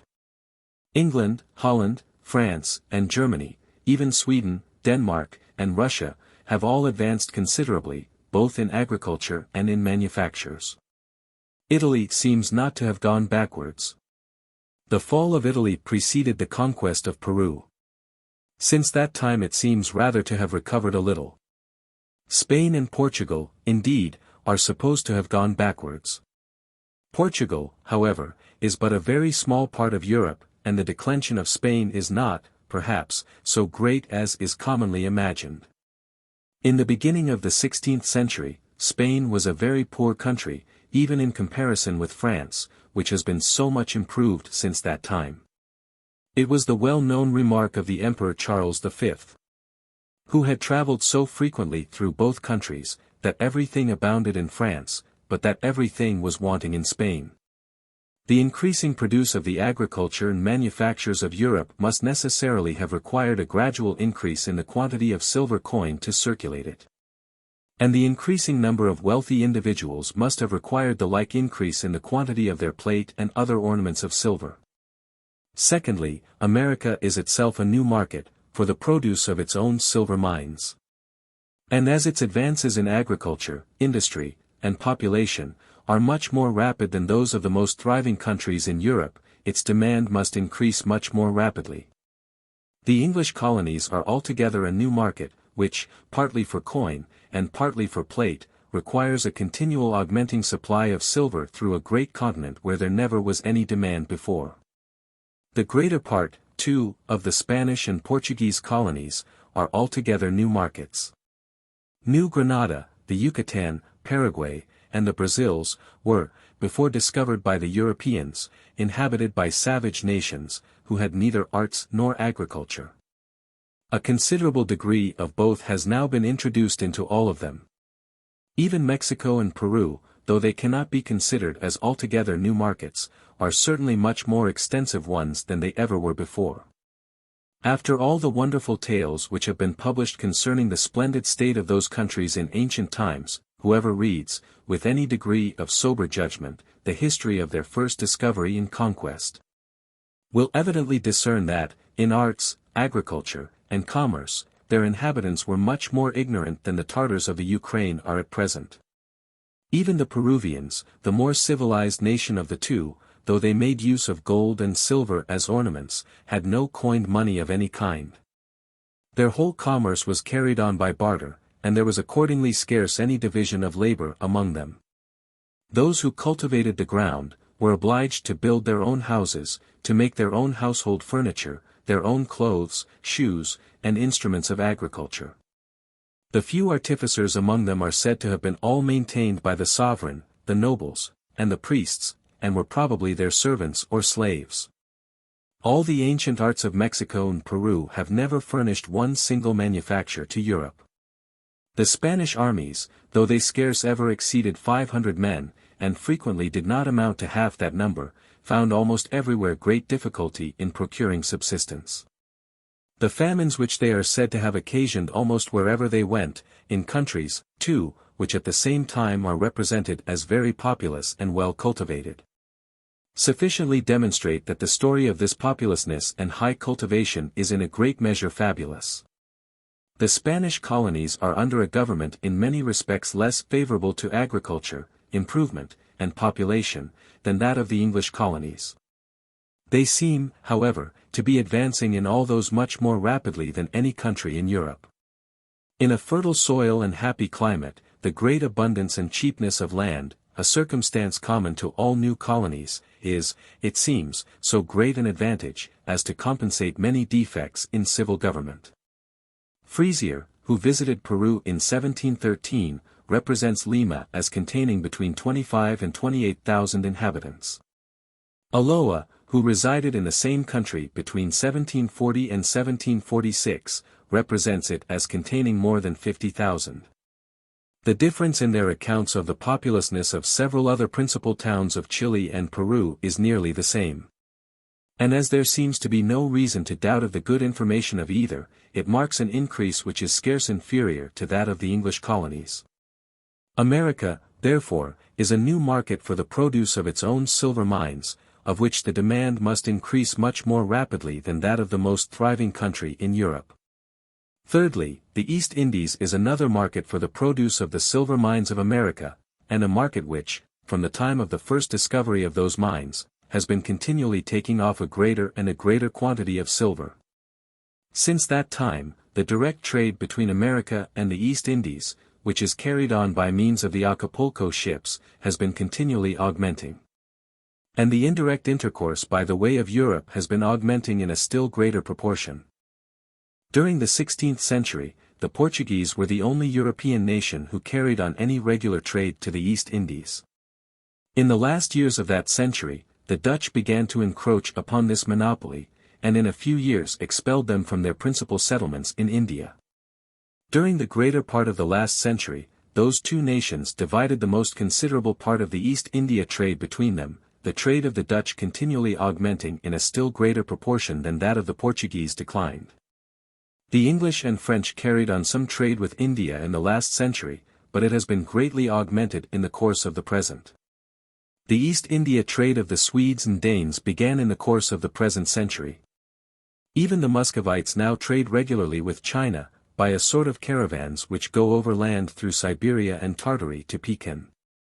The East India trade of all these nations, if we accept that of the French, which the last war had well nigh annihilated, has been almost continually augmenting. The increasing consumptions of East India goods in Europe is, it seems, so great, as to afford a gradual increase of employment to them all. Tea, for example, was a drug very little used in Europe, before the middle of the last century. At present, the value of the tea annually imported by the English East India Company, for the use of their own countrymen, amounts to more than 1.5 million a year, and even this is not enough.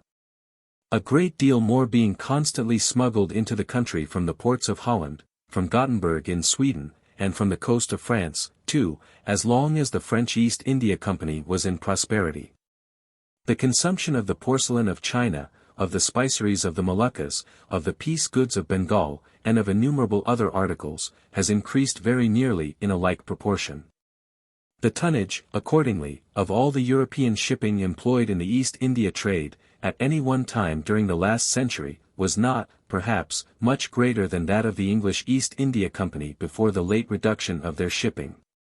But in the East Indies, particularly in China and Indostan, the value of the precious metals, when the Europeans first began to trade to those countries, was much higher than in Europe, and it still continues to be so. In rice countries, which generally yield 2, sometimes 3 crops in the year, each of them more plentiful than any common crop of corn, the abundance of food must be much greater than in any corn country of equal extent. Such countries are accordingly much more populous. In them, too, the rich, having a greater superabundance of food to dispose of beyond what they themselves can consume, have the means of purchasing a much greater quantity of the labor of other people. The retinue of a grandee in China or Indostan accordingly is, by all accounts, much more numerous and splendid than that of the richest subjects in Europe. The same superabundance of food, of which they have the disposal, enables them to give a greater quantity of it for all those singular and rare productions which nature furnishes but in very small quantities. Such as the precious metals and the precious stones, the great objects of the competition of the rich. Though the mines, therefore, which supplied the Indian market, had been as abundant as those which supplied the European, such commodities would naturally exchange for a greater quantity of food in India than in Europe.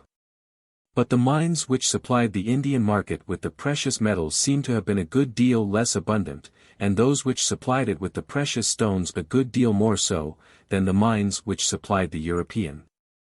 The precious metals, therefore, would naturally exchange in India for a somewhat greater quantity of the precious stones, and for a much greater quantity of food than in Europe. The money price of diamonds, the greatest of all superfluities, would be somewhat lower, and that of food, the first of all necessaries, a great deal lower in the one country than in the other. But the real price of labor, the real quantity of the necessaries of life which is given to the laborer, it has already been observed, is lower both in China and Indostan, the two great markets of India, than it is through the greater part of Europe. The wages of the laborer will there purchase a smaller quantity of food, and as the money price of food is much lower in India than in Europe, the money price of labor is there lower upon a double account. Upon account both of the small quantity of food which it will purchase, and of the low price of that food. But in countries of equal art and industry, the money price of the greater part of manufactures will be in proportion to the money price of labor. And in manufacturing art and industry, China and Indostan, though inferior, seem not to be much inferior to any part of Europe. The money price of the greater part of manufactures, therefore, will naturally be much lower in those great empires than it is anywhere in Europe. Through the greater part of Europe, too, the expense of land carriage increases very much both the real and nominal price of most manufactures. It costs more labor, and therefore more money, to bring first the materials, and afterwards the complete manufacture to market. In China and Indostan, the extent and variety of inland navigations save the greater part of this labor, and consequently of this money, and thereby reduce still lower both the real and the nominal price of the greater part of their manufactures.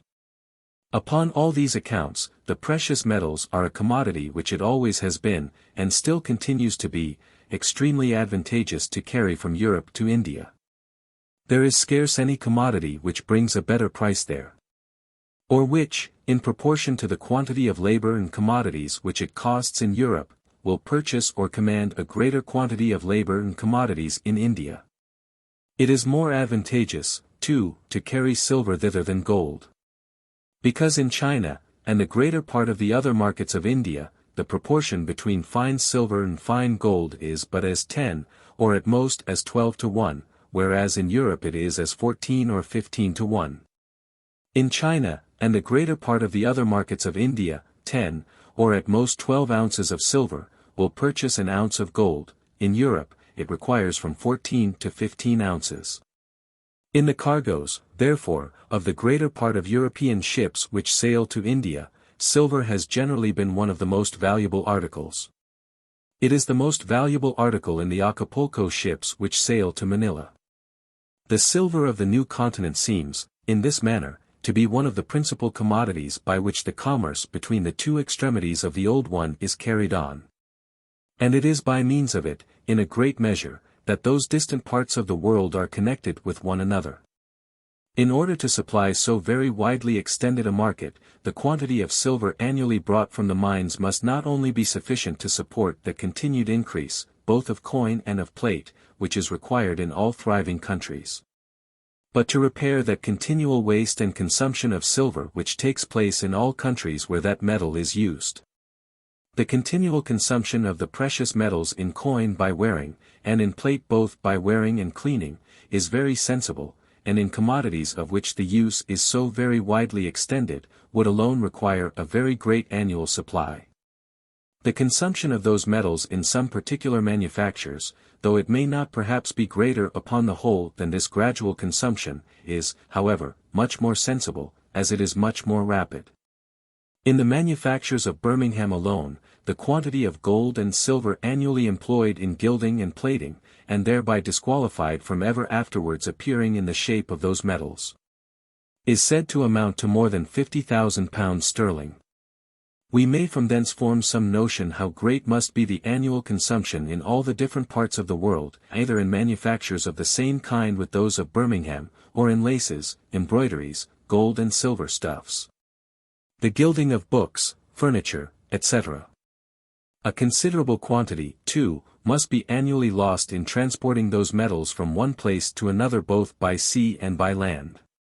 In the greater part of the governments of Asia, besides, the almost universal custom of concealing treasures in the bowels of the earth, of which the knowledge frequently dies with the person who makes the concealment, must occasion the loss of a still greater quantity. The quantity of gold and silver imported at both Cadiz and Lisbon, including not only what comes under register, but what may be supposed to be smuggled, amounts, according to the best accounts, to about 6 millions sterling a year. According to Mr. Megan's postscript to the Universal Merchant pages 15 and 16.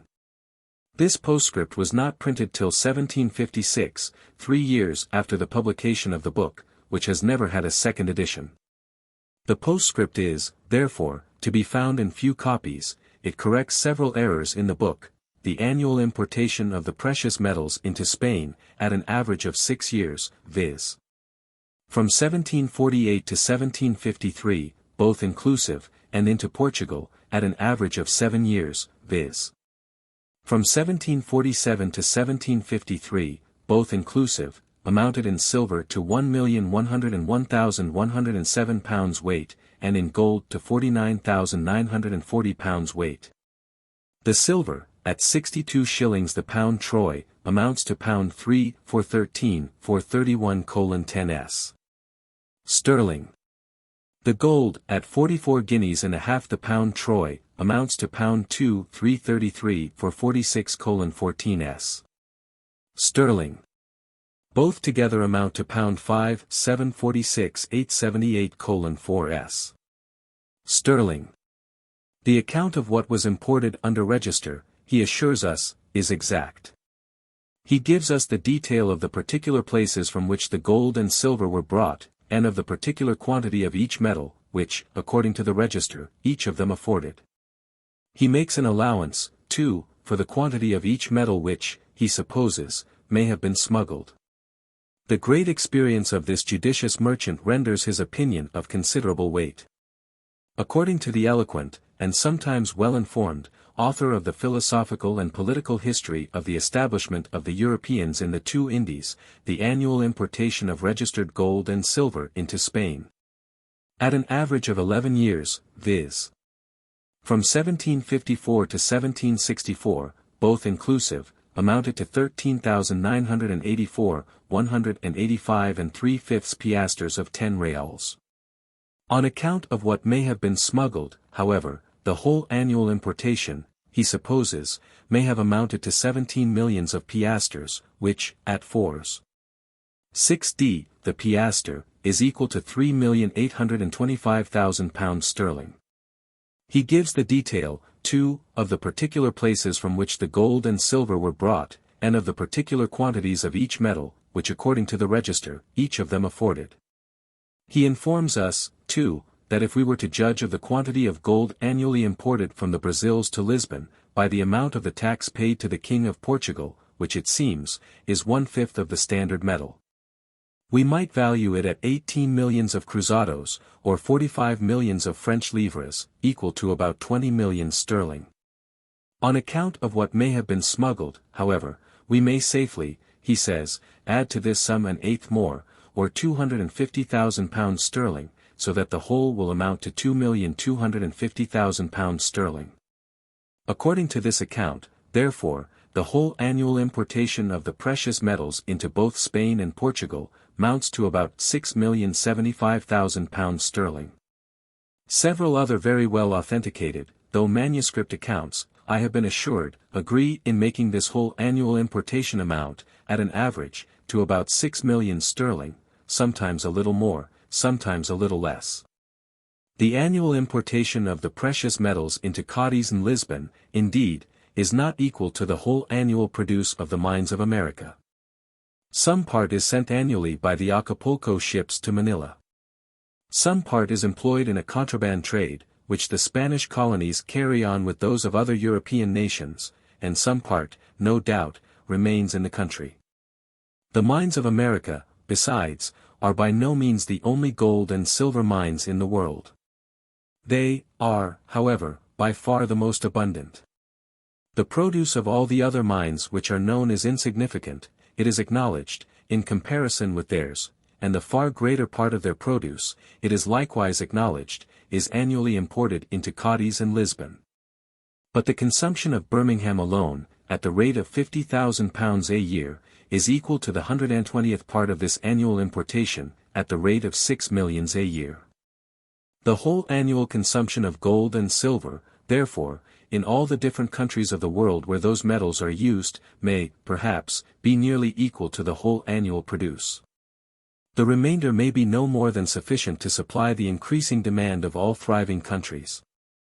It may even have fallen so far short of this demand, as somewhat to raise the price of those metals in the European market.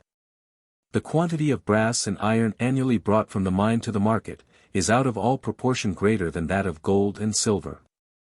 We do not, however, upon this account, imagine that those coarse metals are likely to multiply beyond the demand, or to become gradually cheaper and cheaper. Why should we imagine that the precious metals are likely to do so? The coarse metals, indeed, though harder, are put to much harder uses, and, as they are of less value, less care is employed in their preservation. The precious metals, however, are not necessarily immortal any more than they, but are liable, too, to be lost, wasted, and consumed, in a great variety of ways. The price of all metals, though liable to slow and gradual variations, varies less from year to year than that of almost any other part of the rude produce of land, and the price of the precious metals is even less liable to sudden variations than that of the coarse ones. The durableness of metals is the foundation of this extraordinary steadiness of price. The corn which was brought to market last year will be all, or almost all, consumed, long before the end of this year. But some part of the iron which was brought from the mine 200 or 300 years ago, may be still in use, and, perhaps, some part of the gold which was brought from it 2 or 3,000 years ago. The different masses of corn, which, in different years, must supply the consumption of the world, will always be nearly in proportion to the respective produce of those different years. But the proportion between the different masses of iron which may be in use in 2 different years, will be very little affected by any accidental difference in the produce of the iron mines of those 2 years. And the proportion between the masses of gold will be still less affected by any such difference in the produce of the gold mines. Though the produce of the greater part of metallic mines, therefore, varies, perhaps, still more from year to year than that of the greater part of corn fields. Those variations have not the same effect upon the price of the one species of commodities as upon that of the other. Variations in the proportion between the respective values of gold and silver. Before the discovery of the mines of America, the value of fine gold to fine silver was regulated in the different mines of Europe, between the proportions of 1 to 10 and 1 to 12. That is, an ounce of fine gold was supposed to be worth from 10 to 12 ounces of fine silver. About the middle of the last century, it came to be regulated, between the proportions of 1 to 14 and 1 to 15. That is, an ounce of fine gold came to be supposed worth between 14 and 15 ounces of fine silver. Gold rose in its nominal value, or in the quantity of silver which was given for it. Both metals sunk in their real value, or in the quantity of labor which they could purchase, but silver sunk more than gold. Though both the gold and silver mines of America exceeded in fertility all those which had ever been known before, the fertility of the silver mines had, it seems, been proportionally still greater than that of the gold ones. The great quantities of silver carried annually from Europe to India, have, in some of the English settlements, gradually reduced the value of that metal in proportion to gold. In the Mint of Calcutta, an ounce of fine gold is supposed to be worth 15 ounces of fine silver, in the same manner as in Europe. It is in the Mint, perhaps, rated too high for the value which it bears in the market of Bengal. In China, the proportion of gold to silver still continues as 1 to 10, or 1 to 12. In Japan, it is said to be as 1 to 8. The proportion between the quantities of gold and silver annually imported into Europe, according to Mr. Megan's account, is as 1 to 22 nearly. That is, for 1 ounce of gold there are imported a little more than 22 ounces of silver. The great quantity of silver sent annually to the East Indies reduces, he supposes, the quantities of those metals which remain in Europe to the proportion of 1 to 14 or 15, the proportion of their values. The proportion between their values, he seems to think, must necessarily be the same as that between their quantities, and would therefore be as 1 to 22, were it not for this greater exportation of silver. But the ordinary proportion between the respective values of 2 commodities is not necessarily the same as that between the quantities of them which are commonly in the market. The price of an ox, reckoned at 10 guineas, is about 60 times the price of a lamb, reckoned at 3s. 6d. It would be absurd, however, to infer from thence, that there are commonly in the market 60 lambs for 1 ox. And it would be just as absurd to infer, because an ounce of gold will commonly purchase from 14 or 15 ounces of silver, that there are commonly in the market only 14 or 15 ounces of silver for 1 ounce of gold. The quantity of silver commonly in the market, it is probable, is much greater in proportion to that of gold, than the value of a certain quantity of gold is to that of an equal quantity of silver. The whole quantity of a cheap commodity brought to market is commonly not only greater, but of greater value, than the whole quantity of a dear one. The whole quantity of bread annually brought to market, is not only greater, but of greater value, than the whole quantity of butcher's meat, the whole quantity of butcher's meat, than the whole quantity of poultry. And the whole quantity of poultry, than the whole quantity of wild fowl. There are so many more purchasers for the cheap than for the dear commodity, that, not only a greater quantity of it, but a greater value can commonly be disposed of. The whole quantity, therefore, of the cheap commodity, must commonly be greater in proportion to the whole quantity of the dear one, than the value of a certain quantity of the dear one, is to the value of an equal quantity of the cheap one. When we compare the precious metals with one another, silver is a cheap, and gold a dear commodity. We ought naturally to expect, therefore, that there should always be in the market, not only a greater quantity, but a greater value of silver than of gold. Let any man, who has a little of both, compare his own silver with his gold plate, and he will probably find, that not only the quantity, but the value of the former, greatly exceeds that of the latter.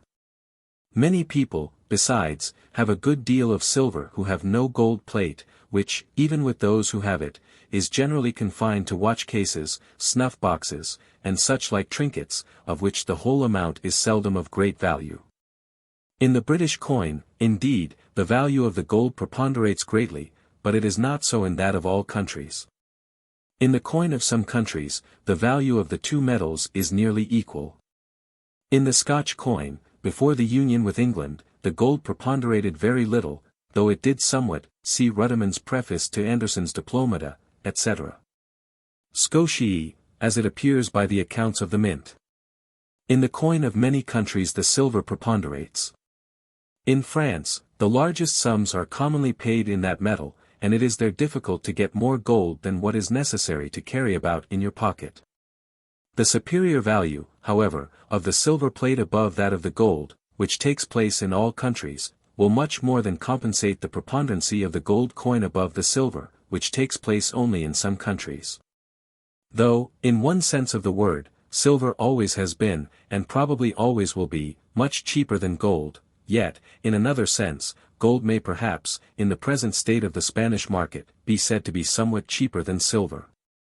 A commodity may be said to be dear or cheap not only according to the absolute greatness or smallness of its usual price, but according as that price is more or less above the lowest for which it is possible to bring it to market for any considerable time together.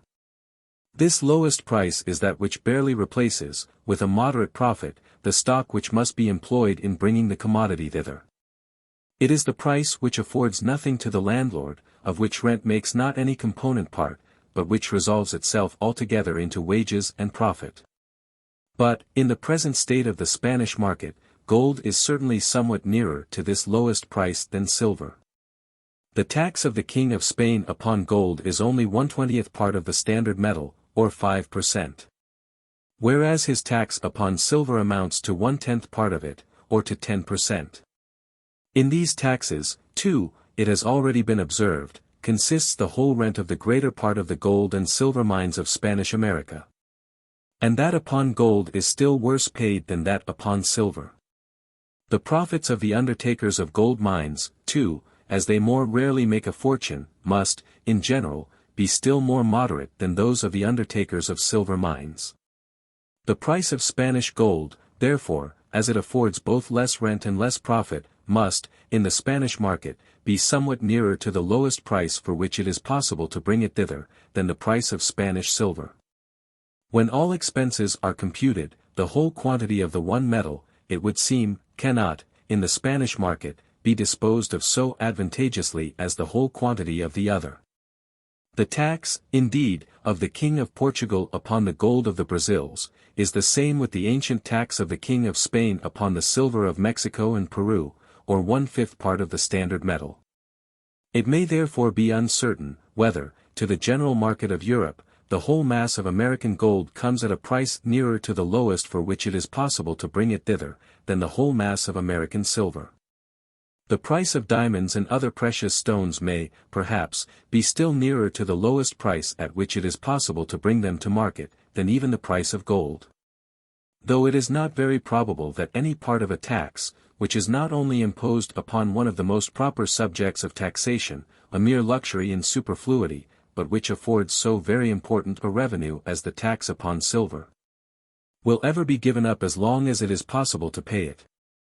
Yet the same impossibility of paying it, which, in 1736, made it necessary to reduce it from 1/5 to 1/10, may in time make it necessary to reduce it still further.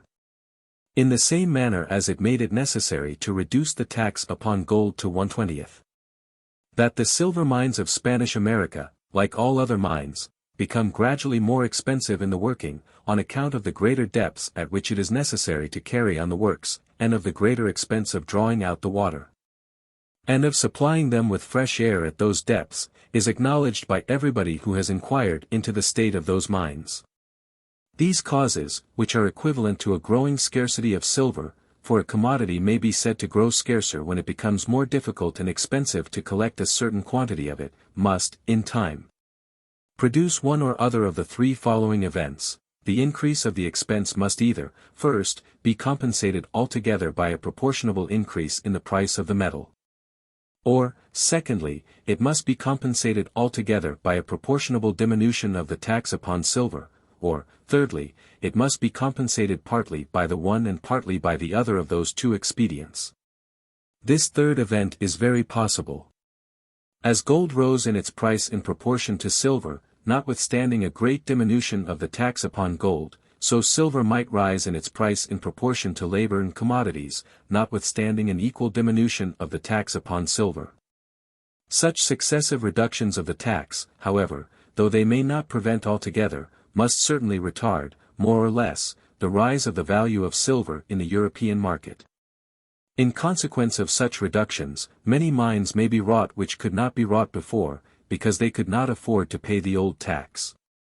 And the quantity of silver annually brought to market, must always be somewhat greater, and, therefore, the value of any given quantity somewhat less, than it otherwise would have been. In consequence of the reduction in 1736, the value of silver in the European market, though it may not at this day be lower than before that reduction, is, probably, at least 10% lower than it would have been, had the court of Spain continued to exact the old tax. That, notwithstanding this reduction, the value of silver has, during the course of the present century, begun to rise somewhat in the European market, the facts and arguments which have been alleged above, dispose me to believe, or more properly to suspect and conjecture. For the best opinion which I can form upon this subject, scarce, perhaps, deserves the name of belief. The rise, indeed, supposing there has been any, has hitherto been so very small, that after all that has been said, it may, perhaps, appear to many people uncertain, not only whether this event has actually taken place, but whether the contrary may not have taken place, or whether the value of silver may not still continue to fall in the European market. It must be observed, however, that whatever may be the supposed annual importation of gold and silver, there must be a certain period at which the annual consumption of those metals will be equal to that annual importation. Their consumption must increase as their mass increases, or rather in a much greater proportion. As their mass increases, their value diminishes. They are more used, and less cared for, and their consumption consequently increases in a greater proportion than their mass. After a certain period, therefore, the annual consumption of those metals must, in this manner, become equal to their annual importation, provided that importation is not continually increasing. Which, in the present times, is not supposed to be the case. If, when the annual consumption has become equal to the annual importation should gradually diminish, the annual consumption may, for some time, exceed the annual importation. The mass of those metals may gradually and insensibly diminish, and their value gradually and insensibly rise, till the annual importation becoming again stationary. The annual consumption will gradually and insensibly accommodate itself to what that annual importation can maintain. Grounds of the suspicion that the value of silver still continues to decrease. The increase of the wealth of Europe, and the popular notion, that as the quantity of the precious metals naturally increases with the increase of wealth, so their value diminishes as their quantity increases, may, perhaps, dispose many people to believe that their value still continues to fall in the European market. And the still gradually increasing price of many parts of the rude produce of land may confirm them still farther in this opinion.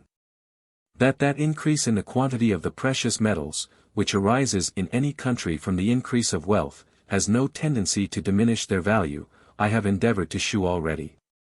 Gold and silver naturally resort to a rich country, for the same reason that all sorts of luxuries and curiosities resort to it. Not because they are cheaper there than in poorer countries, but because they are dearer, or because a better price is given for them.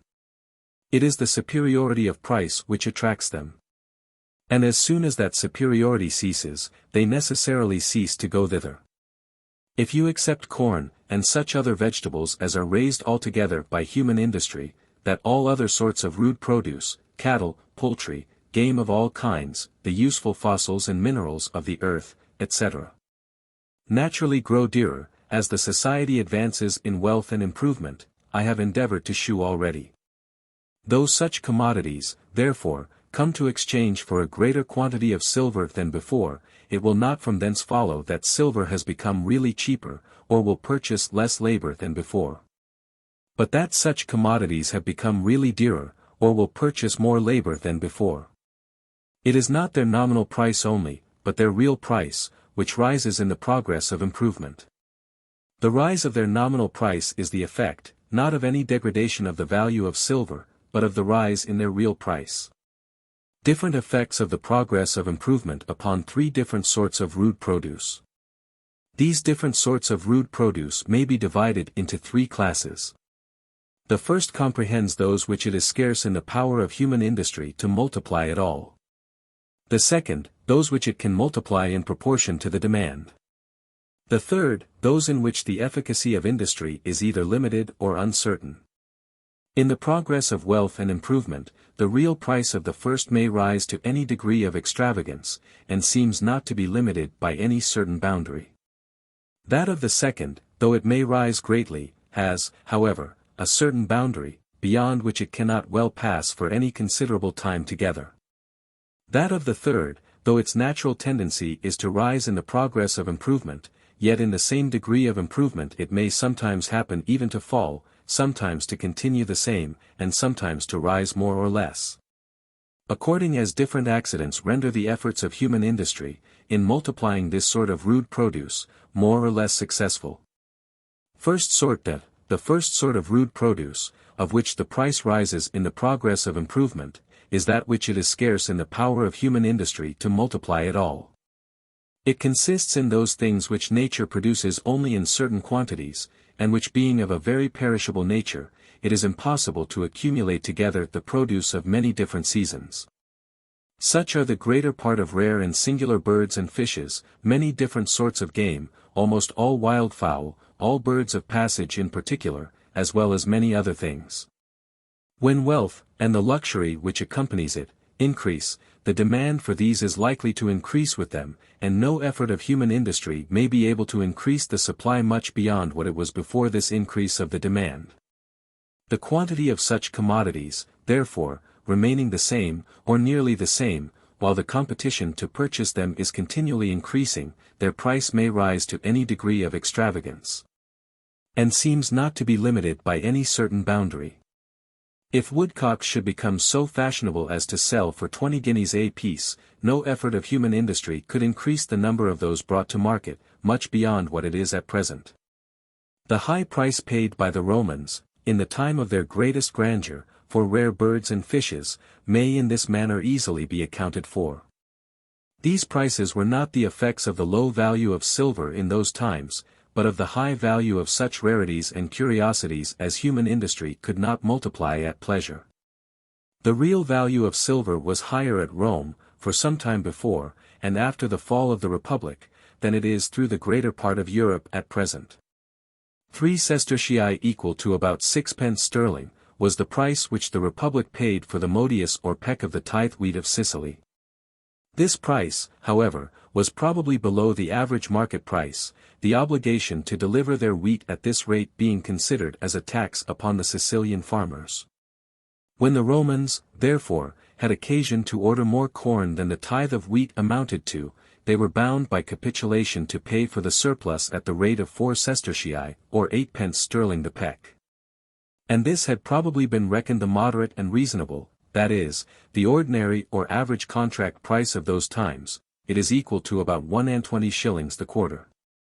8 shillings the quarter was, before the late years of scarcity, the ordinary contract price of English wheat, which in quality is inferior to the Sicilian, and generally sells for a lower price in the European market. The value of silver, therefore, in those ancient times, must have been to its value in the present, as 3 to 4 inversely. That is, 3 ounces of silver would then have purchased the same quantity of labor and commodities which 4 ounces will do at present. When we read in Pliny, therefore, that Seius, lib x, c. 29, bought a white nightingale, as a present for the Empress Agrippina, at the price of 6,000 sestertii, equal to about 50 pounds of our present money, and that a Cineas seller, lib 9, c. 17, purchased a surmullet at the price of 8,000 sestertii, equal to about 66 pounds 13 shillings and 4 pence of our present money. The extravagance of those prices, how much soever it may surprise us, is apt, notwithstanding, to appear to us about 1/3 less than it really was. Their real price, the quantity of labor and subsistence which was given away for them, was about 1/3 more than their nominal price is apt to express to us in the present times. Seius gave for the nightingale the command of a quantity of labor and subsistence, equal to what pound 66:13, 4d. would purchase in the present times, and a Cineas seller gave for a surmullet the command of a quantity equal to what pound 88:17, 9d. would purchase. What occasioned the extravagance of those high prices was, not so much the abundance of silver, as the abundance of labor and subsistence, of which those Romans had the disposal, beyond what was necessary for their own use. The quantity of silver, of which they had the disposal, was a good deal less than what the command of the same quantity of labor and subsistence would have procured to them in the present times. Second sort. The second sort of rude produce, of which the price rises in the progress of improvement, is that which human industry can multiply in proportion to the demand. It consists in those useful plants and animals, which, in uncultivated countries, nature produces with such profuse abundance, that they are of little or no value, and which, as cultivation advances, are therefore forced to give place to some more profitable produce. During a long period in the progress of improvement, the quantity of these is continually diminishing, while, at the same time, the demand for them is continually increasing. Their real value, therefore, the real quantity of labor which they will purchase or command, gradually rises, till at last it gets so high as to render them as profitable a produce as anything else which human industry can raise upon the most fertile and best cultivated land. When it has got so high, it cannot well go higher.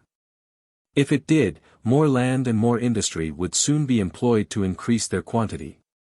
When the price of cattle, for example, rises so high, that it is as profitable to cultivate land in order to raise food for them as in order to raise food for man, it cannot well go higher. If it did, more corn land would soon be turned into pasture.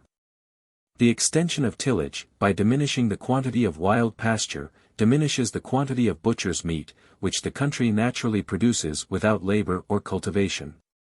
And, by increasing the number of those who have either corn, or, what comes to the same thing, the price of corn, to give in exchange for it, increases the demand. The price of butcher's meat, therefore, and, consequently, of cattle, must gradually rise, till it gets so high, that it becomes as profitable to employ the most fertile and best cultivated lands in raising food for them as in raising corn.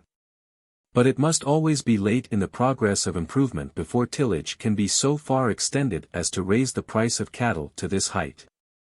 And, till it has got to this height, if the country is advancing at all, their price must be continually rising. There are, perhaps, some parts of Europe in which the price of cattle has not yet got to this height. It had not got to this height in any part of Scotland before the Union. Had the Scotch cattle been always confined to the market of Scotland, in a country in which the quantity of land, which can be applied to no other purpose but the feeding of cattle, is so great in proportion to what can be applied to other purposes, it is scarce possible, perhaps, that their price could ever have risen so high as to render it profitable to cultivate land for the sake of feeding them. In England, the price of cattle, it has already been observed, seems, in the neighbourhood of London, to have got to this height about the beginning of the last century. But it was much later, probably, before it got through the greater part of the remoter counties, in some of which, perhaps, it may scarce yet have got to it. Of all the different substances, however, which compose this second sort of rude produce, cattle is, perhaps, that of which the price, in the progress of improvement, rises first to this height. Till the price of cattle, indeed, has got to this height, it seems scarce possible that the greater part, even of those lands which are capable of the highest cultivation, can be completely cultivated.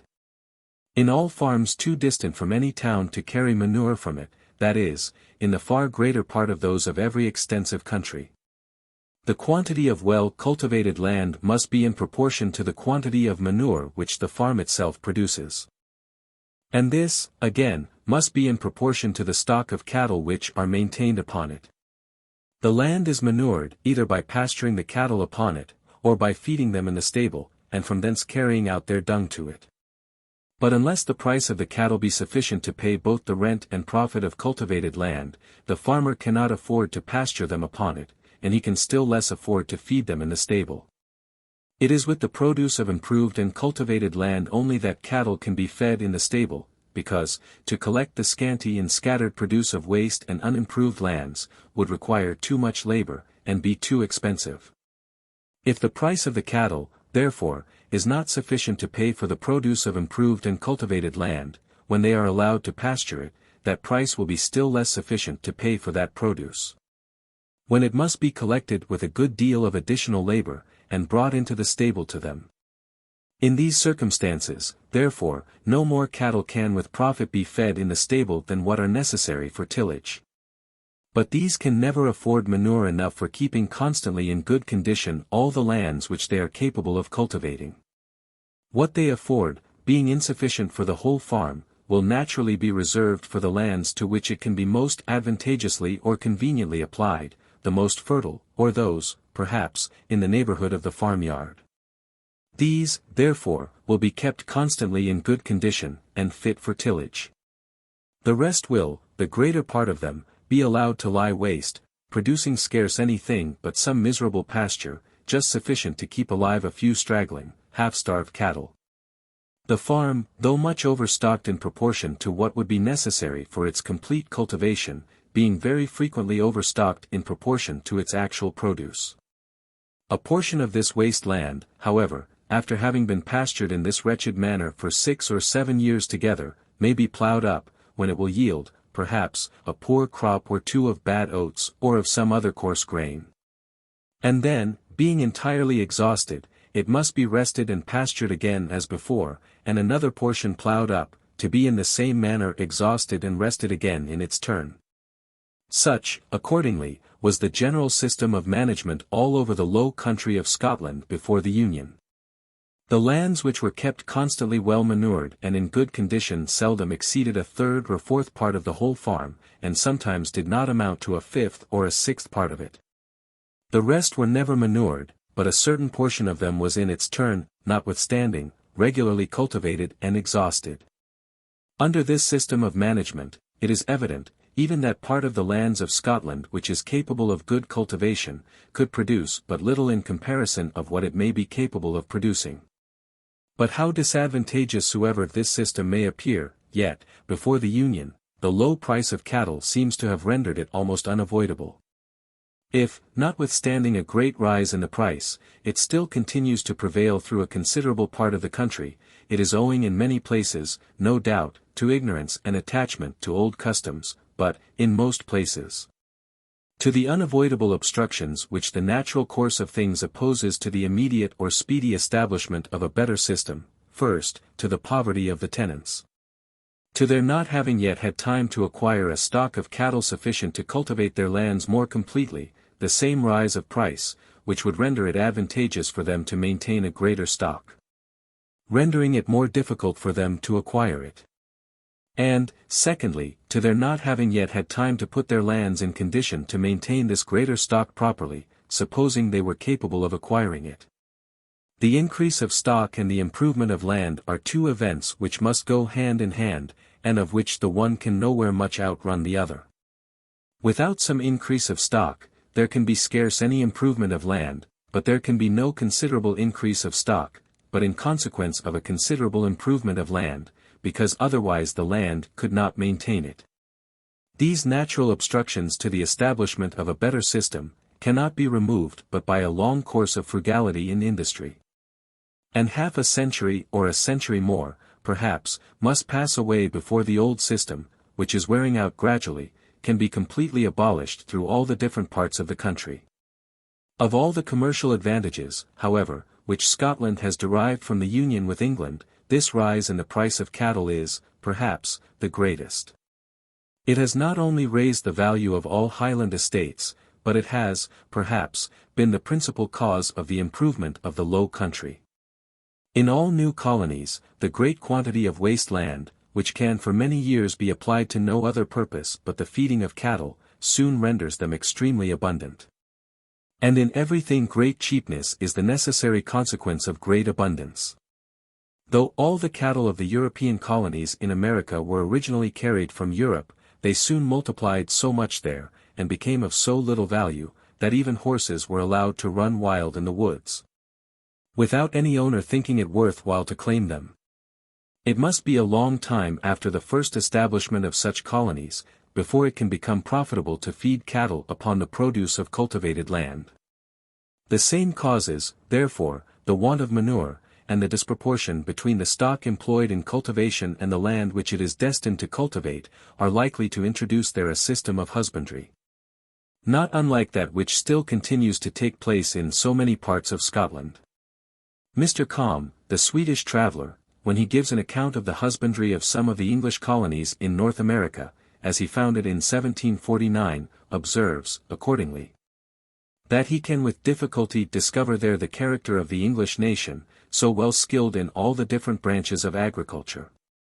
They make scarce any manure for their corn fields, he says, but when one piece of ground has been exhausted by continual cropping, they clear and cultivate another piece of fresh land, and when that is exhausted, proceed to a third. Their cattle are allowed to wander through the woods and other uncultivated grounds, where they are half starved. Having long ago extirpated almost all the annual grasses, by cropping them too early in the spring, before they had time to form their flowers, or to shed their seeds. Combe's Travels, Vol. 1, pages 343, 344. The annual grasses were, it seems, the best natural grasses in that part of North America, and when the Europeans first settled there, they used to grow very thick, and to rise 3 or 4 feet high. A piece of ground which, when he wrote, could not maintain 1 cow, would in former times, he was assured, have maintained 4, each of which would have given 4 times the quantity of milk which that one was capable of giving. The poorness of the pasture had, in his opinion, occasioned the degradation of their cattle, which degenerated sensibly from one generation to another. They were probably not unlike that stunted breed which was common all over Scotland 30 or 40 years ago, and which is now so much mended through the greater part of the Low Country, not so much by a change of the breed, though that expedient has been employed in some places, as by a more plentiful method of feeding them. Though it is late, therefore, in the progress of improvement, before cattle can bring such a price as to render it profitable to cultivate land for the sake of feeding them. Yet of all the different parts which compose this second sort of rude produce, they are perhaps the first which bring this price. Because, till they bring it, it seems impossible that improvement can be brought near even to that degree of perfection to which it has arrived in many parts of Europe. As cattle are among the first, so perhaps venison is among the last parts of this sort of rude produce which bring this price. The price of venison in Great Britain, how extravagant soever it may appear, is not near sufficient to compensate the expense of a deer park, as is well known to all those who have had any experience in the feeding of deer. If it was otherwise, the feeding of deer would soon become an article of common farming, in the same manner as the feeding of those small birds, called turdy, was among the ancient Romans. Varro and Columella assure us, that it was a most profitable article. The fattening of ortolans, birds of passage which arrive lean in the country, is said to be so in some parts of France. If venison continues in fashion, and the wealth and luxury of Great Britain increase as they have done for some time past, its price may very probably rise still higher than it is at present. Between that period in the progress of improvement, which brings to its height the price of so necessary an article as cattle, and that which brings to it the price of such a superfluity as venison, there is a very long interval, in the course of which many other sorts of rude produce gradually arrive at their highest price, some sooner and some later, according to different circumstances. Thus, in every farm, the the offals of the barn and stable will maintain a certain number of poultry. These, as they are fed with what would otherwise be lost, are a mere save-all. And as they cost the farmer scarce anything, so he can afford to sell them for very little. Almost all that he gets is pure gain, and their price can scarce be so low as to discourage him from feeding this number. But in countries ill-cultivated, and therefore but thinly inhabited, the poultry, which are thus raised without expense, are often fully sufficient to supply the whole demand. In this state of things, therefore, they are often as cheap as butcher's meat, or any other sort of animal food. But the whole quantity of poultry which the farm in this manner produces without expense, must always be much smaller than the whole quantity of butcher's meat which is reared upon it. And in times of wealth and luxury, what is rare, with only nearly equal merit, is always preferred to what is common. As wealth and luxury increase, therefore, in consequence of improvement in cultivation, the price of poultry gradually rises above that of butcher's meat, till at last it gets so high that it becomes profitable to cultivate land for the sake of feeding them. When it has got to this height, it cannot well go higher. If it did, more land would soon be turned to this purpose. In several provinces of France, the feeding of poultry is considered as a very important article in rural economy, and sufficiently profitable to encourage the farmer to raise a considerable quantity of Indian corn and buckwheat for this purpose. A middling farmer will there sometimes have 400 fowls in his yard. The feeding of poultry seems scarce yet to be generally considered as a matter of so much importance in England. They are certainly, however, dearer in England than in France, as England receives considerable supplies from France. In the progress of improvements, the period at which every particular sort of animal food is dearest, must naturally be that which immediately precedes the general practice of cultivating land for the sake of raising it. For some time before this practice becomes general, the scarcity must necessarily raise the price. After it has become general, new methods of feeding are commonly fallen upon, which enable the farmer to raise upon the same quantity of ground a much greater quantity of that particular sort of animal food. The plenty not only obliges him to sell cheaper, but, in consequence of these improvements, he can afford to sell cheaper, for if he could not afford it, the plenty would not be of long continuance. It has been probably in this manner that the introduction of clover, turnips, carrots, cabbages, etc., has contributed to sink the common price of butcher's meat in the London market, somewhat below what it was about the beginning of the last century. The hog, that finds his food among ordure, and greedily devours many things rejected by every other useful animal, is, like poultry, originally kept as a save-all. As long as the number of such animals, which can thus be reared at little or no expense, is fully sufficient to supply the demand, this sort of butcher's meat comes to market at a much lower price than any other. But when the demand rises beyond what this quantity can supply, when it becomes necessary to raise food on purpose for feeding and fattening hogs, in the same manner as for feeding and fattening other cattle, the price necessarily rises, and becomes proportionably either higher or lower than that of other butcher's meat, according as the nature of the country, and the state of its agriculture, happen to render the feeding of hogs more or less expensive than that of other cattle. In France, according to Mr. Buffon, the price of pork is nearly equal to that of beef. In most parts of Great Britain it is at present somewhat higher.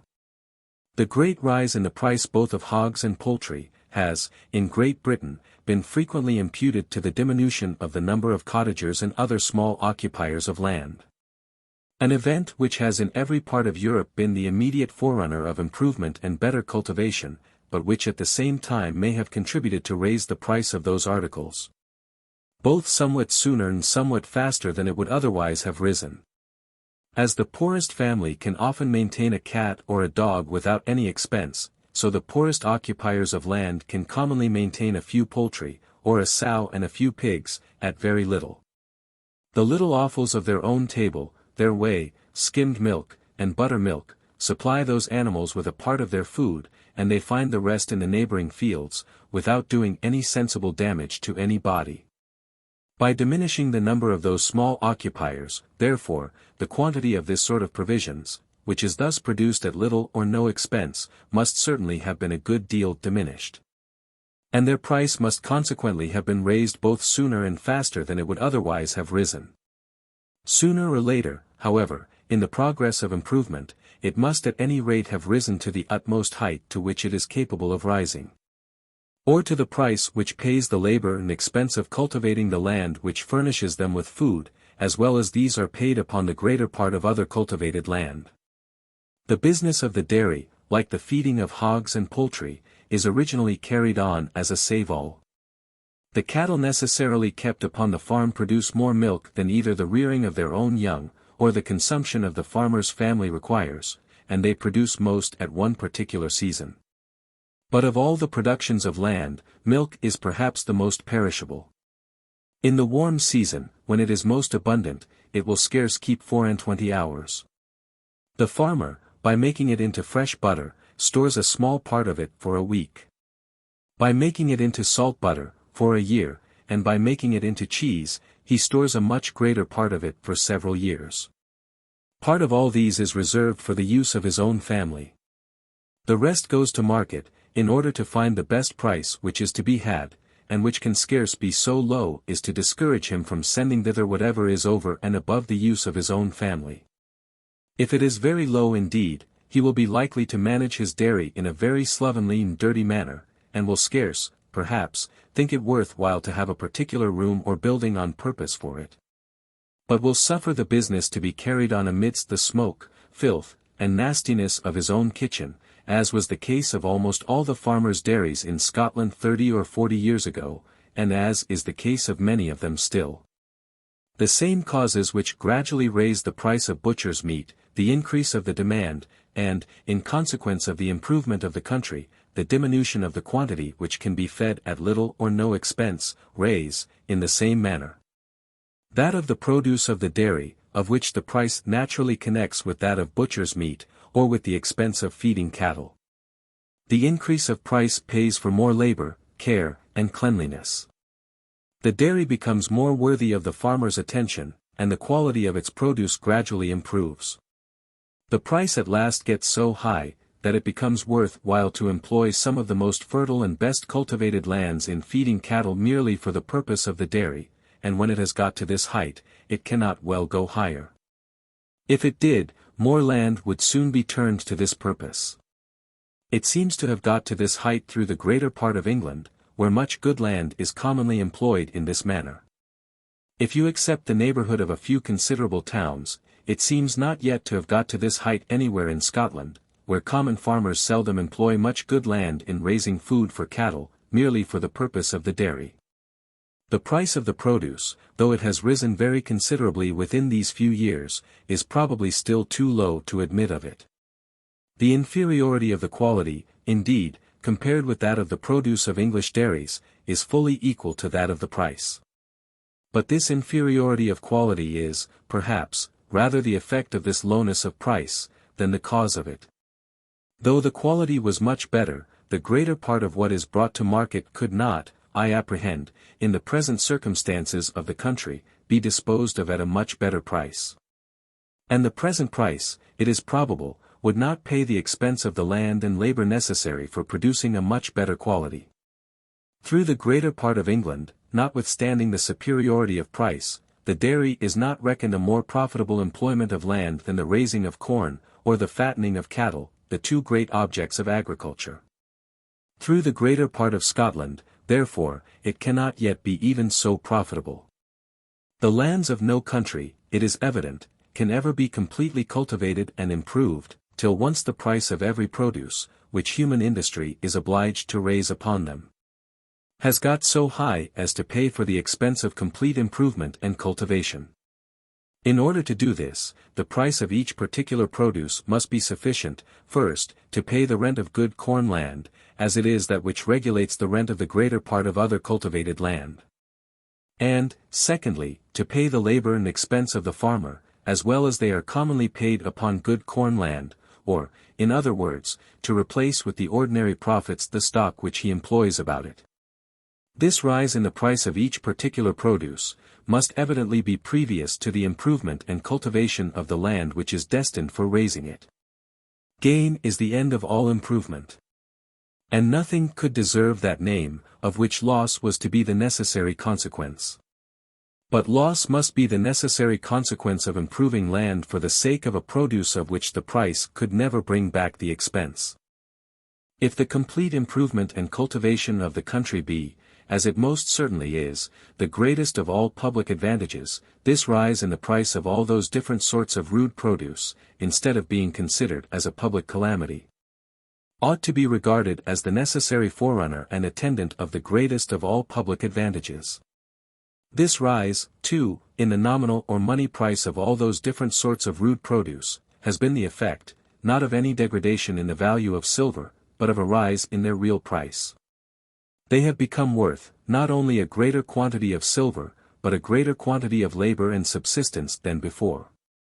As it costs a greater quantity of labor and subsistence to bring them to market, so, when they are brought thither they represent, or are equivalent to a greater quantity. Third sort. The third and last sort of rude produce, of which the price naturally rises in the progress of improvement, is that in which the efficacy of human industry, in augmenting the quantity, is either limited or uncertain. Though the real price of this sort of rude produce, therefore, naturally tends to rise in the progress of improvement, yet, according as different accidents happen to render the efforts of human industry more or less successful in augmenting the quantity, it may happen sometimes even to fall, sometimes to continue the same, in very different periods of improvement, and sometimes to rise more or less in the same period. There are some sorts of rude produce which nature has rendered a kind of appendages to other sorts, so that the quantity of the one which any country can afford, is necessarily limited by that of the other. The quantity of wool or of raw hides, for example, which any country can afford, is necessarily limited by the number of great and small cattle that are kept in it. The state of its improvement, and the nature of its agriculture, again necessarily determine this number. The same causes which, in the progress of improvement, gradually raise the price of butcher's meat, should have the same effect, it may be thought, upon the prices of wool and raw hides, and raise them, too, nearly in the same proportion. It probably would be so, if, in the rude beginnings of improvement, the market for the latter commodities was confined within as narrow bounds as that for the former. But the extent of their respective markets is commonly extremely different. The market for butcher's meat is almost everywhere confined to the country which produces it. Ireland, and some part of British America, indeed, carry on a considerable trade in salt provisions. But they are, I believe, the only countries in the commercial world which do so, or which export to other countries any considerable part of their butcher's meat. The market for wool and raw hides, on the contrary, is, in the rude beginnings of improvement, very seldom confined to the country which produces them. They can easily be transported to distant countries. Wool without any preparation, and raw hides with very little, and as they are the materials of many manufactures, the industry of other countries may occasion a demand for them, though that of the country which produces them might not occasion any. In countries ill cultivated, and therefore but thinly inhabited, the price of the wool and the hide bears always a much greater proportion to that of the whole beast, than in countries where, improvement and population being further advanced, there is more demand for butcher's meat. Mr. Hume observes, that in the Saxon times, the fleece was estimated at 2/5 of the value of the whole sheep and that this was much above the proportion of its present estimation. In some provinces of Spain, I have been assured, the sheep is frequently killed merely for the sake of the fleece and the tallow. The carcass is often left to rot upon the ground, or to be devoured by beasts and birds of prey. If this sometimes happens even in Spain, it happens almost constantly in Chile, at Buenos Aires, and in many other parts of Spanish America, where the horned cattle are almost constantly killed merely for the sake of the hide and the tallow. This, too, used to happen almost constantly in Hispaniola, while it was infested by the buccaneers, and before the settlement, improvement, and populousness of the French plantations, which now extend round the coast of almost the whole western half of the island, had given some value to the cattle of the Spaniards, who still continue to possess, not only the eastern part of the coast, but the whole inland mountainous part of the country. Though, in the progress of improvement and population, the price of the whole beast necessarily rises, yet the price of the carcass is likely to be much more affected by this rise than that of the wool and the hide.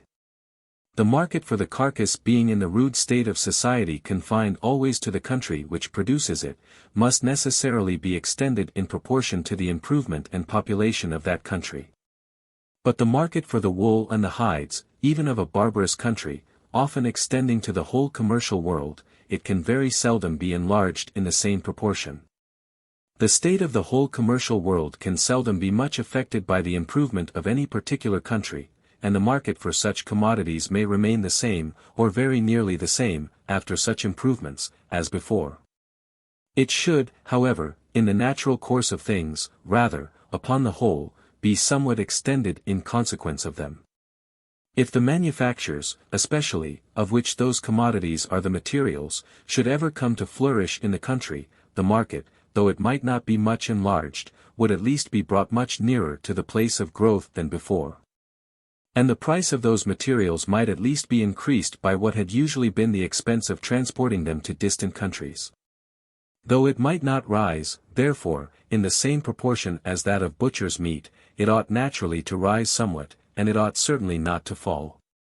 In England, however, notwithstanding the flourishing state of its woolen manufacture, the price of English wool has fallen very considerably since the time of Edward III.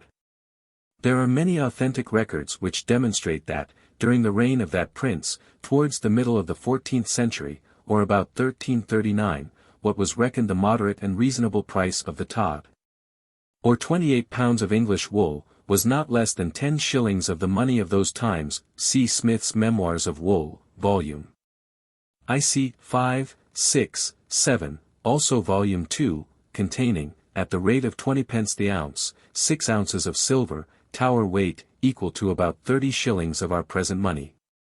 In the present times, 1 shillings the tod may be reckoned a good price for very good English wool. The money price of wool, therefore, in the time of Edward III, was to its money price in the present times as 10 to 7. The superiority of its real price was still greater. At the rate of 6 shillings and 8 pence the quarter, 10 shillings was in those ancient times the price of 12 bushels of wheat. At the rate of 28 shillings the quarter, 1 shillings is in the present times the price of 6 bushels only. The proportion between the real price of ancient and modern times, therefore, is as 12 to 6, or as 2 to 1.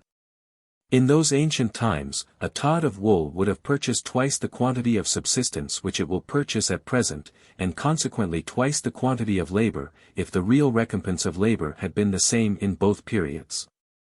This degradation, both in the real and nominal value of wool, could never have happened in consequence of the natural course of things. It has accordingly been the effect of violence and artifice. First, of the absolute prohibition of exporting wool from England. Secondly, of the permission of importing it from Spain, duty-free. Thirdly, of the prohibition of exporting it from Ireland to another country but England. In consequence of these regulations, the market for English wool, instead of being somewhat extended, in consequence of the improvement of England, has been confined to the home market.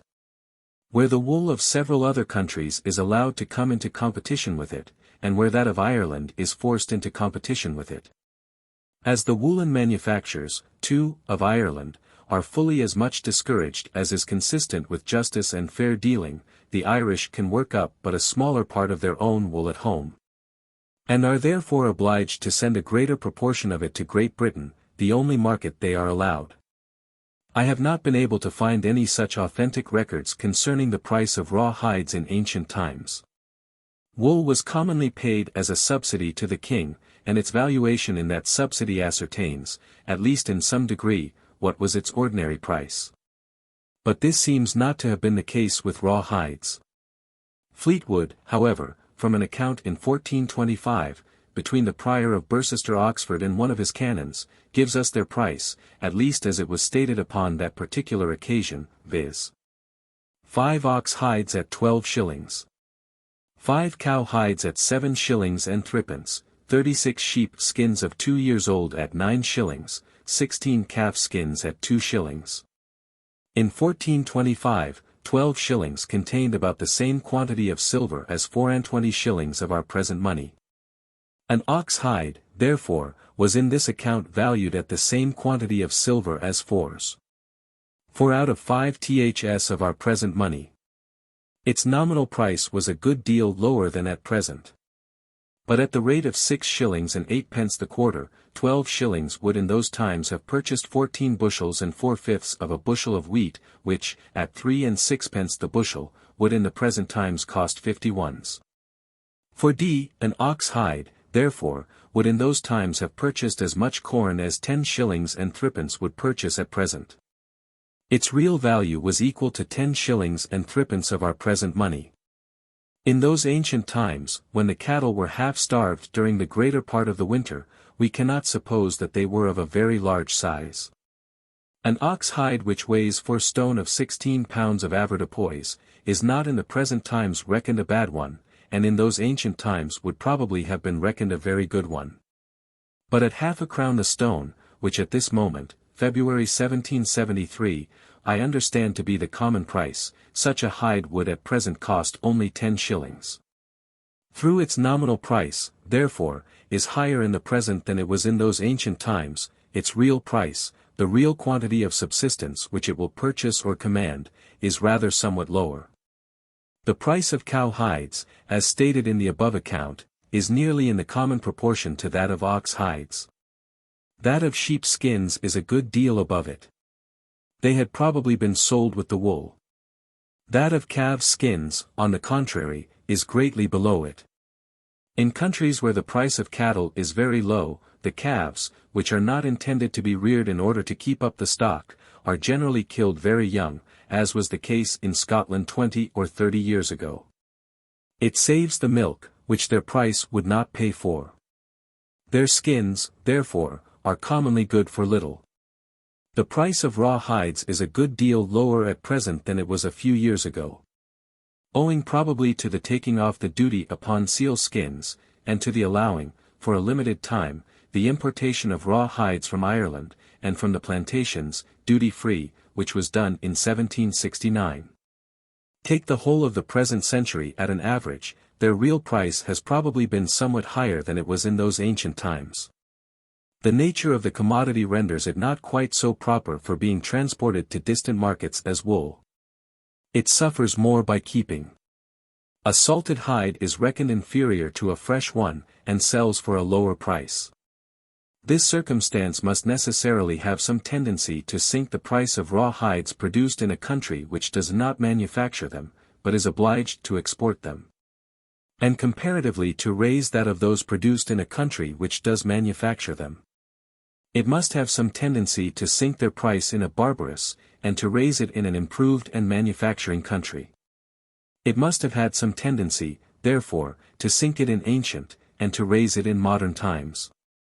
Our tanners, besides, have not been quite so successful as our clothiers, in convincing the wisdom of the nation, that the safety of the Commonwealth depends upon the prosperity of their particular manufacture. They have accordingly been much less favored. The exportation of raw hides has, indeed, been prohibited, and declared a nuisance, but their importation from foreign countries has been subjected to a duty. And though this duty has been taken off from those of Ireland and the plantations, for the limited time of 5 years only, yet Ireland has not been confined to the market of Great Britain for the sale of its surplus hides, or of those which are not manufactured at home. The hides of common cattle have, but within these few years, been put among the enumerated commodities which the plantations can send nowhere but to the mother country. Neither has the commerce of Ireland been in this case oppressed hitherto, in order to support the manufactures of Great Britain. Whatever regulations tend to sink the price either of wool or of raw hides, below what it naturally would be, must, in an improved and cultivated country, have some tendency to raise the price of butcher's meat. The price both of the great and small cattle, which are fed on improved and cultivated land, must be sufficient to pay the rent which the landlord, and the profit which the farmer, has reason to expect from improved and cultivated land. If it is not, they will soon cease to feed them. Whatever part of this price, therefore, is not paid by the wool and the hide, must be paid by the carcass. The less there is paid for the one, the more must be paid for the other. In what manner this price is to be divided upon the different parts of the beast, is indifferent to the landlords and farmers, provided it is all paid to them. In an improved and cultivated country, therefore, their interest as landlords and farmers cannot be much affected by such regulations, though their interest as consumers may, by the rise in the price of provisions. It would be quite otherwise, however, in an unimproved and uncultivated country, where the greater part of the lands could be applied to no other purpose but the feeding of cattle, and where the wool and the hide made the principal part of the value of those cattle. Their interest as landlords and farmers would in this case be very deeply affected by such regulations, and their interest as consumers very little. The fall in the price of the wool and the hide would not in this case raise the price of the carcass. Because the greater part of the lands of the country being applicable to no other purpose but the feeding of cattle, the same number would still continue to be fed. The same quantity of butcher's meat would still come to market. The demand for it would be no greater than before. Its price, therefore, would be the same as before. The whole price of cattle would fall, and along with it both the rent and the profit of all those lands of which cattle was the principal produce, that is, of the greater part of the lands of the country. The perpetual prohibition of the exportation of wool, which is commonly, but very falsely, ascribed to Edward III, would, in the then circumstances of the country, have been the most destructive regulation which could well have been thought of. It would not only have reduced the actual value of the greater part of the lands in the kingdom, but by reducing the price of the most important species of small cattle, it would have retarded very much its subsequent improvement. The wool of Scotland fell very considerably in its price in consequence of the union with England, by which it was excluded from the great market of Europe and confined to the narrow one of Great Britain. The value of the greater part of the lands in the southern counties of Scotland, which are chiefly a sheep country, would have been very deeply affected by this event. Had not the rise in the price of butcher's meat fully compensated the fall in the price of wool.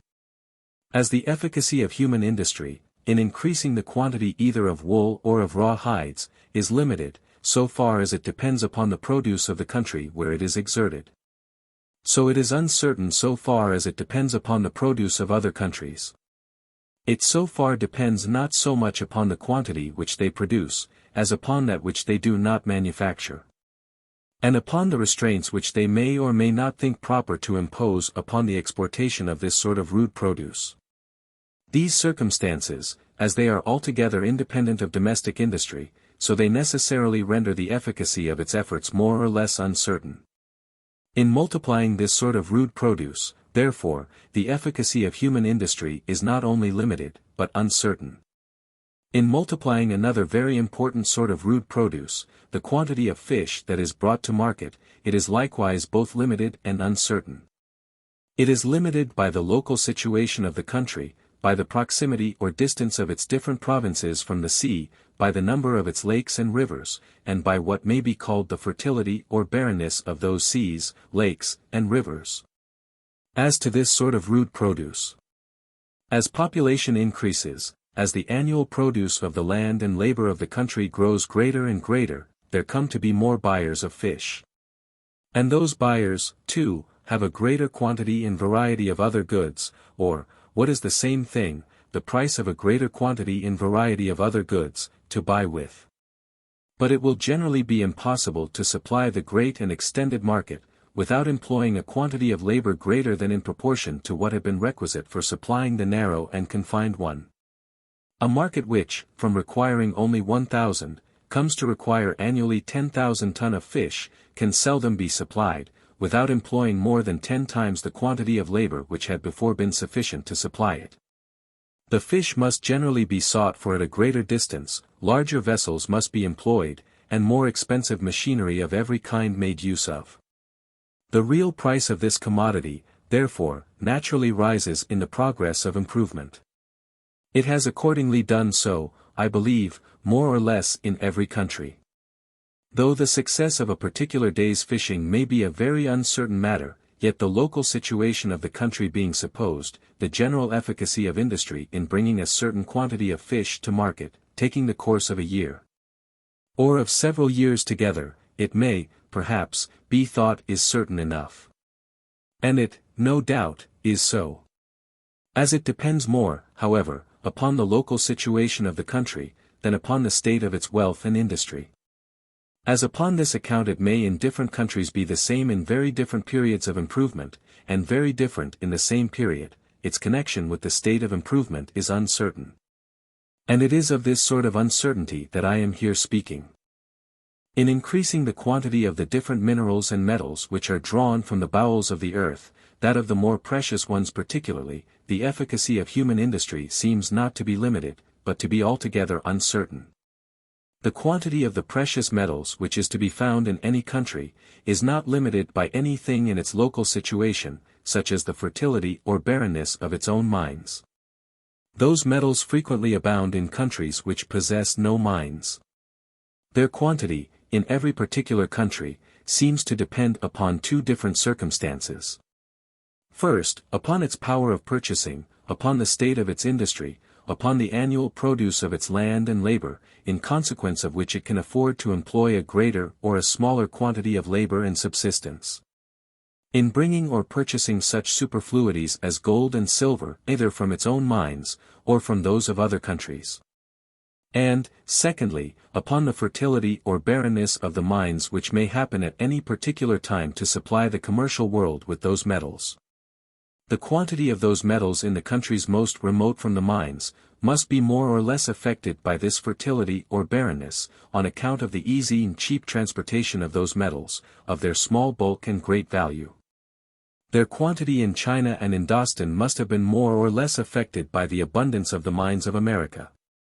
So far as their quantity in any particular country depends upon the former of those two circumstances, the power of purchasing, their real price, like that of all other luxuries and superfluities, is likely to rise with the wealth and improvement of the country, and to fall with its poverty and depression.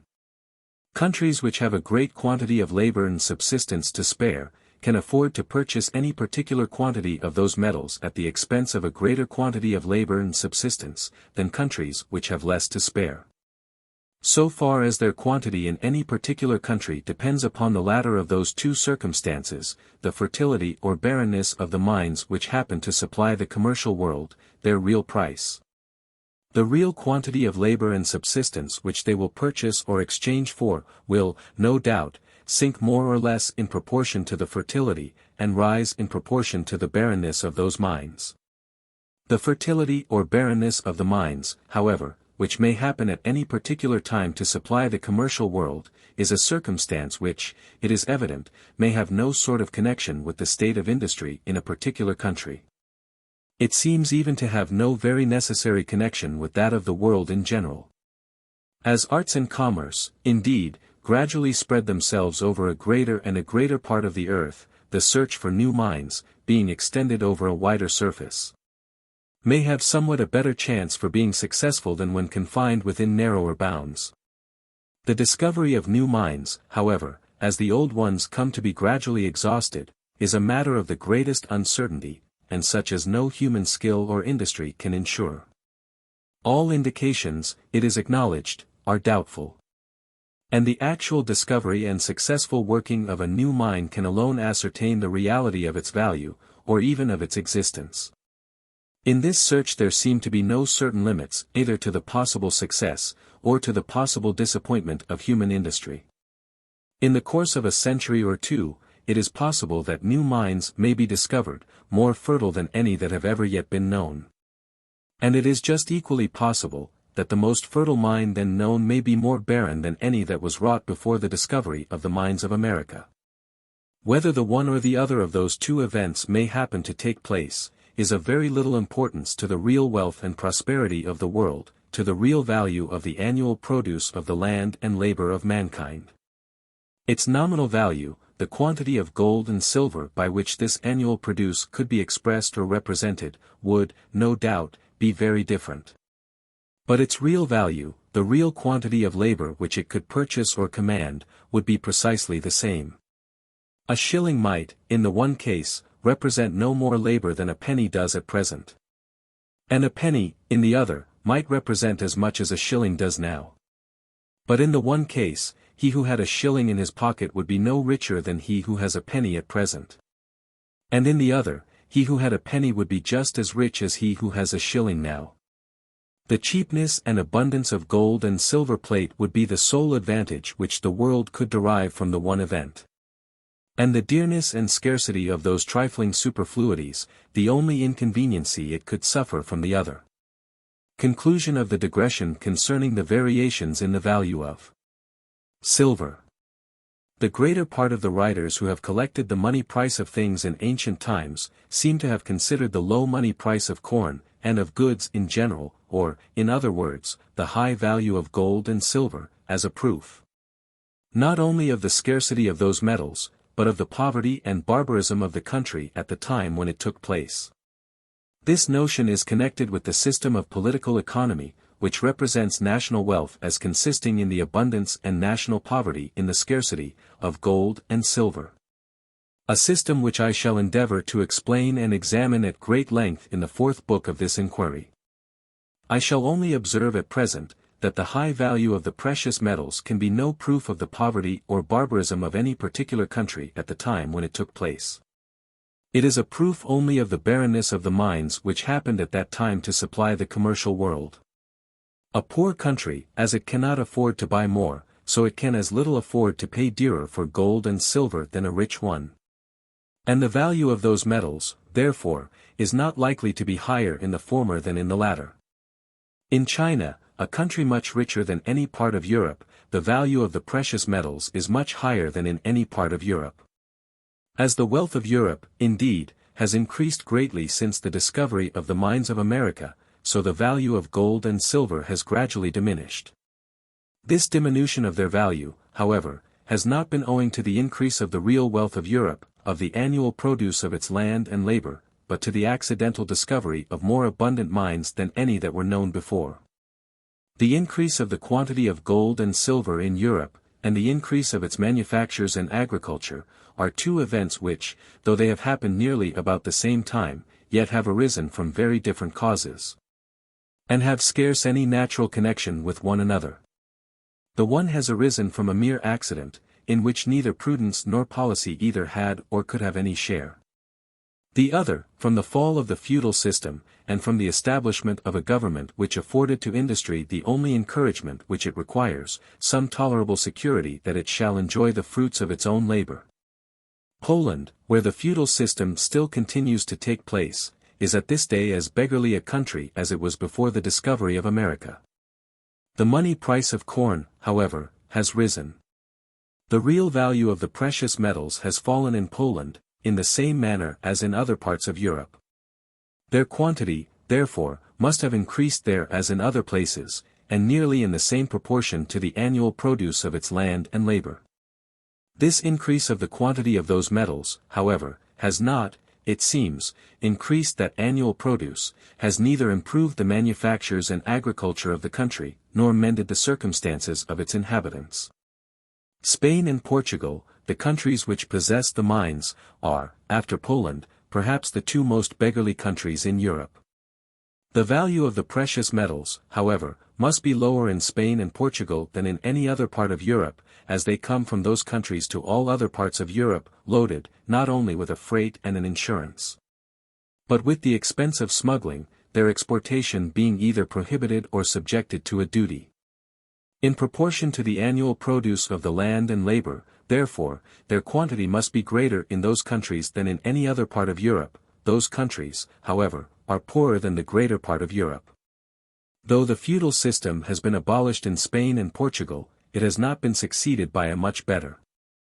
As the low value of gold and silver, therefore, is no proof of the wealth and flourishing state of the country where it takes place, so neither is their high value, or the low money price either of goods in general, or of corn in particular, any proof of its poverty and barbarism.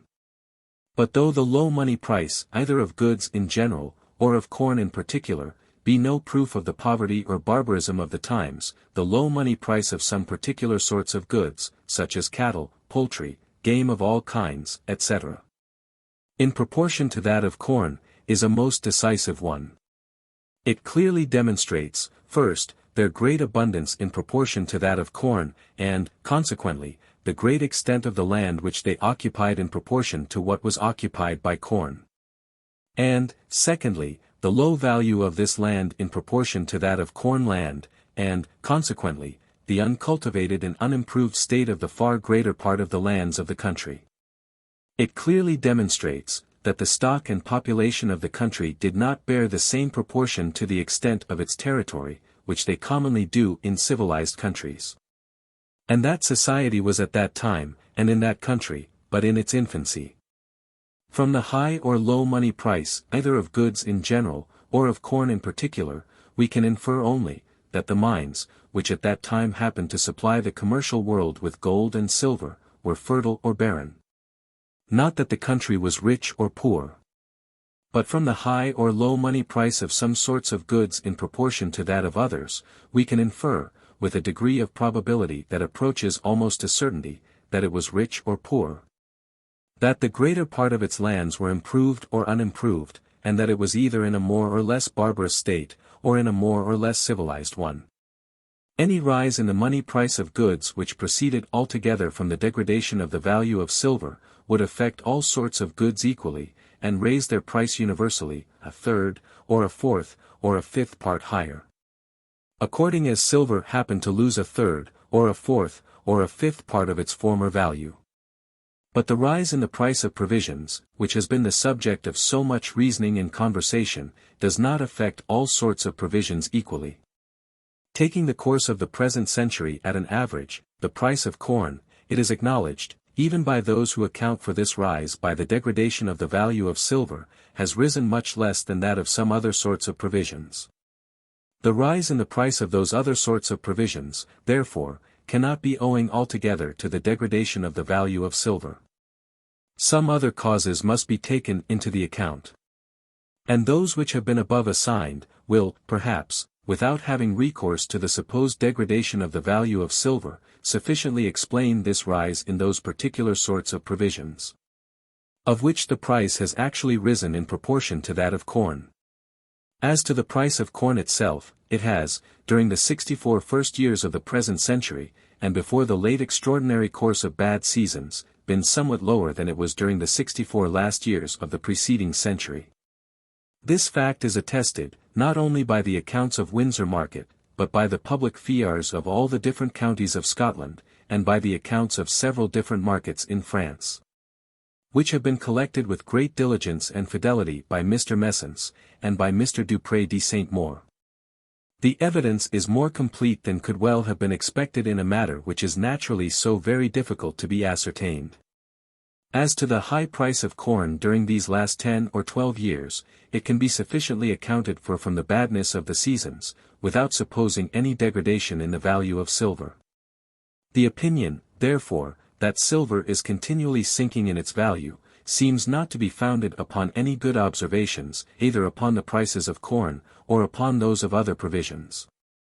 The same quantity of silver, it may perhaps be said, will, in the present times, even according to the account which has been here given, purchase a much smaller quantity of several sorts of provisions than it would have done during some part of the last century. And to ascertain whether this change be owing to a rise in the value of those goods, or to a fall in the value of silver, is only to establish a vain and useless distinction, which can be of no sort of service to the man who has only a certain quantity of silver to go to market with, or a certain fixed revenue in money. I certainly do not pretend that the knowledge of this distinction will enable him to buy cheaper. It may not, however, upon that account be altogether useless. It may be of some use to the public, by affording an easy proof of the prosperous condition of the country. If the rise in the price of some sorts of provisions be owing altogether to a fall in the value of silver, it is owing to a circumstance, from which nothing can be inferred but the fertility of the American mines.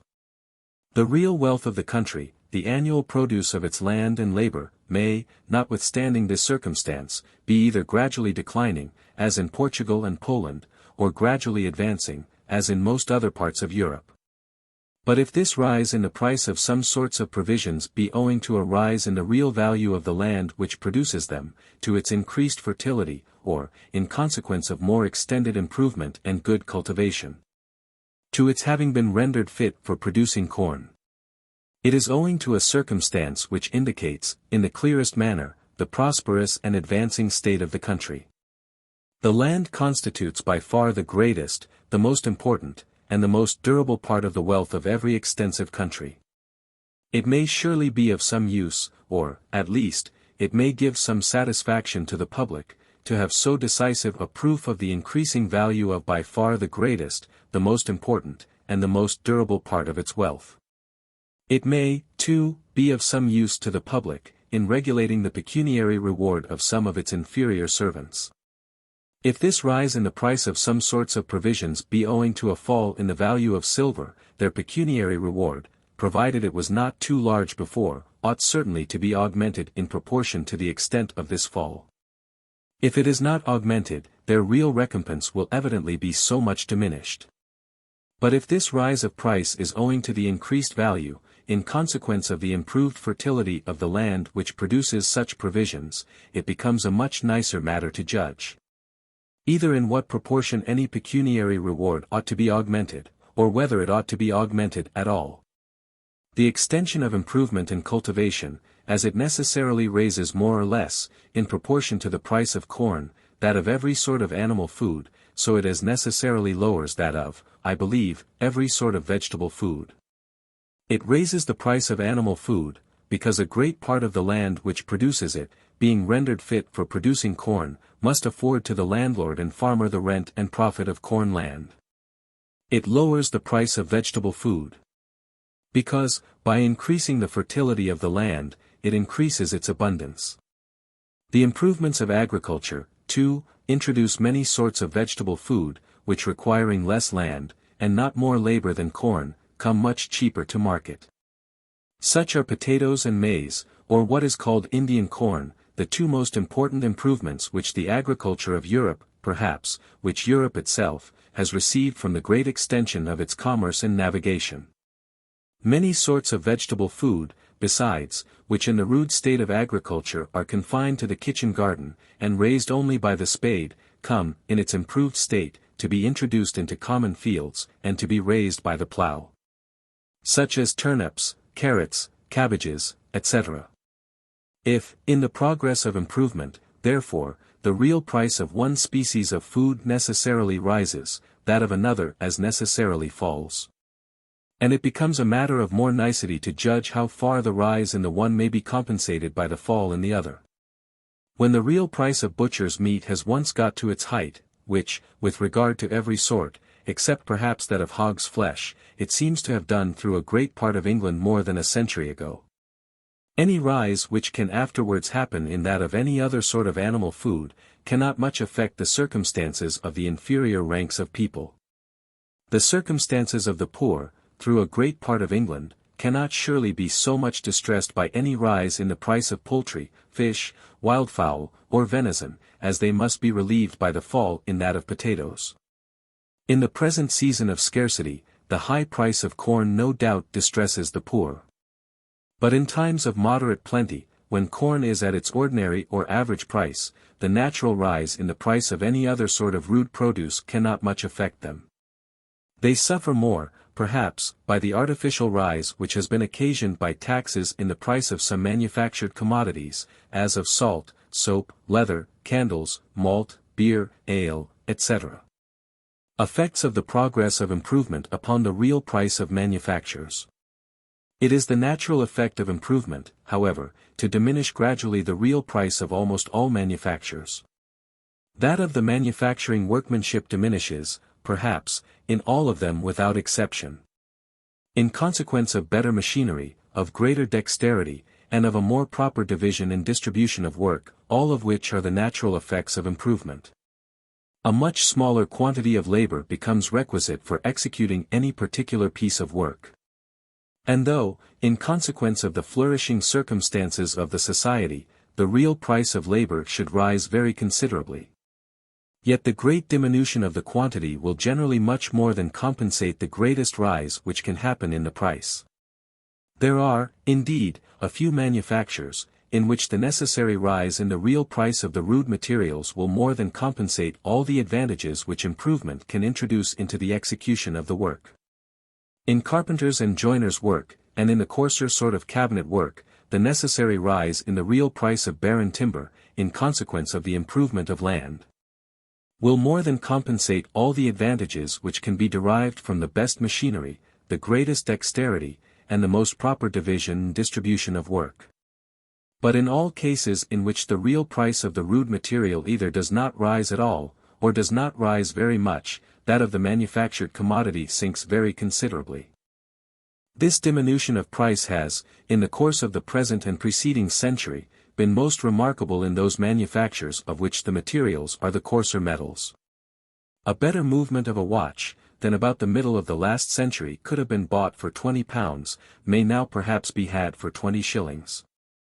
In the work of cutlers and locksmiths, in all the toys which are made of the coarser metals, and in all those goods which are commonly known by the name of Birmingham and Sheffield ware, there has been, during the same period, a very great reduction of price, though not altogether so great as in watchwork.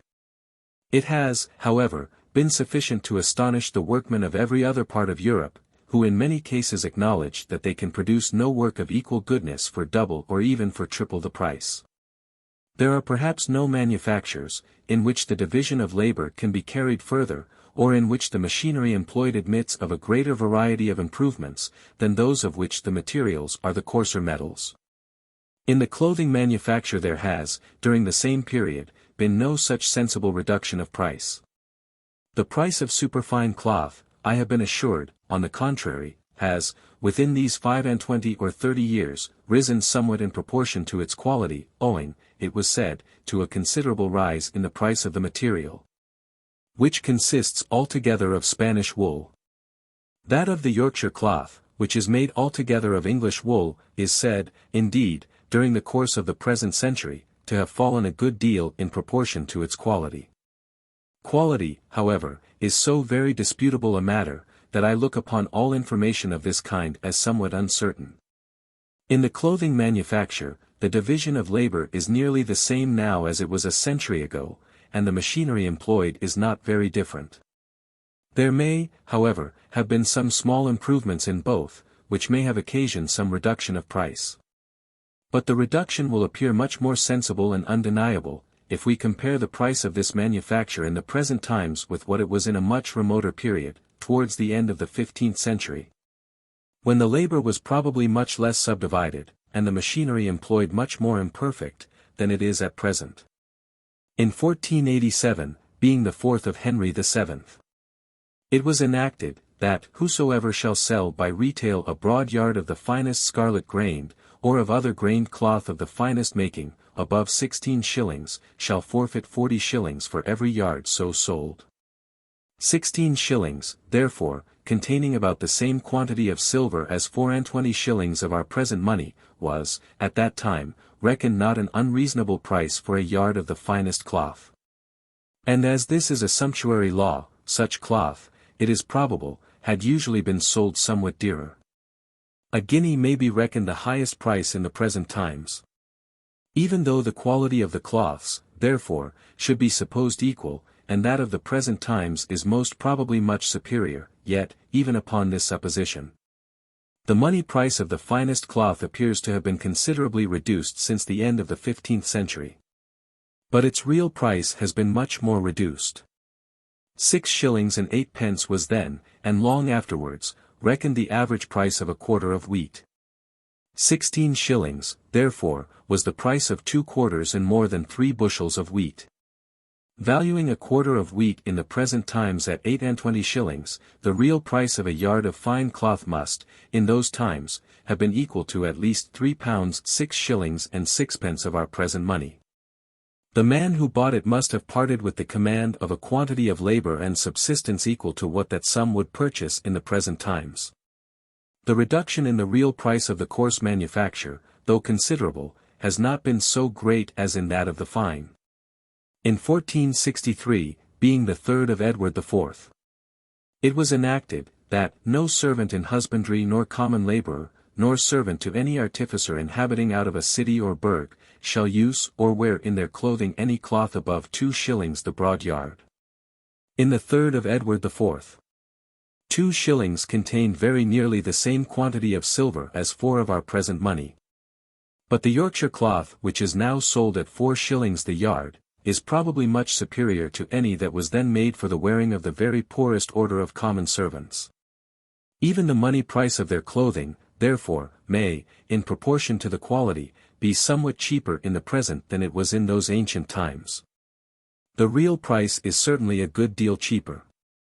10 pence was then reckoned what is called the moderate and reasonable price of a bushel of wheat.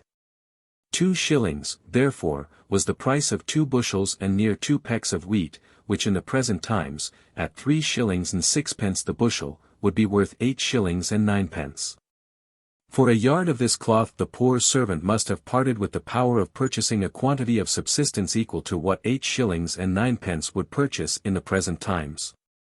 This is a sumptuary law, too, restraining the luxury and extravagance of the poor. Their clothing, therefore, had commonly been much more expensive. The same order of people are, by the same law, prohibited from wearing hose, of which the price should exceed 14 pence the pair, equal to about 8 and 20 pence of our present money. But 14 pence was in those times the price of a bushel and near 2 pecks of wheat, which in the present times, at 3 and 6 pence the bushel, would cost 5 shillings and 3 pence. We should in the present times consider this as a very high price for a pair of stockings to a servant of the poorest and lowest order. He must, however, in those times, have paid what was really equivalent to this price for them. In the time of Edward IV. The art of knitting stockings was probably not known in any part of Europe. Their hose were made of common cloth, which may have been one of the causes of their dearness. The first person that wore stockings in England is said to have been Queen Elizabeth. She received them as a present from the Spanish ambassador. Both in the coarse and in the fine woolen manufacture, the machinery employed was much more imperfect in those ancient, than it is in the present times. It has since received 3 very capital improvements, besides, probably, many smaller ones, of which it may be difficult to ascertain either the number or the importance. The 3 capital improvements are, first, the exchange of the rock and spindle for the spinning wheel, which, with the same quantity of labor, will perform more than double the quantity of work. Secondly, the use of several very ingenious machines, which facilitate and abridge, in a still greater proportion, the winding of the worsted and woolen yarn, or the proper arrangement of the warp and woof before they are put into the loom. An operation which, previous to the invention of those machines, must have been extremely tedious and troublesome. Thirdly, the employment of the fulling mill for thickening the cloth, instead of treading it in water.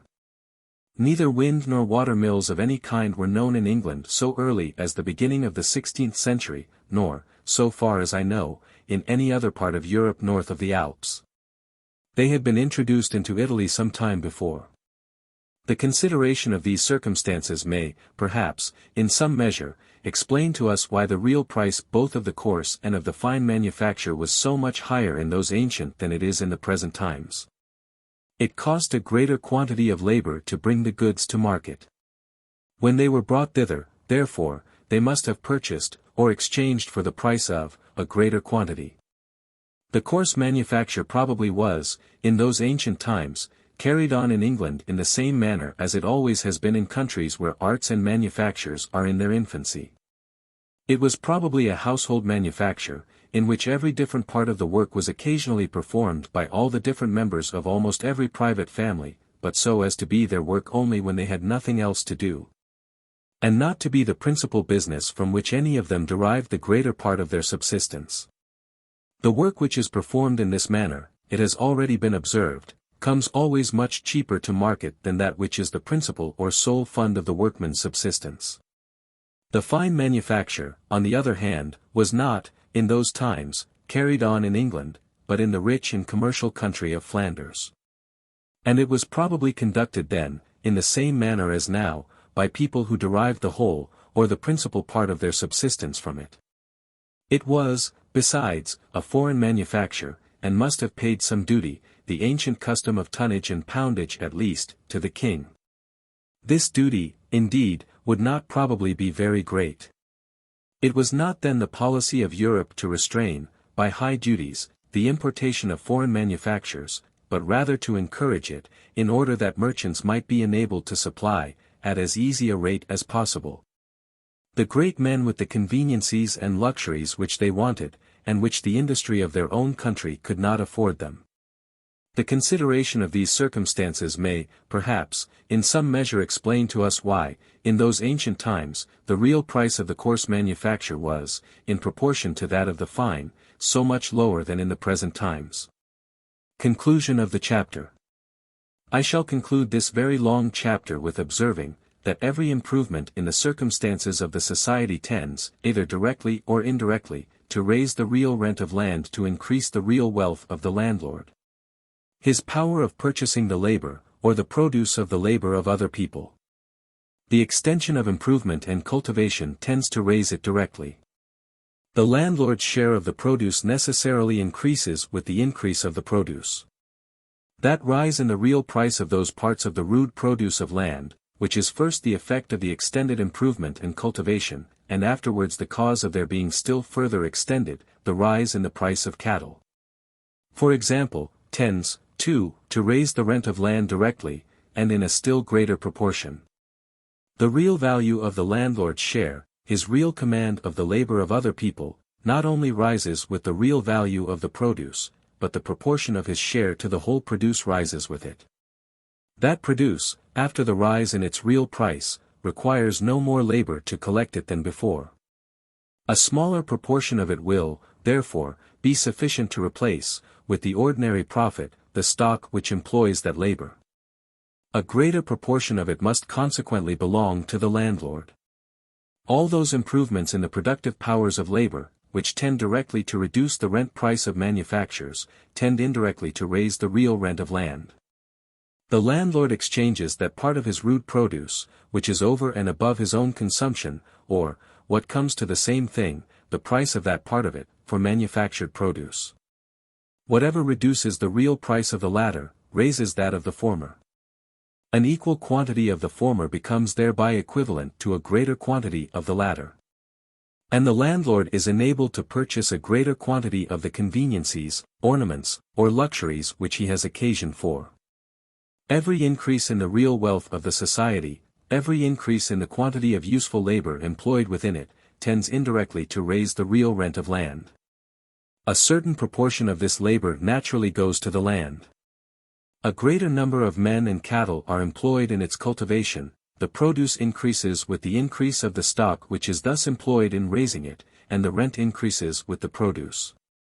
The contrary circumstances, the neglect of cultivation and improvement, the fall in the real price of any part of the rude produce of land, the rise in the real price of manufactures from the decay of manufacturing art and industry, the declension of the real wealth of the society, all tend, on the other hand, to lower the real rent of land, to reduce the real wealth of the landlord, to diminish his power of purchasing either the labor, or the produce of the labor of other people.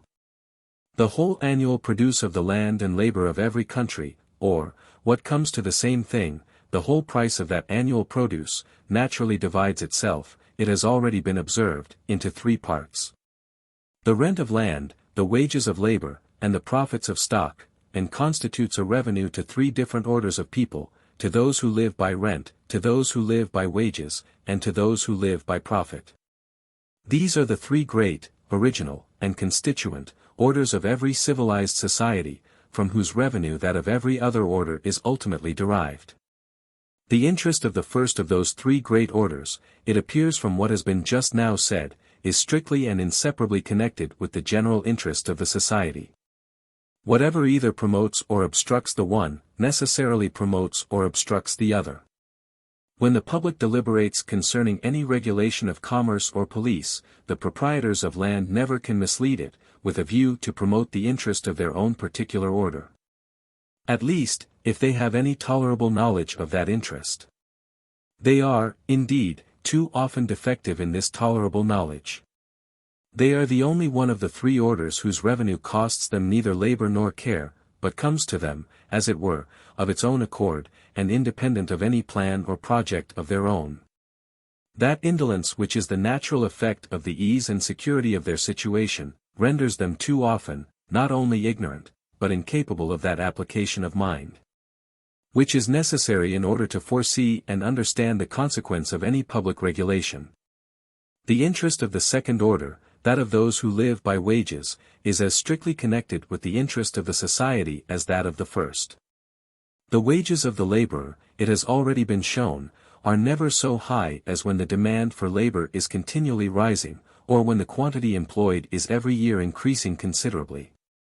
When this real wealth of the society becomes stationary, his wages are soon reduced to what is barely enough to enable him to bring up a family, or to continue the race of laborers.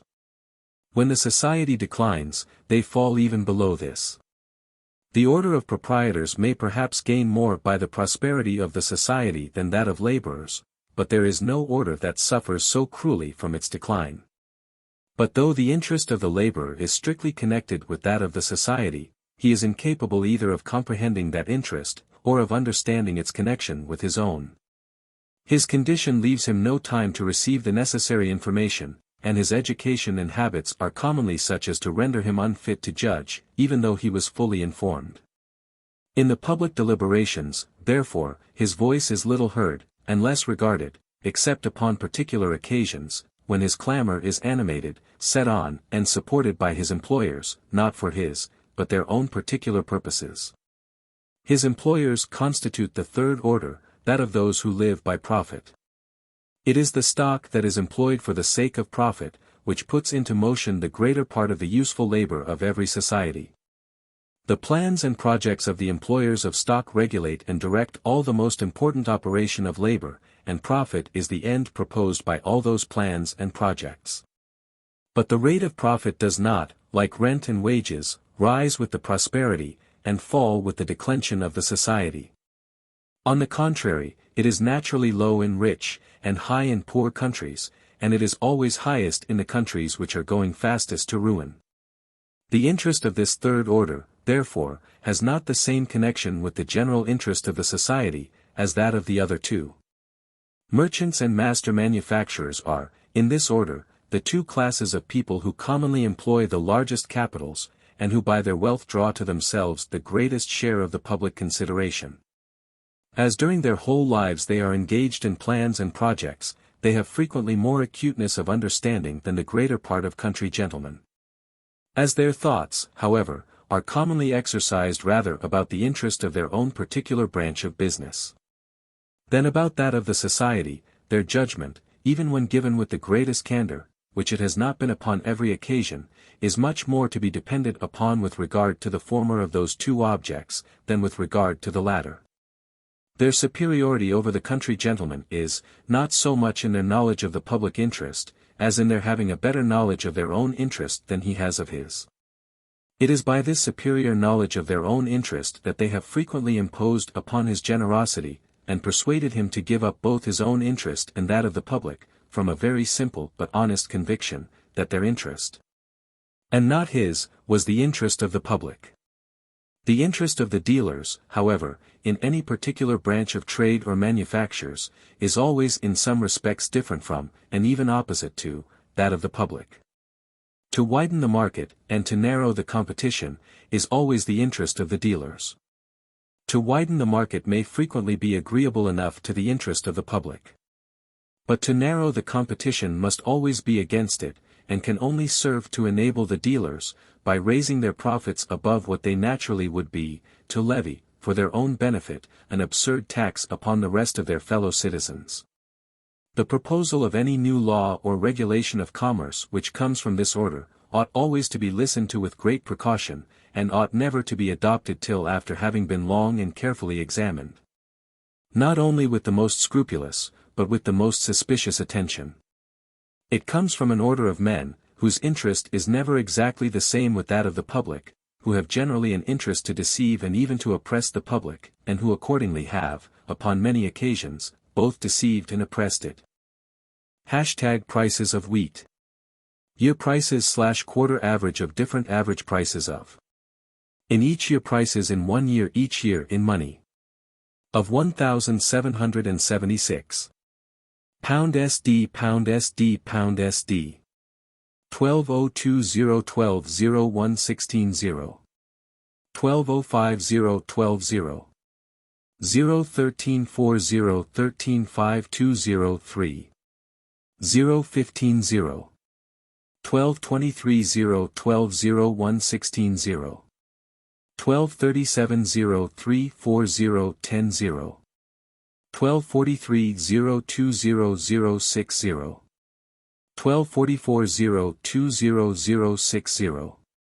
1246 016 0280.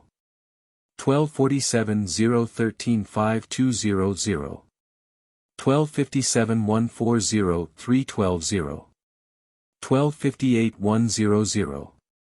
015 0017 0211 016 1274 16 6805 12 016 16 1286 028 016 00 94180. Total 3593. Average 219 1 1/4. 1287 0340 10. 1288 008. 010. 014. 016. 0180 30 91 3/4. 020. 034. 094. 1289 012 060. 020 010 1 1/2 110 4 1/2. 010 100. 1290 016 0280. 1294 016 0280. 1302 040 012. 1309 0721116. 1315 100 300. 1316 100. 110 110 64 11 6. 112 200. 1317 240. 014 213 0119 6 518 6. 400. 068. 1336 020060. 1338 0340 10. Total 23 for 11 1/4. Average 118.8. 1339 090170. 1349 020052. 1359 168322. 1361 020048. 1363 015 0115 1369 100. 140120 294.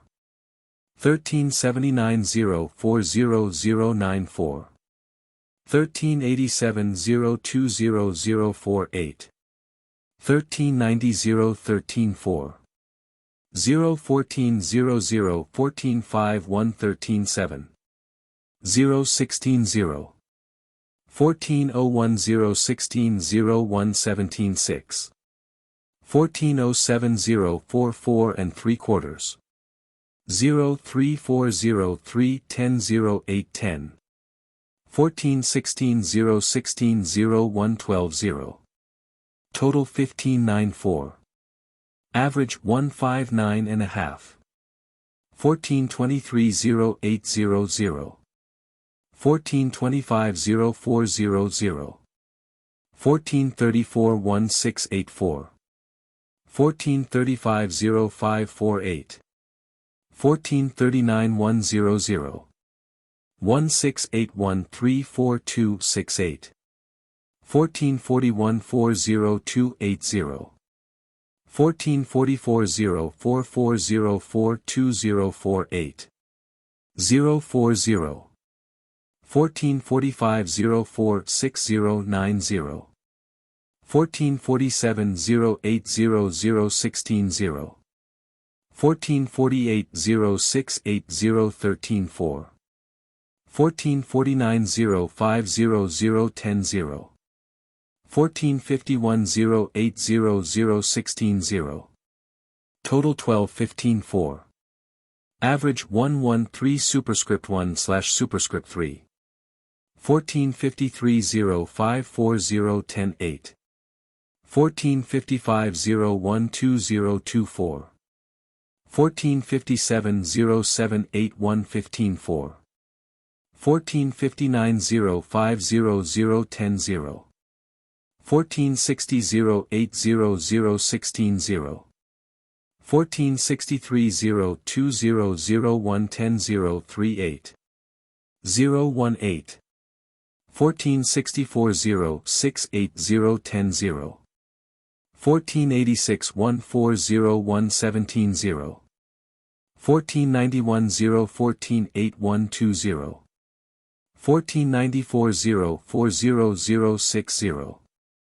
1495-03450. 1497-1001110. Total 890. Average 014.1. 1499-0400060. 1504-058086. 1521-1001110. 1551-080080. 1553-080080. 1554-080080. 1555-080080. 1556-080080. 1557-080. 040-017.8.5. 050. 213.4. 1558-0800080. 1559-0800080. 1560-0800080. Total 602.5. Average 010.01/2. 1561-0800080. 1562-0800080. 1574-216-0. 140-200-200. 1587-340-340. 1594-216-0-216-0. 1595-213-0-213-0.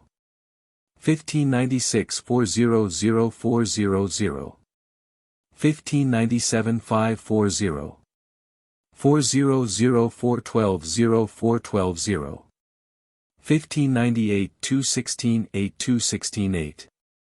1599-119-2-119-8. 1600-117-8-117-8. 1601-114-10-114-10. Total 2894. Average 275.5. Prices of the quarter of 9 bushels of the best or highest priced wheat at Windsor Market. On Lady Day in Michaelmas, from 1595 to 1764 both inclusive. The price of each year being the medium between the highest prices of these 2 market days. Pound SD. 1595-200. 1596-280. 1597-396. 1598-216-8. 1599-119-2. 1600-117-8. 1601-114-10. 1602-194. 1603-115-4. 1604-110-8. 1605-115. 10. 1606-113-0. 1607 116 1608 216 1609 210 1610 115 1611 118 1612 224 1613 288 1614 218 1/2 1615 118 1616 204 1617 288 1618 268 1619 115 1621 10 26 54 06 1/2 average 216 3/4 1621 110 1622 218 1623 212 1624 280 1625 212 1626 294 1627 116 1628 180 1629 220 1632 158 1631 380 1632 213 1633 218 1634 216 1635 216 1636 216 8 16 40 00 average 210 1637 213 1638 217 1639 2410 1642 48 1641 280 1646 280 1647 313 1648 450 1649 00 1653 168 1651 313 1652 296 1653 115 1654 160 1655 113 1656 230 1657 268 1658 350 1659 360 1660 216 1661 310 1662 314 1663 217 1664 206 1665 294 1666 116 1667 116 1668 200 1669 244 1672 18 1671 220 1672 210 1673 268 1674 388 1675 348 1676 118 1677 220 1678 219 1679 300 1682 50 1681 26 8 1682 240 1683 200 1684 240 1685 268 1686 114 1687 152 1688 260 1689 110 1691 148 1691 114 1692 2 68 1693-378. 1694-340.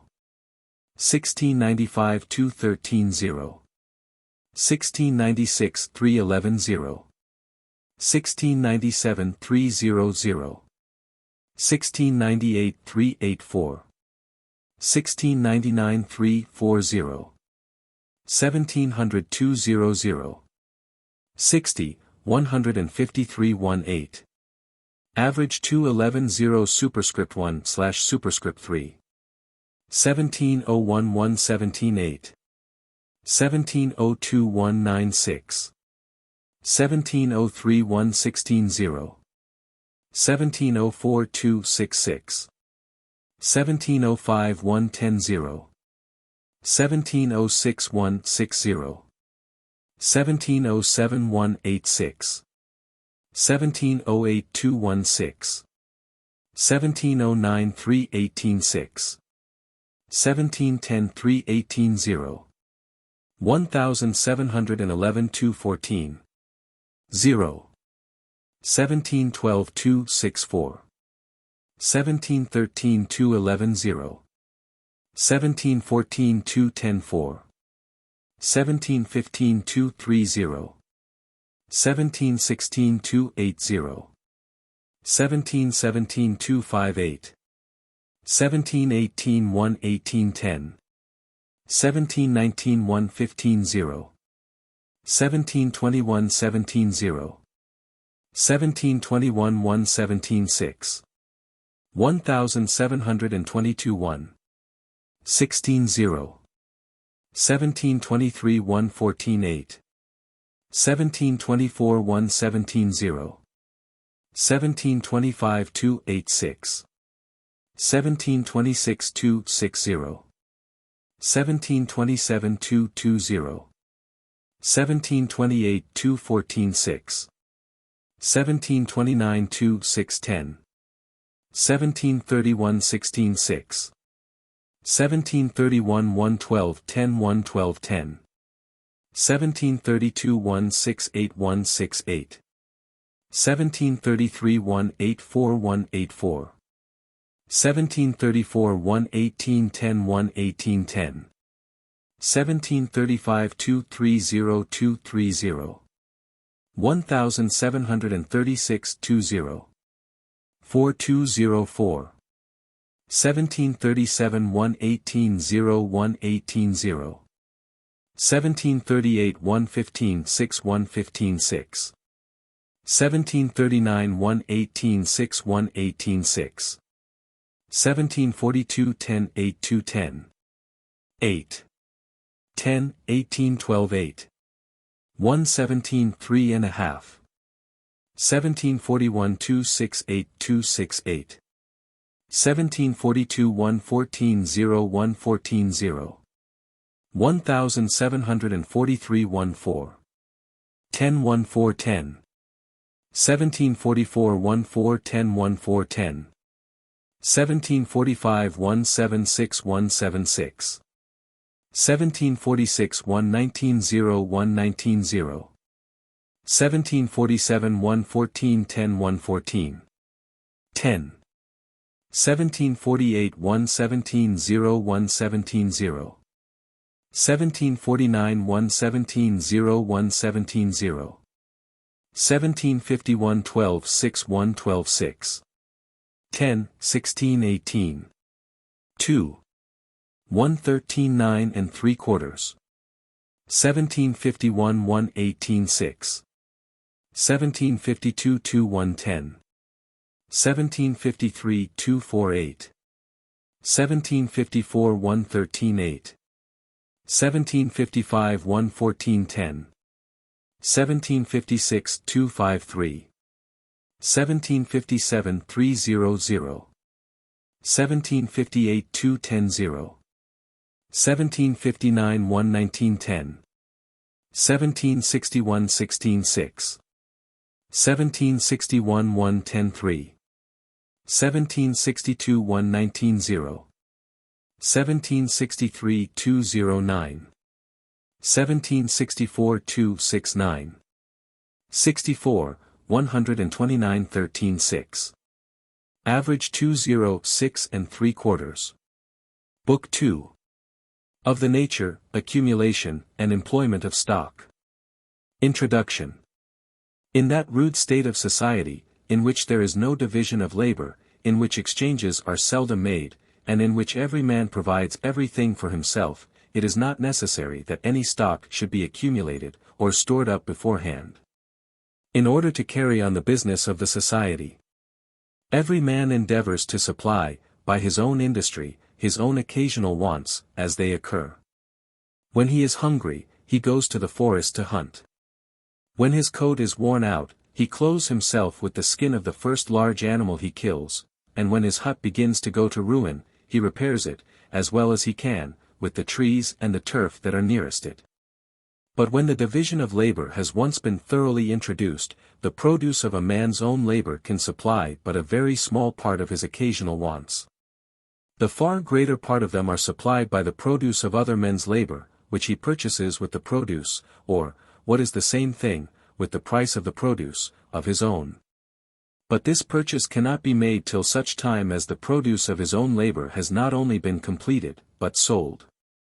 A stock of goods of different kinds, therefore, must be stored up somewhere, sufficient to maintain him, and to supply him with the materials and tools of his work, till such time at least as both these events can be brought about. A weaver cannot apply himself entirely to his peculiar business, unless there is beforehand stored up somewhere, either in his own possession, or in that of some other person, a stock sufficient to maintain him, and to supply him with the materials and tools of his work, till he has not only completed, but sold his web. This accumulation must evidently be previous to his applying his industry for so long a time to such a peculiar business. As the accumulation of stock must, in the nature of things, be previous to the division of labor, so labor can be more and more subdivided in proportion only as stock is previously more and more accumulated. The quantity of materials which the same number of people can work up, increases in a great proportion as labor comes to be more and more subdivided. And as the operations of each workman are gradually reduced to a greater degree of simplicity, a variety of new machines come to be invented for facilitating and abridging those operations. As the division of labor advances, therefore, in order to give constant employment to an equal number of workmen, an equal stock of provisions, and a greater stock of materials and tools than what would have been necessary in a ruder state of things, must be accumulated beforehand. But the number of workmen in every branch of business generally increases with the division of labor in that branch, or rather it is the increase of their number which enables them to class and subdivide themselves in this manner. As the accumulation of stock is previously necessary for carrying on this great improvement in the productive powers of labor, so that accumulation naturally leads to this improvement. The person who employs his stock in maintaining labor, necessarily wishes to employ it in such a manner as to produce as great a quantity of work as possible. He endeavors, therefore, both to make among his workmen the most proper distribution of employment, and to furnish them with the best machines which he can either invent or afford to purchase. His abilities, in both these respects, are generally in proportion to the extent of his stock, or to the number of people whom it can employ. The quantity of industry, therefore, not only increases in every country with the increase of the stock which employs it, but, in consequence of that increase, the same quantity of industry produces a much greater quantity of work. Such are in general the effects of the increase of stock upon industry and its productive powers. In the following book, I have endeavored to explain the nature of stock, the effects of its accumulation into capital of different kinds, and the effects of the different employments of those capitals. This book is divided into 5 chapters. In the first chapter, I have endeavored to shew what are the different parts or branches into which the stock, either of an individual, or of a great society, naturally divides itself. In the second, I have endeavored to explain the nature and operation of money, considered as a particular branch of the general stock of the society. The stock which is accumulated into a capital, may either be employed by the person to whom it belongs, or it may be lent to some other person. In the third and fourth chapters, I have endeavored to examine the manner in which it operates in both these situations.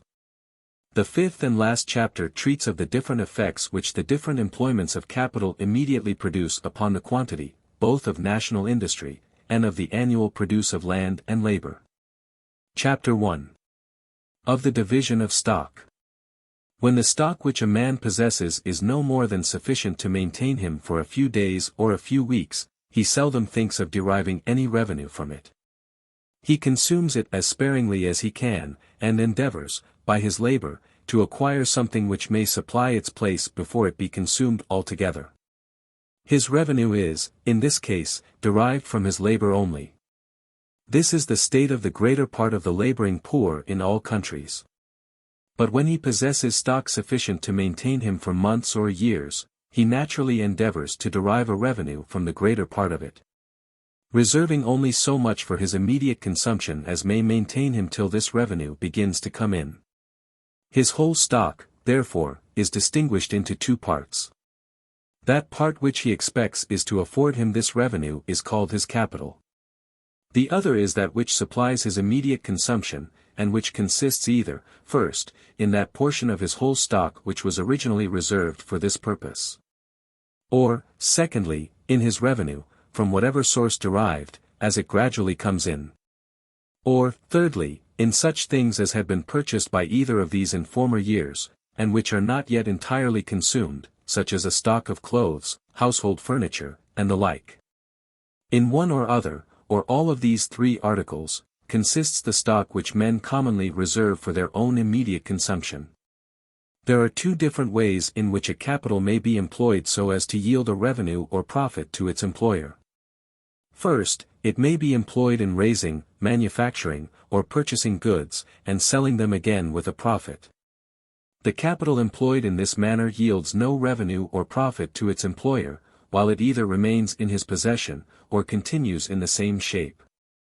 The goods of the merchant yield him no revenue or profit till he sells them for money, and the money yields him as little till it is again exchanged for goods. His capital is continually going from him in one shape, and returning to him in another.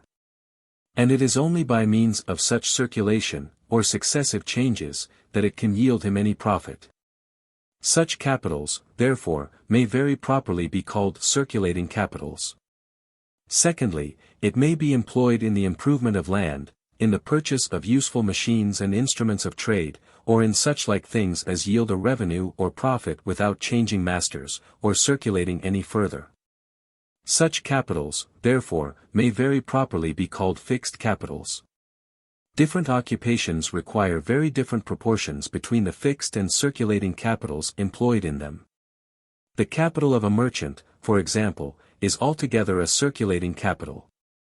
He has occasion for no machines or instruments of trade, unless his shop or warehouse be considered as such. Some part of the capital of every master artificer or manufacturer must be fixed in the instruments of his trade. This part, however, is very small in some, and very great in others. A master tailor requires no other instruments of trade but a parcel of needles.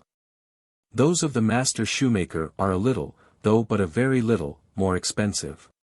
Those of the weaver rise a good deal above those of the shoemaker. The far greater part of the capital of all such master artificers, however, is circulated either in the wages of their workmen, or in the price of their materials, and repaid, with a profit, by the price of the work. In other works a much greater fixed capital is required. In a great iron work, for example, the furnace for melting the ore, the forge, the slit mill, are instruments of trade which cannot be erected without a very great expense. In coal works, and mines of every kind, the machinery necessary, both for drawing out the water, and for other purposes, is frequently still more expensive. That part of the capital of the farmer which is employed in the instruments of agriculture is a fixed, that which is employed in the wages and maintenance of his laboring servants is a circulating capital. He makes a profit of the one by keeping it in his own possession, and of the other by parting with it.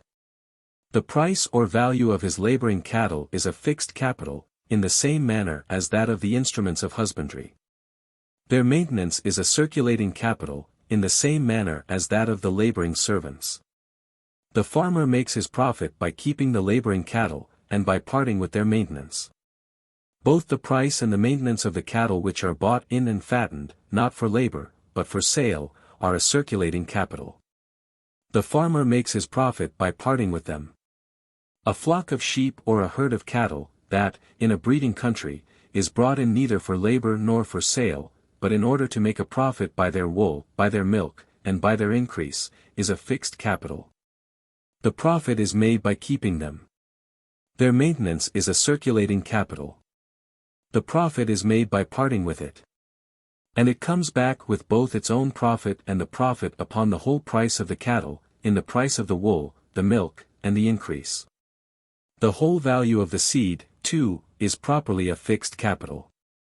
Though it goes backwards and forwards between the ground and the granary, it never changes masters, and therefore does not properly circulate. The farmer makes his profit, not by its sale, but by its increase. The general stock of any country or society is the same with that of all its inhabitants or members, and, therefore, naturally divides itself into the same three portions, each of which has a distinct function or office. The first is that portion which is reserved for immediate consumption, and of which the characteristic is, that it affords no revenue or profit. It consists in the stock of food, clothes, household furniture, etc., which have been purchased by their proper consumers, but which are not yet entirely consumed. The whole stock of mere dwelling houses, too, subsisting at any one time in the country, make a part of this first portion. The stock that is laid out in a house, if it is to be the dwelling house of the proprietor, ceases from that moment to serve in the function of a capital, or to afford any revenue to its owner. A dwelling house, as such, contributes nothing to the revenue of its inhabitant. And though it is, no doubt, extremely useful to him, it is as his clothes and household furniture are useful to him, which, however, make a part of his expense, and not of his revenue. If it is to be let to a tenant for rent, as the house itself can produce nothing, the tenant must always pay the rent out of some other revenue, which he derives, either from labor, or stock, or land. Though a house, therefore, may yield a revenue to its proprietor, and thereby serve in the function of a capital to him, it cannot yield any to the public, nor serve in the function of a capital to it. And the revenue of the whole body of the people can never be in the smallest degree increased by it. Clothes and household furniture, in the same manner, sometimes yield a revenue, and thereby serve in the function of a capital to particular persons. In countries where masquerades are common, it is a trade to let out masquerade dresses for a night. Upholsterers frequently let furniture by the month or by the year. Undertakers let the furniture of funerals by the day and by the week. Many people let furnished houses, and get a rent, not only for the use of the house, but for that of the furniture. The revenue, however, which is derived from such things, must always be ultimately drawn from some other source of revenue. Of all parts of the stock, either of an individual or of a society, reserved for immediate consumption, what is laid out in houses is most slowly consumed. A stock of clothes may last several years, a stock of furniture half a century or a century. But a stock of houses, well built and properly taken care of, may last many centuries. Though the period of their total consumption, however, is more distant, they are still as really a stock reserved for immediate consumption as either clothes or household furniture. The second of the three portions into which the general stock of the society divides itself, is the fixed capital, of which the characteristic is, that it affords a revenue or profit without circulating or changing masters. It consists chiefly of the four following articles. First, of all useful machines and instruments of trade, which facilitate and abridge labor. Secondly, of all those profitable buildings which are the means of procuring a revenue, not only to the proprietor who lets them for a rent, but to the person who possesses them, and pays that rent for them. Such as shops, warehouses, workhouses, farmhouses, with all their necessary buildings, stables, granaries, etc. These are very different from mere dwelling houses. They are a sort of instruments of trade, and may be considered in the same light.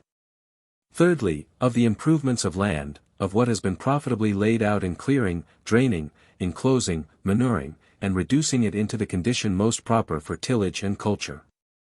An improved farm may very justly be regarded in the same light as those useful machines which facilitate and abridge labor, and by means of which an equal circulating capital can afford a much greater revenue to its employer.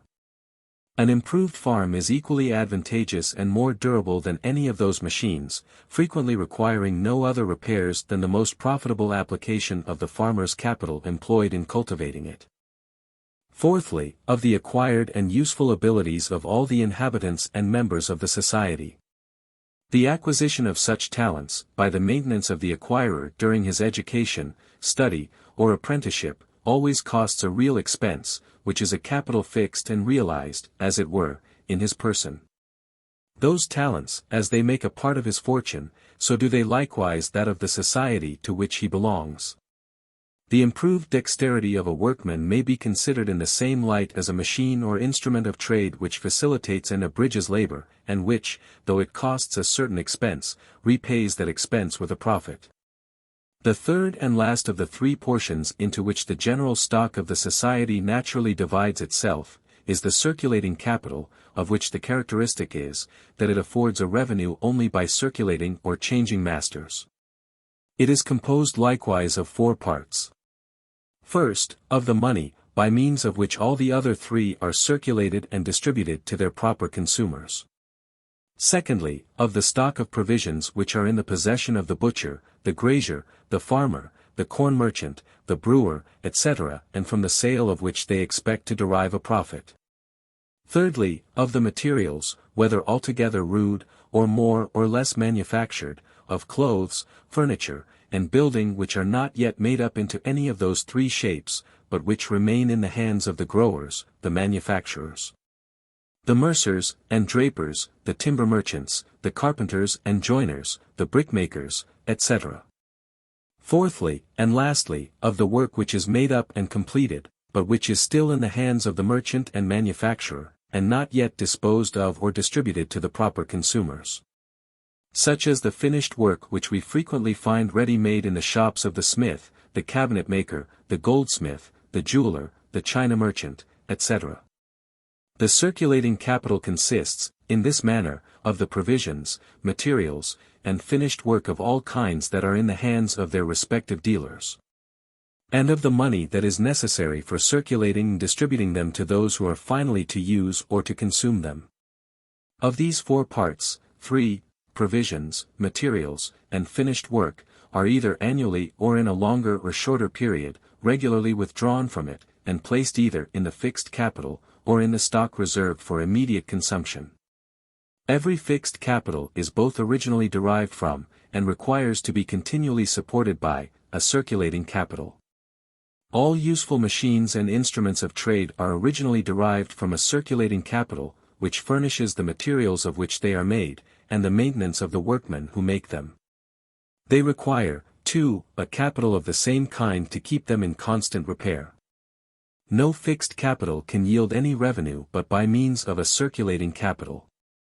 The most useful machines and instruments of trade will produce nothing, without the circulating capital, which affords the materials they are employed upon, and the maintenance of the workmen who employ them. Land, however improved, will yield no revenue without a circulating capital, which maintains the laborers who cultivate and collect its produce. To maintain and augment the stock which may be reserved for immediate consumption, is the sole end and purpose both of the fixed and circulating capitals.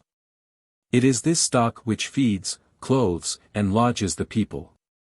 Their riches or poverty depend upon the abundant or sparing supplies which those two capitals can afford to the stock reserved for immediate consumption. So great a part of the circulating capital being continually withdrawn from it, in order to be placed in the other two branches of the general stock of the society, it must in its turn require continual supplies without which it would soon cease to exist. These supplies are principally drawn from three sources: the produce of land, of mines, and of fisheries. These afford continual supplies of provisions and materials, of which part is afterwards wrought up into finished work and by which are replaced the provisions, materials, and finished work, continually withdrawn from the circulating capital. From mines, too, is drawn what is necessary for maintaining and augmenting that part of it which consists in money. For though, In the ordinary course of business, this part is not, like the other three, necessarily withdrawn from it. In order to be placed in the other two branches of the general stock of the society, it must, however, like all other things, be wasted and worn out at last, and sometimes, too, be either lost or sent abroad, and must, therefore, require continual, though no doubt much smaller supplies. Land, mines, and fisheries, require all both a fixed and circulating capital to cultivate them, and their produce replaces, with a profit not only those capitals, but all the others in the society. Thus the farmer annually replaces to the manufacturer the provisions which he had consumed, and the materials which he had wrought up the year before. And the manufacturer replaces to the farmer the finished work which he had wasted and worn out in the same time. This is the real exchange that is annually made between those two orders of people, though it seldom happens that the rude produce of the one, and the manufactured produce of the other, are directly bartered for one another. Because it seldom happens that the farmer sells his corn and his cattle, his flax and his wool, to the very same person of whom he chooses to purchase the clothes, furniture, and instruments of trade, which he wants. He sells, therefore, his rude produce for money, with which he can purchase, wherever it is to be had, the manufactured produce he has occasion for. Land even replaces, in part at least, the capitals with which fisheries and mines are cultivated. It is the produce of land which draws the fish from the waters, and it is the produce of the surface of the earth which extracts the minerals from its bowels. The produce of land, mines, and fisheries, when their natural fertility is equal, is in proportion to the extent and proper application of the capitals employed about them. When the capitals are equal, and equally well applied, it is in proportion to their natural fertility.